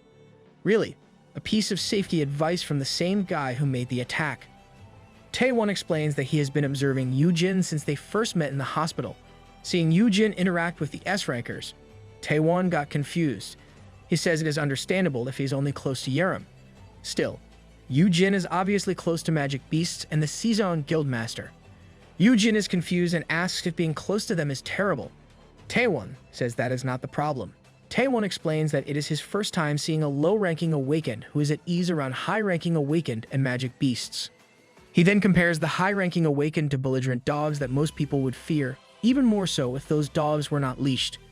Taewon insists that an average person would be threatened or afraid when faced with such beings, yet someone who already saw that vast greatness of power for himself is not even scared. Taewon says that even though he attacked Yoojin, Yoojin is calm. Welcome to the club, Taewon. Everyone here thinks the MC is weird. Yoojin reflects on what Taewon says, thinking this is only possible because of his fear-resistant skill. But then he realizes something weird. No notification said the skill was activated. Yoojin knows that the skill activates whenever it surpasses a specific point of fear.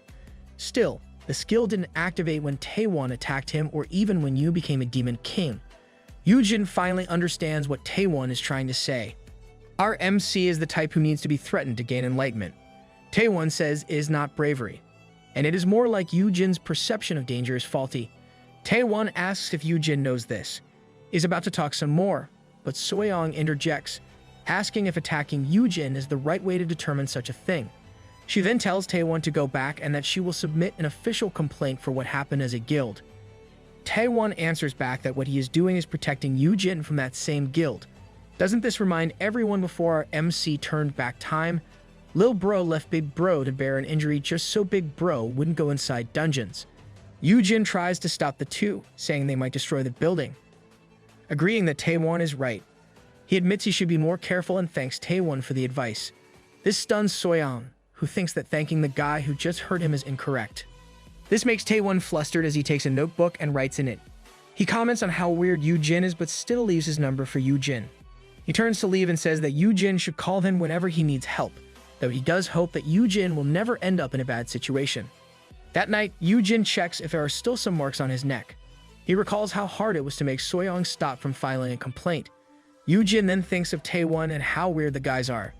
He wonders if Yoojin was also provoked into slashing Taewon as well. Big Bro really trusts that Lil Bro wouldn't harm unless provoked. Yoojin sighs and thinks that Taewon will soon die in a dungeon raid, and after that incident, Sejan will leave Korea. This situation would then create gossip that it was Yoonjae who killed Taewon. People will also suspect Yoojin because, by that time, Haeun would be developing well. Still, Yoojin believes it can't be his brother, even if Yoojin has an excellent reason to do so. Yoojin continues to mull over this since he doesn't know the whole truth of that incident. Taewon is well known for clashing against guilds which birthed that kind of rumor. Yoojin thinks this is also why Yoonjae is meddling. Yoojin looks at the number Taewon left as he thinks the man's behavior from before is indeed more worried about him. But Yoojin also admits that Taewon's chosen method is ruthless. Yoojin tries to snap himself out of it, thinking he wants to look at the guy's positive side.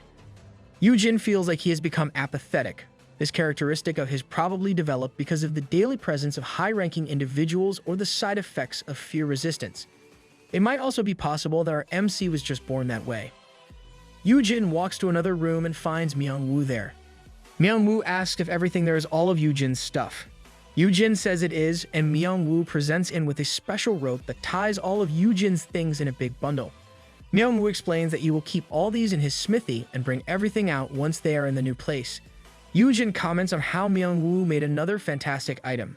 Yoojin asks if Myung-woo is already done moving in at the facility's penthouse, and Myung-woo says he did.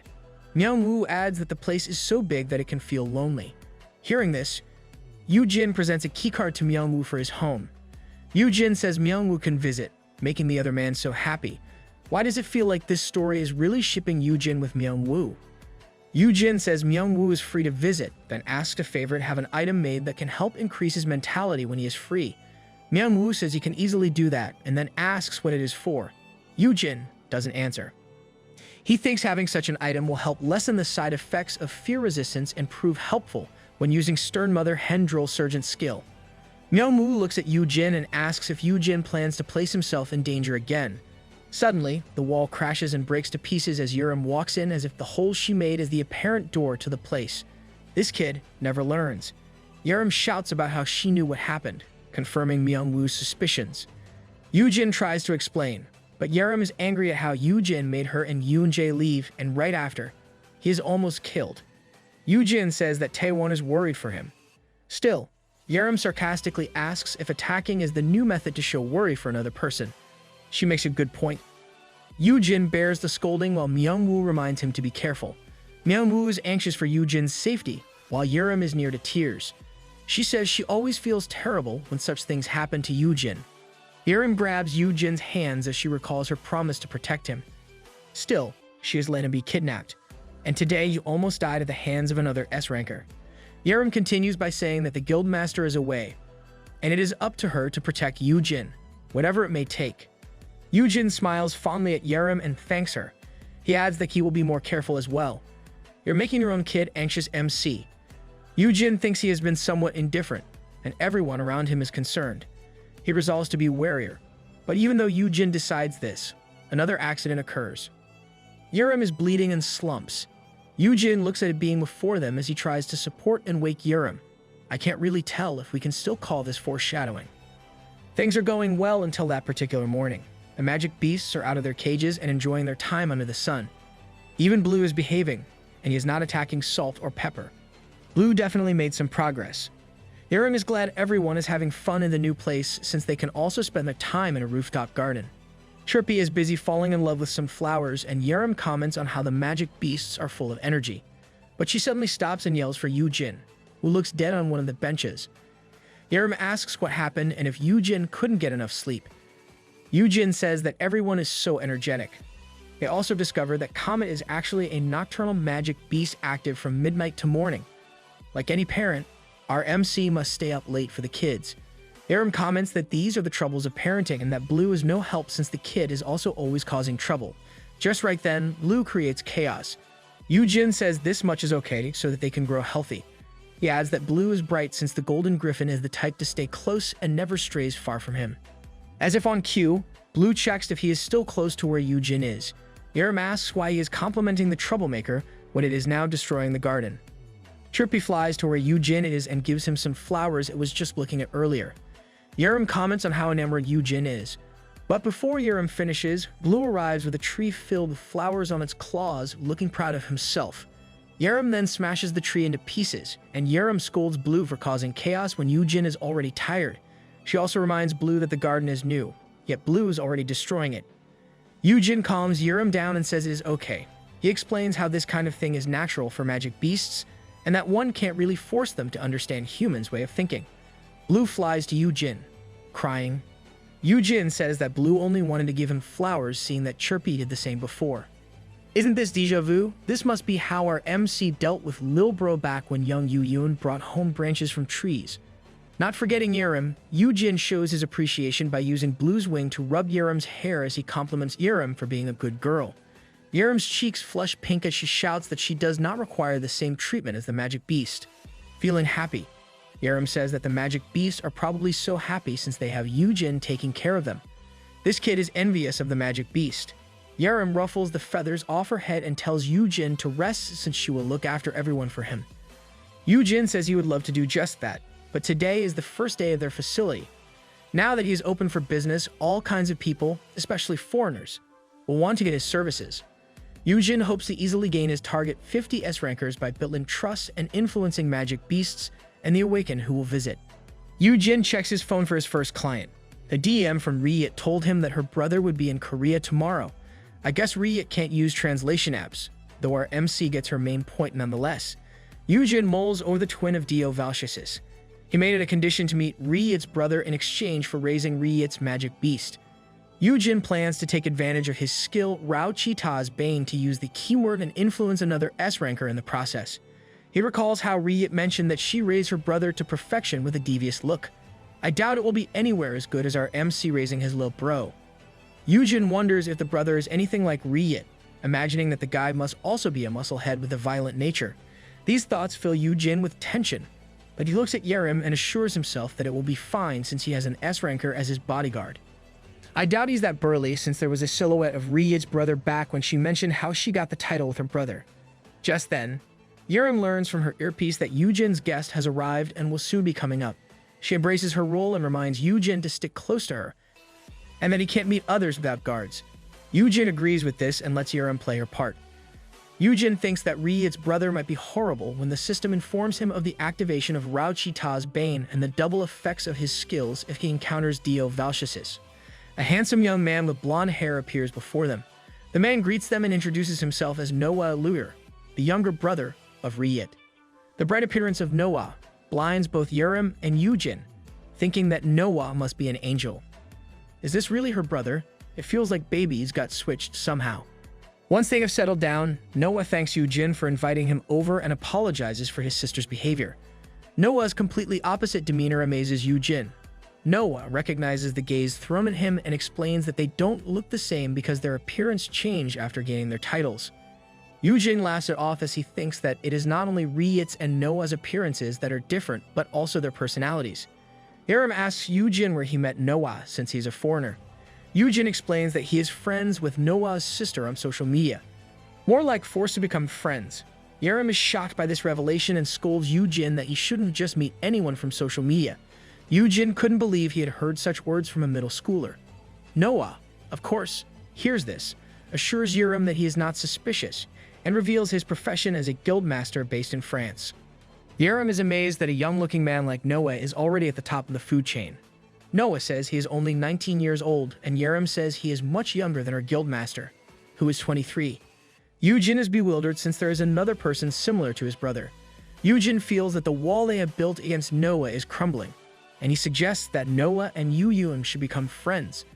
Yerim skeptically looks at Yoojin, asking if such a thing is possible. I can't help but agree with Yerim on this. Noah says his guild is so small that it shouldn't be compared with the Hayem guild. He explains that his guild, Arc, is focused on support skills. He adds that even before he and Ryit got their titles, the guild only had healing or support skills, and it was hard to develop the guild. Yoojin asks if Ryit is also part of Arc, and Noah says only he manages it. He explains that his sister only contacts him when she requires something and even tends to ignore Noah's schedule. Our poor boy, your sis is undoubtedly selfish. Based on what Noah has shared, Yoojin concludes that Noah is the slave support as his sister wreaks havoc against monsters. Yoojin looks at Noah, thinking how lucky he is to find such a kind S-ranker. And we've got the flower background again, though it does suit this Bishounen. Noah shyly claims how his sister helped him in many ways, and this only reinforces Yoojin's belief that Noah is a perfect candidate for influence. Yoojin is sure that just like how Noah listens to Ri-Yit, Noah will be the same to him once he is influenced. He thinks his brother will gain a new friend if Yoojin becomes close to Noah. It makes him wonder if he can influence Ri-Yit as well. Our MC is getting ahead of himself again with his imagination. He obviously forgot how cold his brother was when he got close to Yerim and Myung-woo. Thinking that things will work out, Yoojin says that Ri-Yit must have forced Noah to visit Korea and asks if he can help with his accommodations. Noah is surprised by the offer but says it is okay since he also has other businesses to attend in Korea. Yerim asks if Noah will stay long and if he already knows some great places to eat. Yoojin adds that Noah can ask them if he needs anything. Noah comments that they are kind, and Yoojin thinks this is the perfect time. Yoojin smiles and says it is no problem because Noah is a client. Then Yoojin says the keyword "I love you." MC, you should think things through even if this guy looks like an angel. The system notifies that with the double effects of Rao Chita's Bane, Noah is now under Yoojin's influence because of the keyword. Noah's face changes slightly, and his eyes widen. Yoojin checks his skill and confirms that Noah is now on his list. Yoojin is relieved that he quickly got one right on his first day of work and hopes it will be like this in the future. Yerim looks at Yoojin and complains about how Yoojin easily says "I love you" to everyone else since Yoojin said the same to Hyuna and Yoonjae before. Yoojin claims is just how he does business. They were so busy bickering that they didn't realize Noah had gone silent. Yoojin adds that "I love you" can be seen as a regular greeting in the West. Nope, that's just you. Who even says "I love you" at their first meeting? Yoojin looks at Noah for confirmation. Noah remains silent, and Yoojin calls for him again. Noah then mutters something. Yoojin smiles as he asks for Noah to repeat it again, while Yerim moves to stand up while looking at Noah. Yoojin asks if Noah is uncomfortable, but Yoojin doesn't get to finish because the table suddenly gets destroyed. Yerim immediately pulls Yoojin away from the table and covers him while Noah crushes it with his fist. Yoojin gets blown away by the impact. Yoojin tries to stand up, wondering what exactly happened. Why is this happening when even the system notified him that Noah is under his influence? Noah is now enveloped with a purple aura while Yerim lies on the floor. Yoojin calls for Yerim, and Yerim struggles to get up. Yoojin asks Noah, but Noah doesn't seem to hear Yoojin. Instead, he looks at his hand, transforming into claws. Yoojin asks Noah again what is happening. Noah looks back at Yoojin, and Noah suddenly lunges for an attack. Yoojin is confused as to why this is happening. He is sure he managed to influence Noah, but this is beyond his expectations. Then a loud explosion bursts from the rooftop garden. Destruction right on the first day of business. I hope there's insurance. Yoojin is confused about why Noah is attacking him despite his influence on the young man. Noah's face has slightly transformed, and before Noah even gets near Yoojin, he is stopped by Yerim, who used Shadowless Day on him. Yerim curses at Noah for going berserk. She quickly takes her spear from her inventory and attacks Noah. The two S-rankers clash, but Yerim is at a disadvantage, and her arm gets slashed by Noah's claw. Yoojin calls for Yerim, but Yerim shouts at him to stay back. Yoojin thinks that Noah and Yerim's difference is too vast, and his being there means Yerim has to hold back with her attacks in case he gets hurt. Yerim continues to attack, but she suddenly gets dizzy. Yerim falls to her knees, and Yoojin realizes that Yerim got poisoned from her earlier injury. Noah lunges in for the kill, and Yoojin yells for Noah to stop. Noah stops at the order, and he lunges back. Yoojin is puzzled if the influence is really working or not. Noah is now trembling as he holds his head. Yoojin looks at the young man's shaking form, wondering what is wrong. Seeing that Noah is staying put, Yoojin uses this moment to use his stern mother hen drill sergeant skill on Noah to hold him off. Yoojin plans to determine Noah's attacks by sharing senses with Noah, making it easier for them to dodge. Yoojin makes the right call since Noah attacks him, and he can avoid a fail attack. Yoojin still sustains damage despite his dodging. Our MC should use this skill to check why Noah acts like this. Yoojin focuses on Noah's senses as much as possible since this is the only way he can live. Yoojin is now perceiving Noah's thoughts, and the young man's mind is filled with the intention to kill. Noah sees that it is weaker than him and must take advantage of this moment to kill it. Yoojin is surprised by these thoughts, and Noah glares at Yoojin. Yoojin sees himself with Noah's eyes. It suddenly changes, and Yoojin determines that Noah is mistaking him for someone else. Noah thinks that the person before him right now is actually Ri-Yit. Yoojin is taken aback to learn that the person that Noah really wants to kill right now is Ri-Yit. Of course, it's Ri-Yit's fault that Noah is acting like this. Lost in his thoughts, Yoojin can only watch as Noah lunges again for another attack. Right on time, Mahan summons a shield and shouts at Yoojin to get back. This person is none other than Sunghan. Sunghan protects Yoojin with his shield and asks if Yoojin is okay. Great job, Sunghan. You really are reliable.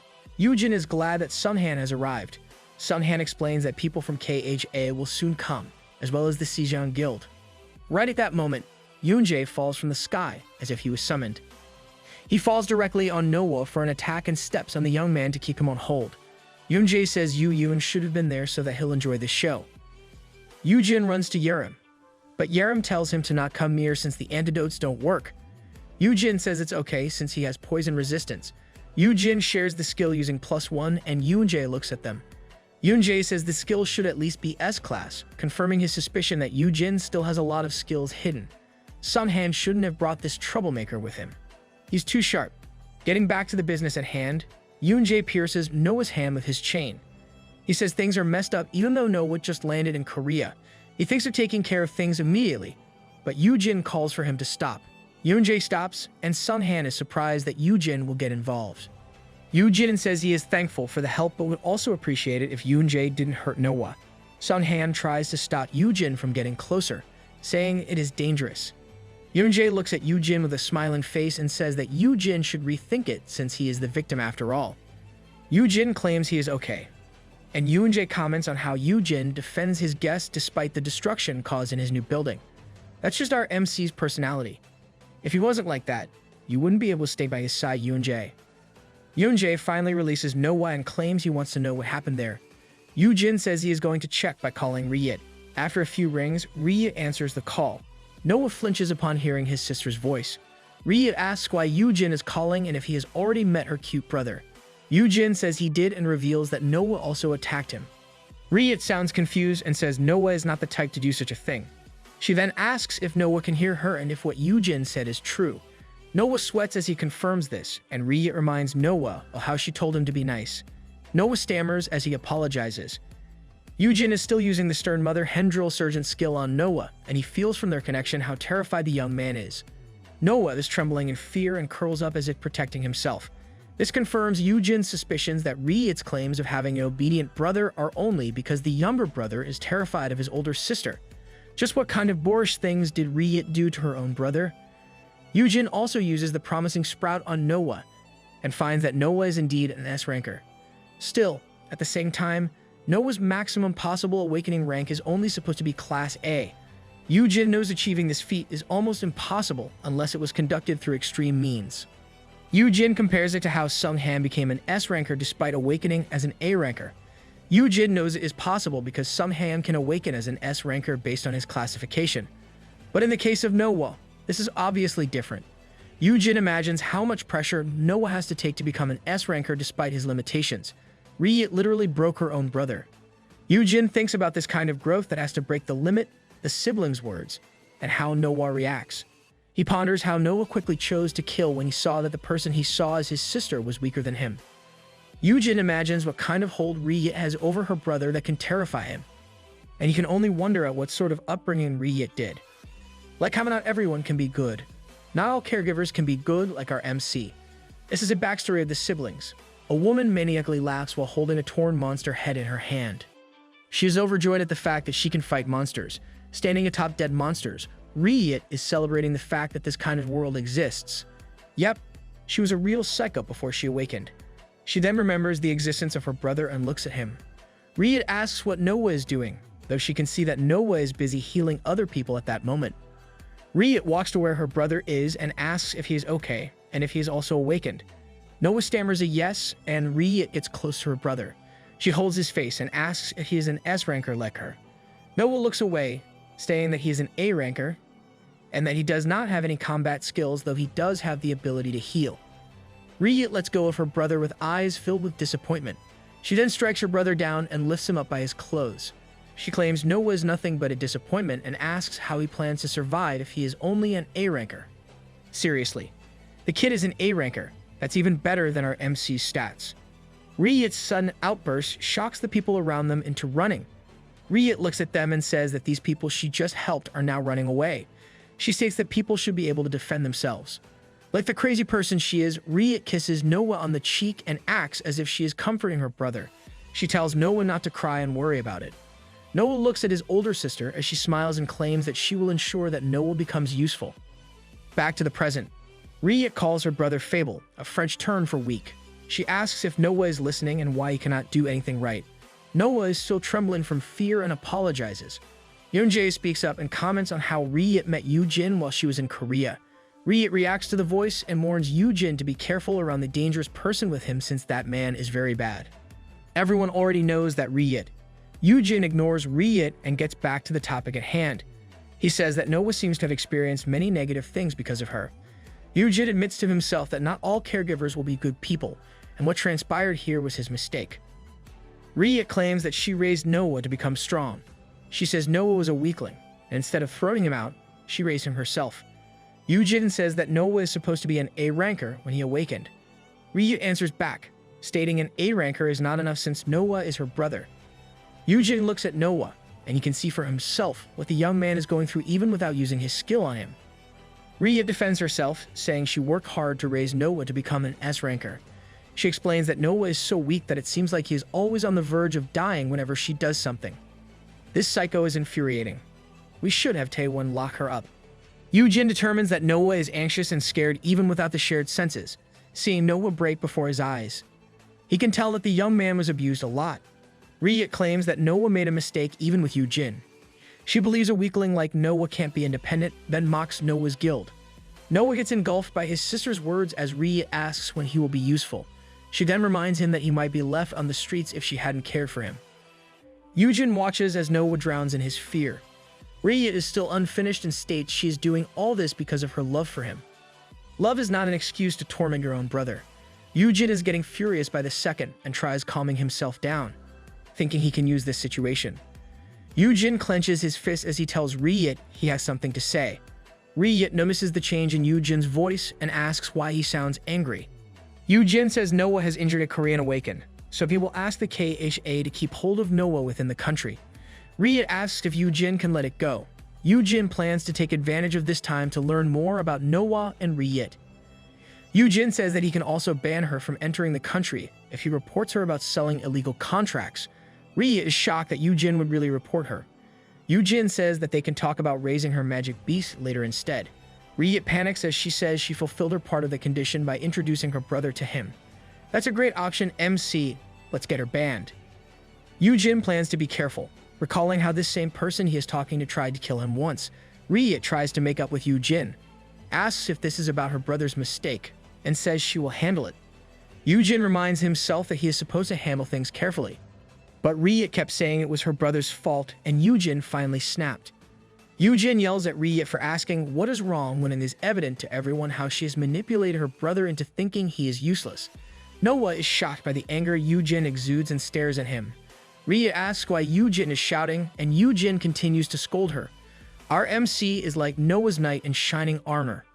Yoojin asks how Riet can say such things to her brother while simultaneously saying she loves him. He continues reprimanding her for not seeing Noah almost dying from anxiety. Yoonjae and Sunghan look at Yoojin with shock, amazed at how angry Yoojin can get. Riet says she really can't see it from where she is and tries to make an excuse saying that Yoojin should be aware of how they sometimes have to scold while raising kids. Yoojin continues to shout, asking how this is only scolding, and says Riet is actually bullying a kind kid.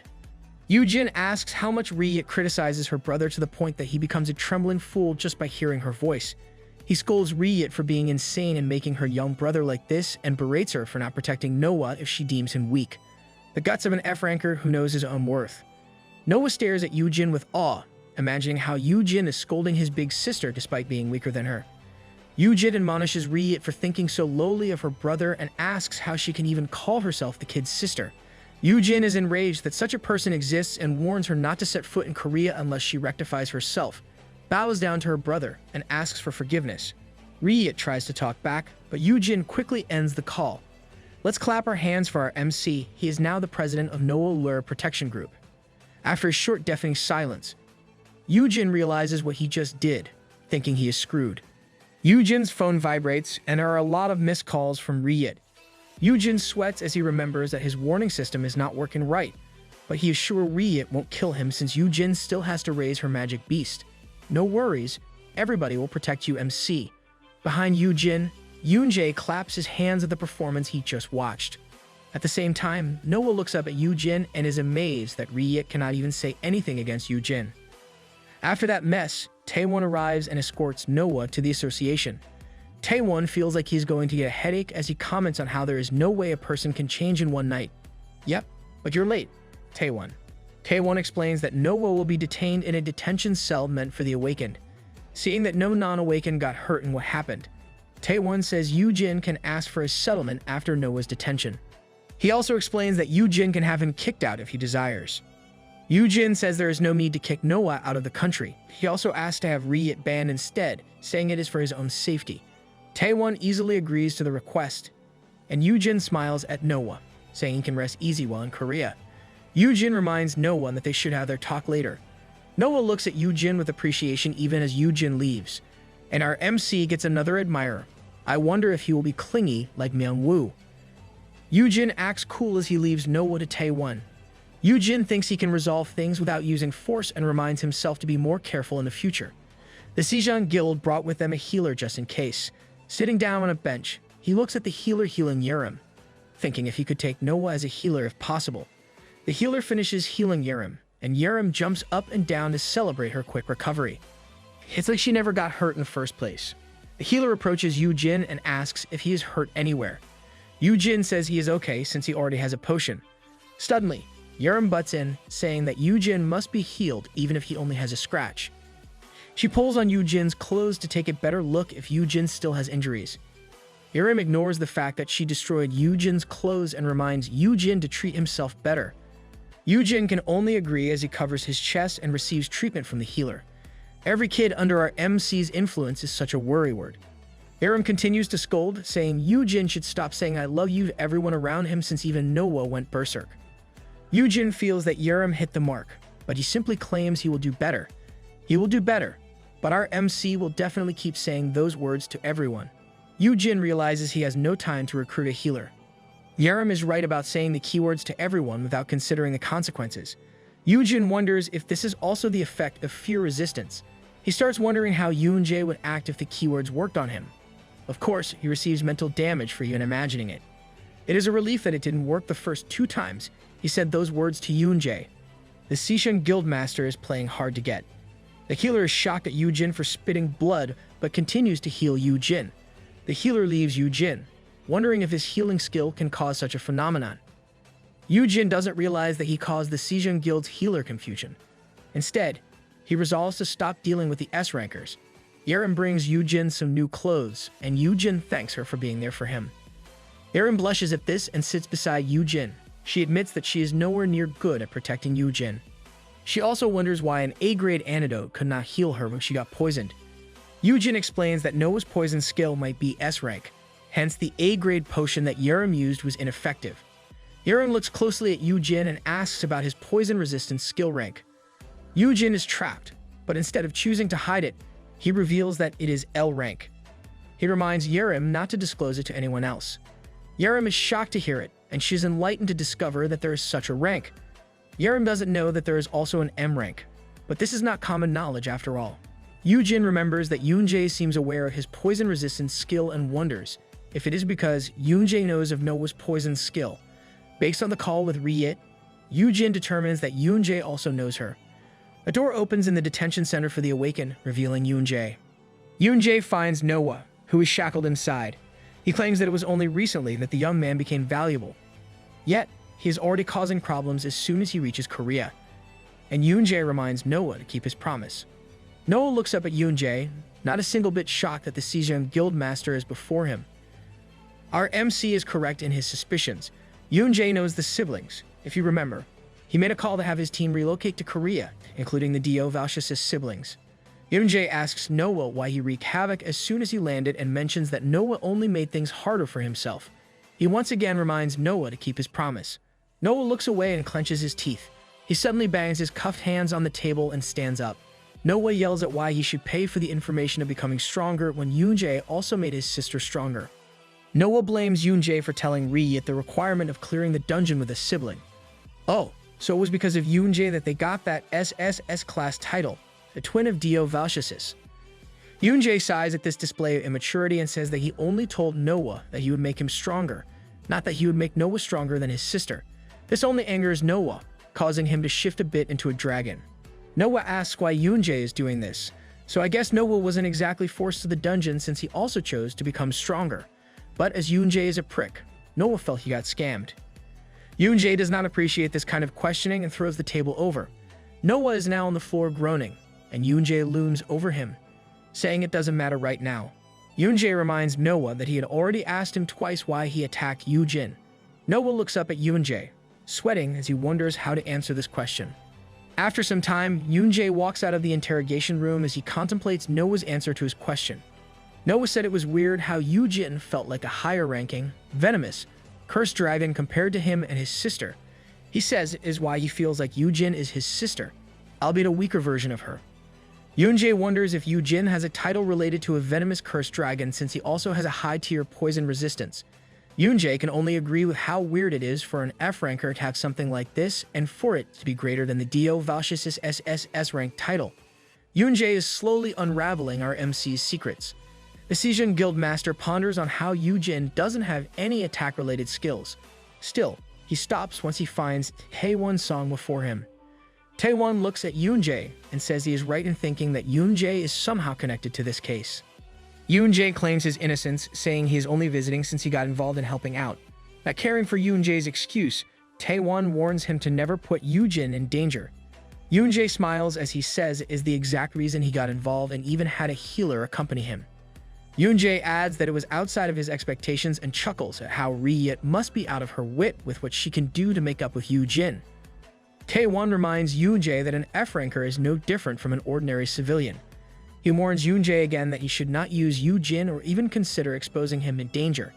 That means Taewon is really just looking out for our MC, though the method is quite unnerving. Yoonjae taps Taewon's shoulder, comments on how worried Taewon is for Yoojin, and claims he should follow his steps. Yoonjae walks away and wonders out loud if he should also attack Yoojin, similar to what Taewon did. Yoonjae continues walking and ponders Taewon's words about not using Yoojin. For Yoonjae, those words were inaccurate. His phone vibrates, and he pulls it out to check. One of his people informs him that the Haeyeon Guildmaster is finally out. Yoonjae smiles at this message, thinking that things are now more interesting. He then speculates whether Yoojin knows that instead of getting entangled, it is more like another person is involved in everything because of Yoojin. I think Yoonjae refers to how Yoon is caught up in everything his brother is doing. In a different area, many people are gathered outside a dungeon building. Reporters are on the air as they bring the news that Yoon is finally out of the dungeon earlier than expected. And it is not yet confirmed if the dungeon was cleared or if he ended up using gate stones. Everyone is curious about what occurred within the dungeon. A black vehicle arrives, and Yoojin comes out of it with Sunghan. It is common knowledge that a hunter who recently got out of a dungeon can be aggressive and shouldn't be carelessly approached. But in the case of Yoojin and Sunghan, they immediately enter the building. The reporters are shocked that an F-ranker is entering the vicinity, even if he is a sibling. This F-ranker is totally safe, unlike what they want to believe. Yoojin runs, but Sunghan reminds Yoojin to stay behind him. Sunghan opens a big door leading to the gate and explains it can be dangerous. Behind the big door, Peace and Yoon are in front of the gate with indescribable looks on their faces. Sunghan can tell that both of them succeeded and is somewhat wary of getting closer. But Yoojin is different, and he calls for his brother. Yoon greets his brother and asks if he is there to welcome him back. Yoojin is angry even though his brother and Peace are now back, and he starts complaining. He's not fearless. He's just treating them as usual. Yoojin squishes his brother's face as he looks closely at Yoon's face. He realizes there are still some small wounds in them and asks what happened to his potions. Yoojin continues to scold his brother and asks what made him enter a dungeon with only Peace. Yoon calmly says he wanted to carry it out on their own since Peace is now an adult. Yoojin argues that Peace is still a kid despite becoming an adult. What kind of logic is that? This, of course, makes Yoon confused. Besides, it was Yoojin who wanted them to bond. Sunghan sighs with relief, seeing that his guildmaster looks stable with how he interacts with his brother. But Sunghan's face suddenly darkens as he looks closely at Yoon. It can tell that his guildmaster emits a dangerous aura, making him flinch and step back. Sun Han deems the situation dangerous since he has experienced this numerous times before. Sun Han pales as he looks at the three, confounded at how Peace and Yoojin are holding well from attacking Yoojin. Back to one of this story's crazy characters. Yoonjae looks up the crescent moon as he ponders how similar the brothers are to a cat grooming a tiger. Yoonjae believes that is precisely why others are interested in Yoojin. Returning to our MC and his lil bro, Yoojin exits the dungeon building. The guild members greet him, filled with pride at their guild master's accomplishment. While the reporters are wary if they can get close and if Yoojin was successful. Some people want to get close and uncover what happened in the dungeon, but Yoojin doesn't let them do as they please. Yoojin covers his brother with a blanket, surprising Yoojin at how attentive his brother is. Yoojin yells at everyone else to do their interviews the next day, since Yoojin lacks sleep from working hard and clearing the dungeon. Yup, the mom in this story lacks common sense. Yoojin covers for his brother, and Peace is irritated at the small flies trying to get close. This action of Yoojin proves his unique existence as a person who will treat an S-ranker like Yoojin as usual and care for him wholeheartedly. As for Noah, he is now locked up in a detention cell, thinking about what he did earlier. He knows he just ruined things, even though it was not his intention. Feeling glum, he starts hearing his sister's voice scolding him for being unable to do a simple job despite being an S-ranker. His vision of his sister continues to mock him, making him sweat. The vision condemns him to the point that he feels restrained by numerous hands. Noah snaps out of it and breaks off the handcuffs on his wrists. He struggles to stand up and makes a decision. He looks out beyond the bars, thinking he can't stay and should at least fix things. And we've got ourselves an escapee. A reporter relays how Hay and Guild cleared an S-grade dungeon in record time and how this can influence the opinion of dungeon management rights. The black vehicle is on the road, and an exhausted, drooling Yoojin is inside. Yoojin sits in the back with Peace in his arms beside Yoojin. Yoojin stares at his brother, and Sun Han reveals how Yoojin hasn't slept for the past few days. Sun Han suspects it is because of Yoojin's job as a magic beast tamer. Still, he is also sure that Yoojin is very worried about him. Sun Han says how bizarre it is for Yoojin to act like a mother hen worried for her chick despite this said chick being an S-ranker. Yoojin continues to gaze at his brother. Both owner and magic beasts are in the same position as they sleep. Sun Han asks if Yoojin acts that way with Yoojin because they are family. Yoojin gets pensive and says that his brother is really just weird. Yoojin thinks about how Yoojin hugs him like he is Yoojin's own child and how Yoojin treats powerful beings like kids. Yoojin recalls how his brother was still the same even before the world changed. They may spend cold nights on their own, but Yoojin makes sure to take good care of him. Seeing his brother grinding his teeth and getting frustrated in his sleep, Yoojin rubs his head on top of his brother's to calm him down. Yoojin believes his brother's unique nature is why such things happen to him. Yoojin compares his brother to a mouse willing to take care of and even show affection for predators. Yoojin thinks that even predators would not mind such attention. Yeah, the MC is really weird. For Yoojin, this kind of treatment is better than his brother not doing anything. Everyone liking his brother also ensures his safety. Yoojin is aware that he has a responsibility in clearing dungeons, and he can't help spending time away from Yoojin. Yoojin recalls how he and Peace slayed numerous monsters in the dungeon. Then, they form an understanding that they deem Yoojin's safety their priority. The two decided to work together to grow stronger at a faster rate. Yoojin hopes that this trip with Peace will make him spend less time in the dungeons and be with his brother. Yoojin fervently hopes in his heart that things will be okay. Even though he is a guild master, Lil Bro can't help but worry for his brother. Even with his responsibilities, he still thinks about how his actions will help his big bro. Yoojin suddenly asks Sun Han if anything happened while he was away, which startles Sun Han. Sun Han sweats as he says that he will give a detailed report later. Yoojin's phone lights up, and he checks a message. Someone sent him a picture, and he was surprised to find images of destruction in his brother's new building, as well as the wounds his brother gained in the neck and chest. This makes Yoojin furious that he crushes his phone. It's probably Yerem who sent these images to him. The sound of cracking wakes Yoojin up. He is still sleepy but snaps awake when he finds his brother angrily crushing his phone. Yoojin wipes his mouth and apologizes, but his brother doesn't let him finish because Yoojin suddenly ripped his clothes to shreds. What's with S-rankers? They treat clothes like nothing. Yoojin is surprised at his brother's actions and scolds him, but Yoojin ignores it and asks about his brother's injuries. A shouting wakes Peace up, still feeling sleepy despite the commotion. Yoojin is brimming with rage even though Yoojin is trying to calm him down. Yoojin explained it was nothing serious and simply got in between a sibling fight. Yoojin demands who did those to him and asks if any cults or Confucianism were involved in the incident. Yoojin is taken aback by his brother confusing such teachings to a cult. Why would Confucianism get involved in this? Yoojin somehow calms down, and Yoojin explains that the person who did it is Noah, the guild master of Ark. He adds that Yoonjae took care of the incident and has brought in a healer during that situation. Yoojin gets riled up after hearing Yoonjae's involvement that he destroyed the seat's cushion. Yoojin says it is no small matter, and he feels useless that his brother was hurt while he was shortly gone.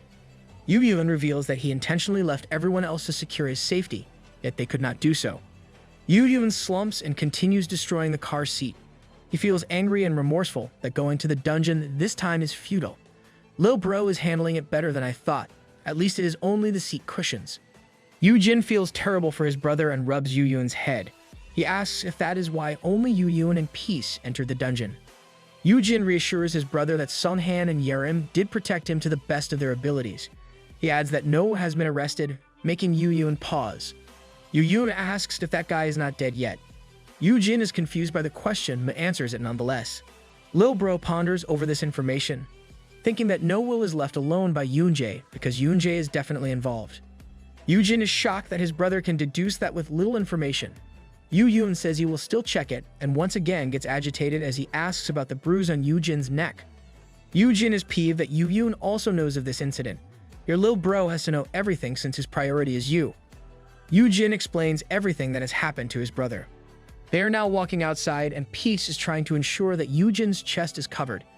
Yoojin finishes his explanation by saying Taewon was only teaching him a lesson. Yoojin calmly listens to his brother, and this demeanor makes Yoojin look at his brother. Yoojin says he understands, which significantly surprises Yoojin. Yoojin agrees with Taewon's observation and approach. Yoojin is aware that there really are a lot of people interested in his brother. Knowing his brother's nature, Yoojin thinks it was apt that Taewon used such a method to make Yoojin develop some self-awareness. But of course, Yoojin was hurt, so Yoojin believes that Taewon must pay for hurting his brother. I guess Taewon still can't escape Lil Bro's wrath. Yoojin is surprised that his brother keeps his cool despite learning the truth of what transpired. Yoojin ponders if there's anyone else after him, and having people beside him might not be enough. He recalls Yoojin's words about Confucianism and wonders if it relates to an awakened or another guild. Yoojin imagines what kind of people they would be like but chooses to ask his brother instead. Yoojin calls for his brother to come in to discuss the cult Yoojin was talking about, but his phone suddenly rings. Yoojin answers the call, and it is Officer Taewon on the line. Taewon asks if Yoojin is already home. Yoojin looks upward while his brother is on the phone. It's a good thing Lil Bro finally lent his coat to his big bro. I was worried Peace would have to keep covering for him. Yoojin answers Taewon's question, and Taewon warns him not to come out because Noah is gone from the detention center. Just when Taewon says that, Noah arrives sweating and gasping for breath. Taewon is still on the line as he mentions that they have also contacted Haeim Guild, but Yoojin doesn't hear the rest since his focus is now on Noah. Noah trembles as he walks toward Yoojin and calls for him. Peace jumps from Yoojin's arms on the other man's arrival. Yoojin greets the young man and asks why he isn't in detention. Peace uses gigantification and growls at Noah. Yoojin's face darkens, clearly unimpressed with the association's ability to keep a high-rank awakened locked up. Yoojin asks why Noah is there right now, and Noah kneels on the ground and says he is there to apologize. Dear Lord, the pretty boy is crying beautifully, and he even has those flowers as an overlay. Yoojin is surprised that Noah would escape just to apologize. Tears fall from Noah's beautiful eyes like shining starlight. Noah admits he is being rude, but he really wants to apologize for what he did. Noah says that he is even willing to do anything so that he will be forgiven and for his sister's pet to be raised by Yoojin. Yoojin glares at Noah and asks his brother if this is the guy who harmed him. Yoojin tells his brother to stay beside him. Yoojin speaks to Noah, assuring the young man that he is not mad and will talk to Noah's sister. Noah smiles with relief, and Yoojin tells him that he should return tomorrow since he must also apologize to Yerim. Noah flinches as he looks at the man beside Yoojin. Noah asks who the man is, and Yoojin introduces Yoojin as his younger brother. Noah is surprised by this fact and asks if Yoojin is getting bullied by his own brother. Yoojin says there's a reason why they look like that. Lil Bro does look like he bullies his big bro with how they are dressed. Yoojin introduces himself as the guildmaster of Haeim Guild, and says he knows about what happened earlier. Noah flinches and sweats as he looks at Yoojin. Noah is incredulous since Yoojin is not even afraid of having such a powerful brother. Yoojin remains unflinching even though Noah is now trembling in fear. Noah claims that Yoojin is like him, who has an S ranker for a sibling. He deems such a situation dangerous, and Noah continues to talk with fear and disbelief. Yoojin looks at his brother, saying it is his fault for scaring the poor kid. It's not Lil Bro's fault. You're clearly just indifferent when it comes to such things, MC. Yoojin places a hand on his brother's chest and tells him to stay back since he is weak. Like a trigger, Noah remembers the way his sister treats him. Noah is afraid, but he pulls himself together. His hands transform, and he lunges to where Yoojin is. Noah shouts at Yoojin to take his hands off Yoojin. This shocks Yoojin, but Yoojin simply pushes his brother back as Noah attacks. The impact causes destruction, and it is not clear if Yoojin's new building will even be able to survive it. And we've got another misunderstanding. Let's pray that our MC's building will make it through the night. Noah lunges towards Yoojin, yelling to remove his hands from Yoojin.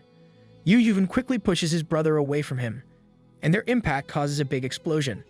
Peace is protecting Yoojin, and the two watch Yoojin subdue Noah as the smoke dissipates. Yoojin says he has to do something since it is getting dangerous to let Noah go. Yoojin rushes to say that there is an explanation for everything, but Noah fiercely growls at Yoojin. This pretty boy is letting his emotions take over. Yoojin glares at the young man and claims he must do his part as the Heian guild master. He grabs Noah's arm and asks if it was the exact arm that harmed his guild member, Yerim. Noah retaliates using his dragon tail before Yoojin can do any further harm. Yoojin deflects the attack with his arm, throwing Noah off in the process. Yoojin yells for his brother, but Yoojin remains unfazed as he looks at his arm. Yoojin says he was unaware Noah had a tail as he examined his injured arm. From a distance, Noah is already half turned into a dragon, and he glares at Yoojin with his glowing eyes. You are not as pretty as before when you shift, Noah. Yoojin warns his brother that he has been poisoned. Yoojin is also unaware of this fact, but he assures his brother that it is okay, stating he can just cut it off before his whole body gets affected by the poison. True to his word, Yoojin cuts it off, shocking his own brother. Peace simply watches over this spectacle, but Yoojin has none of his brother's brazen logic. Yoojin resumes his call with Taewon, asking if he heard everything. We almost forgot that Taewon is still on the line. Good thinking, MC. Taewon replies that he is already on his way to the facility. Yoojin urges him to hurry since it might turn out more dangerous than now. Yoojin pours out a healing potion on his damaged arm as he looks at Noah, who seems to be struggling. Suddenly, there were a lot of cracking sounds as Noah grew dragon wings and wholly transformed into a dragon. So he can completely transform into a dragon? Noah screeches in his dragon form and flies up into the air. Yoojin is surprised that Noah can transform into a dragon completely and even has the ability to fly. Yoojin reckons that with Noah's current form, he would still be at a disadvantage. Noah flies towards Yoojin, but Yoojin merely smirks. Yoojin asks if he can just slay this monster before him as he activates blue willow leaves. Numerous blue willow leaves hinder Noah's vision, making the dragon crash into the domed ceiling. Yoojin uses his leaves to leap up to where Noah is and swings his sword up in preparation for an attack. Yoojin claims that there is no space there for him to fly. Yoojin brings his sword down to a slash, injuring one of Noah's wings. The dragon wails as poison seeps out from him. Yoojin smiles at this futile attempt and says it will not work on him since he can simply burn it up before it can even reach him. Noah crashes to the ground with Yoojin on top of him. Yoojin glares at the dragon as he lifts his sword, claiming that Noah should pay with his life for harming Yoojin. Do not say that, lil bro. Big bro will not like it. This declaration snaps Noah into action, even if his injury makes it hard for him to move. Upon gaining determination, Noah uses a skill that shocks Yoojin. Noah has activated his skill, Healing Hand, and new flesh forms to cover his injured wing. The wound gets completely healed with the bright light of magic circle beneath Noah. At least it is not as horrific as Jiu's healing factor from plus 99 reinforced wooden stick. Noah glares at Yoojin and announces that he is also an S ranker. With a shriek, Noah charges toward Yoojin to attack. Noah knows he can't lose now since he managed to evolve into an S ranker through hard work. Still, Yoojin easily deflects the attack with his sword. Yoojin takes hold of a glowing blue string and uses it to tie Noah. Yoojin pulls on the rope, and Noah tries his hardest to break free. But like how he tried his best to be acknowledged by his sister, his resolve and actions are in vain. Noah sheds tears as he recalls how his sister usually admonished him for being weak. Just like that, Noah crashes to the ground with a big blast. The smoke clears up, and Yoojin is once again looking down on fallen Noah. Yoojin swings his sword while commenting that choosing not to use any skills on the dragon took some time to take it down. Yoojin prepares to give the final blow, but he stops when he realizes that his brother used the stern mother Hendril surgeon's skill on him. Yoojin commands his brother to stop and threatens him that if he proceeds, he will send all of Noah's sensations to Yoojin. Yoojin does not want to resort to this, but seeing that his brother has no plans of stopping gives him no choice. It is incredible how our MC keeps on thinking up new ways to utilize his skills. Yoojin looks at his brother, surprised that Yoojin's skill can be used this way. Yoojin seriously asks his brother why he is trying hard to protect the guy who initiated the attack. Noah is still crying. Seeing this dragon's state, Yoojin can't help but be concerned. Yoojin yells that he should stop since even his new building will be destroyed if he continues. Yoojin approaches Noah and asks if he is okay. Yoojin looks away, feeling jealous. Yoojin warns his brother to be careful nonetheless. Yoojin talks to Noah and explains to him that his relationship with Yoojin is actually close, so he has nothing to worry about. You should really listen this time, kid. Noah has shifted back to his human form, though he is still lying on his back, crying. Noah sits up, and Peace automatically leaps nearby to cover his exposed private parts. Good job, Peace. Yoojin exclaims about Noah's lack of clothes, but it can't be helped since those got destroyed when Noah turned into a dragon. Noah ignores his lack of clothes and tears stream from his eyes. He asks why he is weak and how come an F ranker like Yoojin can save an S ranker like him. Noah mulls over his belief that he would be acknowledged by his sister by becoming an S ranker. Noah has already achieved this. He also established himself as a guild master and even gained an SSS class title. And yet none of these helped Riot see him in a better light. Poor kid, you do not have to despair. You should stop seeking your twisted sister's approval. Noah cries as he mentions how he keeps on messing things up. He explains that he easily lets his emotions take over whenever he thinks of his sister. Noah apologizes again for being weak, but Yoojin makes a face upon hearing those words. Yoojin asks what Noah exactly means. This question makes Noah pause while Yoojin fumes as he asks who said it was Noah's fault. Yoojin reiterates that it is not because Noah is weak, and that the real problem here is his sister. Noah looks at the disaster he caused while Peace lays beside him to ensure this pretty blonde boy is covered. He is such a good kitty. Noah says he did all of these, referring to the chaos in the facility. Yoojin looks as well and admits that Noah made some mistakes. Yoojin stands up straight and tells his brother to get him something they can use to cover Noah up. Yoojin begrudgingly listens to his older brother and brings a blanket. Yoojin takes the blanket from Yoojin and covers Noah with it.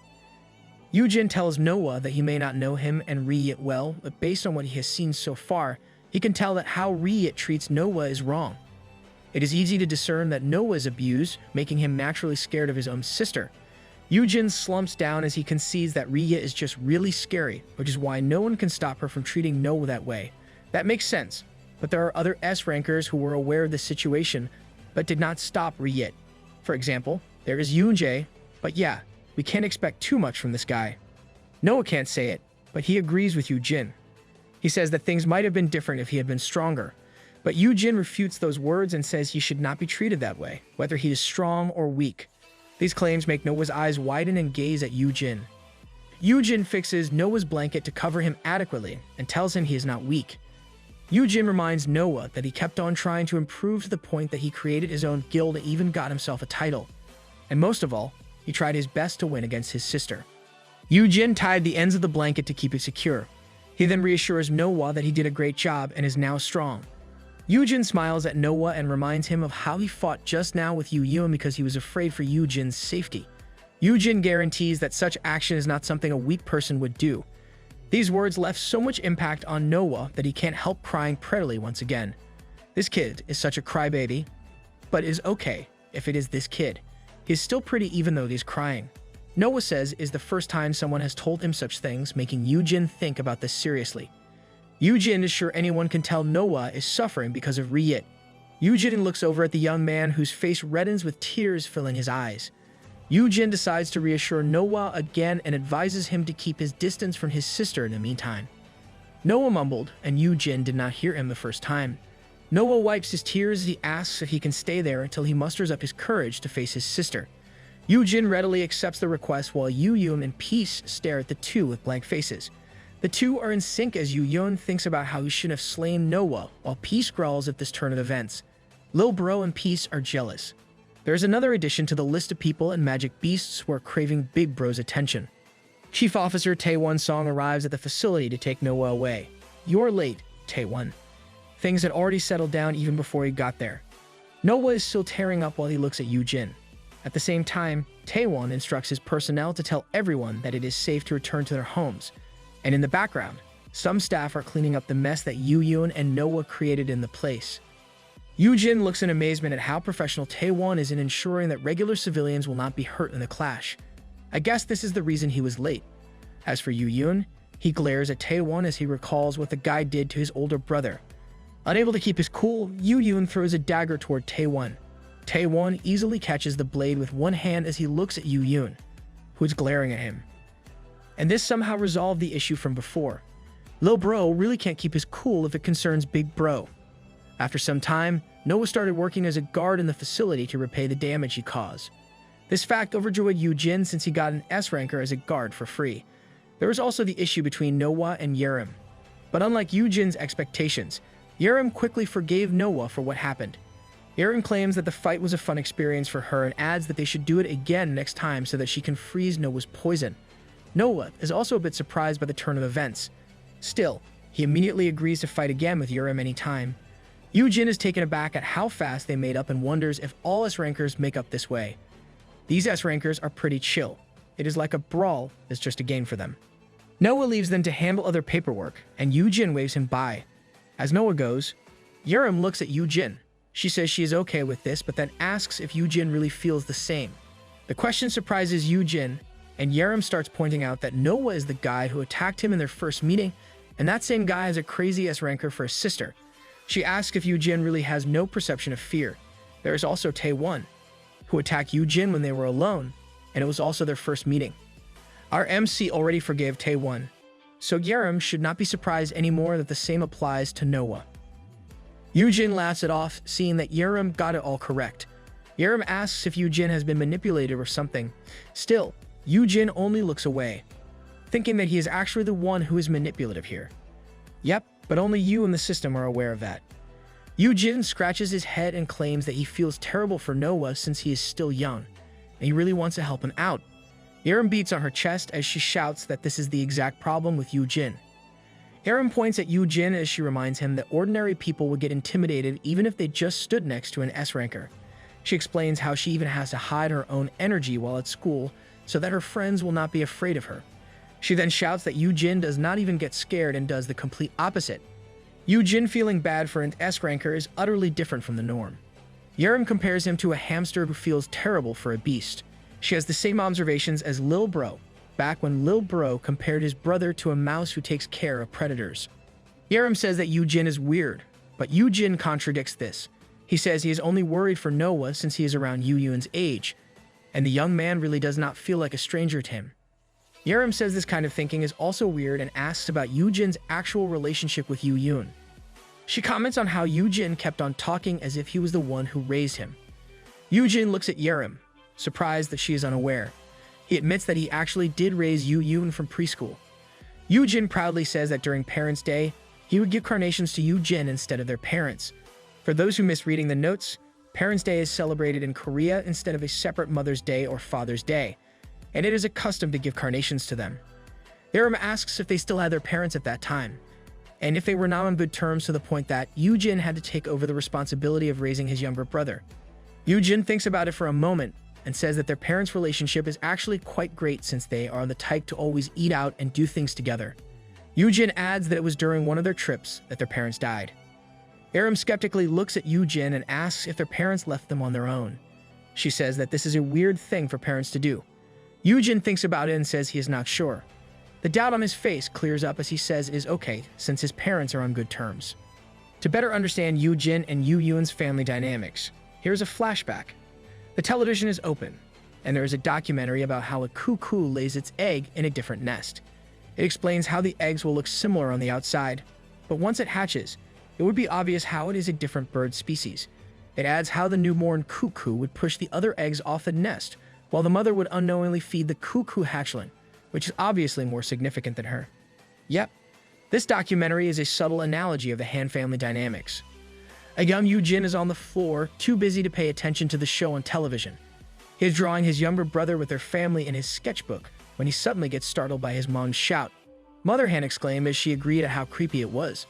Mother Han and Father Han are talking about how a child will not cry or laugh, even though the hospital said there was nothing wrong with the child. Mother Han cries as she compares how different the kid is from Yoojin and admits that it feels like the baby is not her own child. Mother and Father Han are referring to Yoojin here. This actually clears up a lot of things. We now know that Lil Bro has been weird since he was a baby. This situation might even be similar to Yoonjae and Ryit. Yoojin stops his drawing and stands up with a stuffed toy in his hand. Despite hearing his mother's confession of how afraid she is that the child might one day, the rest of the sentence was not heard as his mother's voice became muffled. Yoojin enters his brother's room and looks over at his brother. Yoojin is confused about why their parents would say such things about Yoojin. Yoojin gives the frog's stuffed toy to a young Yoojin, who is simply staying still in his crib. Yoojin fondly looks at his brother as he claims that Yoojin is cute and kind. I must agree with Big Bro here. Lil Bro is too cute, even though he is indifferent. As they grew up, their parents would ask if Yoojin would like to go out with Mother and Father Han, even though Yoojin was always with Yoojin. But as always, Yoojin would innocently ask if Yoojin is included. Yoojin is so close to Yoojin that even at night, he is the one to read to his brother before going to sleep. Yoojin's actions have always puzzled both Father and Mother Han. They are confused as to why Yoojin seems unaffected by Yoojin's actions and is even so nice to his younger brother. I do not get it. Lil Bro is seriously too cute in this panel. It is no wonder Yoojin kept gushing about his brother even before the gates appeared in their world. Mother Han breaks down, thinking there must be something wrong with them since Yoojin is a great brother to Yoojin. Father Han tries to calm Mother Han, but Mother Han continues to cry, saying that the feelings they are getting from Yoojin do not make sense when she knows for sure that she gave birth to Yoojin. She exclaims that if other people knew, they would be labeled as crazy parents. Father Han hugs Mother Han to his chest as he tells her he knows what she means. He looks at the teared-up photos and the blotted images of Yoojin in their family pictures. Father Han then admits that he is also afraid of their own son, Yoojin. Father Han is confused as to why they would be afraid of their own son when Yoojin is just a kid. He opens the door to their kid's room as he wonders how Yoojin can bear to be near Yoojin. Father Han gets startled when he sees a big blot of darkness holding the book in front of Yoojin. Yoojin then looks up, seeing their father's arrival. In Father Han's eyes, Yoojin remains enveloped in darkness even though he can see Yoojin clearly. Oh, so that is why they are scared of Yoojin. They are unable to see that little kid's cuteness. Yoojin is acting normally, and this makes Father Han wonder if it is not only Yoojin. If Yoojin is like this, it might be possible that they are not the weird ones, and it might actually be Yoojin himself. Big Bro has been strange since he was young. These siblings really suit one another. With this new mindset, the Han parents left their two sons on their own. However, they still do their responsibility of cooking them food or giving them allowances. From then on, the two brothers think that this is a normal thing to occur in a family. They would celebrate on their own, even if it was Christmas. Their parents would take trips on their own, leaving Yoojin and Yoojin behind. Yoojin says that this is because their parents are so close to each other. Yup, they did not grow normally. This is the exact reason why the brothers are so attached to each other. Yoojin smiles at his brother, saying they can celebrate Yoojin's birthday on their own. Yoojin's birthday falls on Christmas, and Yoojin says is great since everything looks sparkly during this time of the year. Yoojin keeps hold of Yoojin's hand as they wander the streets to look at the sparkly things around them, and Yoojin hopes they can buy a birthday cake even though it is Christmas. And that's the end of this flashback. Yoojin looks at his own hand, thinking that things might have been different if he did not take hold of his older brother's hand back then. Yoojin thinks that Yoojin would be able to live an everyday life even if Yoojin was out of the picture. Yoojin mulls over this as he looks at his brother. Yoojin smiles as he interacts with Yurim and Noah. Yoojin already knows of this fact, but for Yoojin, he is still unable to let go of that hand.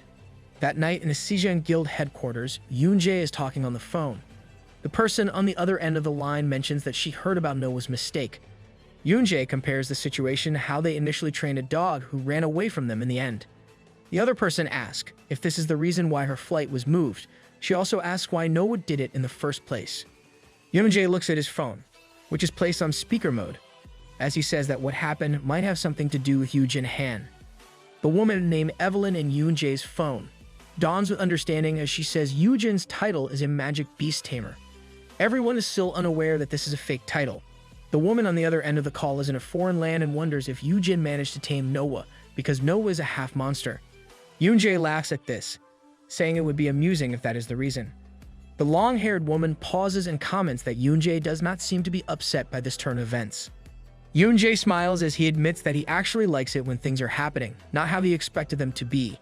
Yoonjae looks through the recent pictures of Yoojin that day and says he will complain to the new master about their escaped dog. Now Yoonjae has another reason to go to Yoojin and make his demands. And I should also point out that he has terrible stalking habits. In the streets, Soyeon happily sings as she carries a customized dragon tower for her beloved Comet, while at the same time carrying new supplies and toys for the baby dragon. Soyeon looks up at the sky as she starts saying a line she made herself, but Soyeon does not get to finish when she sees someone falling from a tower. The stick figure is back. Soyeon screams with surprise and thinks she must save them somehow, but she stops in these thoughts when dragon wings come from the person's back. Soyeon watches as Noah elegantly transforms into a dragon. Wow, this pretty blonde boy has learned well from Peace in making sure his jewels are not in plain sight of everyone when he transforms. Noah majestically soars in the air, making Soyeon stop in her tracks with awe. The supplies and toys litter the ground as they fall from Soyeon's arms. Soyeon trembles with happiness upon discovering that another dragon made its appearance, and this dragon is actually a human as well. Because of this event, the already low possibility of Soyeon becoming Yoojin's sister-in-law plummeted to 0. I now agree with Yoon. He really should have slain Noah back then. Lil Bro's supposedly future girlfriend is currently enamored with that pretty boy dragon. Up in the sky, Noah is in his dragon form with Blue flying near him. Yoojin asks Noah how it feels, and Noah replies enthusiastically, claiming that it is easier for him since Blue has the same 4 legs and wings as him. He says that the sensation of flight is also much easier this way. Blue happily coos as if he understood what Noah just said. Yoojin's eyes are glowing brightly as he shares the senses of Blue with Noah using his skill, Stern Mother Hen Drill Sergeant. Yoojin claims that Blue is great at flying and Noah is sure to learn a lot from the magic beast. He then instructs Noah to copy Blue's wing movements, and Noah immediately complies. Noah exclaims that flying is now more manageable, and Yoojin compliments the young man. You could even use that skill for this kind of training. This skill is really beneficial for our MC. Yoojin closes his eyes and thinks how foreign it is to feel something similar to flying when he does not even have wings. At the same time, Yoojin is engrossed in the sensation of the wind as if he himself is flying right now. He finds this experience exhilarating, and at the same time, it is also sickening.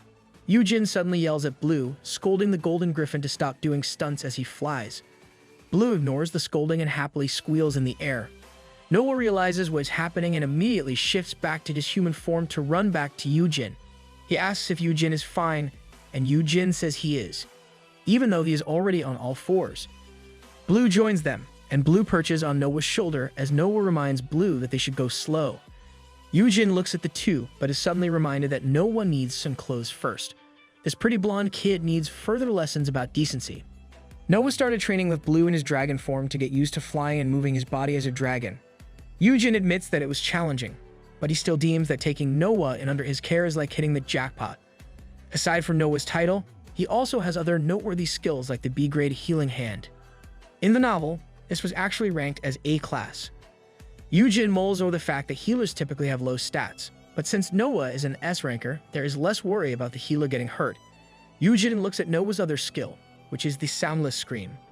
It is an S-rank attack skill that makes his opponent feel twice the pain that Noah is feeling. That is a good skill. I wonder why he did not use this when he fought Yoon. Just a trivia. This skill is also marked as an A-class skill in the novel, though it has similar effects. Noah explained that this skill only works in the same parts of the body, so back when Noah hurt his wings from Yoon's attack, he could not use this skill against Yoojin's younger brother since Yoon has no wings. Yoojin was relieved that his brother could not hurt Noah further at that time, or else it would have been bad for Yoon. So that is the reason. It is not because Noah was holding back or anything. Yoojin thinks of Noah's last skill, which he finds to be the most appealing. Noah and Yoojin face each other in a training room while Yoon and Peace watch over the two with leering eyes. Yes, we all know you two are jealous. Noah activates his skill, and his hand glows as he directs it toward Yoojin. A notification appears specifying the strength stat, and Yoojin also starts to glow. Yoojin looks at his body as the skill, stat rental, activates. Yoojin feels buffed up and announces that he will start. Yoojin punches his fist to the ground, and it gets destroyed upon impact. Yoojin looks at his handiwork and is excited at how the skill perfectly works. Noah claps his hands at Yoojin's success. Yoojin is amazed at how a stat rental skill is much more helpful than using equipment or other items to raise his stats. With his A-rank ability to borrow or lend half of the stats for 30 minutes per day, this is more than perfect for our F-ranker MC. Yoojin compliments Noah for having this much strength, even though Noah is a healer. Noah reminds Yoojin that he's an S-ranker, so this much power output is expected. Yoojin is once again lost in his daydream as he thinks of how the effect will be multiplied by 4 if he adds the veteran F-ranker title and Rao Cheetah's Bane skill to the mix. If you recall, veteran F-ranker can double an attack skill.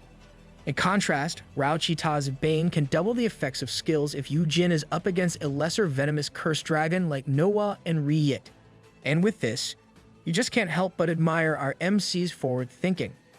Yoojin can already see himself riding Noah in the future. Yoojin imagines that even if Noah activates his poison skills, he will remain safe since he has an L-grade poison resistance skill. He believes he can use this to the max in a dungeon raid. And Yoojin is sure that monsters will not be able to even approach them this way. Sorry Soyeon, our MC is already claiming that seat on Noah's dragon's back. Thinking only of the best outcomes with Noah by his side, Yoojin is not a single bit hesitant in saying that Noah is the best. Noah, of course, tears up at Yoojin's words, claiming that it is the first time he has heard such praise. This interaction between them obviously gets a glare from the jealous Yoojin and Peace. Poor Peace. It is like his role as our MC's mount is stolen, just like that. Yoojin is relieved that Noah is satisfied with his current life in the facility. At the same time, Blue has also grown well while training with Noah. This makes Yoojin wonder if his skill, "My kid is the best," also contributed to this. As if to test out his newfound power, Blue decides to pounce on Peace, who lazily lounges as he watches Yoojin. Peace quickly detects Blue's intention, and he uses gigantification and smacks Blue in the head with a paw. Blue was unable to evade, and Yoojin exclaimed. Peace continues to pounce on Blue as if he is playing with a golden griffin, and Yoojin reminds Peace to be nice to his siblings. Peace complies with Yoojin's wishes, and Yoojin hugs the horned flame lion. Yoojin thinks that Peace does not like the fact that his dad has more work with the current number of magic beasts and people around them. Yoojin tries reassuring Peace and says he must do this since this is his chosen profession. For Yoojin, those days of training magic beasts and Noah can be considered brilliantly productive. Just like in reality, these days won't really last that long when you have a thorn in the side. And for our MC, this comes in the form of an annoying guildmaster named Yoonjae Sung. Yoonjae visits with a big basket of flowers, claiming he is there to congratulate Blue's growth. Yoojin only glares at Yoonjae, making Yoonjae admit that the flowers were actually from Soyeon, so he should still take it. Yoojin smiles as he accepts the basket, thinking that Yoonjae must have been busy and he should not have delivered it himself. At the same time, Yoojin speaks his honest thoughts, asking why Yoonjae did this when others could deliver it. This makes Yoonjae smile as he comments on how Yoojin has mixed up his thoughts with his words. Yep, the Sejeon Guildmaster is well aware of how much he annoys our MC with his existence, seeing that there is no reason to mince words. Yoojin bluntly asks Yoonjae what he wants, still smiling. Yoonjae says he is hurt by Yoojin's treatment, then admits that he went there as an investor who is visiting a runaway debtor. Noah appears above them in his dragon form and shrieks. He causes a gust of wind as he approaches them while staying in his dragon form. Noah drops behind Yoojin and puts his tail before Yoojin as if to protect him. Noah claims that he never ran away and kept his promise. He even warns Yoonjae to not involve Yoojin in this matter of theirs. Yoonjae calmly looks at the dragon, who is unsuccessful in trying to be menacing. Yoonjae says that Noah should have immediately made this known before he ran away. He then comments on how close Noah has gotten with Yoojin and asks if Noah got hired as a pet. The Sejeon Guildmaster is really good at invoking hate from others. This comment makes Noah furious, and he reiterates that he is a human. Before Noah can do anything else, Yoojin makes him stop. Yoojin claims responsibility for Noah, saying that he is the one who took him. Noah tries to rebut, but Yoojin reminds him that it was his own decision to hire Noah. Yoojin says he only does this for himself so Noah can leave this matter to him. Typical Noah tears up at Yoojin's proclamation. For Yoojin, he is really only doing this to keep the young man decent. Yoojin does not want Noah to shift back into his human form since he does not have a blanket or even peace to keep Noah covered. Yoojin turns to Yoonjae and says he does not know their problem, but whatever it may be, he will take Noah. So if there is a debt that Noah must pay, Yoonjae can talk about it with him instead. Yoonjae stares at him as Yoojin asks what Yoonjae wants in return. I bet Yoonjae is waiting for this exact moment when Yoojin owes him a favor. Let's start chapter 79 with a flashback. A news reporter states that a guild involved in the incident chose to dissolve since there were witnesses claiming that there was a sighting of a golden dragon. And the incident may have occurred because of a dungeon break. Undoubtedly, the golden dragon is Noah, but his ability is not public knowledge during this time. Yoonjae watches the news as he ends his call. He thinks that his previous investment is now thriving as he mulls over how great Noah's poison skill is. So the curse skill is more significant for Ryit, while the poison skill is more potent for Noah. But what Yoonjae appreciates more is Noah's ability to completely transform into a dragon. His unique ability makes it possible to slay specific targets and make it seem like there was a dungeon break in the area. Really devious Sejong Guild Master. Yoonjae smiles, thinking it might be tricky if the target is another S-ranker. Still, anyone below that would be an easy picking for Noah. Yoonjae grimly smiles as he plans to slay those people behind the Hanshin and Breaker Guild. And once this happens, he will once more have Yoojin's skills in his hands. So the goal of Yoonjae's plans is Yoojin. Getting back to the present, that same person who made heinous plans is now receiving a drink from the person he wants for his own. Yoonjae blankly stares at the canned drink in his hand that Yoojin handed him. Yoojin claims he might like this drink since he saw Yoonjae drinking Earl Grey tea before. Yoojin says he got other canned teas and Yoonjae can choose whatever he wants. Yoojin says this as he pets Noah in the face. Yoonjae looks at Yoojin, wondering if Yoojin is aware of how he foiled Yoonjae's plans, even though it was not his intention. Yoonjae gets into business and says he has invested much in Noah. Yoonjae can't explain it in detail, but he lets Yoojin know that this included the information on getting Noah a title. He describes how Noah is helpful despite being a support. Trusting his eyes, Yoonjae made it possible for Noah to build his own guild and even create distance from his sister Ryit. Yoonjae stares at Yoojin as he gives the final blow on how Noah chose Yoojin right after meeting him. He is using the guilty card to get what he wants from Yoojin. Yoojin avoids the stare but looks back at Yoonjae when the Sejong Guild Master mentions how the Art Guild disintegrated with just one call. Yoojin then looks at Noah, who adopts an angelic expression while saying that he did that after he decided to stay there with Yoojin. Yoojin wonders if Noah's decision to disband the Art Guild is acceptable. Yoonjae continues to guilt-trip Yoojin by saying how he made Yoojin think that the Art Guild is unrelated to his own benefit, but claims that Yoojin found out about it nonetheless. Yoojin and Noah glare at Yoonjae with disgust, while Yoojin thinks about how those were confessed by Yoonjae himself, and he does not even try to guess that. Playing mind games with Yoonjae is exhausting. Noah sees where this is going and decides to make his stand by claiming he can pay for what he owes Yoonjae on his own. He says he can do dungeon raids if that is what Yoonjae wants. Yoonjae quickly refuses Noah's offer, claiming that Sejong Guild does not lack hunters. He adds that Noah holds no interest in him anymore since he does not have the Art Guild anymore, adding to the fact that others already know about Noah's transformation skill, while this is the truth for him. Yoonjae adds that Noah is now helpful for what Yoojin requires. Yoonjae gazes at Yoojin as he asks Yoojin for confirmation. Putting on his smiling face, Yoonjae claims that he can easily ride it with Yoojin's poison resistance skill. This statement pisses off Yoojin, and he reminds Yoonjae that Noah is a human, so he should be referred to as he and not it. Seeing this, Yoonjae kept his smiling face on and corrected himself by saying that Yoojin could enter high-tier dungeons that do not have flying monsters with him. Yoonjae is onto our MC's plans. Despite correcting himself, Yoojin ignores Yoonjae and says there is no need for him to do dungeon raids. Yoojin scratches his head, thinking Yoonjae managed to see through his plans. Feeling that there is no other way out of it, Yoojin asks Yoonjae what he wants this time. Yoojin reminds him they already have a contract for the Magic Beast training. As Yoonjae said earlier, his guild does not lack hunters. Yoonjae was waiting for Yoojin to ask this, and he smiled as he pretended to think it over. Yoonjae puts up 3 fingers and announces 3 times. He wants Yoojin to help him out 3 times when he needs it. Let's take a pause here and appreciate Yoonjae's fingers for a moment. Cause seriously, I always find myself amazed when artists draw hands. Okay, let's go back to the story now. Yoojin claims this request is vague and wants it written down in detail in a contract. Yoojin gets some tools for the contract from his inventory, but Yoonjae claims it is unnecessary. Yoojin is skeptical of his statement and asks what Yoonjae will do if he chooses to act dumb when Yoonjae needs him. Yoonjae acts like a damsel as he claims that he will be too hurt if Yoojin does this, then adds that he trusts that Yoojin wouldn't do that to him. Yoojin looks at Yoonjae with disdain, wondering if the Season Guildmaster has gone nuts since he is alright with a verbal promise between them despite the weight of the conditions. Yoojin can't help but wonder if Yoonjae is so confident that he can still claim whatever he desires even if it is not written. Yoonjae just trusts your personality, MC. Yoojin is worried since he knows that the guy before him is not a single bit affected when Yoojin previously used the keyword. He feels uncomfortable, but Yoojin inferred he can help at least that much. Yoojin finally concludes and puts the contract paper back into his inventory. He agrees with Yoonjae's terms, making Noah worried.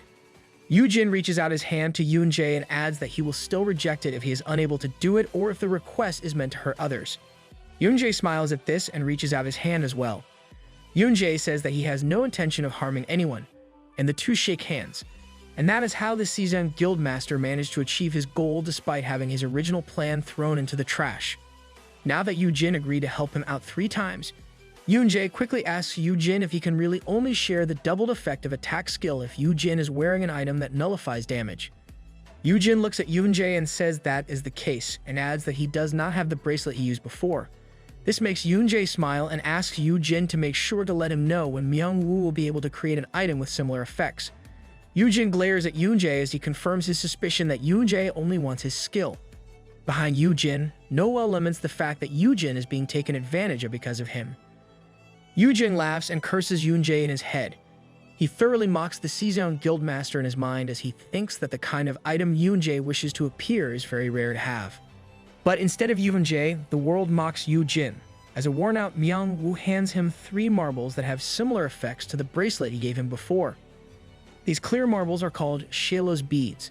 Though it has a name this time, there is still no explanation of its effects or its class. The only other indication on it is that it is a one-time use item. This is why you should not have gotten ahead of yourself, MC.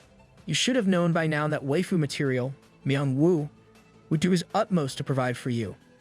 Yoojin and Yoon are inside Myungwoo's golden smithy. Yoon is busy looking around the place while his brother worriedly asks Myungwoo if he is getting enough sleep. Yoojin asks what Myungwoo is working on, that he can create a damage-nullifying item from it. Myungwoo is obviously tired, but he promises to show Yoojin what he has been working on once it is completed, so the Shalo's beads were only Myungwoo's side project. He is probably working on something permanent compared to these consumable items. Yoon still looks around the smithy with a red egg in his hand and comments on how functional this space would be if used in dungeon raids. The already tired Myungwoo gets irritated at those words and says he would not want anyone else coming into his smithy. Yoojin tries to calm his friend down and thanks Myungwoo for letting Yoon visit the smithy. Getting to the point of Yoon's visit, Yoojin asks Myungwoo if he knows anything about the red egg that Yoon got from his previous dungeon raid. With its intricate design, the red egg is an SSS grade item that Yoon and Peace received as a reward for clearing the S-class dungeon. Yoojin had seen this before he turned back time as a part of a series that rarely appeared. He knows that people back then were unsuccessful in determining what it was for, since there were barely any reactions from it, and the egg did not even break. Yoojin believes that this time would be different because, in this timeline, they have Myungwoo and Ismur, who can help understand what it is for. This is no doubt a perk of this new timeline. Yoojin nudges his brother while furiously thinking about how he made it possible for them to meet and become friends despite their dislike for one another. Yoojin attempts to have his brother understand his thoughts on this matter, but Yoon gets distracted when he finds a large fire in the hearth of the smithy. The fire blazes profusely, surprising Yoojin at Ismur's appearance. Yoon looks at the fire indifferently, while Ismur looks and points down at the egg in Yoon's hand. Ismur says that a young flame is there, and he injects the egg with some of his power. The red egg turns dark and cracks in Yoon's hand. Smoke emerges from its cracked shell as Yoon holds it with both hands. A small blazing red lizard comes out of the egg. The fire dissipates as Yoojin looks at it. The lizard looks around and as if finding its home, it leaped from Yoon's hand into one of Yoon's eyes. This, of course, shocks Big Bro as he watches the lizard disappear in his brother's eye. Yoojin jumps at what happened, worried sick for his brother. But as always, Yoojin is calm as the lizard jumps out of his eye, and Yoojin assures his older brother that he's okay. Yoojin hands the small lizard to his brother, deeming it safe. Yoojin explains that the lizard likes the inside of his eye, but this only confuses his brother. Yoojin looks at the lizard with his promising sprout skill, determining that it is a fire elemental similar to Izmur, though this one is an F class. The skill also lets Yoojin know that the spirit is already contracted with his younger brother. I guess they formed the contract right when it went into Lil Pro's eye. Manhwa looks at Izmur, wondering if the lizard awakened because Izmur shared some of its powers with it. Yoojin looks at the lizard who returned to his brother as he ponders how those eggs from before never got to hatch since their world does not have any elementals. Yoojin believes this is another significant change after turning back time. Yoojin uses his black flame to see how the fire elemental will react to it. As if being fed, the lizard opens its mouth wide to eat up the black flame offered to him. Seeing this reaction, Yoojin concludes that the elemental is resistant to flame. Yoojin says that if it does feed on fire, Yoojin can take his time and enjoy raising it. Yoojin adds that it might even grow as strong as Manhwa's Izmur since the lizard came out of an SSS grade egg. This comment shocks Manhwa and says that Yoojin shouldn't have said that. Manhwa turns to his partner, who tries his best to make himself small. Manhwa reassures Izmur that he is the best and there is nothing for him to worry about. Manhwa adds that a small thing is nothing compared to his Izmur. Izmur is similar to Manhwa's previous personality. Manhwa must have grown since he has to take care of his big baby. Yoojin, and the lizard watch Manhwa jump all over the place to restore Izmur's confidence. Yoojin realizes that Manhwa must have been having difficulty dealing with the elemental similar to how Yoojin is struggling with the magic beasts. The lizard crawls to Yoojin's face while Yoojin looks at the item in his brother's hand. Yoojin takes a close look at the beads he received from Manhwa, thinking that this was a fruitful visit since he also received new damage-nullifying items. Lil Bro must be thinking that his big bro is up to something dangerous again. Yoojin recalls his conversation with the Season Guildmaster about making sure to inform him if Yoojin receives new items with the same effect. But, of course, our MC has no plans to do his bidding. Unable to keep the silence brewing, Yoojin asks Yoojin if anything is wrong. Yoojin quickly denies it, assuring his brother that nothing is wrong, and simply laughs. He then reminds his brother to thank Manhwa for helping him out with the egg. While at the same time, Yoojin is thinking hard that he must never reveal to Yoonjae that he got these new items from Manhwa. Those were Yoojin's thoughts at that time, but as usual, nothing really went his way. Like any typical story, things must go against the MC's expectations. Yoonjae's hair flutters as he smiles at a furious Yoojin. He says he has packed them some lunch while carrying a basket full of food. Despite our MC's intention to keep away, they still ended up being together with Yoonjae. But before we go further on that picnic date, let us check what happened prior to it. Hyuna visits the monster training facility with some monster meat for Blue. She is apparently excited to be there as she hands a lump of meat toward the golden griffin. Yoojin notices the undeniable change in Hyuna's hair. Hyuna says she just went ahead with it even though she got a thorough scolding from the old geezers supporting her guild. The two of them got to talking about the issue of the increased rarity of infant magic beasts in the world as they watch Blue eat some meat. They are sitting on one of the benches of the rooftop garden, as Hyuna says that people from everywhere are trying their best to purchase one and leave the raising to Yoojin. And this fact has only added to Hyuna's desire to have her own magic beast. Yoojin looks like he lost some weight because of his work and admits that he currently does not have the extra energy to raise a new one. Hyuna then taps his shoulder and says she is there to remind Yoojin of their promise. She crushes Yoojin into a sudden hug as she tries to jog Yoojin's memories of their promise to have Hyuna ride Blue once he is all grown up. She adds that she will provide whatever Yoojin needs to make this possible. Yoojin's words become incomprehensible because of the hug. It is apparent that Hyuna forgot that our MC can't take such kind of affection from an S-ranker. As if realizing her mistake, she loosens her hug and tries to placate herself by squeezing Yoojin's cheeks. Yoojin finally can talk normally and asks her what she got from her recent S-class dungeon raid instead. This makes Hyuna pause on what she's doing with Yoojin's cheeks and says she got a good one out of the dungeon. Yoojin's eyes brighten in anticipation as he recalls how Hyuna got the festival's white whale tears in his past life. This consumable item imbues an ice-type skill and equipment. Yoojin remembers that the Hyuna had placed it in an auction since it did not suit her wind-type skills. Yoojin hopes to purchase it for Yerim since this item completely suits her. Our MC is doing a fantastic job taking care of the kids. But unlike Yoojin's expectations, She brings out a different item. Hyuna shows off a sparkly golden bottle of elixir, making Yoojin's eyes bulge out of shock. Hyuna proudly says that having this item is the same as having an extra life. She looks at Yoojin like a cat, making sure that the other does not intend to ask for that item from her. Yoojin cares nothing for the elixir since he hopes a different item will appear. He urgently asks Hyuna if she did not get anything similar to a skill-imbuing item. Hyuna says she didn't, though she did get a pair of S-grade gloves. This makes Yoojin pause. Hyuna looks at his loading state as Yoojin ponders why the rewards were changed even though it was the same dungeon. He mulls over the fact that this kind of thing, where the rewards are different, has not happened before. Is it the butterfly effect of our MC's regression? Seeing that Yoojin is barely moving and simply staring off into space, Hyuna asks him what is wrong. Seeing that Yoojin is barely moving and simply staring off into space, Hyuna asks him what is wrong. Yoojin looks at Hyuna as she poses and asks Yoojin if he has fallen for her. That sparkly flowery view disturbs Yoojin, so he closes his eyes and turns his head away. He immediately says that is not the case, making Hyuna laugh at his reaction. Seriously, MC, you are blind to Hyuna's striking features. Yoojin contemplates the changes happening before him. Whether it is Hyuna's hair, Yerim's awakening to an S-class, or having Noah by his side, Yoojin thinks these changes are all positive. Yerim and Noah arrive where Yoojin and Hyuna are. Yerim is surprised at how Big Blue's tummy got after eating all those meat. At the same time, Hyuna shows weird interest in Noah, who gets spooked by Hyuna's expression. Yoojin quickly protects Noah from Hyuna's advances and gets ahead of her, saying she can't ask for a ride. I would honestly do the same if I was in Hyuna's shoes. Though it was a bit chaotic, Yoojin was able to adapt to the changes, and he accepted the fact that even dungeon rewards can change. But just to make sure, Yoojin checks the news on his phone. He finds that big-name items like America's White Sand Cross Shield, the Philippines' Lullaby Singing Book, or India's Wind Commanding Bow were already present in this timeline. Yoojin now lounges with peace in a reclining chair. Yoojin tries to stay positive, thinking it might only be different this time.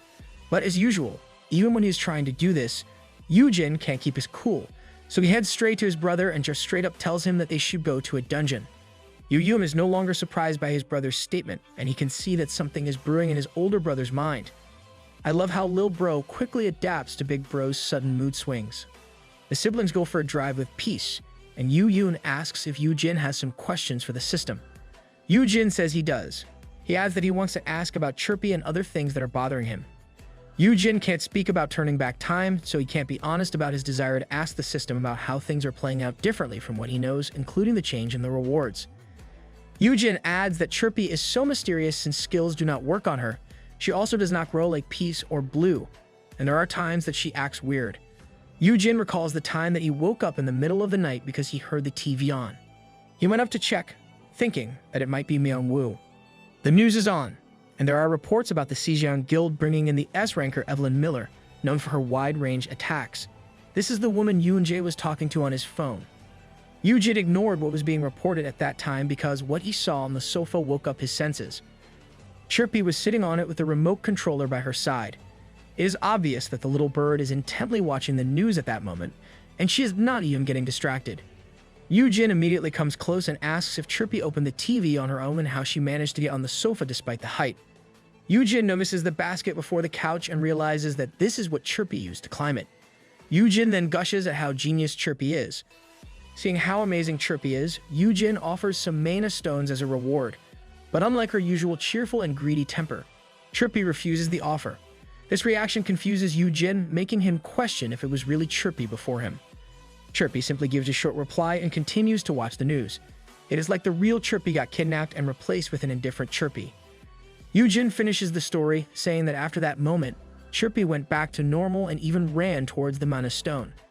Yoojin is so worried about this that he even wonders if there is something wrong with Chirpy or if the magic beast somehow developed a multiple personality disorder. Yoojin watches the road as he drives, saying his brother's prediction could be possible. He tells Yoojin that there are magic beasts who even grow another head as they grow. This kind of monster even has different personalities. Yoojin pales at his brother's story as he imagines Chirpy becoming a Chirp Trio. Yoojin bluntly says he does not know how to feel if that happens. Lol. Chirpy getting 3 heads looks like a chick version of the Cerberus. Yoojin says he will only go to the dungeon to ask, but even if the question is about Chirpy, he can't really bring her with them. He says that Chirpy is only an F class who can't even use a piece of equipment. Peace, who is quietly staying put in Yoojin's lap, gets startled.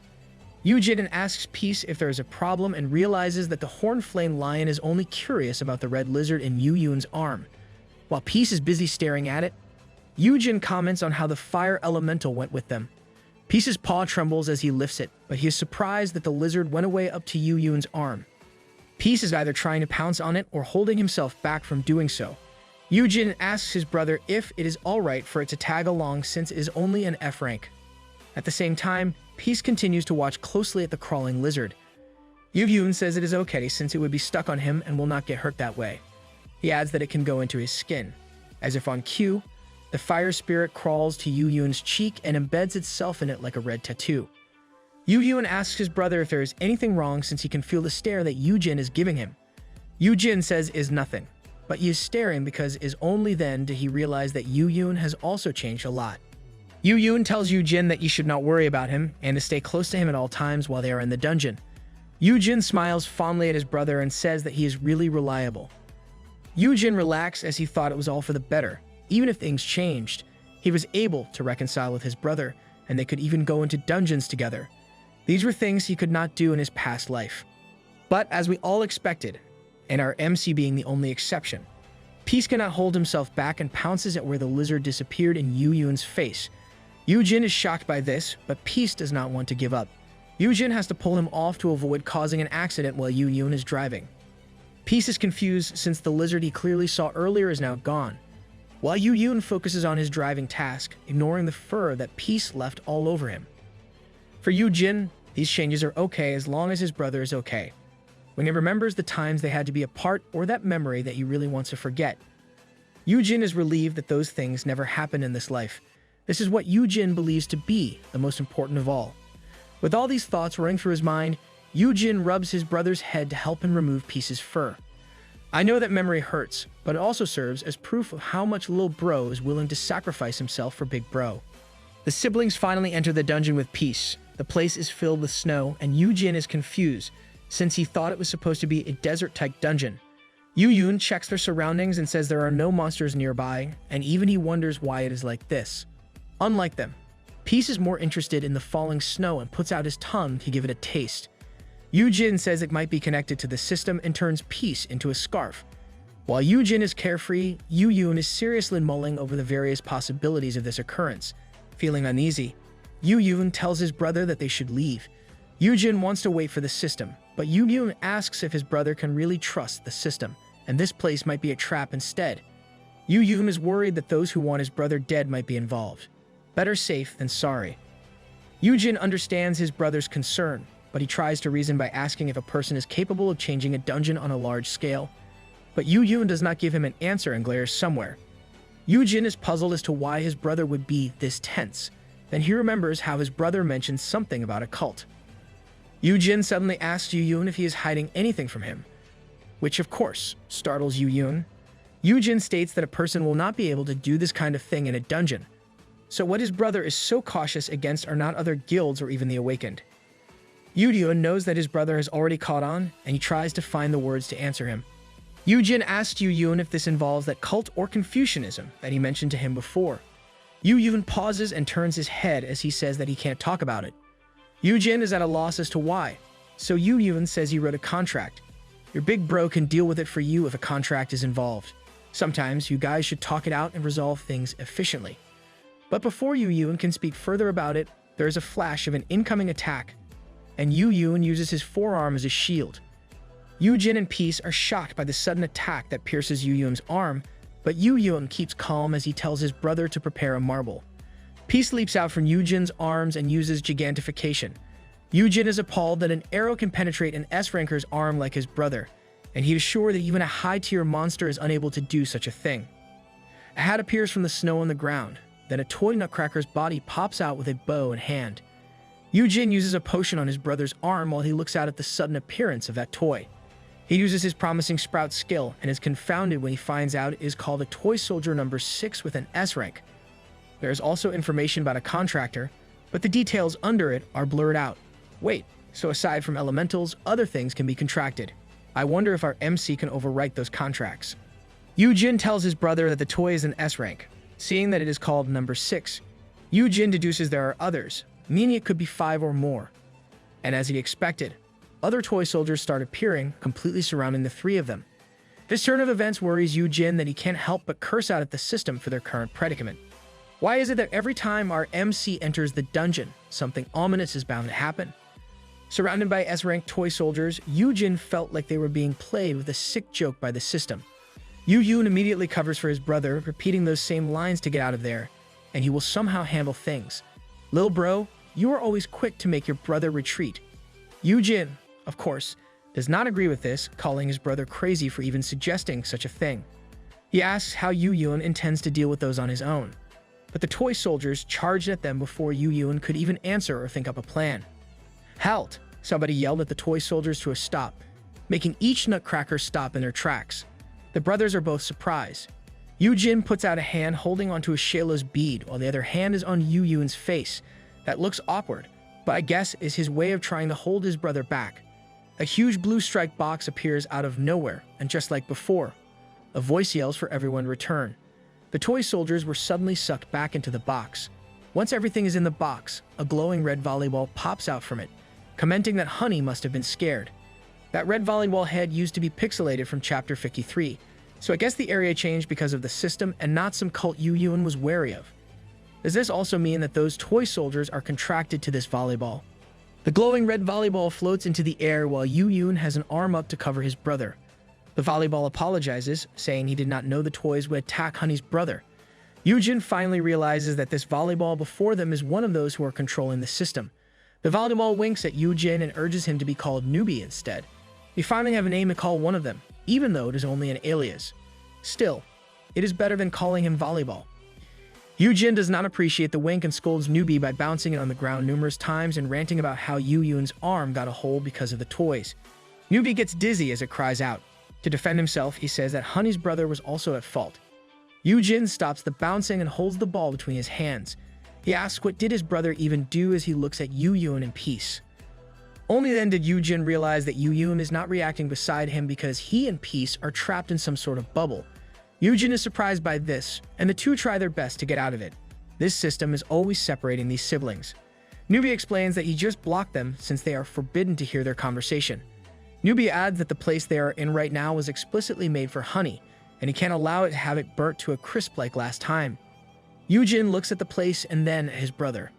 Yoojin signals to Yoojin that it is okay. Unable to do anything, Yoojin has no choice but to stay put. Yoojin remembers that the last place only got burned down since he suddenly disappeared right in front of Yoojin. I agree with our MC, it was undoubtedly the system's fault that it happened in the first place. Newbie apologizes again for attacking Honey's brother and explains that it happened because Honey's brother is involved with them, who shall not be named. This revelation surprises Yoojin, and he asks Newbie if this is the same as those things that his brother mentioned to be a cult of sorts. Newbie says he can't really tell Honey about this. Yoojin then asks if those guys are dangerous and if his brother will be okay. Newbie reassures Honey that those guys will not be able to do anything to Honey or his brother since resorting to direct force or intervention is against the rules. But Yoojin does not buy it and pulls on Newbie, saying that those guys can just break the rules he speaks of. True, this system lacks common sense. Newbie is about to reply, but there is a sudden rumbling from the distance. Yoojin looks around while Newbie reminds him that talking about those guys is dangerous, so Honey can't ask any more questions about them. This puts Yoojin in a serious mood as he thinks about how those who are after him and his brother are the same as the group that the system is against. Yoojin wonders if they can even fight them when even this volleyball is obviously strong. He mulls over the fact that his brother somehow got himself involved with those said enemies. The enemy of my enemy is my friend. I can't help agreeing with Lil Bro. Big Bro really should not place his trust in the system. As if hearing Yoojin's thoughts, Newbie smiles as he assures Honey that things will be okay as long as he and this system are together. Newbie explains that Honey's safety is essential for the system. He then reminds Honey they are short on time and asks if he has other questions. Yoojin thinks about it and then asks about Chirpy. Newbie checks it out, but after a short pause, he claims he can't look at him and asks if Honey managed to influence this Chirpy. This question confuses Yoojin, saying that he is sure that the keyword worked somehow. Our MC forgot that he only assumed that it worked, but there were no notifications that it did. Newbie finds it strange that he can't find anything about Chirpy and tells Honey to bring it with him next time. Yoojin asks if he will take a look at it by then, but Newbie replies that he will delete it, making Yoojin pissed off to the point that he throws the ball away. Yoojin shouts that he can't delete Chirpy when she's obviously alive. Newbie bounces back to where Yoojin is and says it is only natural to do so, if it is a problem. Yoojin is exasperated at this, thinking that these guys in the system are a bunch of psychopaths. I must agree with our MC here. They are very much sus in my opinion. Yoojin wonders if he can trust the system since every time he receives answers from them, he can't help but be more anxious. They even attacked his precious brother, and now it acts as if the talk of deleting Chirpy is nothing serious. This situation reminds Yoojin of a story he read when he was young. The story is about a supreme being with a goal yet lacking human empathy. And this supreme being would grant the wishes of humans, but it would do so in a distorted way. Yoojin thinks the system is the same as this supreme being in the story. He recalls how he got previously scammed with the wishing stone. He wonders if the system was able to correctly grant him his wish. This thought makes Yoojin pause with horror, and he decides to ask one more thing. I feel bad about where his thoughts are going. Newbie looks up at him expectantly, as Yoojin thinks about how the current results are better than he hoped. Unlike the story of the Supreme Being, Yoojin can say that things are even better in the present. But even though he thinks positively, Yoojin feels a sense of dread, but he knows he must ask. Yoojin asks about the change in the reward from an S-grade dungeon that he was sure of from his past life, and asks if this is just something that happened, or if the fact that he turned back time has affected it somehow. Newbie asks if the item is consumable, then adds that if it is, it would explain why the change occurred. This answer confuses Yoojin, and he says that he did turn back time. He confirms with Newbie if this means that the item is technically unused. Newbie quickly negates this, saying Honey must not have known about it. He explains that Honey turning back time does not mean that the things that happened in his previous life never happened, and we have gotten ourselves into a regression conundrum. The answer confuses Yoojin, but when he finally understands it somehow, his face darkens. Newbie once again explains more straightforwardly that what happened is similar to overwriting an existing date. He explains that the 5 years Honey lived before never disappeared. Instead, it was simply overwritten. Newbie compares it to water being transferred to a similar jug. He adds that in the case of the beings in Honey's world, most are identical. Hence, what the system did was combine them. With Honey being the regressor, he has overwritten the information of those 5 years with his current life. The same goes for the others, since they can also overwrite their original future. But unlike Yoojin, those people are unaware they have been combined with the old data. If you focus on them, Yoonjae looks the same in the reflection of his original life. At the same time, the changes in Yerim, Hyuna, and others are obviously different. Newbie adds that some exceptions will feel that something is different. In the case of these sensitives, I think it might come as a déjà vu or a premonition. But it is also possible that someone can remember their past life like our MC does. Getting back to the story, Newbie says everyone will have data of their original future self. Still, there are exceptions to this, the used items and dead people. He explains that these are already excluded even before time was turned back and will be considered deleted information that has been cut out from Honey's world. Yoojin slumps to the ground upon hearing this. At the same time, Newbie continues to explain that the data of the dead can't be combined with the current living. Snow falls around Yoojin as he tries to understand everything and summarizes them. He looks down as he says things that happened in the original timeline are not undone or reversed. Instead, they are cut out or deleted. Newbie confirms that these things will vanish. This only makes Yoojin desolate as he thinks about Yoon, who died that day. He mulls over the fact that his 25-year-old brother of that time suffered 8 years on his own, who died to protect him and will still have to bear all those things on his own. Yoojin imagined that this brother of his would still be lying dead in the dungeon where Yoojin had left him, all alone and not part of his current world. That would be such a crappy turn of events. We want a happy ending for these brothers, even for the original Yoon. Newbie is unaware of the things running through Honey's mind and continues to explain that the reward Yoojin is asking about must have already been used, so it does not exist now in his current world. Yoojin does not care for the rewards and is more concerned with other things. He stands up and tells Newbie to let him out. Yoojin approaches his brother, who is still trapped in the bubble with peace, and angrily asks the system why they would separate him from his brother without saying anything. He commands Newbie to let his brother out immediately and says that Yoon should not have been left alone in such a place. Yoojin pertains to both the bubble and the dungeon where Yoon died, but Newbie does not get this. Newbie immediately complies and releases the bubble, saying their time is almost up. Yoon and Peace were finally released, and Yoon quickly approached his brother. Newbie cheerfully bids Honey goodbye, thinking that nothing went wrong with this visit. He then instructs Honey to knock on the gate 3 times, so that he can enter this space again. Yoojin ignores Newbie even as it disappears. Once Newbie is gone, Yoojin apologizes to Yoojin, saying it must have been cold for him. Yoojin is confused by how Yoojin is acting and says that, as an S-ranker, he is fine. If you guys and gals are sensitive, do not hesitate to use your tissues or hanky. God knows I did when I first read this. Yoojin can tell that something is wrong with his brother and asks him, but Yoojin simply caresses his brother's face and once again says he is sorry. Yoojin hugs his brother tightly as he continues to apologize to him. Yoojin is filled with somber thoughts, thinking that he should not have been so quick in choosing to turn back time. Instead, he should have begged the system to bring his brother back with the wishing stone.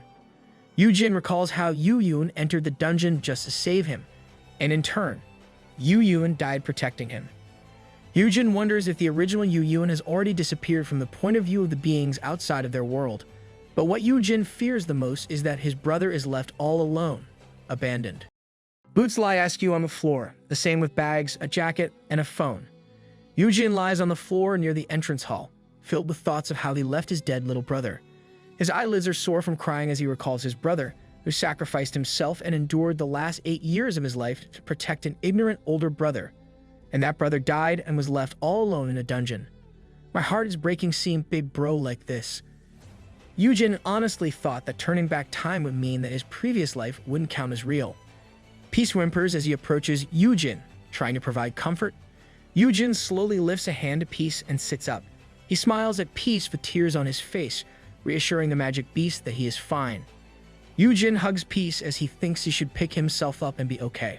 We all need this kind of peace in our life. Even though Yoojin is shocked by learning the truth, he chooses to focus on the present. He thinks about the suspicious group that his brother got involved with. While his brother is dead, those guys are undoubtedly still alive, and they are strong enough that even the system is careful around that group. Yoojin asked Yoojin after they left the dungeon, but his little brother kept dodging his questions. Yoojin recalls some of Yoojin's memories that he got from Final Thanks. Yoojin concludes that aside from his brother, there is only one other person who is aware of them. Yoojin contacts someone on his phone while hugging Peace in his arms. The person on the other side of the call expresses his surprise at receiving a call from Yoojin since Yoojin isn't the type who would reach out to him. I'm sure we all know who Big Bro just called. Yoojin ignores the quip and gets right to the point. He asks if he knows a cult similar to Confucianism. The person on the other end of the line smiles as he claims that Yoojin will get mad if he answers Yoojin's question. Yoojin thinks about how Yoonjae had always been suspicious, even before Yoojin turned back time. Yoonjae's response just confirms Yoojin's hunch that the Sejong Guildmaster would know about this matter.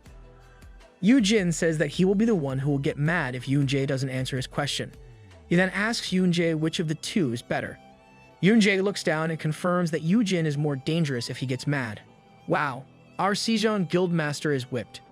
Yoonjae says he can't tell Yoojin, but he can still show it to him. He instructs Yoojin to prepare a bracelet and his attack skill buff. Yoojin nonchalantly asks what will happen once everything is ready. Yoonjae says they'll go to a high-tier dungeon to do some fishing.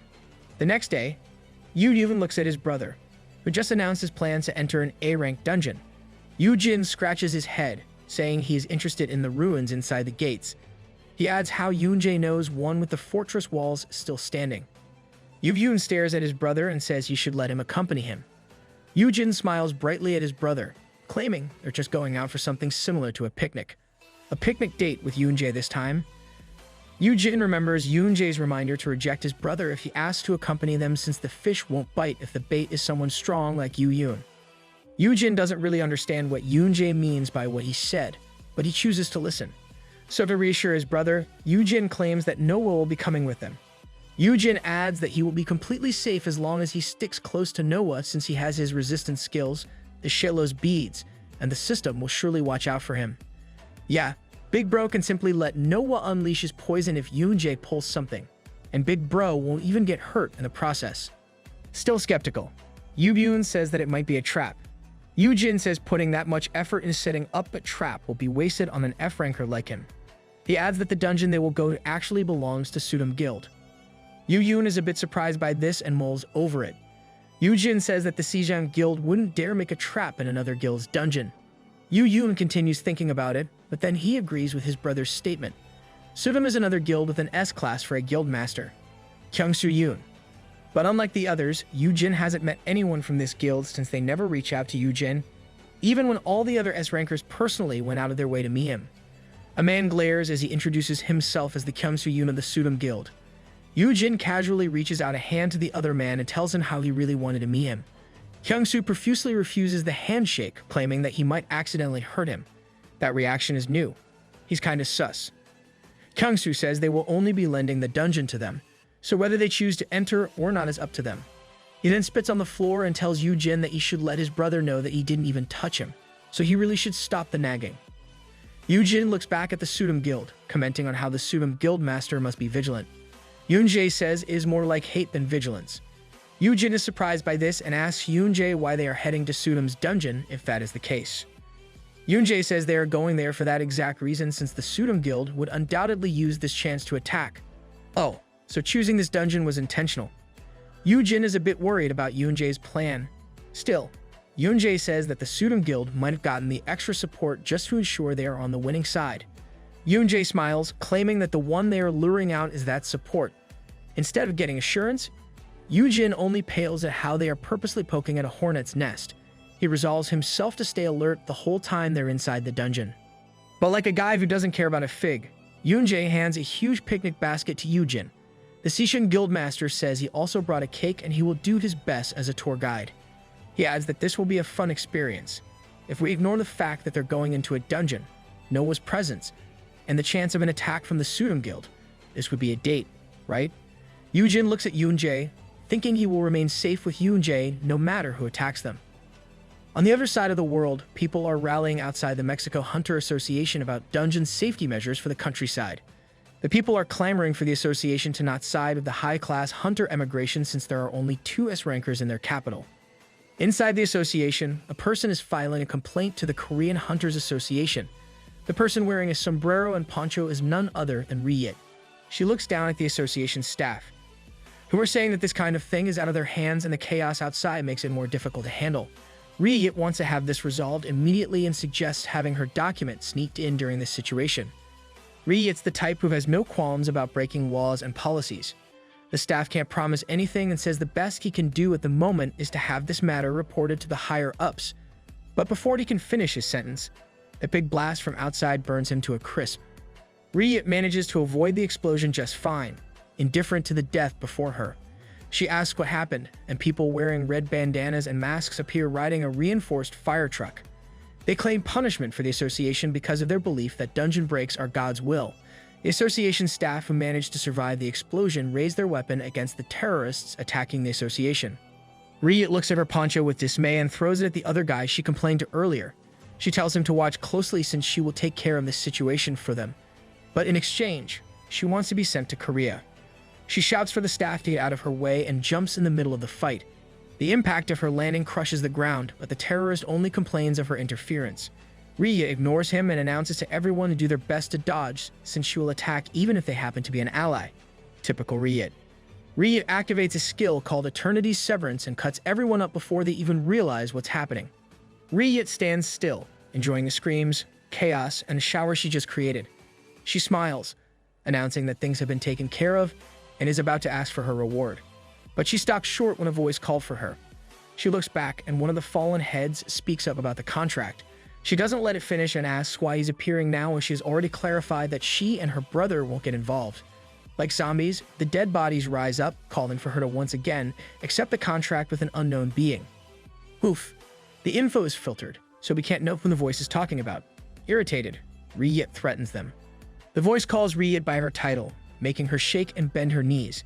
Having her knees do this on their own surprised Ryit. Whoa, can they do that even though she refused the contract? The voice calls her, commanding her to obey. The voice urges her to kill Yoonjae's son and bring Yoo and Hun's brother to them. Not taking a single liking to the action of getting forced, Ryit musters up her power to stand and slash the enemies before her. Ryit struggles to remain standing despite the headache and claims that she can't even go to Korea even though she wants to. Another voice speaks up, saying he could help her with that problem. Ryit looks back and identifies the other person as Sukwon Choi, the guild master of the MKC guild. Why am I not even surprised that this guy is involved?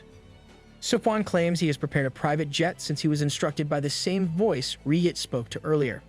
Inside the A-rank dungeon of the Sudum Guild, the sun shines high up in the sky over the picturesque landscape.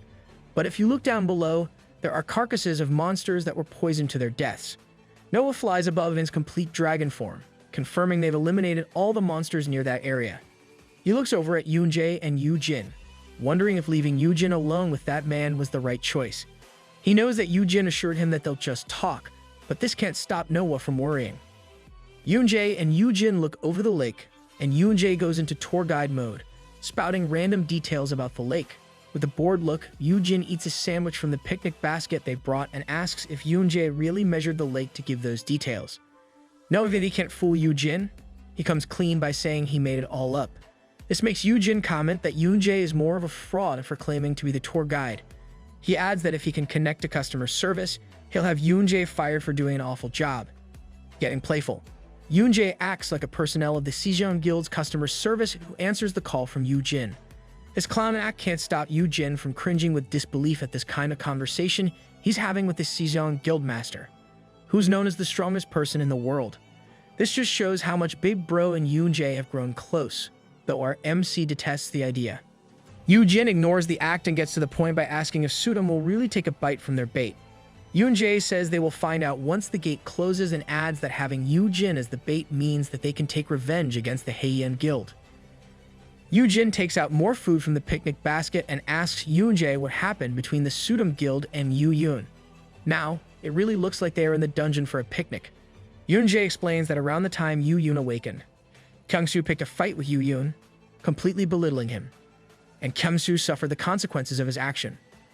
Yoonjae chuckles as he remembers how an S-class got hospitalized, but Yoojin remains indifferent, saying that it's Kyungsu's fault. We have another typical doting brother reaction from Big Bro. Yoonjae finds Yoojin's response amusing and continues. He tells Yoojin how Yoon acted like he was out for blood whenever he met Kyungsu, so the other guy was left with no choice but to make himself invisible. Yoonjae adds that this is why Sudum wasn't able to grow either. Ever since that incident, Sudum never bared their teeth against Yoon and his guild, and Yoonjae believes this is why Yoon agreed to let Yoojin go with him. Yoonjae then looks at the pocket watch and says it would be a different story if they were getting support from them. Fun fact, the pocket watch is a dungeon byproduct from Vacheron's Hunter collection, which is only up to 9 products. This is literally a flex of how rich Yoonjae is, since devices like this can't be used inside the dungeon unless it is a product made from materials found in the dungeon. Yoojin looks at Yoonjae while thinking this must be why he is being used as bait. He ponders how Yoonjae must be more deeply connected with the cult than his brother, and he is still unsure if he can fully trust Yoonjae not to betray him. As if hearing the doubt from Yoojin himself, Yoonjae confesses how those guys also want to get rid of him. This startles Yoojin, and he admits that he thought Yoonjae was siding with those guys. Yoonjae thoughtfully thinks about it and reveals that he does have a contract with them. He was planning to get some information from them before bouncing out. Still, those guys quickly caught a whiff of his intention and changed how they interacted with him. Yoonjae says that this happened around the time Yoojin made up with Yoon, making Yoojin conclude that this happened because he turned back time for their world. Yoojin recalls his past life when Yoonjae probably did betray those guys. Only those within their world are affected by him turning the time back. Those outside would remember what transpired before, which is why those guys from the cult chose to abandon Yoonjae this time. This is one of those unfortunate effects of our MC's choice. Yoonjae smiles softly as he looks at Yoojin and says they are both tempting as bait. He then asks if Yoojin thought that Yoonjae was on their side. Seeing Yoonjae's usual smile, Yoojin can't help but be honest about his suspicions. Yoonjae curiously looks at him since Yoojin decided to come with him despite his doubts. From above, Noah tells Yoojin that some people are approaching them, and they are the hunters from the Sudum Guild, their guild master, and the guild master of MKC Guild. Fools, they really took the bait. Yoonjae brings out his golden chains, claiming that stopping by merchants is not part of the guided tour. He then mocks the 2 S-rankers, but Kyungsu only tells him to come down and face them. Yoonjae felt underestimated, but there's no hope for these 2 guild masters, who are overconfident and clueless. Kyungsu pulls out a blue orb and uses it. With a flash of bright light, Yoonjae's electric attribute skills are now useless, making the chains lackluster. Yoonjae looks at his chains, explaining that they used an attribute sealing item, and admits that he hadn't expected this. Kyungsoo laughs at Yoonjae while Seokwon compliments him for the amazing item. Yoojin looks at Yoonjae and asks if he'll be fine and if Yoonjae wants him to share his ability to double the effect of attack skills. Yoonjae refuses and says he can take care of this much on his own. Feeling generous, Yoonjae asks if Yoojin wants to use the sensation-sharing skill instead, promising he will entertain him as his tour guide. And it will be specially meant just for Yoojin. Is this Yoonjae's gift for our MC this time? Yoonjae then jumps to where the other hunters are. The hunters prepared to attack, but they suddenly stopped short when they felt immense pressure from Yoonjae. Kyungsoo snaps his guild members out of it and directs them to just do what they have practiced before. Regaining their composure, the hunters set up a barrier on themselves and provided maximum buffs to Seokwon. The MKC Guildmaster's attack power increased up to 45%, his dexterity up to 55%, and his stamina up to 45%. Meh. This is still nothing compared to our MC's attack buff. Feeling the overwhelming surge of power, Seokwon leaps and attacks Yoonjae, but the Season Guildmaster easily avoids the attack. Seokwon grins, claiming it has been 10 years since they last fought. Yoonjae smiles back, saying that he remembers how he beat Seokwon. Seokwon continues to attack, saying they will find out what will happen this time. Yoonjae dodges all of Seokwon's attacks, causing a lot of explosions and smoke on the battlefield. Though far from the fighting, Yoojin can still feel the tremors of the fight, and Noah insists that Yoojin should ride him. Kyungsoo looks at the battle excitedly, confident that Yoonjae will die with just one hit. Dude, you're so wrong about that, but your overconfidence does amaze us. Kyungsoo believes that Yoonjae is running away from Sungwon's attacks and can't fight back against the tremendous power that Sungwon is showing. Noah flies up to the sky with Yoojin on his back. Noah asks if Yoonjae will be fine, and Yoojin assures him that he shouldn't worry since Yoonjae is only playing with someone right now. Yoojin can confidently say this since he is currently using his Stern Mother Hendril Sergeant skill on Yoonjae. Yoojin is amazed at what he experiences through Yoonjae's eyes. Using his skill, Yoojin can feel how someone will move, whether it is the direction or how he will attack. Yoonjae can sense all of those, making it easy for him to dodge all of the MKC Guildmaster's attacks. Realizing that all of his attacks are not connecting, someone starts to get frustrated. While Yoojin concludes that there's no way someone would win against Yoonjae with him having a skill like that. Golden eyes shine as Yoonjae looks down at his opponent. With Yoonjae's battle foresight, there is no doubt that this is why he is known as the strongest hunter. Oh, so making Yoojin aware of his special skill is Yoonjae's gift for Big Bro. Yoonjae continues to dodge Sungwon's attacks. Using battle foresight proves too OP against close combat fighters. Yoojin calculates how Yoonjae's skill can be shared with everyone using his Stern Mother Hendril Sergeant skill, since he will be sharing senses. If applied to a group of S-rankers with magic beasts, it will be possible to clear any kind of dungeon. With these thoughts in mind, Yoojin can't help but admit that he wants it no matter what. By showing this skill, it's obvious that Yoonjae and Yoojin's feelings for each other's skills are now mutual. Still feeling confident, Kyungsoo commands the long-range hunters to join the attack. But the members hesitated because they might hit someone in the process. Someone is starting to get irritated with Yoonjae's dodging. Hence, Yoonjae decides to grant someone's wish and fights back. Though the chains are dull, Yoonjae uses them. Kyungsoo was planning to approach the fighting figures but was stopped by Yoonjae's chains.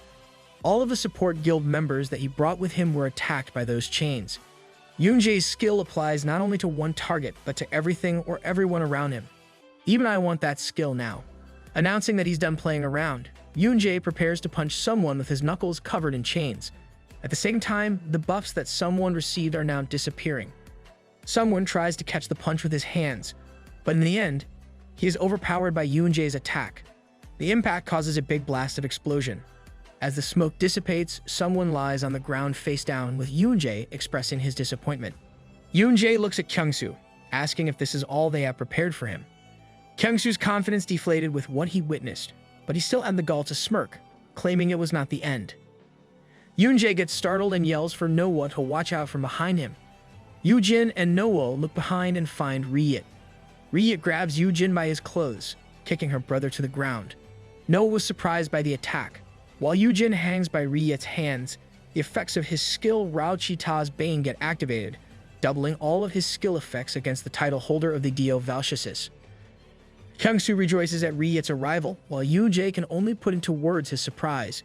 Yoojin pales and sweats as he asks about the circumstances of her appearance inside the dungeon. Ryit announces that she was tasked to slay the Season Guildmaster and take Yoojin Hun. Yoojin demands to know where he is being taken while Noah calls for his sister. Ryit ignores her brother's call and says someone will explain everything to Yoojin later.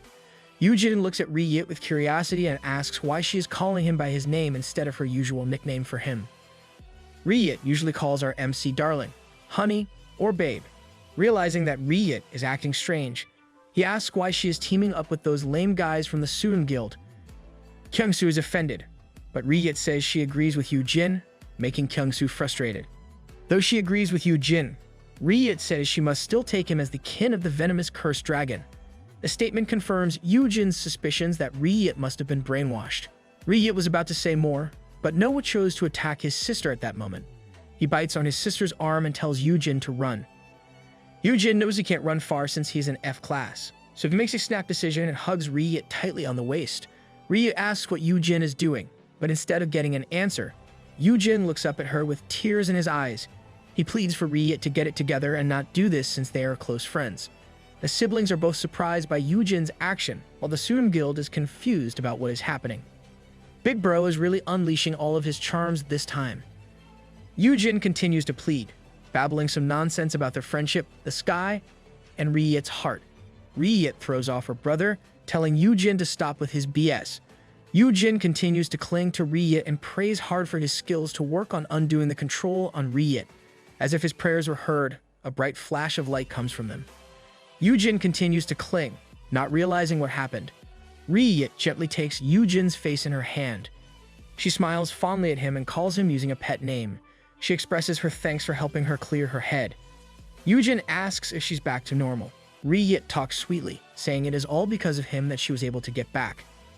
Yoojin breaks into a large smile and expresses his own relief and delight while Ryit holds him up and swings him around. Are they shooting a drama inside a dungeon? If they keep this up, they'll win the Best Actor and Actress awards. Noah is amazed to see that what Yoojin did worked on his sister, while Kyungsoo complains about her not following orders.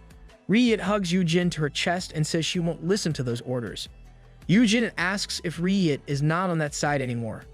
She reassures him that she isn't, but there's a catch. She starts licking Yoojin's face, saying she won't let this chance pass her. Ryit tells about her dream to become an evil dragon. And just like her brother, Ryit transforms into a dragon. But unlike Noah, Ryit's dragon form is more horrifying with its darker shade of skin, horns, and sharp teeth. Holding Yoojin in her dragon hand, she announces the kidnapping of a princess. No, you're not wrong. The princess here is our MC. Yoojin's face pales as he asks why her dragon appearance is so different when they were supposed to be twin dragons. Ignoring the comment, Ryit roars out loud, and Yoojin can't help but comment on the fancy narration. Kyungsoo and his guild members are confused at what is happening, while Yoojin smiles, claiming that he should have also brought some popcorn. Yoojin's fear resistance gets activated as Ryit instructs him to yell the princess line of asking his prince to save him. But before Yoojin can even do so, not that he will, Ryit heads to the castle and maniacally announces her intention to take the princess. She challenges everyone to go to the top of the tower if they want him back. Kyungsoo is still confused, while Noah can only call for the kidnapped princess.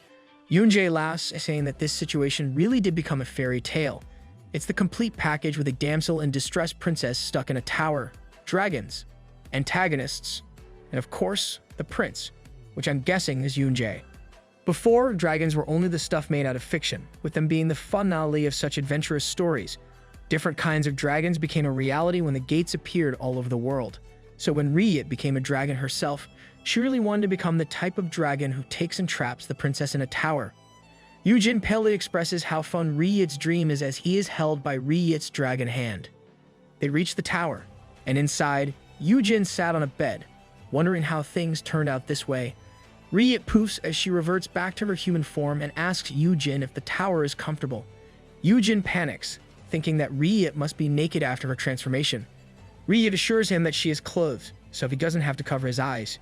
Yoojin is confused about how it happened, and Ryit explains that she just applied the curse skill.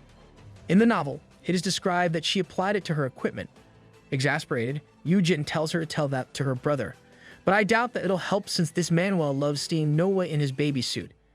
Ryit sits beside him and expresses her delight in finally making her dream come true. Yoojin is depressed about becoming the princess in her story, but he still congratulates her for achieving it. Still feeling like she needs to play, she asks what she should do next in a creepy way. Yoojin stops her, saying they must wait for someone to rescue him. He looks out the window where explosions are currently ongoing. He asks Riyit if she also contracted with that weird cult. Riyit shakes her head, saying she doesn't have it. Her answer confuses Yoojin since it was obvious from earlier that Riyit must follow the orders.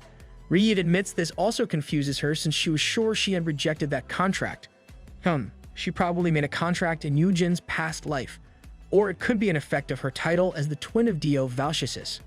Riyit tells how she was approached right when she got awakened, but she rejected them right from the get-go.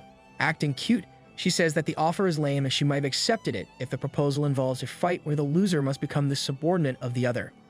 She shares that she kept rejecting them, and it even came to the point where they tried to use her brother against her. Yoojin asks if they used Manhwa as a hostage because he's weak. Riyit confesses that happened, but they stopped once she beat them up every time. Is this one of the reasons she made sure Manhwa becomes stronger? She then says that they recently contacted her again while calling her the firstborn of the venomous cursed dragon Dio Valchasis and gave her orders. Ever since, she seems to be following those commands. Yoojin asks if the one who commands her can control venomous cursed dragons, and Riyit somewhat agrees. She has the possibility that the one ordering her must also be a venomous cursed dragon since she feels the same ambience from them, similar to Yoojin's. Yoojin mulls over her words, thinking that Riyit managed to break free from the orders. It's as Yoojin's curse resistance ability has a double effect against venomous curse types with the help of his other skill, Rao Chi-Ta's Bane. He's relieved that it somehow worked when he tried. Lost in his thoughts, Riyit pushes Yoojin down on the bed, claiming she knows how special Yoojin is. Trapped between her and the bed, Yoojin looks away and tells her to get off. Dang, we're finally getting part 2 of this scene from chapters 57 and 58. Riyit looks fondly at Yoojin, saying she's just continuing from where they left off. Yoojin tries to stop Riyit, telling her to revert to her dragon form and simply hang outside the tower. But Riyit has lost it, asking if Yoojin prefers her dragon form. Yoojin immediately denies this and yells for someone to save him. As expected, a hand grabs onto the window frame, announcing his arrival to save Yoojin, the princess. Yoonjae arrives smiling, with Manhwa flying right outside. Riyit looks at them, disappointed that the princes of the story arrived just in time. If there are 2 princes, does that mean the next installation of the story is a fight between the 2 to win the hand of Princess Yoojin? Yoojin's soul is relieved at their arrival. Still, the innocent dragon covers his eyes upon seeing his sister in an awkward position with the princess. Yoonjae can't help but ask if the story is supposed to be 18+, but Yoojin just cuts him off, asking to be saved. Hearing the princess please, Yoonjae pulls out his chains, which are now back with their golden hue. Yoojin, still worried about how things will turn out, denies his role as a princess.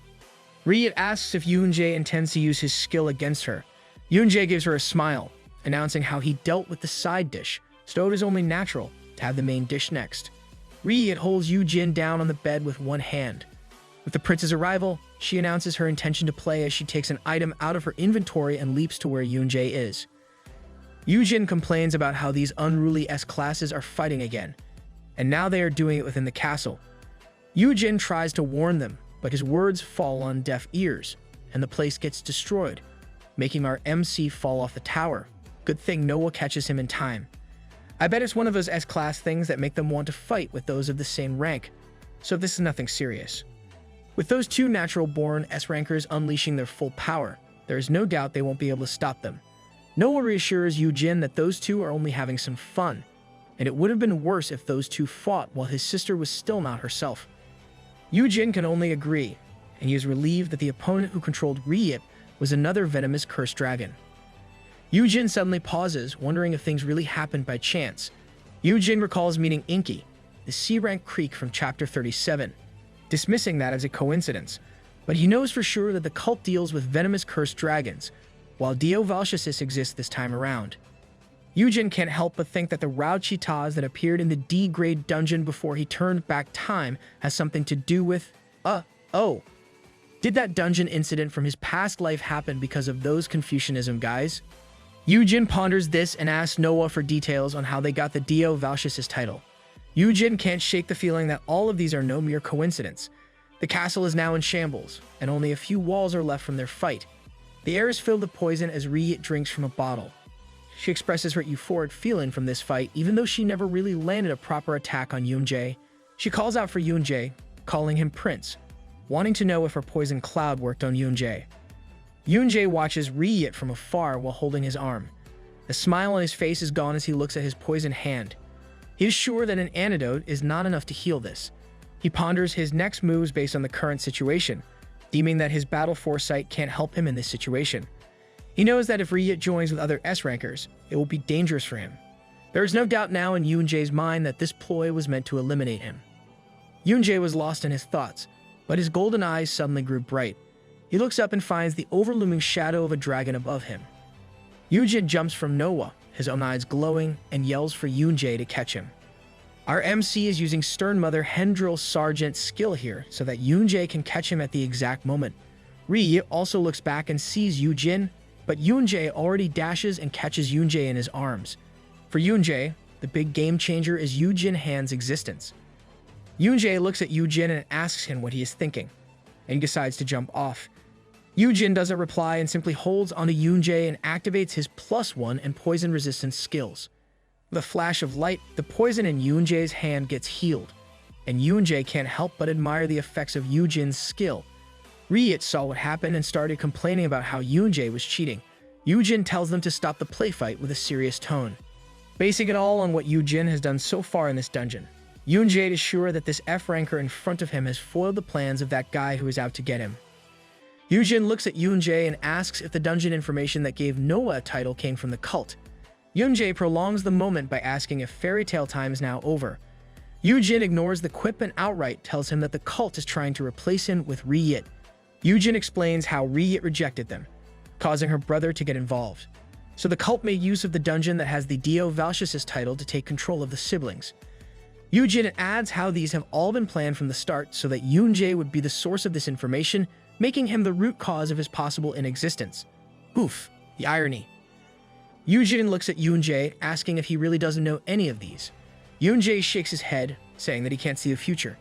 Yoojin is worried at how meticulously the cult is moving, and how they turn a normal dungeon into a perilous one only made him furious. This trick is no different, and Yoojin can't help clenching his teeth as he recalls how a normal D-grade dungeon turned dangerous with Rao Chita's appearance. Remembering how his brother came into the dungeon as if he already knows what happened only adds fuel to his anger. Unable to control his emotions, Yoojin grabs Yoon-jae's clothes and demands to know everything about those good-for-nothings. He can only think about how his brother died back then.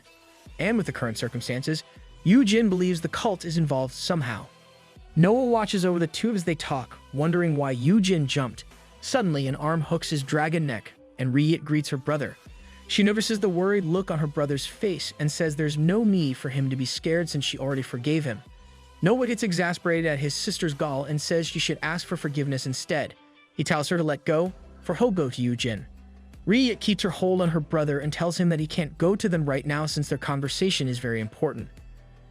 Yoojin continues to demand Yoon-jae to tell him everything he knows about those guys and even proclaims that if he is under contract, then he will make sure to nullify it for him. That statement only confirms Yoon-jae's suspicion that Yoojin also has a curse-resistant skill. Yoojin finally lets go of Yoon-jae's clothes, expressing his surprise that Yoon-jae even knows this. MC, you revealed it yourself just now. Yoon-jae fixes his clothes, saying he knows Ri-yit won't return without a good reason. Yoon-jae adds that he thinks that the skill must be at least SSS rank or even an L rank. Yoojin glares at Yoon-jae, thinking that this guy is too clever. In Yoon-jae's defense, I want to say that you are acting quite obviously, MC. Yoojin mulls over the fact that he must find out everything he can about that cult, even if he has to show his cards to Yoon-jae. He makes his decision, revealing that the skill is L rank, and is confident that he can break the contract for him. Yoon-jae admits that Yoojin's skill is amazing, but then he says it won't be enough. Yoojin is surprised by that, so Yoon-jae brings out the contract and shows it to him. Yoon-jae explains that the contract itself is also an L class. With the two having the same rank, Yoon-jae says that Yoojin's skill won't be able to nullify it. He adds that his right arm and right eye are at stake in this contract. Yoojin is enraged that Yoon-jae would agree to such a contract. Ri-yit and Noah continue to watch over the two of them as they discuss it. Yoon-jae claims he would be safe as long as he doesn't talk about them. Yoojin is worried that those guys might have offered his brother the same kind of contract. Refusing to give up, Yoojin reveals another skill of his that lets him double his skill effects against venomous cursed dragons. Yoonjae says that Yoojin is truly impressive, but he questions whether this will be effective. Desperate to get some hard fact answers, Yoojin claims that he will take responsibility. He says he will do anything to pay him back as he gets close to the contract. But before he even does so, Yoonjae grabs him by the neck. Noah wants to fly over, but Ryit stops him. Yoonjae gets serious as he tells how much he likes Yoojin. That's right, people. This is a confession, albeit ruthless. Yoonjae says that his like for Yoojin is not enough for him to risk his own body. A strong intimidation from Yoonjae activated Yoojin's fear resistance. Yoojin talks back at Yoonjae, saying that losing an arm and an eye won't put his life at risk. Yoojin knows that Yoonjae is curious about him and that his value is more than what Yoojin even believes. As if to prove his point, Yoojin says that Yoonjae only signed that contract because he doesn't want to be ignorant.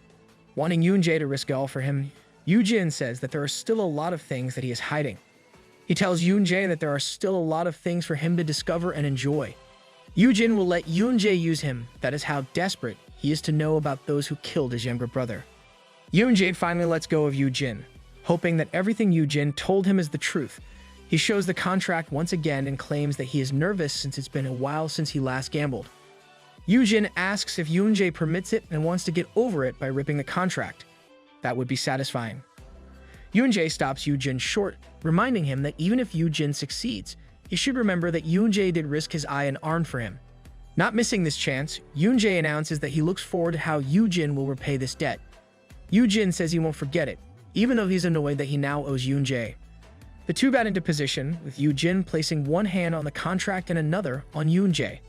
The siblings watch over. Noah wonders if Yoonjae will be okay, while his sister is excited to see an arm fly off if it fails.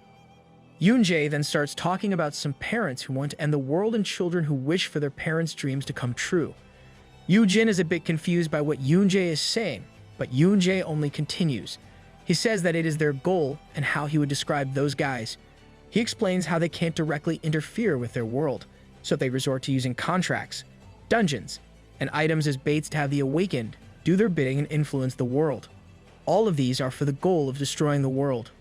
Yoojin is surprised at Yoonjae's revelation. He is confused as to why anyone would sign such a contract that leads to destruction. Yoonjae says that the world is already on that road with all the new gates and stronger monsters that are appearing. Yoojin recalls how the system told him the same thing before, while Yoonjae continues telling about how those guys told him they would help the contractee leave the dying world. That's sus. It is kinda similar to the system's plan for Chapter 55, of sneaking Myung-woo out when all things fail because of his ability. Yoojin watches as the contract reacts to Yoonjae's words. Yoonjae compares it to a lifeboat where they will save the contractees if they do what the other party wants. He summarizes it as a form of collecting subordinates to hurry the impending destruction, while simultaneously getting rid of the key that stops them. It is most likely that the key is our MC. The contract reacts more aggressively to Yoonjae's words, but Yoonjae is not yet done. He announces that what he just revealed is the goal of those who are called the filial piety addicts. Oh, so this is why Lil Bro mentioned Confucianism before in Chapter 75.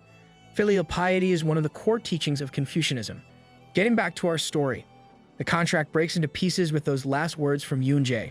The curse gets activated due to its violation. Simultaneously, Yoojin's curse resistance also activates. Like what Yoojin suspected, the skill effects of Rao Chita's Bane applied, doubling the effect of his curse resistance skill. The notification announces that the opponent is the venomous curse Dragon King's master, but its name has been left out. Yoonjae looked at his arm, relieved that he didn't lose an arm and an eye in the process. He's about to say they have won, but stops when he sees the look on Yoojin's face.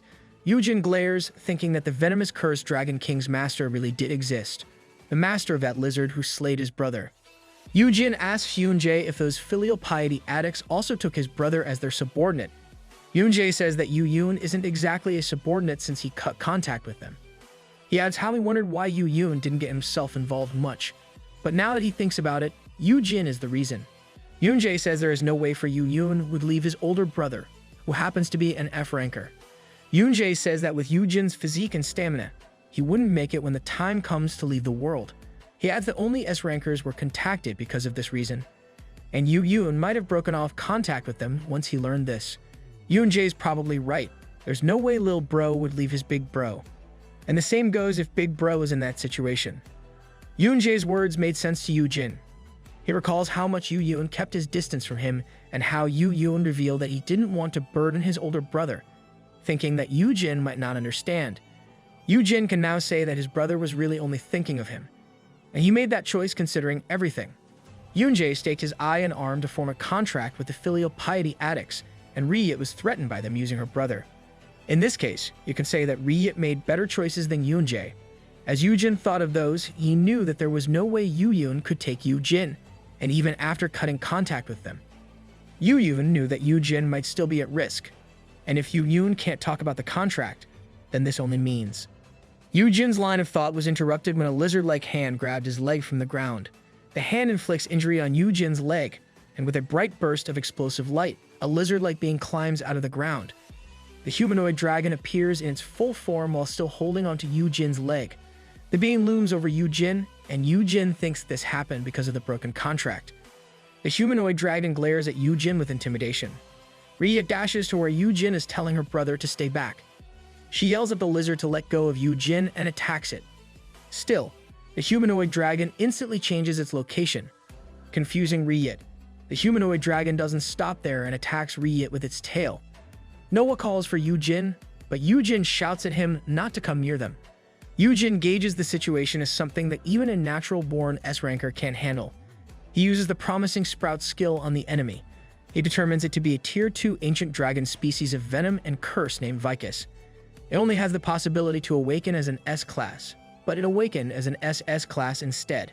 Some of its skills are Dragon Scale and Molten City, which are both SS rank. Hoof. Something OP came out of the ground. Ryit complains about their current situation while Yoonjae can't come up with a way to fight back. He suddenly stops and looks at Yoojin, who is still held captive by the enemy. Yoojin determines that the enemy uses poison and curse. He wonders if this enemy before them was also sent by that lizard master. Resolved to defeat the enemy before him, Yoojin glares at the enemy with glowing golden eyes. Promising himself to do everything he can, Yoojin makes everyone accept the stern mother Hendril Sargent skill. It is Ryit's first time to experience this skill. At the same time, Yoonjae thinks this skill won't be enough even if he uses battle foresight. But then Yoonjae sees Yoojin latch onto the enemy's leg, struggling to apply the same skill to their enemy. With this skill, he aims to make the other three see ancient dragon's movement and senses. Vicus denies the skill, making Yoojin suffer the effects of the rejection. Yoojin ignores the pain and uses it once more, applying the effects of Rao Chita's Bane to make the dragon accept his teaching skill. Vicus rejects the skill again, but Yoojin is hell-bent on making it possible. Yoojin uses it again on Vicus, and this time, it works. He tells everyone to go for it through their connection and urges them to destroy it. It sounds cliché, but our MC is the epitome of try and try until you succeed. The three of them charge at the same time. Ryit changes her hand into dragon form, and unlike before, she can now see how the enemy will attack. She unleashes multiple attacks. She knows that she can't win on her own, but with her joined forces, it is possible to stop their enemy. Ryit was about to be clawed by Vicus' hand, but she only smiled at it, claiming she didn't charge to win. Right at that moment, Yoonjae uses his chains on Vicus to stop his attacks. Ryit backs off, and Yoonjae unleashes an electric attack on their enemy. Yoonjae's attack worked, but this was not enough to make Vicus fall. The ancient dragon glares at Yoonjae and swipes at him. Ryit uses this moment to approach Vicus back and slashes at the enemy's arm with her own dragon hands. The arm holding Yoojin falls off. The real aim is to free Yoojin from Vicus' claws. Yoojin gets thrown off from the battle, and three S-rankers are determined to unleash everything they have to defeat Vicus. Yeah, don't worry about our stick figure MC. I'm sure he's fine with the Shalos beads and all. Vicus dashes, aiming to where Yoojin is, but Ryit stops the ancient dragon in its tracks and tells it to focus on her since it has already lost a hand. But unlike her expectations, she gets slashed in the side with its newly regenerated hand. Ryit is surprised that instead of making a continuous attack, Vicus crouches down and charges up. It suddenly releases an attack similar to Poison Fog. Ryit is wary that she can't hold on for long with her poison resistance, but she gets another surprise when her poison state gets healed by Noah's healing hand. Her brother then directs her to only dodge the big attacks, for he will support her. Noah says he hasn't forgiven Ryit and is only helping her because of the current situation. Knowing that her brother got her back, she comments on how he matured. Really, Riyet, you should look at your brother properly and focus on his accomplishments. Yoonjae looks at them, relieved they have more time with the siblings' help. He then asks if Yoojin has other injuries. Yoojin says it's only the legs since he used the damage-nullifying beads on Vika's other attacks. Yoonjae looks at the damage in Yoojin's leg, saying it must be treated since the bleeding won't stop. Yoojin asks for Yoonjae's help to take the claws out of his leg. Yoonjae asks about painkillers, but Yoojin says it won't work because of his poison resistance skills, which need to remain activated amidst the poison fog. Yoonjae hesitates since the claws are stuck deep and considers Yoojin's pain tolerance. Yoojin gets fed up and directs Yoonjae to pull it out and to just wake him up if he faints from the pain. Yoonjae does as he was told and pulls out the claws. Yoojin bites his sleeve while bearing the pain. Yoonjae pours potion onto Yoojin's leg as treatment, telling him to rest. He tells Yoojin to hide, but Yoojin refuses to do this. Yup, our MC is so stubborn. Yoojin intends to help them out by beating the crap out of that lizard. Yoojin brings out the Shalo's beads from his inventory, explaining how it works and saying there are still 17 minutes left in it. Yoojin speculates that Yoonjae can finish the enemy in 10 minutes or more. Yoonjae looked at Yoojin with wonder, thinking how this F-class in front of him had only recently awakened. Yet the way Yoojin decides and moves makes it seem like he has years of experience in dungeons, fighting multiple battles. Yoojin calls for Yoonjae's attention, saying he'll apply the doubling attack skill. Yoonjae listens, but he still can't help but be curious about everything Yoojin does. I know it's a serious scene, but HG here is giving off a different vibe with his curiosity. Yoojin and Yoonjae arrive on the battlefield, with Yoonjae holding onto Yoojin by the waist. Yoojin calls for Noah's attention, asking to borrow some mana stats. Noah is surprised that Yoojin is back on the battlefield and expresses his worry. Yoojin reassures Noah and then shares his skill with Yoonjae. Yoonjae admires the surge of power, while Yoojin tells him that Yoonjae can use him as a shield aside from having his attack doubled. Yoojin says the sharing of skills will work even if they touch different areas of the body as long as they keep in contact with one another. So instead of being held by Yoonjae like before in Chapter 64. Tisk, that was a fun scene though. Yoojin says he can just keep on touching him as long as they are not far apart while tapping on Yoonjae's shoulders to demonstrate. Yoonjae thinks about it for a second and asks if Yoojin can dance. Yoojin gets a bit confused at the sudden question. Still, Yoonjae explains how dancing is the best way to generate teamwork. Yoojin admits that he doesn't know about it. Noah activates stat rental and shares his mana stat, while Yoojin says that his life is not leisurely enough to let him learn to dance. Yoonjae says Yoojin can start learning now. With the Stern Mother Hendril Sergeant still activated, Riyet notices that everyone else is now ready. She leaps away from Vicus, and Yoonjae instantly uses his chains on the ancient dragon and releases electricity through his weapon. By the way, Yoonjae's chains are called Seeker's Chains. We'll continue calling it chains unless it requires to be called by its proper name. Riyet compliments the tremendous power release, while Yoonjae continues to admire how satisfying it is to release that much power in one blast. But unlike the two, Yoojin is surprised that the enemy is still standing despite the damage it received. Vicus speaks an unknown language and readies himself to charge at them. Yoojin panics, but Yoonjae holds his arm, saying he should relax. The prince then invites the princess for a dance. I guess the theme is still a fairy tale, but there was a change of villain. Yoojin looks at Yoonjae, confused. Vicus dashes towards them, but Yoonjae quickly pulls Yoojin away from the attack and makes a dancing pose. Vicus continues to attack them, but Yoonjae simply holds into Yoojin in different poses. There's the famous pose from Howl's Moving Castle, Willow Land, and the classic twirl move. Too bad they didn't use that renowned lift scene from Dirty Dancing. Riyet gets giddy by just watching them, wanting to try it out as well. Yoonjae takes a needle from his inventory while he and Yoojin continue to dance, evading the attack of Vicus. Yoonjae takes this chance to place needles on the lizard's back while explaining how electricity loses impact when released into the air. Yoonjae calmly does this while Yoojin can't help but panic and get dragged along. Right suddenly snaps her fingers, realizing what Yoonjae is planning. Yelling that she will help, Riyet leaps into the air above them and pulls out a sword from her inventory while in midair. She activates Eternity's Severance and stabs the sword on the enemy's shoulder. Noah is dubious that his sister's attack would work, but then realizes the plan is to concentrate the electricity. A little bit of science makes an attack more effective. Yoonjae floats in the air, surrounded by his chains and electricity, while keeping hold of a tired Yoojin. Riyet looks back as she lands, telling Yoonjae to burn the sword. Yoonjae pulls up Yoojin for a ballroom pose and unleashes electricity through his chains, directing it on Vicus. The impact of their attack creates a blast of light that shatters even the ground. Yoonjae and Yoojin gently land on the ground. Yoojin looks at the cooked lizard, wondering if it is finally over. Yoojin thinks the electricity released this time is weaker, but realizes it's not the case as he looks at the enemy. Vicus coughs up, making Yoojin conclude how the lightning was concentrated in one spot, making all the electricity go through the enemy. The ancient dragon suddenly roars, making Yoojin flinch. And with that last sound, Vicus faints on the spot. Ryit comes close and checks if the lizard is already dead. She asks Yoojin what skill they used, but the fallen dragon suddenly swipes its claws at Ryit. She manages to avoid the attack and leaps away. Noah is concerned for his sister, while Ryit expresses her disbelief at how the enemy can still get up. It seems like there will be more zombie-like scenes whenever the cult is involved. Yoonjae thinks it's moving through sheer willpower, but Yoojin believes otherwise. For Yoojin, it looks like the enemy before them is being forced to fulfill its order like a cursed puppet. Yoonjae releases another blast of electricity on the enemy, making it cough up more. Yoojin can only imagine how his brother got involved with such beings as the enemy crawls its way to them. Words come out of Vicus' mouth, but they can't understand what it is saying. Yoonjae asks if it is really okay to approach it, and Yoojin says it's fine since it can't get up anymore. Crouching in front of Vicus, he uses the stern mother Hendril Sargent to get a clue about its master. That's really one useful skill, since there are multiple ways that he can apply it. Purple ooze comes out of Vicus, and it engulfs Yoojin. Yoojin is surprised by what happened. He stares off into the darkness, calling for the others. The ground is filled with dark ooze with what looks like the remains of dragons.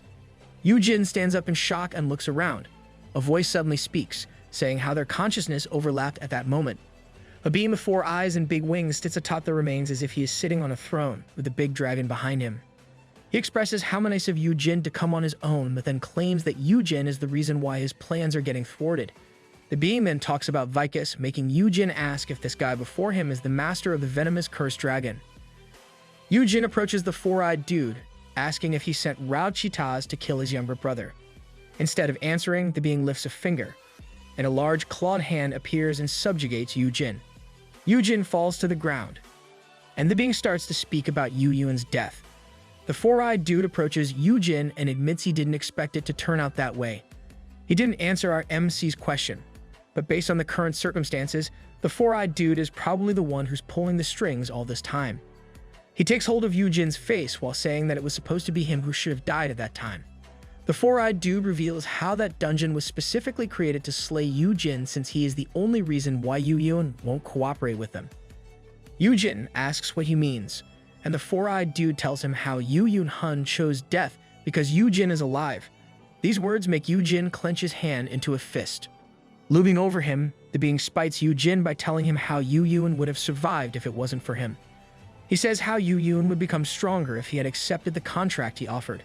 The being adds that Yoojin might even have the freedom to choose even if he didn't enter into a contract with him. He continues to guilt Yoojin by saying how Yoojin was tied down to a fragile burden like him and how he is nothing but an obstacle for his brother. He reminds Yoojin how Yoojin wouldn't have died if it wasn't for Yoojin, guilting Yoojin that he got in the way of his brother's life, and here he is, still alive.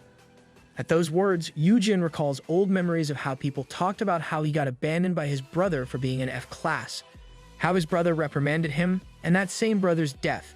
Yoojin confesses that he has no right to live as he holds onto the leg of the 4-eyed dude.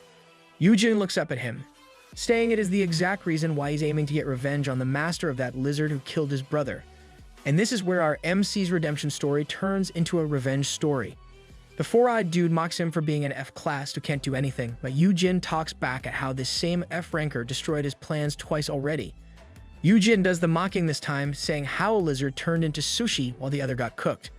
The big dragon crushes Yoojin and throws him off, but this doesn't stop Yoojin from blabbering about how he should have brought those lizards' bodies just to show him. Despite the attacks Yoojin continuously receives from the dragon, he still sassily talks about how he can blame his class, yet the 4-eyed dude can't even do the same. Yoojin laughs despite the bleeding. Based on what he just witnessed, the 4-eyed dude has no plans to kill him. He takes advantage of this to infuriate the other by talking about how he got scammed by Yoonjae and how Ryit won't even join his side. Yoojin knows that the other needs something from him. That's why he continues to sass about how the enemy should be called a stupid king instead. As if recalling things from Yoojin's words, the four-eyed dude asks how Yoojin undo his commands. He grabs Yoojin by the hair and asks how he even defeated Rao-Chi-Taz. He asks if the immoral people helped him. They're called immoral people in the novel translations. We're applying that here since it follows the context of Yoojin's next lines. Back to the story. Yoojin doesn't know who he is talking about, so the four-eyed dude told him that the immoral people created and managed the system. Yoojin laughs at the nickname and asks if they are called that because they want to stop the world from destruction, which is against the goal of the filial piety addicts. The four-eyed dude surmises that Yoojin knows them based on his reply. He then asks him why they would intervene on an F-ranker like him. From the guy's question, Yoojin now knows what kind of information the four-eyed dude wants, and it concerns Yoojin's title and skill. With this knowledge, Yoojin is sure that he won't be killed until that guy learns the answer. Realizing this, Yoojin gives him a finger, mocking him for expecting an answer. Yoojin chooses to look for an opportunity while stalling for time. Still, the dragon holding him suddenly bites his arm off, and Yoojin screams in pain. It's the four-eyed dude's turn to mock Yoojin. He tells him to look closely since his arm is still there. Yoojin looks, and just like the other guy said, his arm is where it is supposed to be. Yoojin is confused, but other dragons start biting him before he can even ask. As if reading Yoojin's thoughts, the other dude explains how they are inside his mind and not reality. What's with villains lately? They are outstanding when it comes to explaining how things work for the MC. The four-eyed dude says that since they are in his mind, he can use this to make Yoojin eternally suffer without really dying. Using his blood, he releases another dragon. He tells Yoojin that if he chooses not to answer, then he will just make him reveal it by looking at his memories. Yoojin tries to look for Deshailo's beads, but the other tells him that items can't be used in that space since it is not reality. The four-eyed dude then questions if those immoral people gave him those beads, and he thinks that Yoojin won't be able to defeat Rao-Chi-Taz with just that. He urges Yoojin to answer while the newly summoned venomous cursed dragon aims for his head. Yoojin refuses and tells the other that he should figure it out on his own and cusses at him. With that, Yoojin gets devoured by the dragons, but since the place is not reality, Yoojin is still alive, and he can't help but think again just what kind of people his brother involved himself with. Outside, in reality, Yoonjae, Ryit, and Noah are looking at Yoojin's current state. Yoonjae says that Yoojin also passed out back then. Noah asks if Yoonjae did something to Yoojin and mentions how he heard about him taking Yoojin in the dungeon. Ryit says this is a problem since she also wants Yoojin for herself. Yoonjae brings out his chains while claiming how normal it is to have ants swarm around a candy. Noah tells them to stop, saying that this is not the right place or time for them to fight. He adds that they should also focus on clearing the dungeon, earning him a compliment from his sister. Yoonjae is quietly staring at Yoojin, and no one notices this. Yoonjae then asks if Yoojin has always looked that way. Noah and Ryit didn't understand his question, but Yoonjae kept on thinking about how Yoojin was supposed to look 5 years older than how he looked right now. Yoonjae is getting some sort of insight somehow. Back to where our MC's consciousness is, every piece of his memory is being dug out. Whether it is his first dungeon break, his brother going to a dungeon, his military service, fighting with others when Yoon is mentioned, him singing happy birthday for his brother despite their estranged relationship, getting injured, and his brother's death. The four-eyed dude finally discovers one of Yoojin's secrets, the Wish Stone. His enemy now understands how Yoojin turned back time and gained the curse-resistant skill for defeating Rao-Chi-Taz. Yoojin is out of it, and he can't tell how long it has been since he got stuck there. But the four-eyed dude is still not yet done with him. He wants to satiate his curiosity about how Yoojin did it despite being an F-ranker, and it is taking him longer to extract information from Yoojin because of the curse resistance and how an ordinary Yoojin is for an F-ranker. Yoojin knows that in a short while, that guy will soon know everything. He is annoyed at his own inability despite having the mastermind behind his brother's death before him. He questions his own weakness, knowing that his brother kept things from him for this exact reason. Old memories come up of how Shimyeong reprimanded him in his previous life for being someone unreliable. The four-eyed dude is getting fed up with Yoojin's unrelated memories. Yoojin struggles, knowing his own inability is the reason why he aimed to change. His desire to become a befitting older this time is what urged him on in this new life.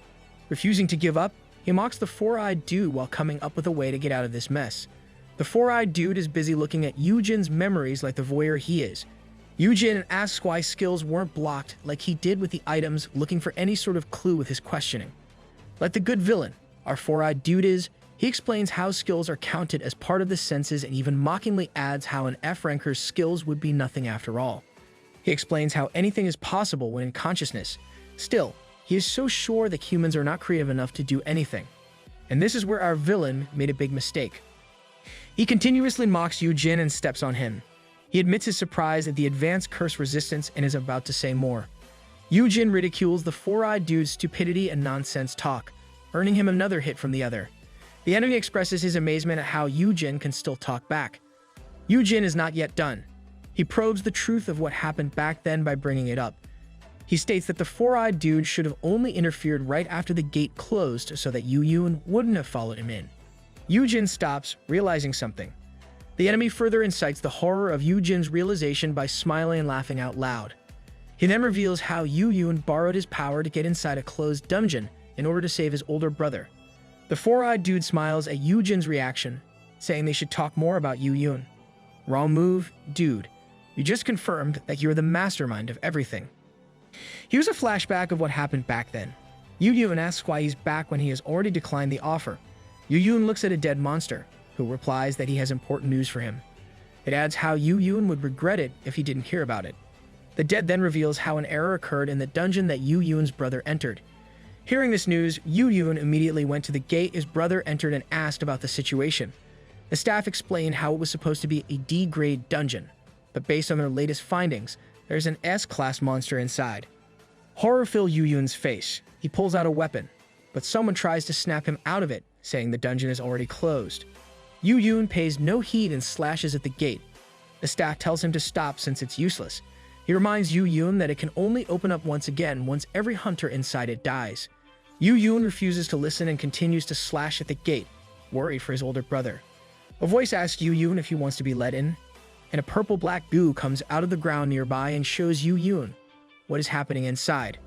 The voice tells him that he can help Yoojin get in, but in exchange, Yoojin must become his subordinate. Back to the present, the four-eyed dude retells how Yoojin didn't even hesitate to accept his offer and how Yoojin thought it was just a dungeon error. He then reveals how everything that happened back then, even the appearance of Rauchitaz, was all part of his plan. Dang, so this guy really was the instigator of what happened back then. The four-eyed dude explains how he made things tough enough so that Yoojin won't be able to save his brother. At the same time, it won't be life-threatening for Yoojin. He admits that he planned for Yoojin to die in that situation, making Yoojin more gullible to manipulation. So when Yoojin sacrificed himself, it was a complete blunder in his plans. Yoojin's thoughts were once more filled with how Yoojin got caught in a trap because of him and how Yoojin didn't hesitate, even though he clearly knew he'll be a pawn to the musings of these other beings. The four-eyed dude smirks, saying how he finally has Yoojin, though now as a corpse. This remark gets Yoojin's attention, and he asked about it. Like the good villain he is, he entertains Yoojin's question and explains how he can deal with the corpse, depending on the nature of the contract. He adds that it was easier to get his body since Yoojin was cut out from his world. Yoojin is startled by this news since he honestly thought that his brother was forever lost, and it is the reason why he chose to focus on the present. With this news, everything changes for Yoojin. Wait, that means Big Bro can still somehow save Lil Bro. To spite Yoojin more, the four-eyed dude declares that he has Yoojin's body, but then he corrects himself, saying that someone else took it. Yoojin keeps thinking about Yoojin, filled with sorrow and anger. Seeing this kind of expression on Yoojin's face, the four-eyed dude once again tells Yoojin to answer his questions. In exchange, he will tell more about Yoojin. Yoojin refuses to hear more, shocking the other not only with his words but also with what happens next. With a sudden glow of light, electricity ran to the dragons, making them shriek in pain. The four-eyed dude gets surprised to see this attribute in Yoojin. Yoojin recalls how the other explained that skills are part of the senses, and it's why they can still exist in that space. Yoojin continues to unleash lightning, as he admits that he is not creative. He adds that it is a different matter if it is a skill that he has experienced before. Our MC recalls how Yoonjae uses the attribute and chose to use this ability first. Yoojin lifts a finger as he says that it is not the first time he experienced this. He then releases electricity shocks on the dragons, making them scream more. The four-eyed dude leers at him, claiming that this is nothing but tricks and that human skill is still nothing. And with that, he releases more dragons against Yoojin. Having no intention to lose, Yoojin releases wings similar to Noah's and flies into the air. He avoids the attacks, recalling how often he experienced flying by sharing senses with manhwa. Yoojin admits how his anger makes his head fuzzy, but it actually helps him deal with the flying. Yoojin once more unleashes electricity and releases it on the dragons while flying above them. The space is filled with the screech of dragons in pain. Yoojin applied the effects of his veteran F-ranker title and the Rao Cheetah's Bane skill. This doubled his attacks, and it is doubled once more for fighting against dragons of venomous curse type. Applying all skills he knows, there's no doubt our MC is OP in this space that relies on the use of imagination. The four-eyed dude is shocked by the overwhelming power that Yoojin is releasing. Losing focus, the enemy's foot gets trapped in ice. Yoojin used Yurim's skills, the Frosty Sigh and the Shadowless Day. Deeming it not enough, Yoojin transforms his hands into a dragon's and directly hits his enemy with it. The four-eyed dude retaliates with a swipe of his own dragon hand. The attack hits Yoojin's side, making him leap away. The enemy mocks him for being an F-ranker, but he stops as he sees Yoojin's next actions. Yoojin remembers his brother's power and skills, which were transferred to him before because of Final Thanks. Using this memory, Yoojin uses his brother's skill, Black Blood Flames, transforming his blood into a spear while the rest burns into flames. You're done. Four-eyed dude, you shouldn't have made our MC so angry. The enemy curses as Yoojin charges toward him. Yoojin claims that he is better when it comes to skills and uses Final Thanks, once again doubling his attack. Having his attack doubled 3 times, Yoojin stabs his spear at his enemy, successfully bringing down the four-eyed dude with his attack. The enemy is both surprised and confused at what Yoojin has shown. Yoojin glares and points his spear at his enemy. Yoojin thanks him for teaching the method and announces that it is his turn to look at the four-eyed dude's memories. Foolish enemy of our MC, he obviously never learned of the saying less talk, less mistake. Yoojin promises himself and his brother's name that he will do anything to get him back, whatever that entails.